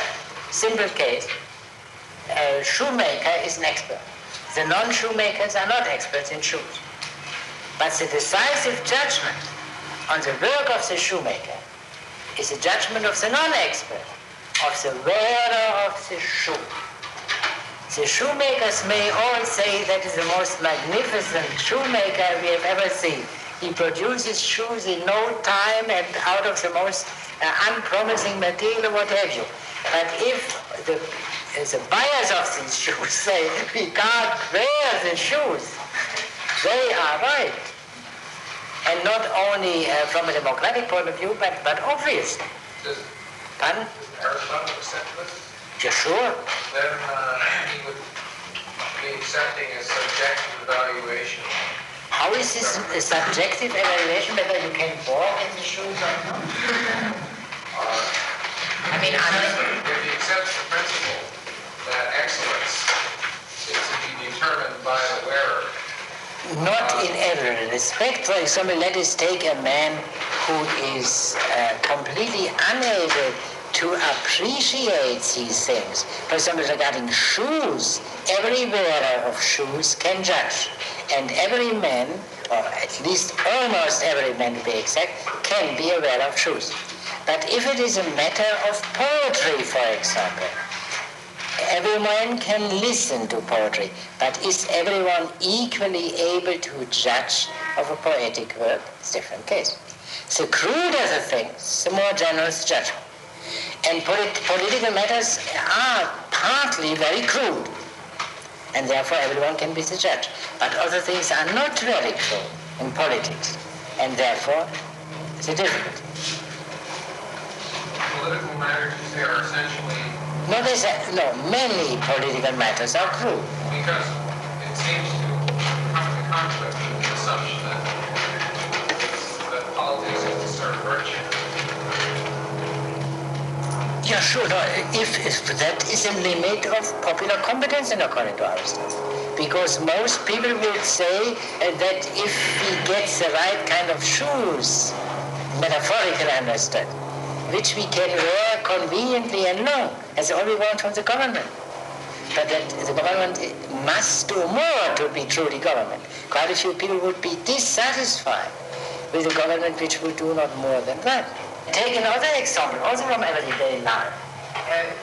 Not everyone is heard, not everyone's eyes are hurt if he sees fantastic advertisements on billboards on the highways. Yeah?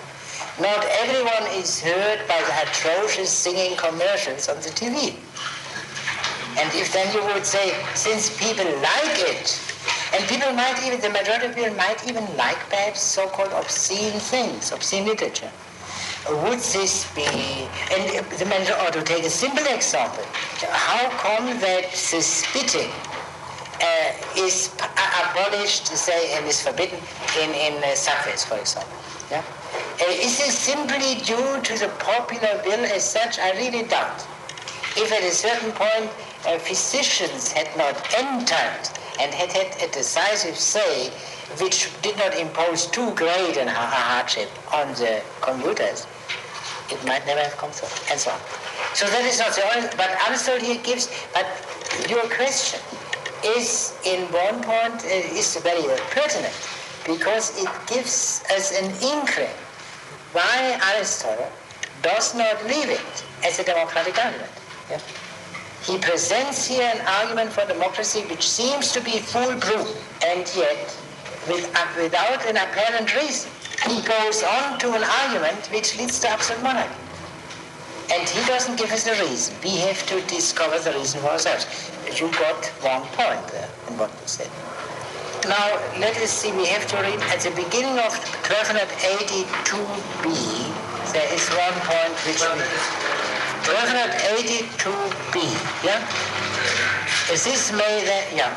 But the beginning discussion of the first of these difficulties leads to one conclusion above all others. Rightly constituted laws should be the final sovereign, and personal rule, whether it be exercised by a single person or a body of persons, should be sovereign only in those matters in which the law is unable, owing to the difficulty of framing general rules for all contingencies, to make an exact pronouncement. But what rightly constituted laws ought to be is a matter that is not yet clear. And here we are still confronted by the difficulty stated at the end of the previous chapter, that law itself may have a bias in favor of one class or another, equally with the constitutions to which they belong. Laws must be good or bad, just or unjust.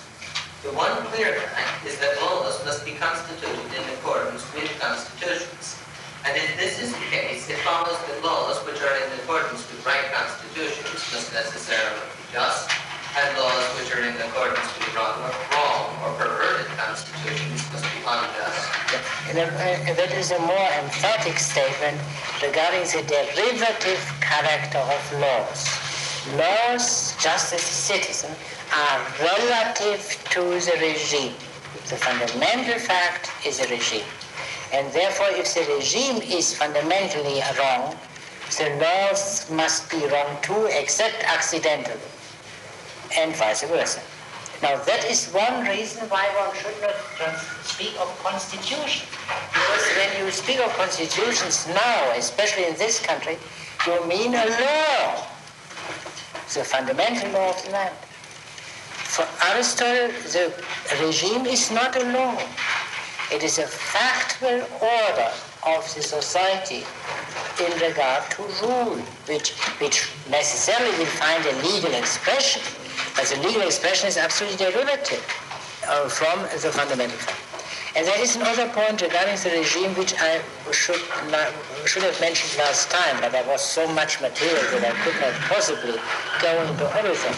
There is this phrase occurred which is translated generally, I think, also by Barker. What is the Constitution? Answer: the Constitution is the government. The Constitution is a government. Yeah, but what does that mean? I mean, does it make sense to say the Constitution is a government? In this country, we would, of course, say the Constitution, the government is by virtue of the Constitution, the legitimate government. Are two different things. What does Aristotle mean? Now, in the first place, he doesn't speak of government. The word which he uses is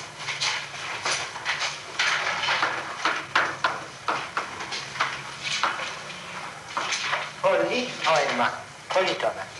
Now, this word is grammatically formed exactly like another word, tratoima, which means army. Politoma is something like an army.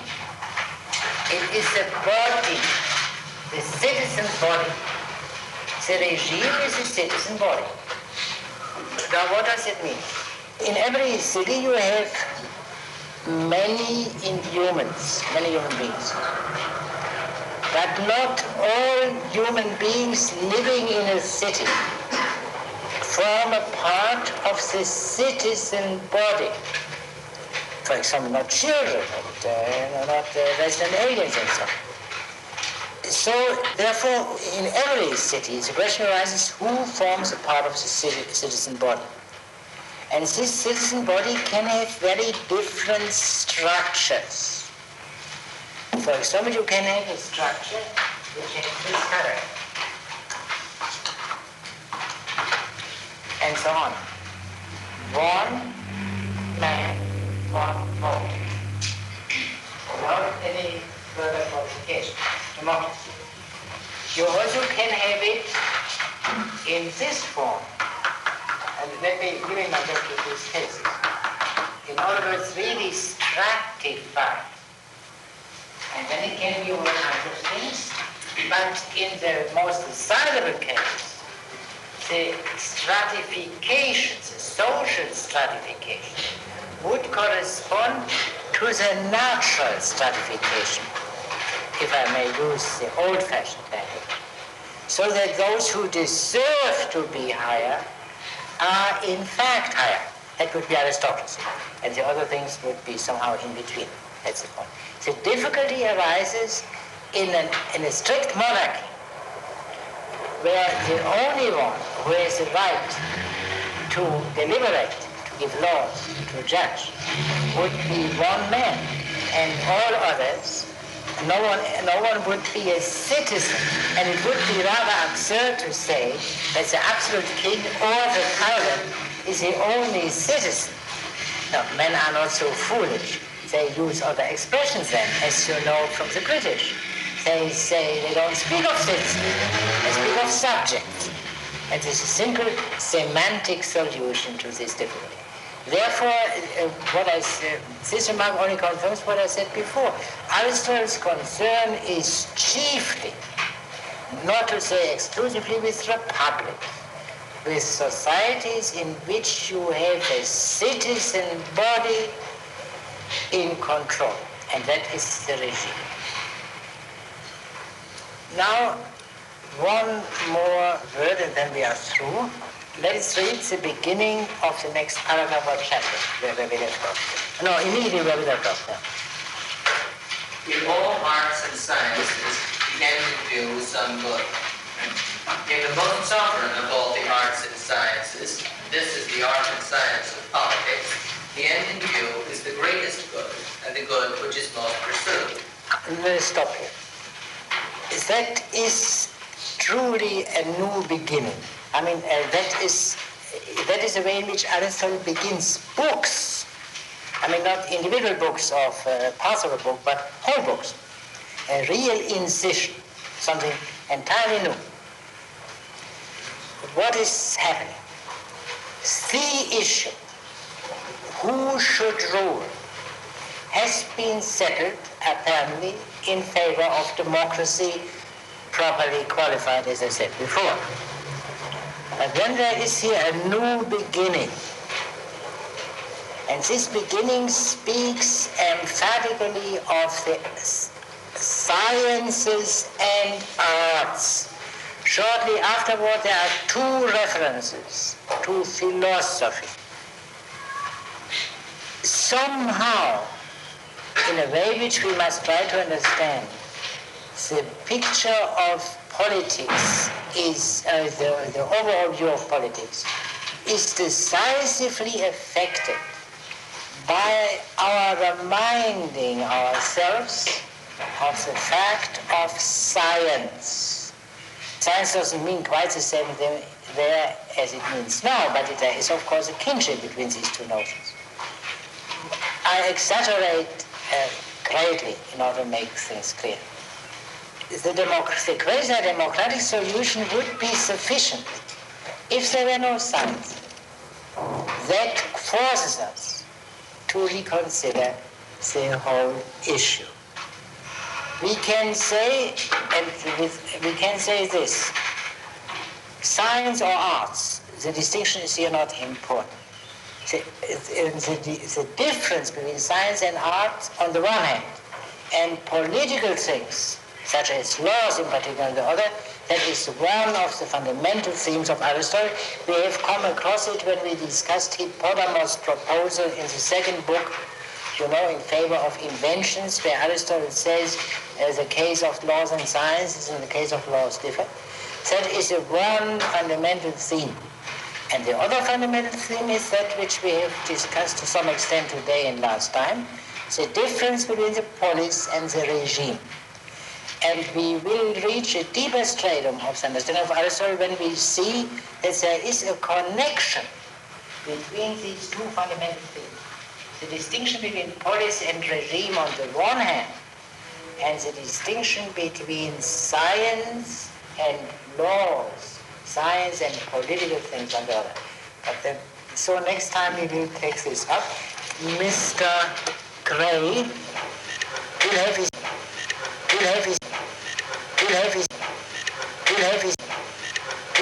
the distinction between laws and decree. That is very simple. A decree corresponds to what we can call a measure. I mean, a measure, for example, the declaration of war or anything of this kind. Something which is a decision which is made now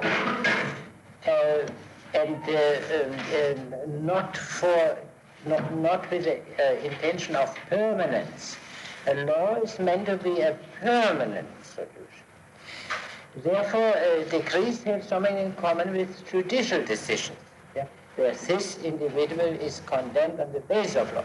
So all decrees presuppose the laws. It presupposes that it is made by the competent authorities, and that is determined not by decree.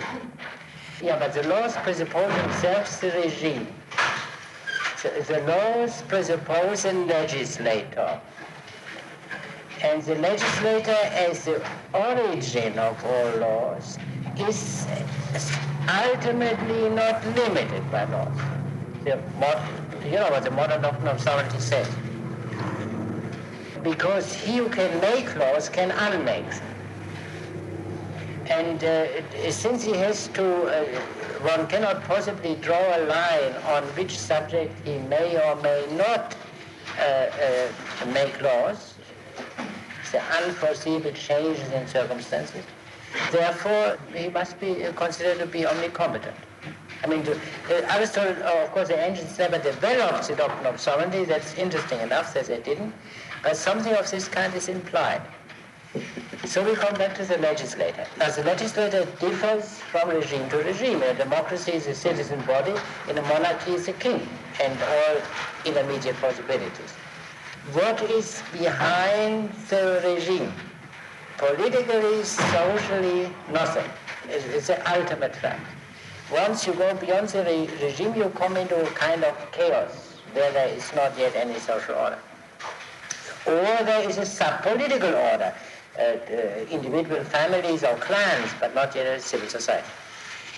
But is the regime not subject to any higher thing?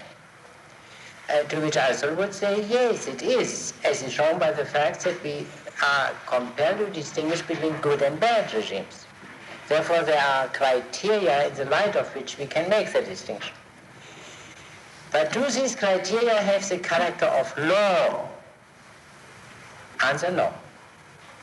In other words, there is no natural law, strictly speaking, in Aristotle.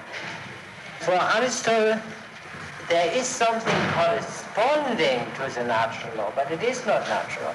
And that is, we can say, the natural order of ends, of human ends. There is a natural order of higher and lower among them. And that is a natural order, not an order depending in any way on human arbitrariness. But this is not the same as a natural law. Well, there are various reasons which one could give. A natural law would presuppose a legislator of the natural law. And that could only be God. Now, the Aristotelian God is not a legislating God in any sense.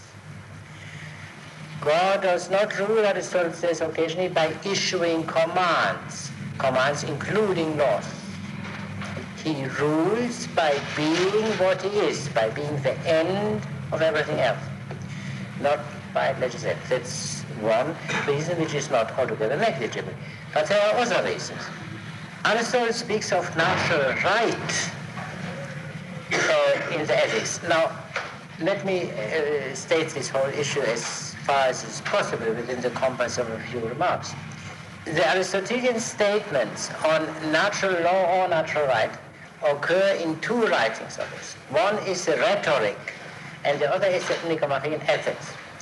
Now, in the rhetoric, Aristotle does not present his own teaching, but he presents those principles to which orators refer in debates, political, judicial, or whatever they may be.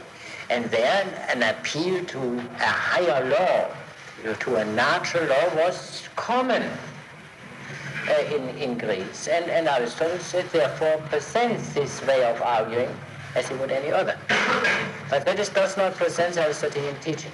In the ethics, there is a remark where Aristotle surely speaks in his own name.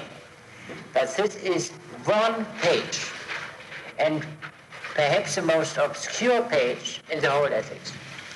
So it's very hard to interpret it.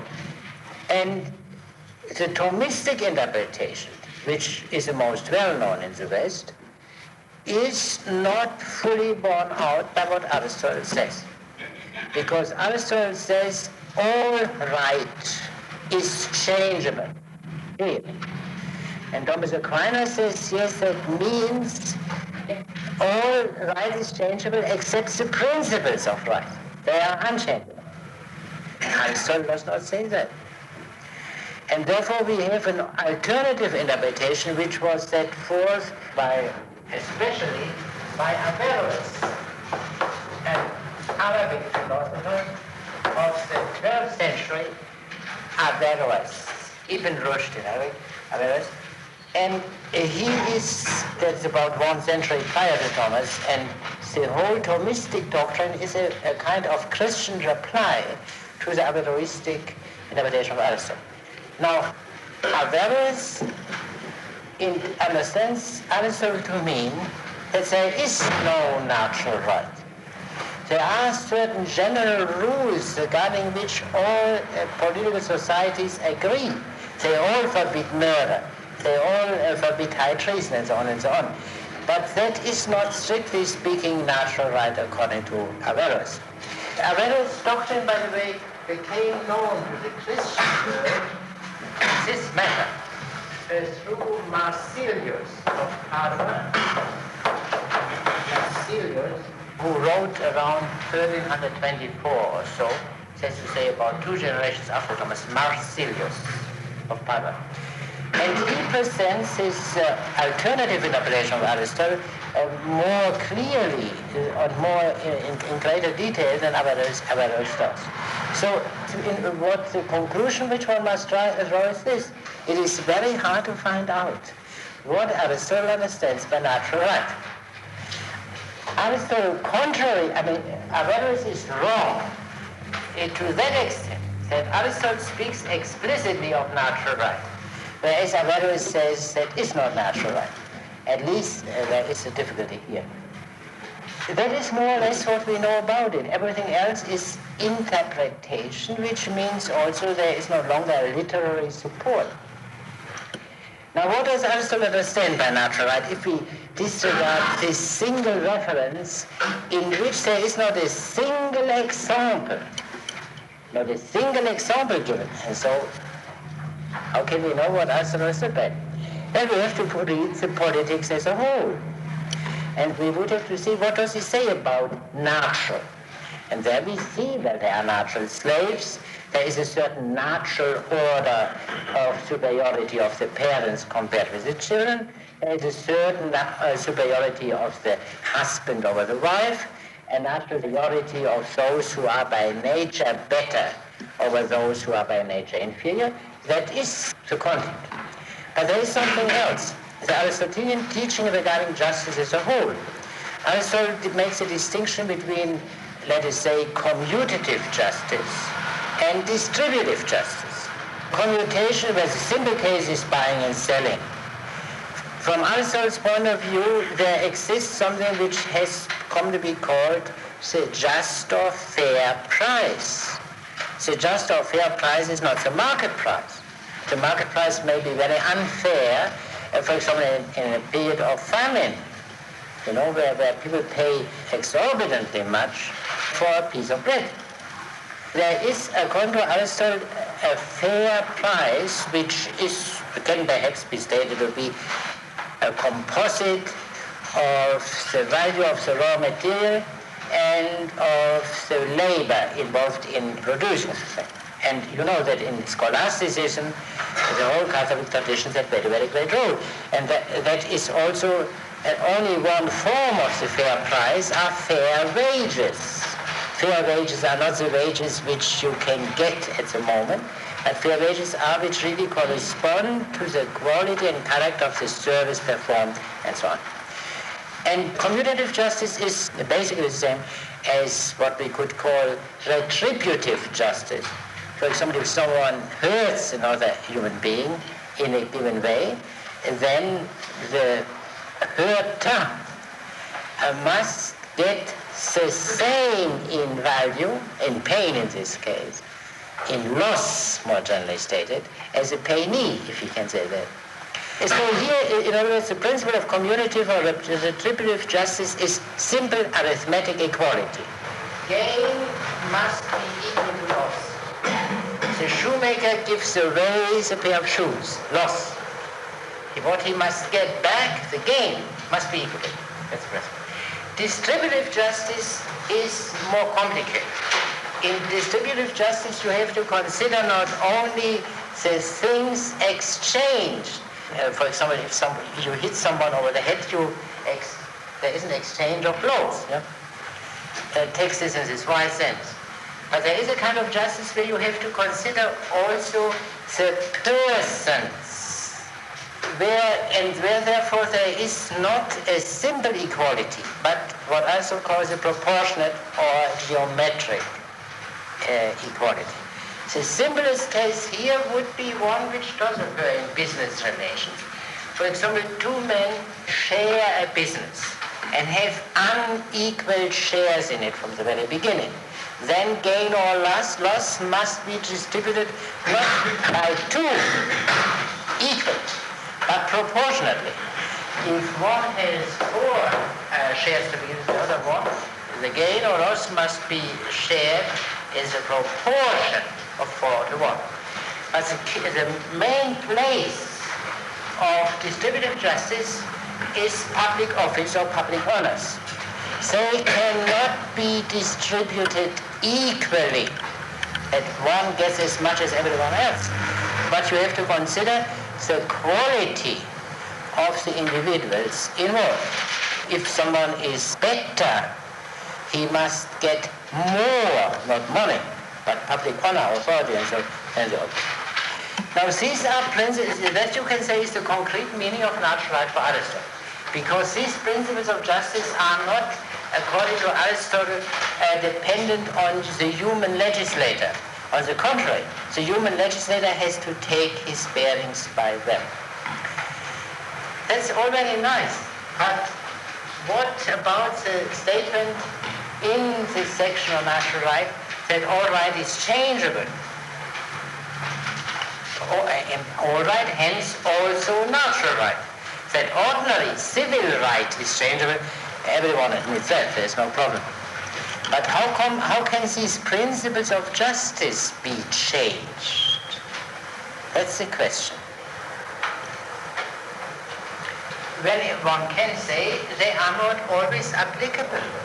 There are situations in which people are compelled to establish a democracy, i.e. a regime in which distributive justice proper is not practiced, where all have equally access to office regardless of merits.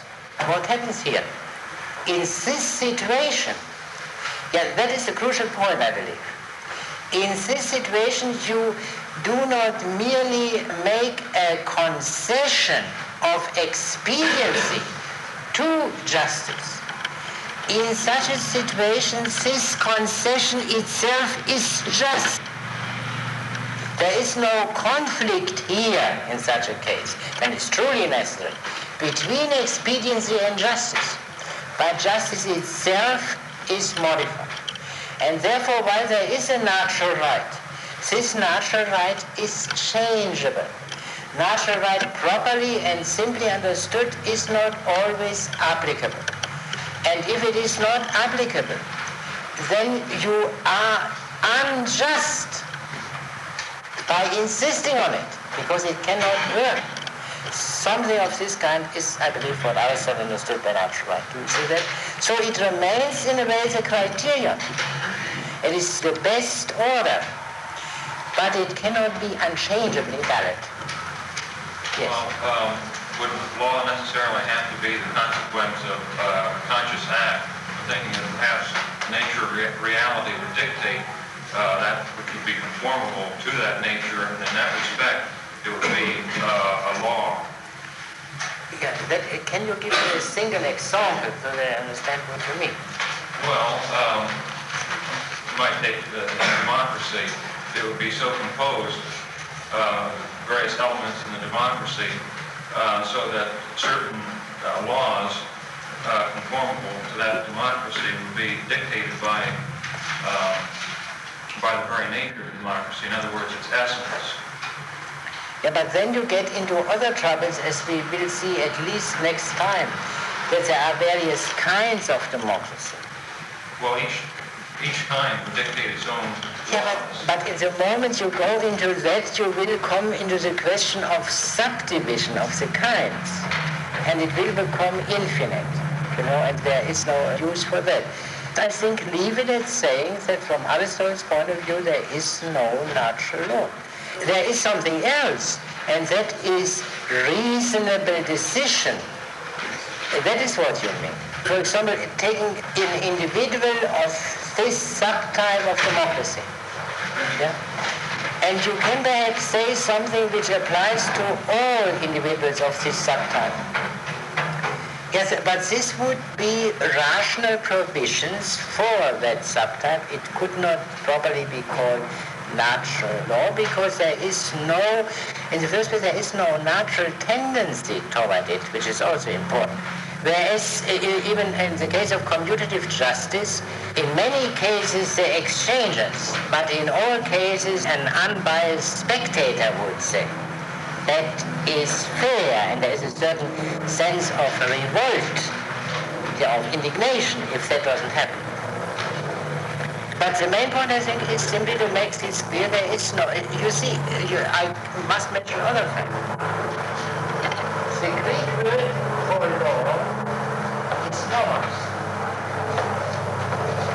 Now, the most fundamental thought in Greek philosophy is expressed by this distinction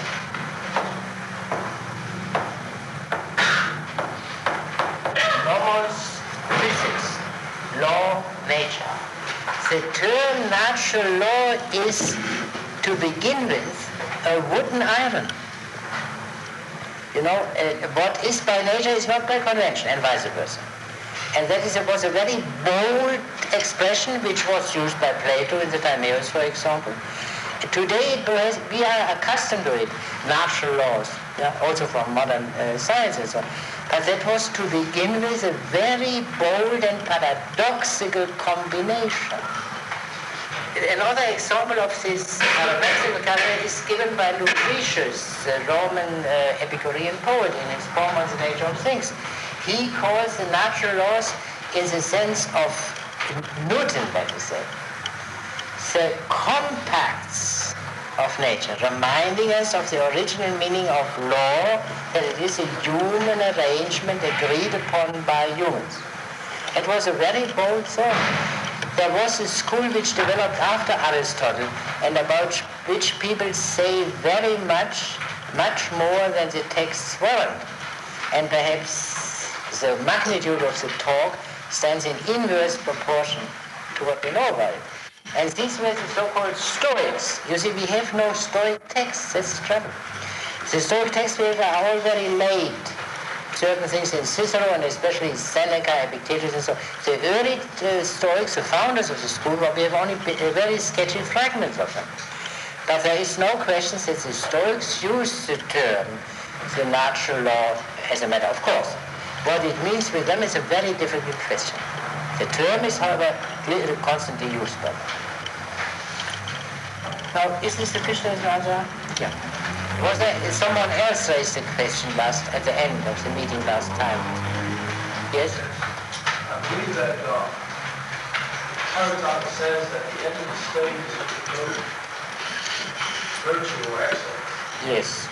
Now, he said that the modern notion is that the strengthening up the moment is end if it only fulfill the conditions or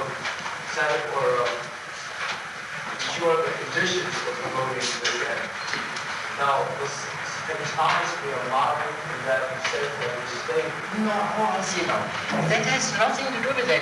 Thomas follows Aristotle substantially in the political teaching, with certain interesting variations. Thomas is more monarchistic than Aristotle is, and some other kinds of things. But Thomas makes the distinction, which is of course wholly alien to Aristotle, between the felicity of this life and the true felicity in the other life. But when they speak about felicity politically, they mean the felicity of this life, and there they agree. This other difference comes in only, not within politics proper, comes in only when the question of the relation of the civil society and the church is concerned. They are natural. There is no place for a church in Aristotle. It does not come in here. The felicity of the other life in Thomas Aquinas, which means the beatific vision, corresponds to the contemplative felicity, the felicity of the philosopher in Aristotle. But this felicity of the philosopher, felicity of contemplation, is as much transpolitical in Aristotle as it is in Thomas. Therefore, we can disregard the difference here. Mr. Faulkner? Couldn't it be argued that Thomas, however, thinks that every man is capable of that felicity, and that in fact he is bound or obliged to prepare himself in his life by preparing his soul, and his soul is prepared on the instruction of the church, and not according to the instruction. I do not know what present-day Catholic theologians say about that, because I believe that democracy also has affected the Catholic teaching to some extent.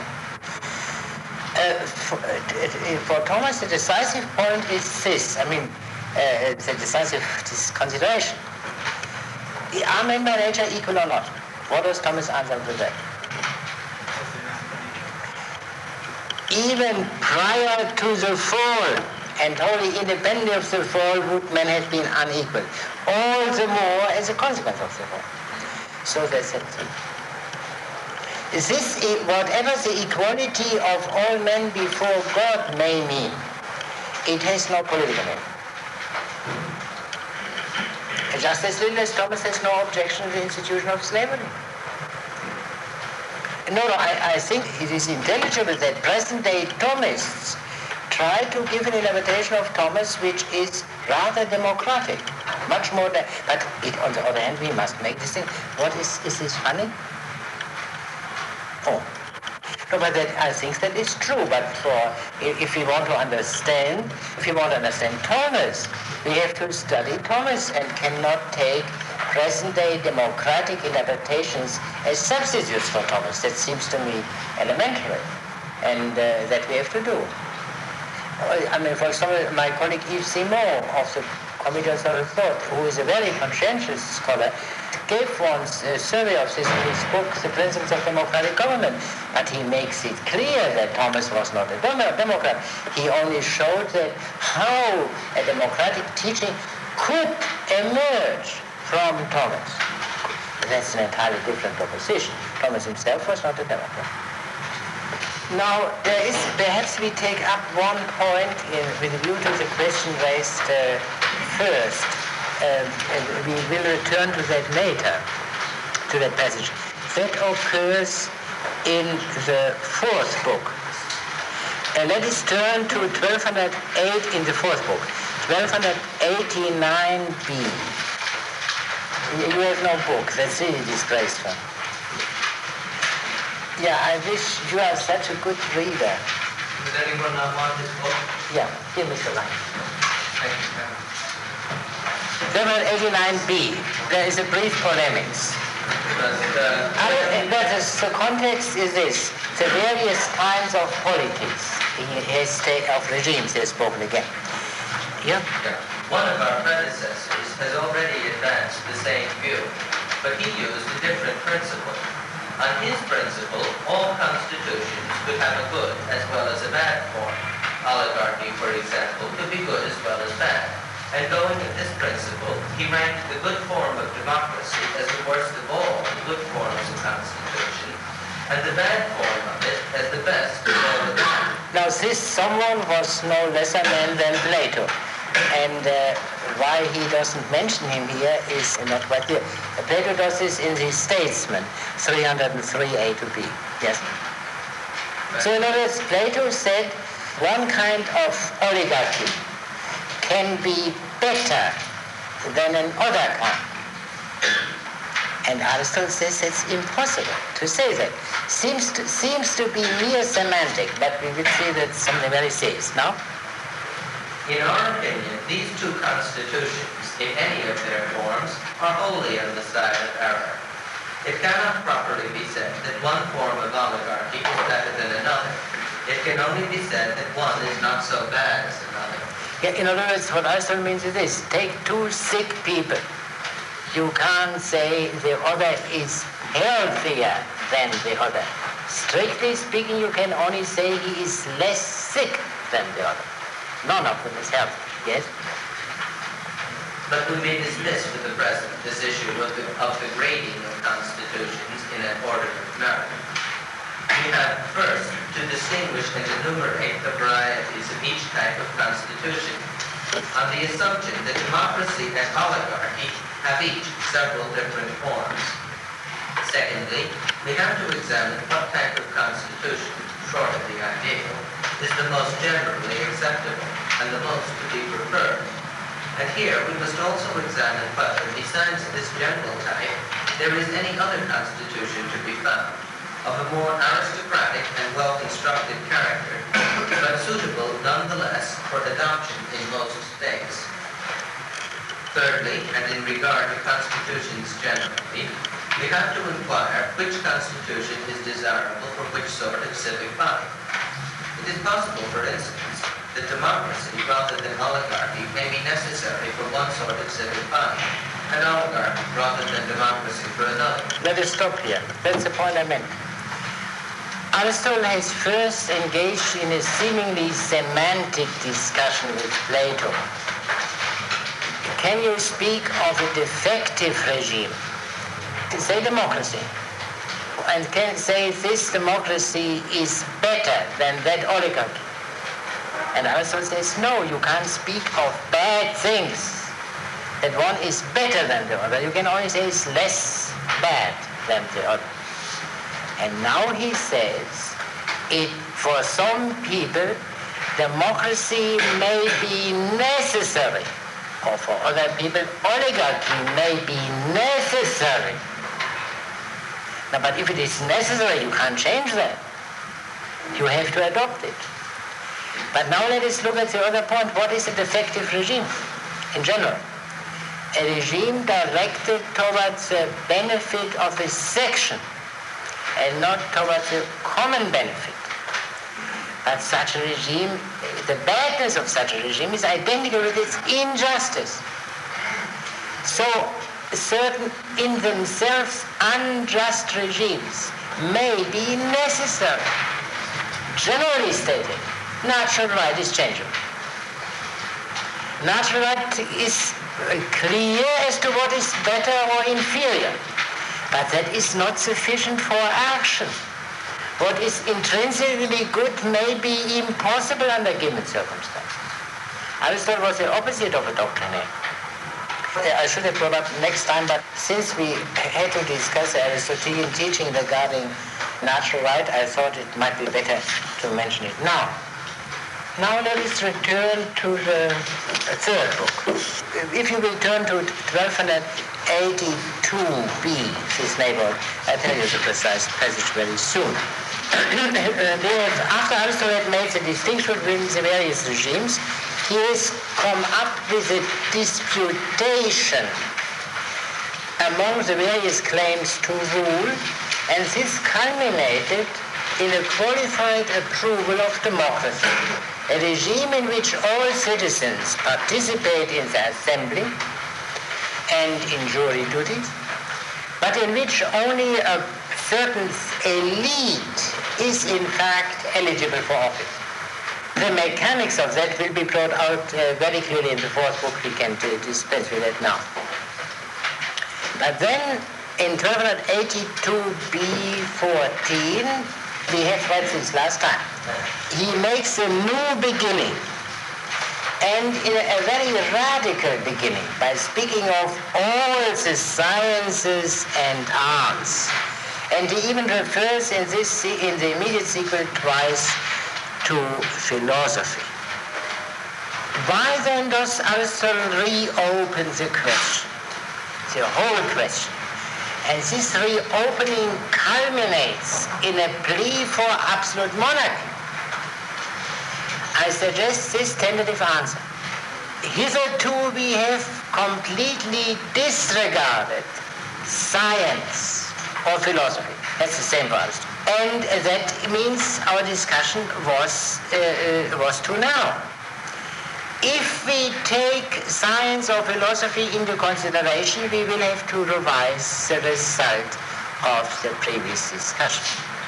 Will you read a bit later on when he says this subject has a difficulty and calls for political philosophy? Do you have that?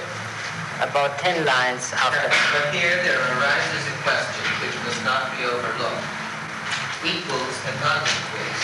Is that one? Yeah. Equals and unequals, yes. But equals and unequals in what? This is a question which raises difficulties and involves us in philosophical speculation and politics.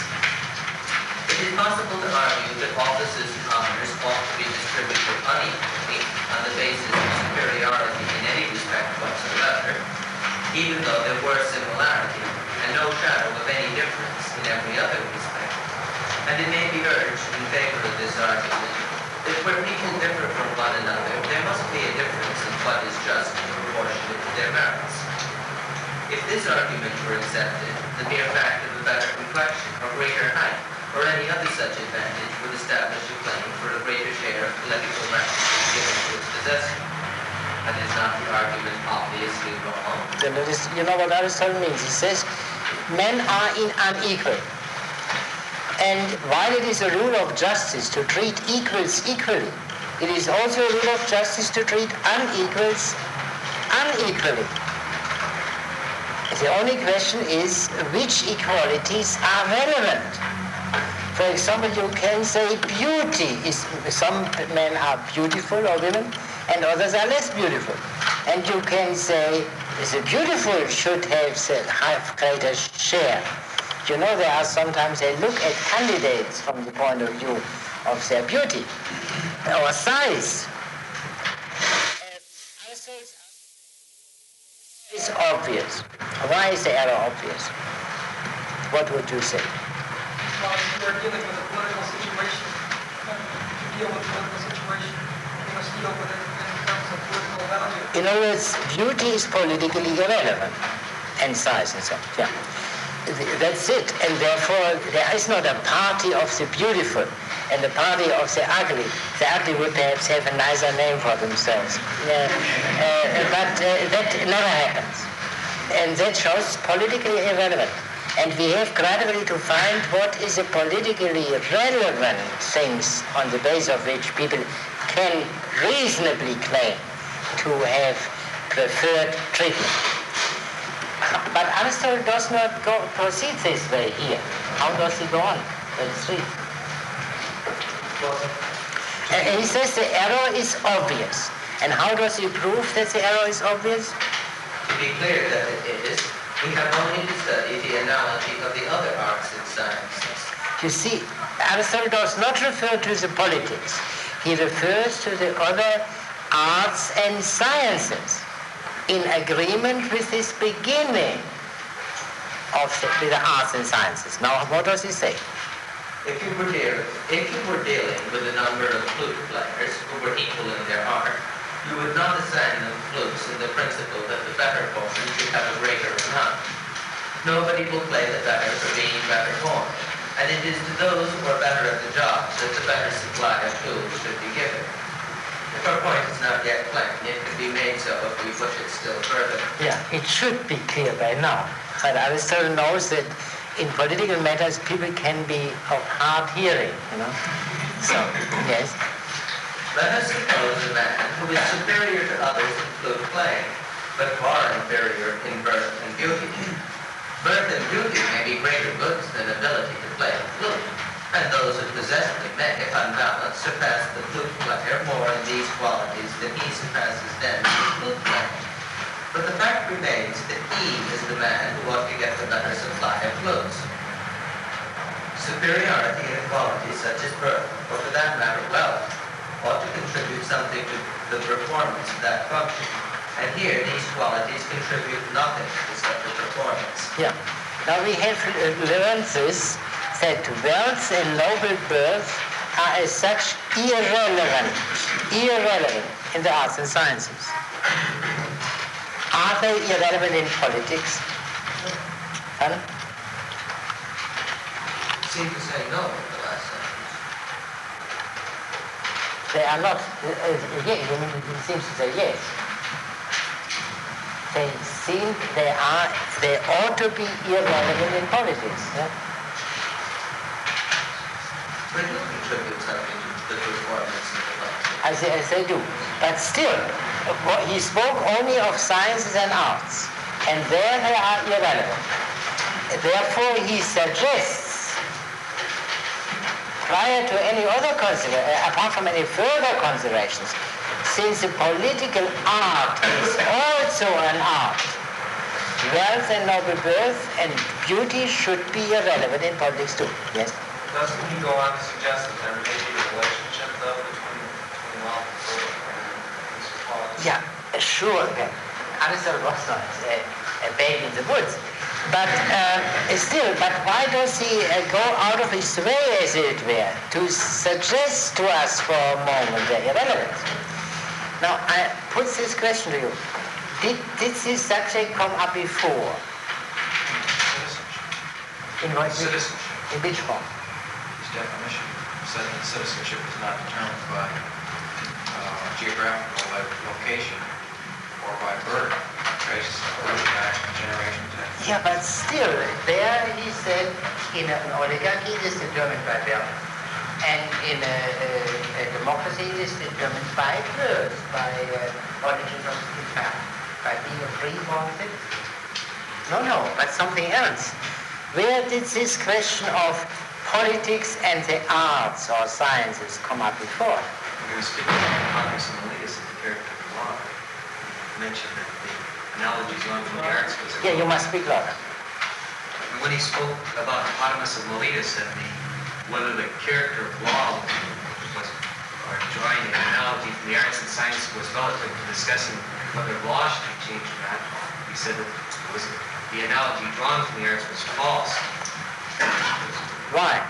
Because the law is based only on habit, whereas the arts can be improved within themselves. The arts are transmitted by instruction, proper, the arts and sciences. Laws are not. Now, I overstate it now to make it clear. The arts and sciences are essentially irrational. The laws are not. But the laws are the medium of all political life, however derivative they may be.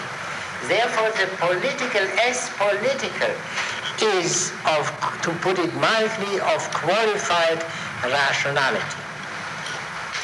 That is one of the key themes of Aristotle. A key theme is not necessarily a theme which is discussed on every page. A key theme is a theme which comes up at a crucial moment. There was another key theme which we discussed last time, the time before, and that is the distinction between the polis and the regime. And I will now try to show how these two key themes are related to one another. You remember what I said last time about the bifurcation. Love of something, say love of the country, love of the children. Love of one's own is a general name. We love what is our own. But we also love what is good. The unity of the two is very simple. We want that our own be good. But unfortunately, our own is not always good. And there a difficulty arises. What should we prefer more? One's own and the good. In politics it is very clear. Think of a decent German under the Nazis. He loves Germany and he hates the regime. Which should be authoritative for him? The country or the abhorrence of the regime? Great question. That's the conflict between patriotism and loyalty of which I spoke before. Aristotle, one way in which Aristotle articulates that problem is the distinction between the good man and the good citizen. The good man, that is, means a man possessing qualities which must be always the same, everywhere. But the good citizen is relative to the regime. And good man and good citizen can coincide only in a decent regime. Not in because in an indecent regime, the good citizen is he who is loyal to the indecent regime in its indecency. He can therefore be not a good man. One couldn't state it more simply and clearly. Now, if we are a bit strict and not easily satisfied, we must admit with Aristotle that the coincidence of the good man and the good citizen is not is rare. What do you have in such a situation when there is a cleavage between the good citizen and the good man? Let us say, for simplicity's sake, the good regime is a rational regime. If you have a bad regime, you have an irrational regime. That's one. But there is another point. Even in a good regime, as Aristotle makes clear, not all men who are even good citizens are there necessarily good men. They may be loyal to the regime because it suits them fine, without truly understanding its principles. So non-rationality plays a very great role, even in a good regime, all the more in bad regimes. Whereas the arts and sciences are always rational. I mean, if somebody is a bungler, then he is, of course, he doesn't possess the art of the shoemaker, that's clear. But to the extent to which he possesses the art of shoemaker, he is rational in his activity. The arts and sciences are rational. The polis can never be perfectly rational, not even in the best case. And therefore the two issues are really akin. Or one can also state it differently. So that someone or a group of men rules, it is never sufficient that he be more virtuous or more rational than the others. He also must have power. There is no necessary connection between virtue and power. Therefore, in every political arrangement, there is not only in the best case rule of reason over unreason. You cannot speak of the unreasonable character of the leather which the shoemaker uses. It's non-rational. But the ruler has to do with irrational rule people. It is also necessary to dilute reason. And that is necessary in every regime, even in the best regime. Therefore, the law regulating laws differs, or any other political arrangements, differs radically from the law ruling sciences and arts. But Aristotle reminds us of this problem of science, rationality in the highest form. We must not forget that may be politically very unimportant in most cases. But it is very important to know that, lest we understand politics and the polis in terms of a rational society, rationalization properly understood. And then we have false expectations from politics. And we will make all kinds of theoretical and practical errors. Now you only have, and therefore it is very important in the case of flute playing, no one, or shoemaking, or mathematicians, or anything else, everyone would regard it as wholly irrelevant whether that man is a freeborn or a slave, whether he is rich or whether he is poor. But politically it is very important. Even mere physical strength is of course of the utmost importance politically. And it comes out simply in the form of the claim of mere numbers that must be considered. Aristotle reopens the whole political issue after having drawn our attention to the radical disproportion between the intellectual pursuits proper and politics, so that we understand the political things better. Now we cannot possibly read everything. A little bit further on, where he speaks. This probably won't talk about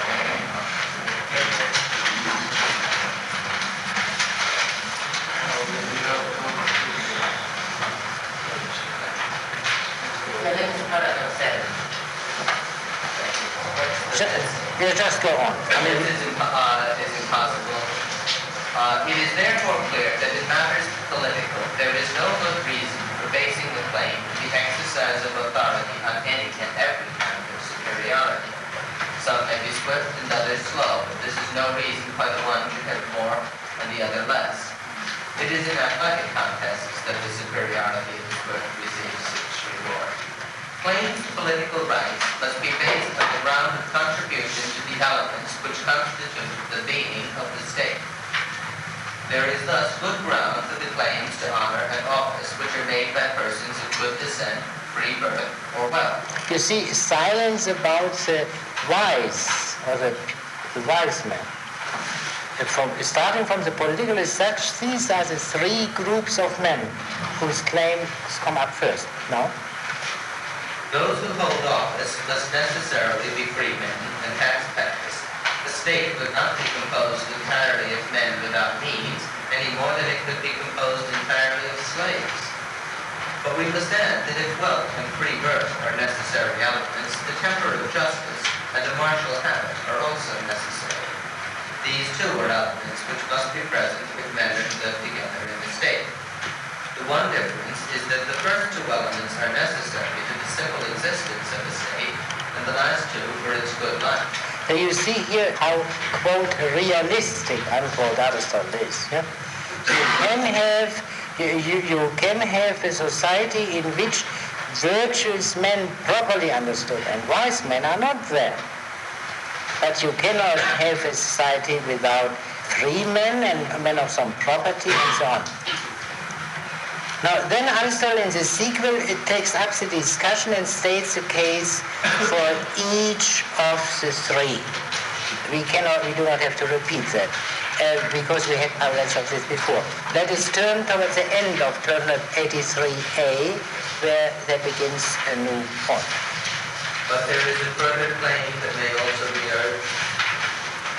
No, if all were in one city, I mean the good and the rich and the men of noble birth. Well, 83b. The beginning of 83b. Yeah. Let us suppose these rival claims, for example, the good, the wealthy, and well-born, and some sort of general body of citizens, all living together in a single estate.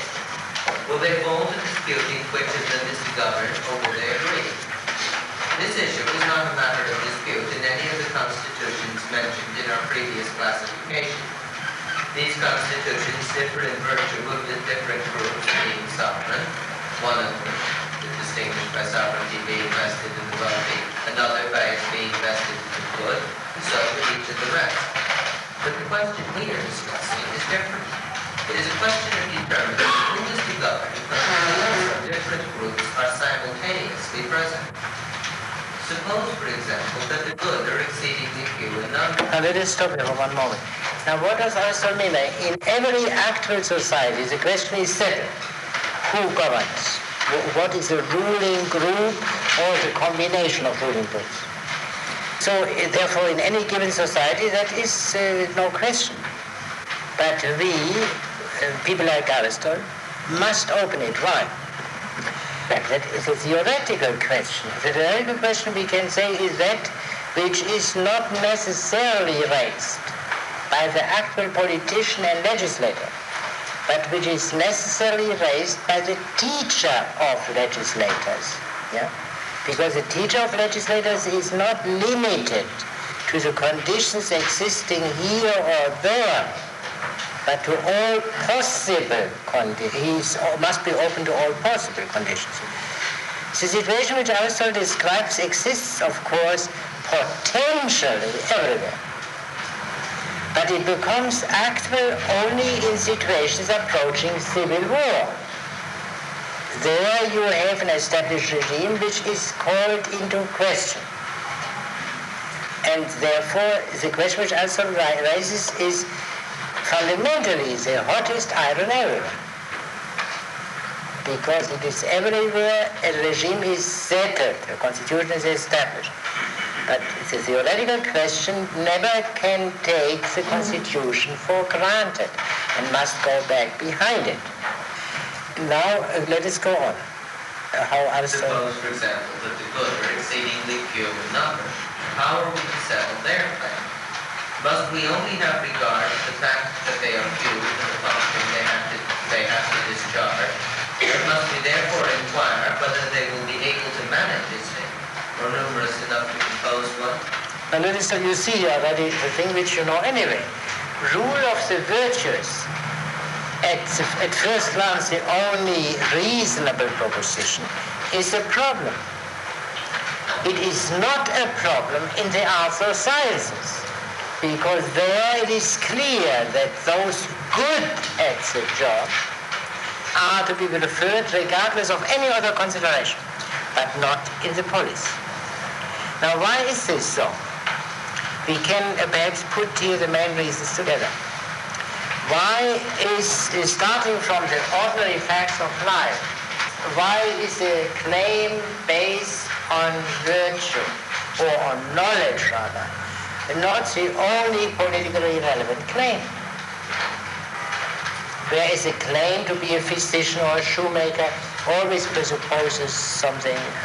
Power considerations. The wealth have power, the good have the power of knowledge, the many have the power of numbers. Yeah, but that is linked up with something else, and that one should perhaps put it on the broader basis. For the arts and sciences, expertise is required. No expertise is required for being a citizen, number one. Yeah? And therefore, this other consideration comes in. But there is something else to which Aristotle refers later in this book. Let us take a physician. A physician is also your ruler in a way. He tells you to do this or to do that. But of course you are free to comply with his advice or not. You are free to do it perhaps at the peril of your life, but that's your business. Yeah?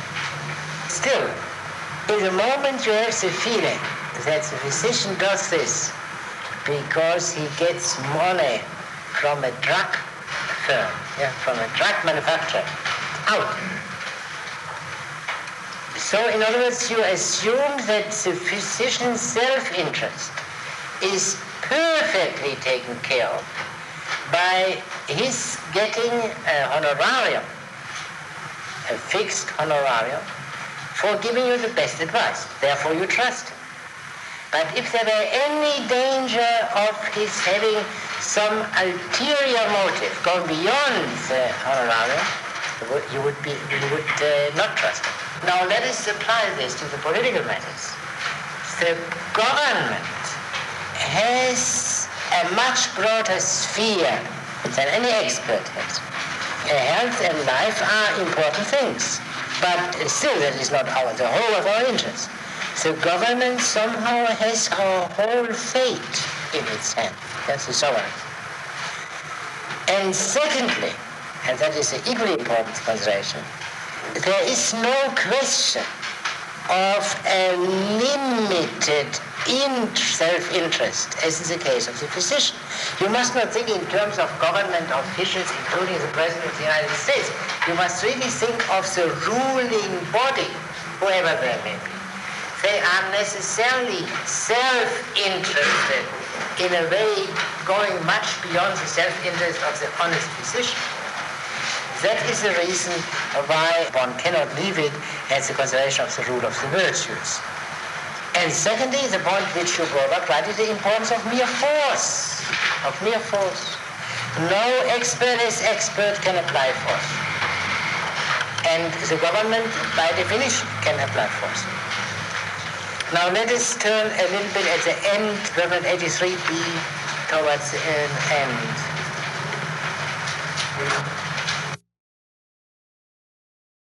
Collectively, if not individually, from being better or richer than the few. This last reflection enables us to take another step and to meet a difficulty which is sometimes raised and discussed.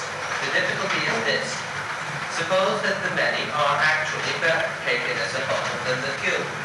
What, in that case, is the proper policy for a lawgiver which is to enact right laws to the best of his power? Should he direct his legislation to the benefit of the better sort, or should he direct it to that of the majority? We may reply that what is right should be understood as what is equally right. And what is equally right is what is for the benefit of the whole state and for the common good of its citizens. Citizens, in the common sense of that term, are all who share in the civic life of ruling and being ruled in turn. In the particular sense of the term, they vary from constitution to constitution. And under an ideal constitution, they must be those who are able and willing to rule, be ruled, with a view to attaining a way of life according to goodness. And let us stop here. But he doesn't say, of course, ideal, but the best regime. Yeah, and that I have said before. Now, the right, as he says, the correct would be a better translation, is the equal. That is, the politically correct is the equal, meaning that which refers to the advantage of all citizens. It's trivial, but because of its triviality, it's not enlightening. Because who is a citizen? Citizen is relative to the regime, and therefore we are where we were again. And in the best regime, only the good man would be a citizen. We are back where we were. What is the meaning of this back and forth movement? Now, Aristotle, yes? No, before we go on, that was the difficulty which bothered you last time in your paper, Mr. Hurst, yeah? How would you account for that? Let us not forget where we were. We had a discussion of all these things before, culminating in a qualified democracy. Then an entirely new beginning where science came in. And the strange fact that qualifications of the man of science and of the artisan are wholly immune to any politically relevant consideration, like freeborn or slave, rich or poor, and so on and so on. And now we come back to the old aristocratic argument. What is it all about? Well, Aristotle is leading up to a new suggestion. And he reminds us again and again of one basic consideration. The evidence of the aristocratic argument that the best man should rule, and the weakness of that argument. We have to keep this constantly in mind if we want to understand it. Now, if we follow the evidence of the aristocratic argument, what happens? The immediate sequence. If there is one person so preeminently superior in goodness that there can be no comparison between the goodness and political capacity which he shows and what is shown by the rest, such a person or such persons can no longer be treated as part of the state. Being so greatly superior to others in goodness and political capacity, they will suffer injustice if they are treated as worthy only of an equal share, for a person of this order may very well be like a god among men. This being the case, it is clear that law generally is necessarily limited to those who are equal in birth and capacity. Yeah, let us stop here for one moment. Now, if virtue as such is entitled to rule, then if one virtuous man or few virtuous men are endowed with political power, otherwise they have no help, and are in both respects superior to all others, they are no longer parts of the polis, which means they can no longer be regarded as subject to the whole. The implication, the polis seems to stand or fall by a certain equality or mediocrity. Yes, that's a fact. But it also tends toward excellence. And that is a great problem, how to reconcile the two things. I don't know whether you have read Mr. Jaffa's book, Arabi Jaffa's book, The Christ of the House Divided. There he presents this issue in the terms in which Lincoln stated them. The genius in a democracy. We need non-mediocre men, that comes up all the time. And yet there is a certain difficulty in that. They are so big that they don't find place within the roof. Now Aristotle develops this point with his perfect frankness and says from this an atrocious measure becomes intelligible, measure familiar to Athens especially, the ostracism. You know what the ostracism was? The banishment of a citizen, not based necessarily on a crime. It could be based on the fact that he was disturbing by his excellence civic equality. The mechanism can very well be this, that he becomes so popular that this popularity becomes a greater political power than the democratic mechanism that can happen. Therefore, Aristotle says this, while he deplores that in a way, but it is consistent of the Athenian democracy to use this seemingly so unjust measure that it expels its best men, because by their very goodness they endanger the regime. Now let us turn to 1284b7. The problem is universal and applies to all regimes, even the correct one. So the difficulty. Yeah. The difficulty which we are discussing is one which is common to all forms of government, right as well as the wrong. And if wrong or perverted forms adopt this policy of leveling with a view to their own particular interest, something the same is also true of forms which look to the common good. This rule of proportion may also be observed in the arts and sciences generally. Yeah, in the other arts and sciences.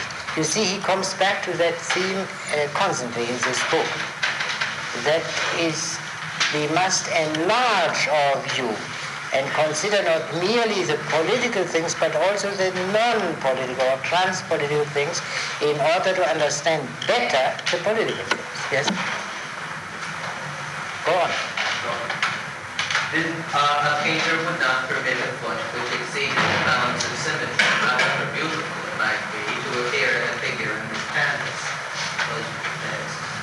A shipwright would not tolerate a stern or any other part of the ship which was out of proportion. A choir master would not admit to a choir a singer with a greater compass and a finer voice than any of the other members. In view of this general rule, a policy of leveling need not prevent a monarch who practices it from being in harmony with his state, provided that his government is otherwise beneficial. And thus, the argument in favor of ostracism possesses a kind of political justice in relation to any of the recognized forms of preeminence. Let us stop here. So there is something irrational in this seeming irrationality of insisting on a mediocrity which doesn't work.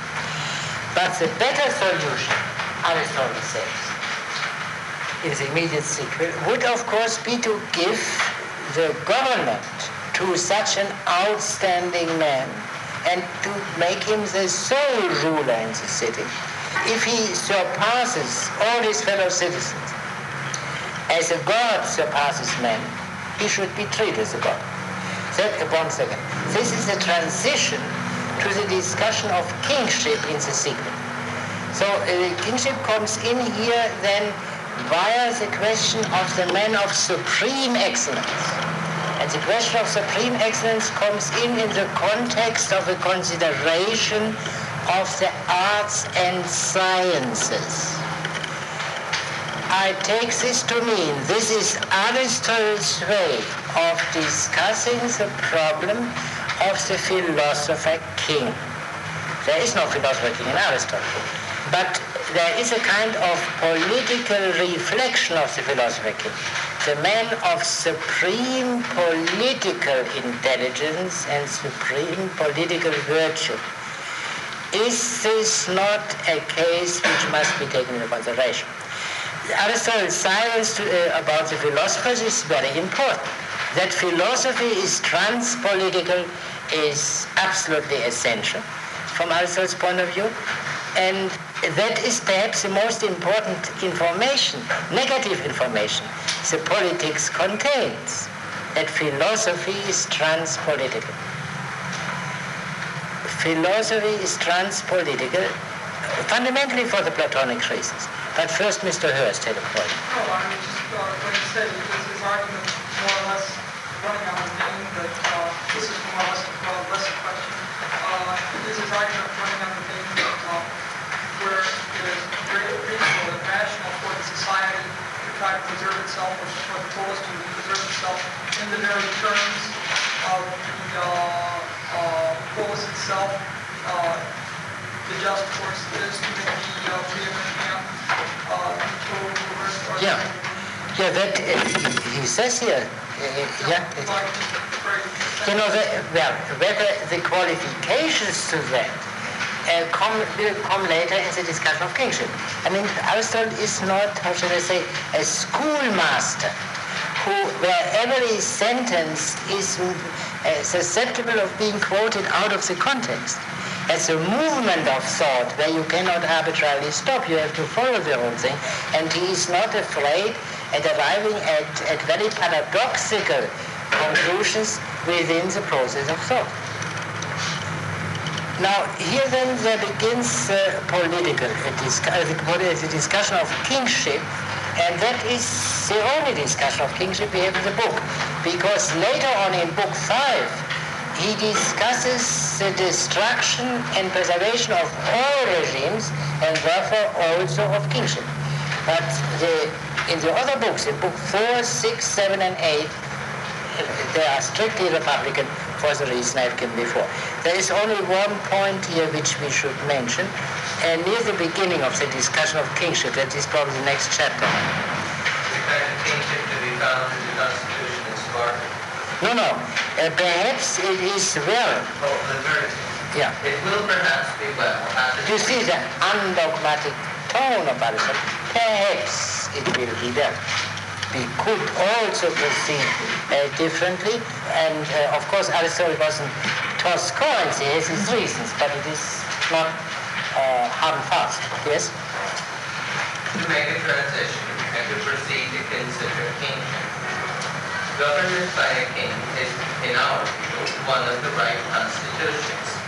The question we have to consider is whether this form of government is expedient for states or territories which are to be properly governed. Let us stop here. For a city or a country. That this gives us the first idea regarding kingship. Do you see the point?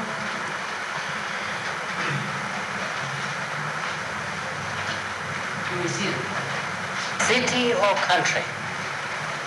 Really a modicum of ordinary historical knowledge is sufficient to answer that question. Well, why don't you speak up, those who... Kings rule over vast tracts. Yeah, the city is essentially a republican community. Larger territories are ordinarily ruled by kings. We have forgotten that, but it's a very short time ago that it was still a hot issue. Do you remember it from American discussions? Pardon? That was the whole point of America, wasn't it? Whether such a large country could be republic. The Federalist Papers still discuss it. That discuss the question: can a large territory be a republic?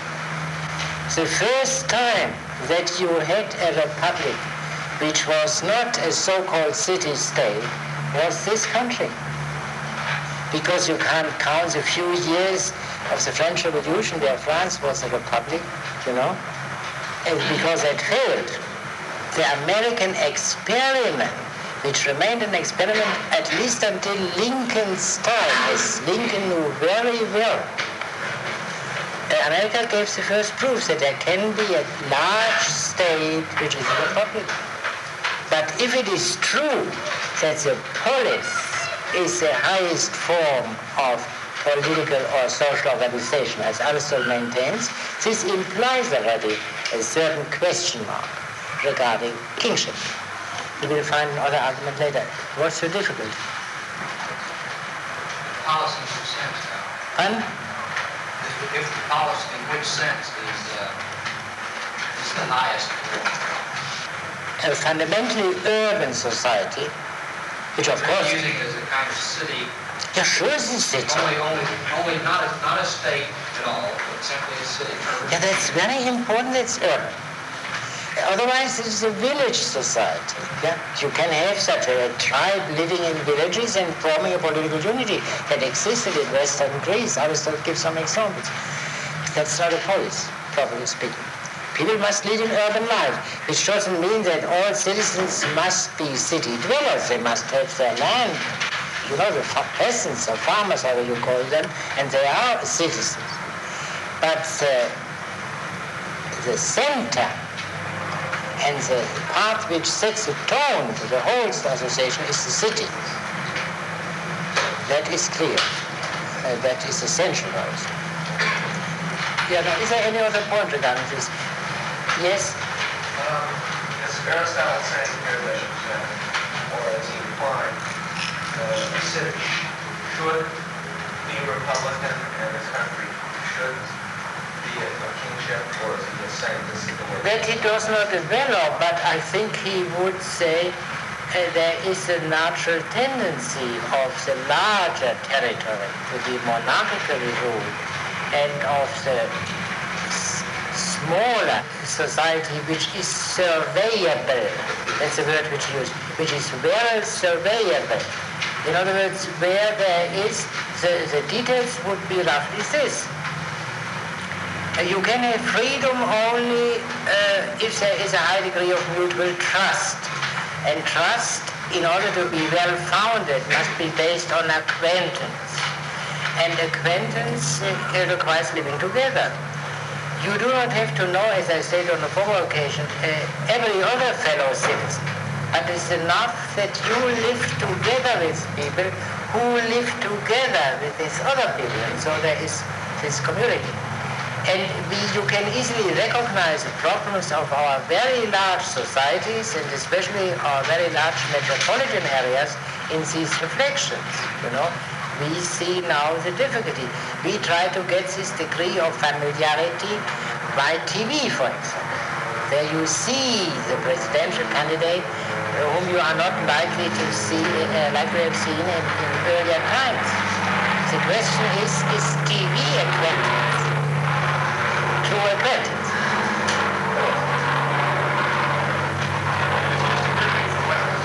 We just said that it may be that modern large-scale democracy has solved the problem of genius in a way that small democracy couldn't, because it seems to me it's precisely because you're acquainted with a man of overbearing virtue that you must that you can't tolerate his presence and you ostracize him. It seems in our society there may be a tendency to elect him to kingship, which is essentially in a way what our presidency is, and thus give him a place which is possible only because, as you just pointed out, only large societies can have kings.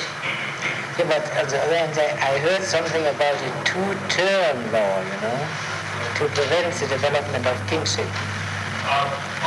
This is very. And there are some other reasons which I think would make monarchy impossible. You see that monarchies cannot so easily be established. They need also some other paraphernalia, something like a hereditary nobility, something strictly forbidden by the United States Constitution, and so on. Well, I was sort of talking, I think metaphorically, that in a larger society, where you don't have to communicate with these people or be overwhelmed by them, you can give them more useful roles to play than you can in a smaller. Yeah, well, these are reflections which are partly developed, as you know, in the Federalist Papers. The Federalist Papers are an argument on a Republican basis against the older Republican theory. They try to show on the Republican basis that a country of the size of the 13 colonies can be a republic. And therefore, all the other considerations which came in, there was a very great problem in recollection, in crude historical recollection. It looked this way. The monarchies had succeeded in pacifying very large territories. And without civil war, to speak of, think of France, prior to the French Revolution. And some other examples of this kind, and so that worked. But what about the republics, the city-states of antiquity? The most glorious of them, Athens. Constant political unrest, change of regimes, and what have you. And even in Rome, the terrible fights between the patricians and plebeians, all this kind of thing. And therefore, one argument of Madison, as you know, is this, that precisely by the largeness you avoid certain great inconveniences coming from closeness and nearness. You neutralize the violent dissensions within a small community by having a larger society in which they are cancelled out by other violent dissensions which are local, so none of them takes on a national or federal character. Yes. Now, the kinds of kingship, Aristotle distinguishes 5 of them, which I enumerate. One is of no very great interest, that is not hardly more than hereditary and perpetual generalship. That's the Spartan scheme. Then you have among the barbarians a kingship which is despotic or tyrannical rule, but according to law and hereditary, meaning there is a traditional customary law which the king cannot infringe upon. The third among the ancient Greeks, which is in effect, as Aristotle says, elective tyranny. I.e., the ruler has perfect discretion, but he is elected. So he is, whereas the official definition of tyranny is, as we shall see, rule without laws and over unwilling subjects. Yeah? Here you have a tyranny which is rule without laws, but over willing subjects. That runs counter to the Jane Austenian definition which Aristotle gives, where, you know what I mean by Jane Austen. And fourth, the kingship of the heroic times, where the kings were benefactors of the multitudes, or leaders in war, and founders, therefore, that were men of excellence. The Spartan kingship is only a relic of that. After the kings were stripped of these many privileges, they remained only generals and something like priests. And then finally, the overall kingship, Basileia, with which Aristotle alone is concerned. Only this universal kingship is, from Aristotle's point of view, worthy of serious consideration. Now, in this context, the question arises, what is best? The rule of the best men, ruled by the best laws. Let us turn to 1286a, where he says this. It is probably at the end of the paragraph. Our inquiry will Our inquiry will naturally start from the general problem. Is it more expedient to be ruled by the one best man or by the best laws? We cannot go into the details now. Yeah, oh yes, you can decide. Read the next point. I didn't know. Those who hold that kingship is expedient but argue that law can only lay down general rules. It cannot issue commands to deal with various different conjunctures, and the rule of the letter of law is therefore a folly in any and every art. Further? Yeah. In Egypt, it is permissible for doctors to alter the rules of treatment after the first 4 days, though a doctor who alters the murderer does so at his own risk. If you follow this line, it is clear that constitution based on the letter and rules of law is not the best constitution in the same way and for the same reason. Let us stop here for one moment. You see, the analogy of the arts, of the sciences, would decide in favor of the rule of a man, of personal rule. You see how this whole thing goes through. The arts and sciences, that is somehow linked up with the issue of full monarchy. This way.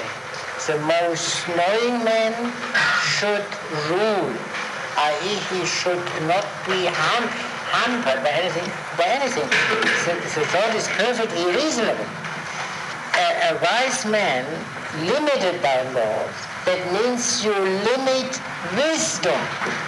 But wisdom can only be limited by non-wisdom.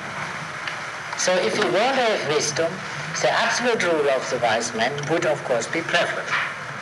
And let us turn to 1286b, almost immediately after the beginning. Perhaps the reason why kingship? No, when he first says that many will make a revolt, but the thing, yeah. Another objection may, however, be urged, that a body of men will be subject to facts for which the one man will be free. Yeah. It is perhaps an answer to this objection that the body may be of good character, equal to the one man. If we call by the name of aristocracy a government vested in the number of persons who are all workmen, or by the name of kingship a government vested in a single person, we may say that aristocracy is better for states than kingship, provided only that a body of men who are all equally good can be actually found. Perhaps the reason why kingship was formerly common was because it was rare to find a number of men of outstanding goodness, all the more as states were then thinly populated. A further reason why kings were appointed was that they were benefactors, which it is the duty of all good men to be. Later, there arose a number of persons of equal goodness, and they, refusing to tolerate the rule of a single person, desired to have something they could share in common, and so established the Constitution.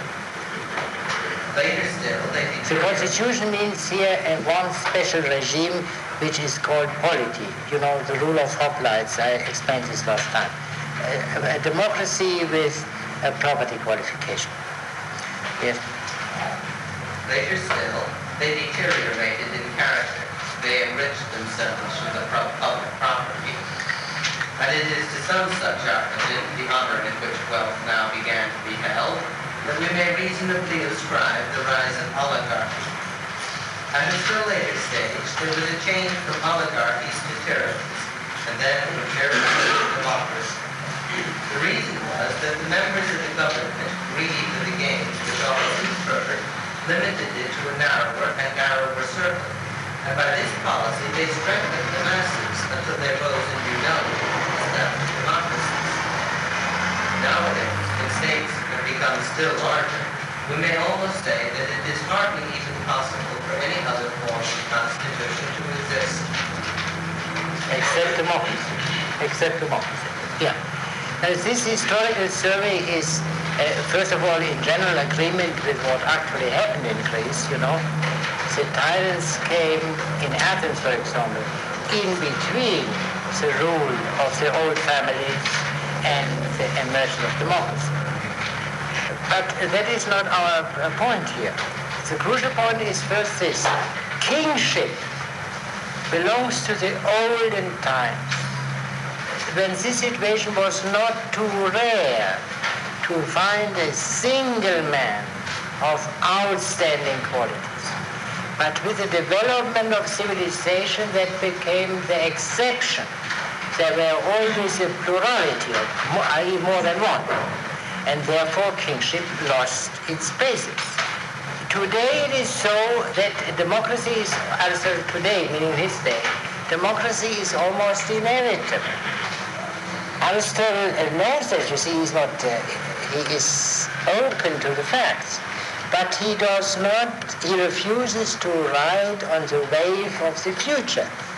The fact that democracy was victorious does not prove to him that democracy is possible.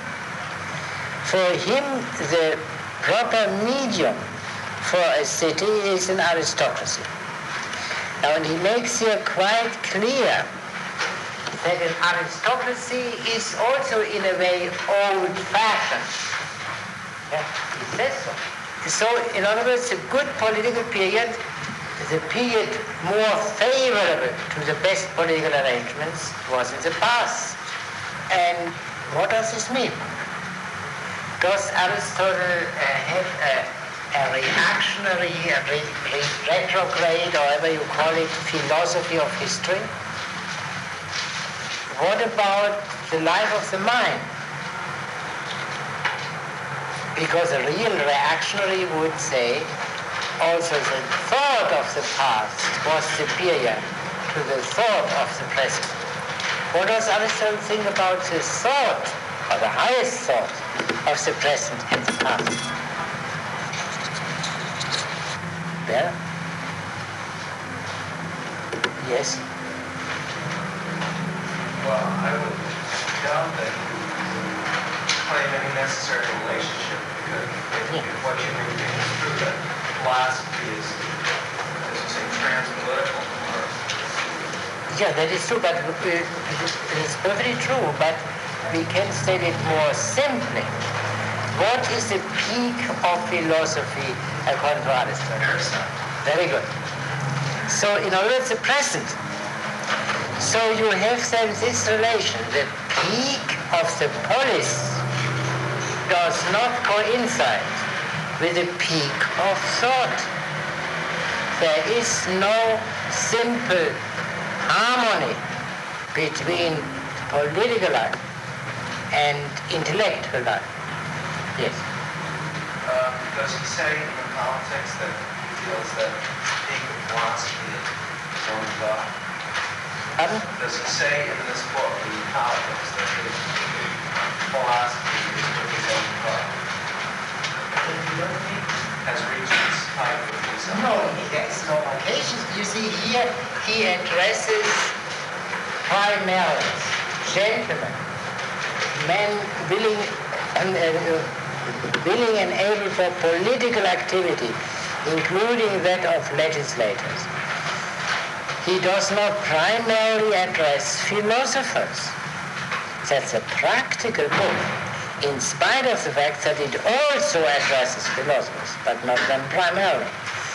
The clearest statement as to this point, which Mr. Steintrager brought out, is the first book of the Metaphysics, where you have a survey of all earlier thought, and which is on the whole a history of progress from the primitive and crude beginnings via such a man as Plato to Aristotle. But to come back to the point, the peak of the polis is not identical with the peak of thought. That is the same problem we have discussed in other forms today and sometime before. The law governing the political and social arrangements is not the law governing the intellectual life. The alternative, in order to understand that, we have to consider the alternative. The alternative is that they are strictly parallel. So that intellectual progress is as such social progress and vice versa. That is a famous doctrine of the 17th, 18th century and still of some power in our own age. That was not the older view. There were people who believed that, as our friend Hippodamus, you remember, in the second book, who had such a notion, but apparently only implicitly, yeah, that progress, that laws as well as arts are equally progressive and ought to be progressive. That was not the view of the classical philosophers.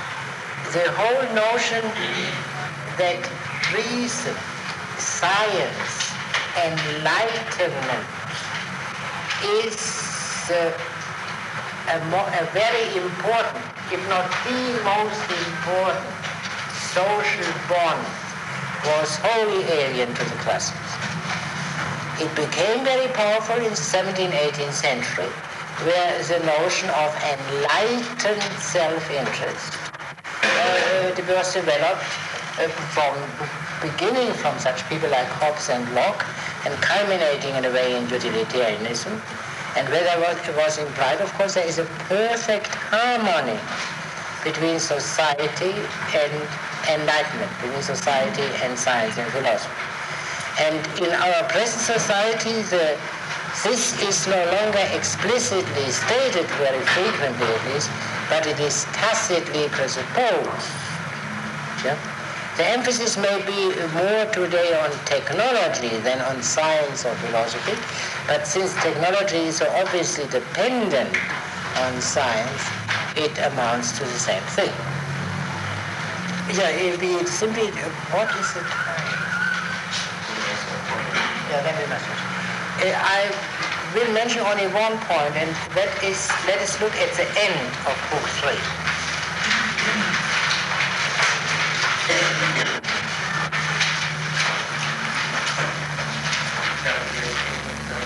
at the end of book 3. You have taken down that there are 3 types of right constitution, and that the No, I meant literally.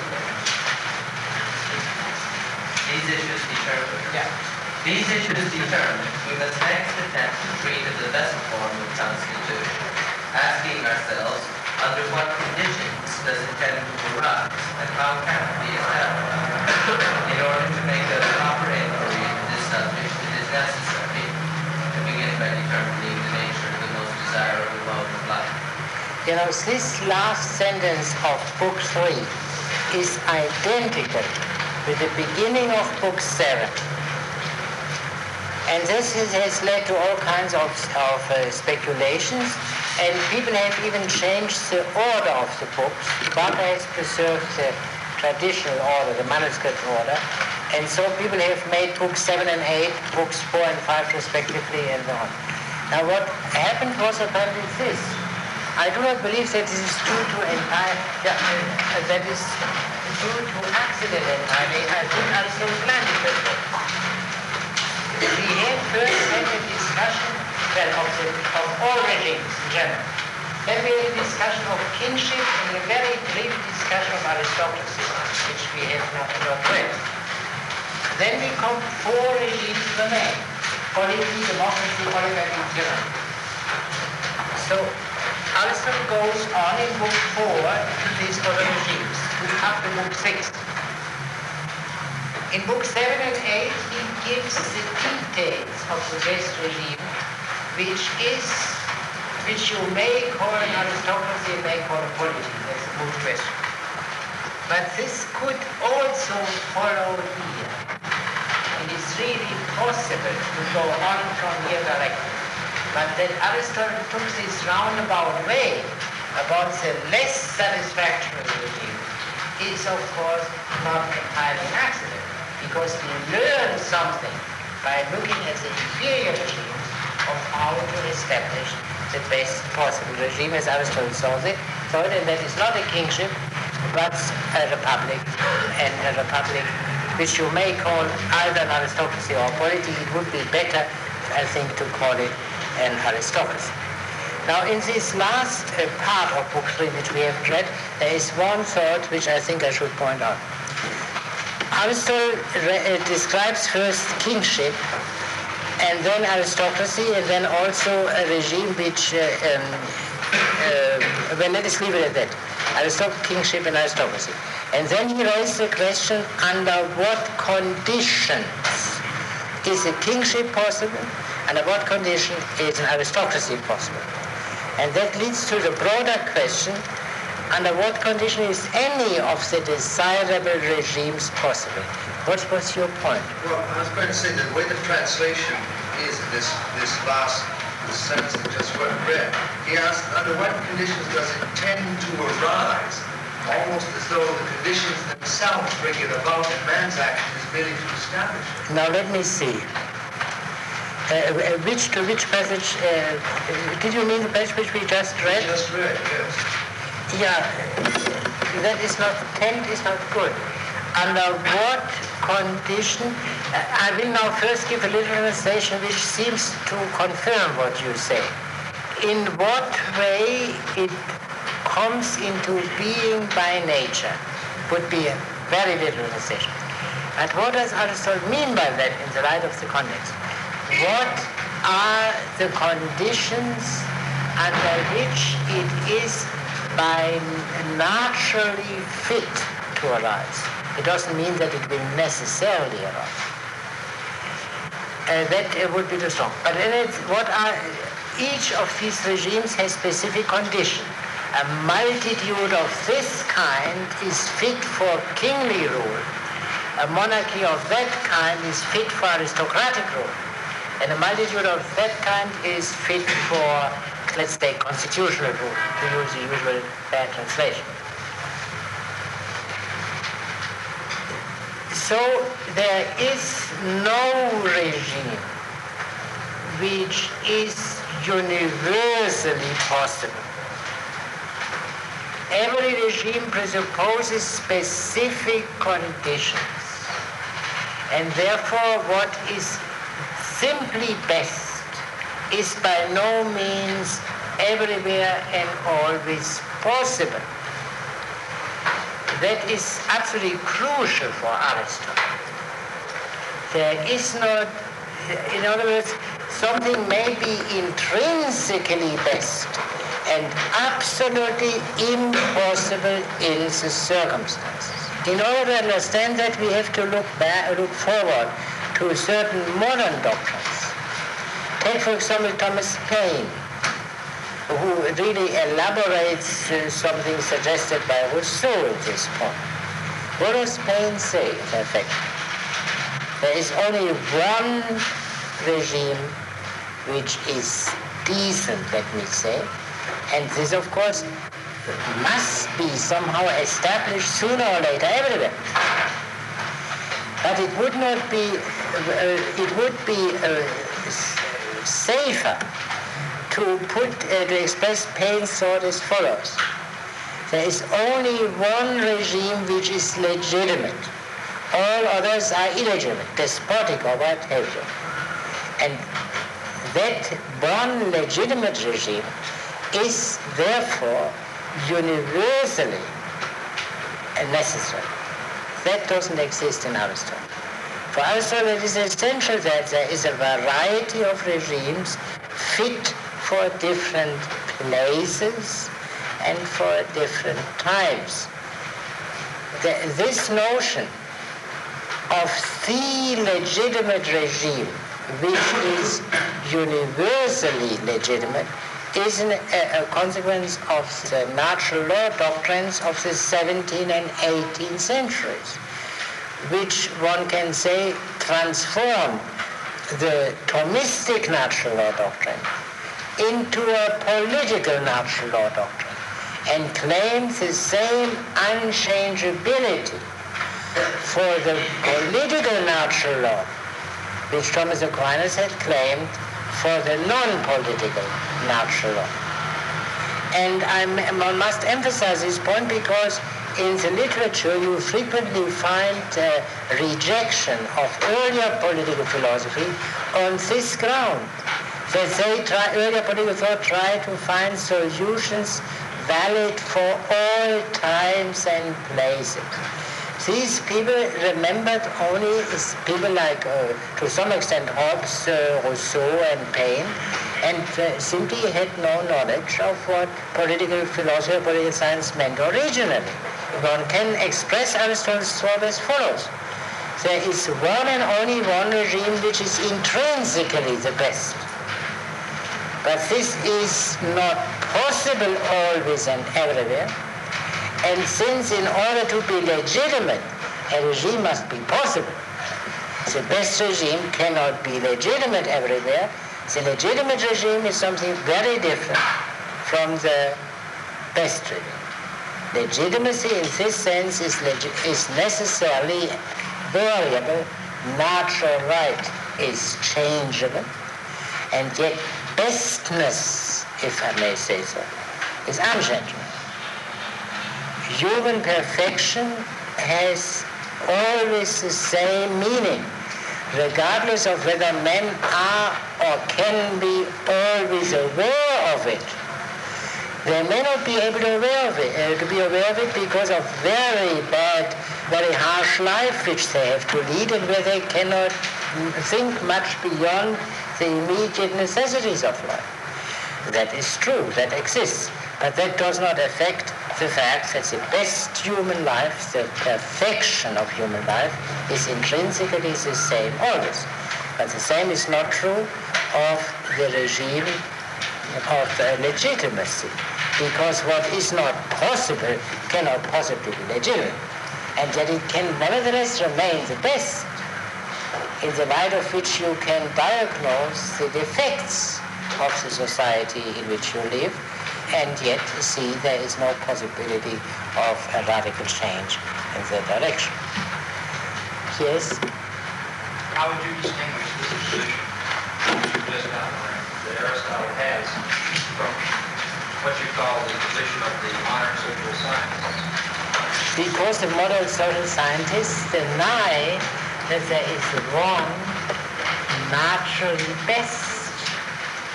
The modern social scientists deny any natural hierarchy, any. They admit conventional hierarchies, which are facts, everywhere. But they deny that there is an order, that you know that. I mean, that is not limited to the social scientists in the narrowest sense, but in Dewey, for John Dewey, the same view. There are n human activities, even n kinds of human activities. None can claim to be intrinsically superior to the other. Haven't you heard of that view? That's the opposite of what Aristotle says. For Aristotle, there is an order of the human activities. The activities which require only or almost only, the body and the activity of the body are by nature inferior to those which are activities of the mind. And there is even a hierarchy among them. That is a clear difference. In other words, when you use this schematic distinction, which is so unenlightening, absolutism, relativism. Aristotle is neither a relativist in this sense, nor an absolutist as a relativist understand absolutism. But if one is not afraid of bad words, I would say Aristotle is of course an absolutist in that sense. He is only a qualified absolutism, qualified by common sense. So we have then indeed used up the whole meeting for the third book, for the rest of the third book, and next time we will have a paper, two papers on the fourth book. Who will read? You read the paper. There will be no problem next time. And the other gentleman, you are Mr. Vander. Part is the first half of book 4. You are the, but Mr. Gay will read it. Yeah, good.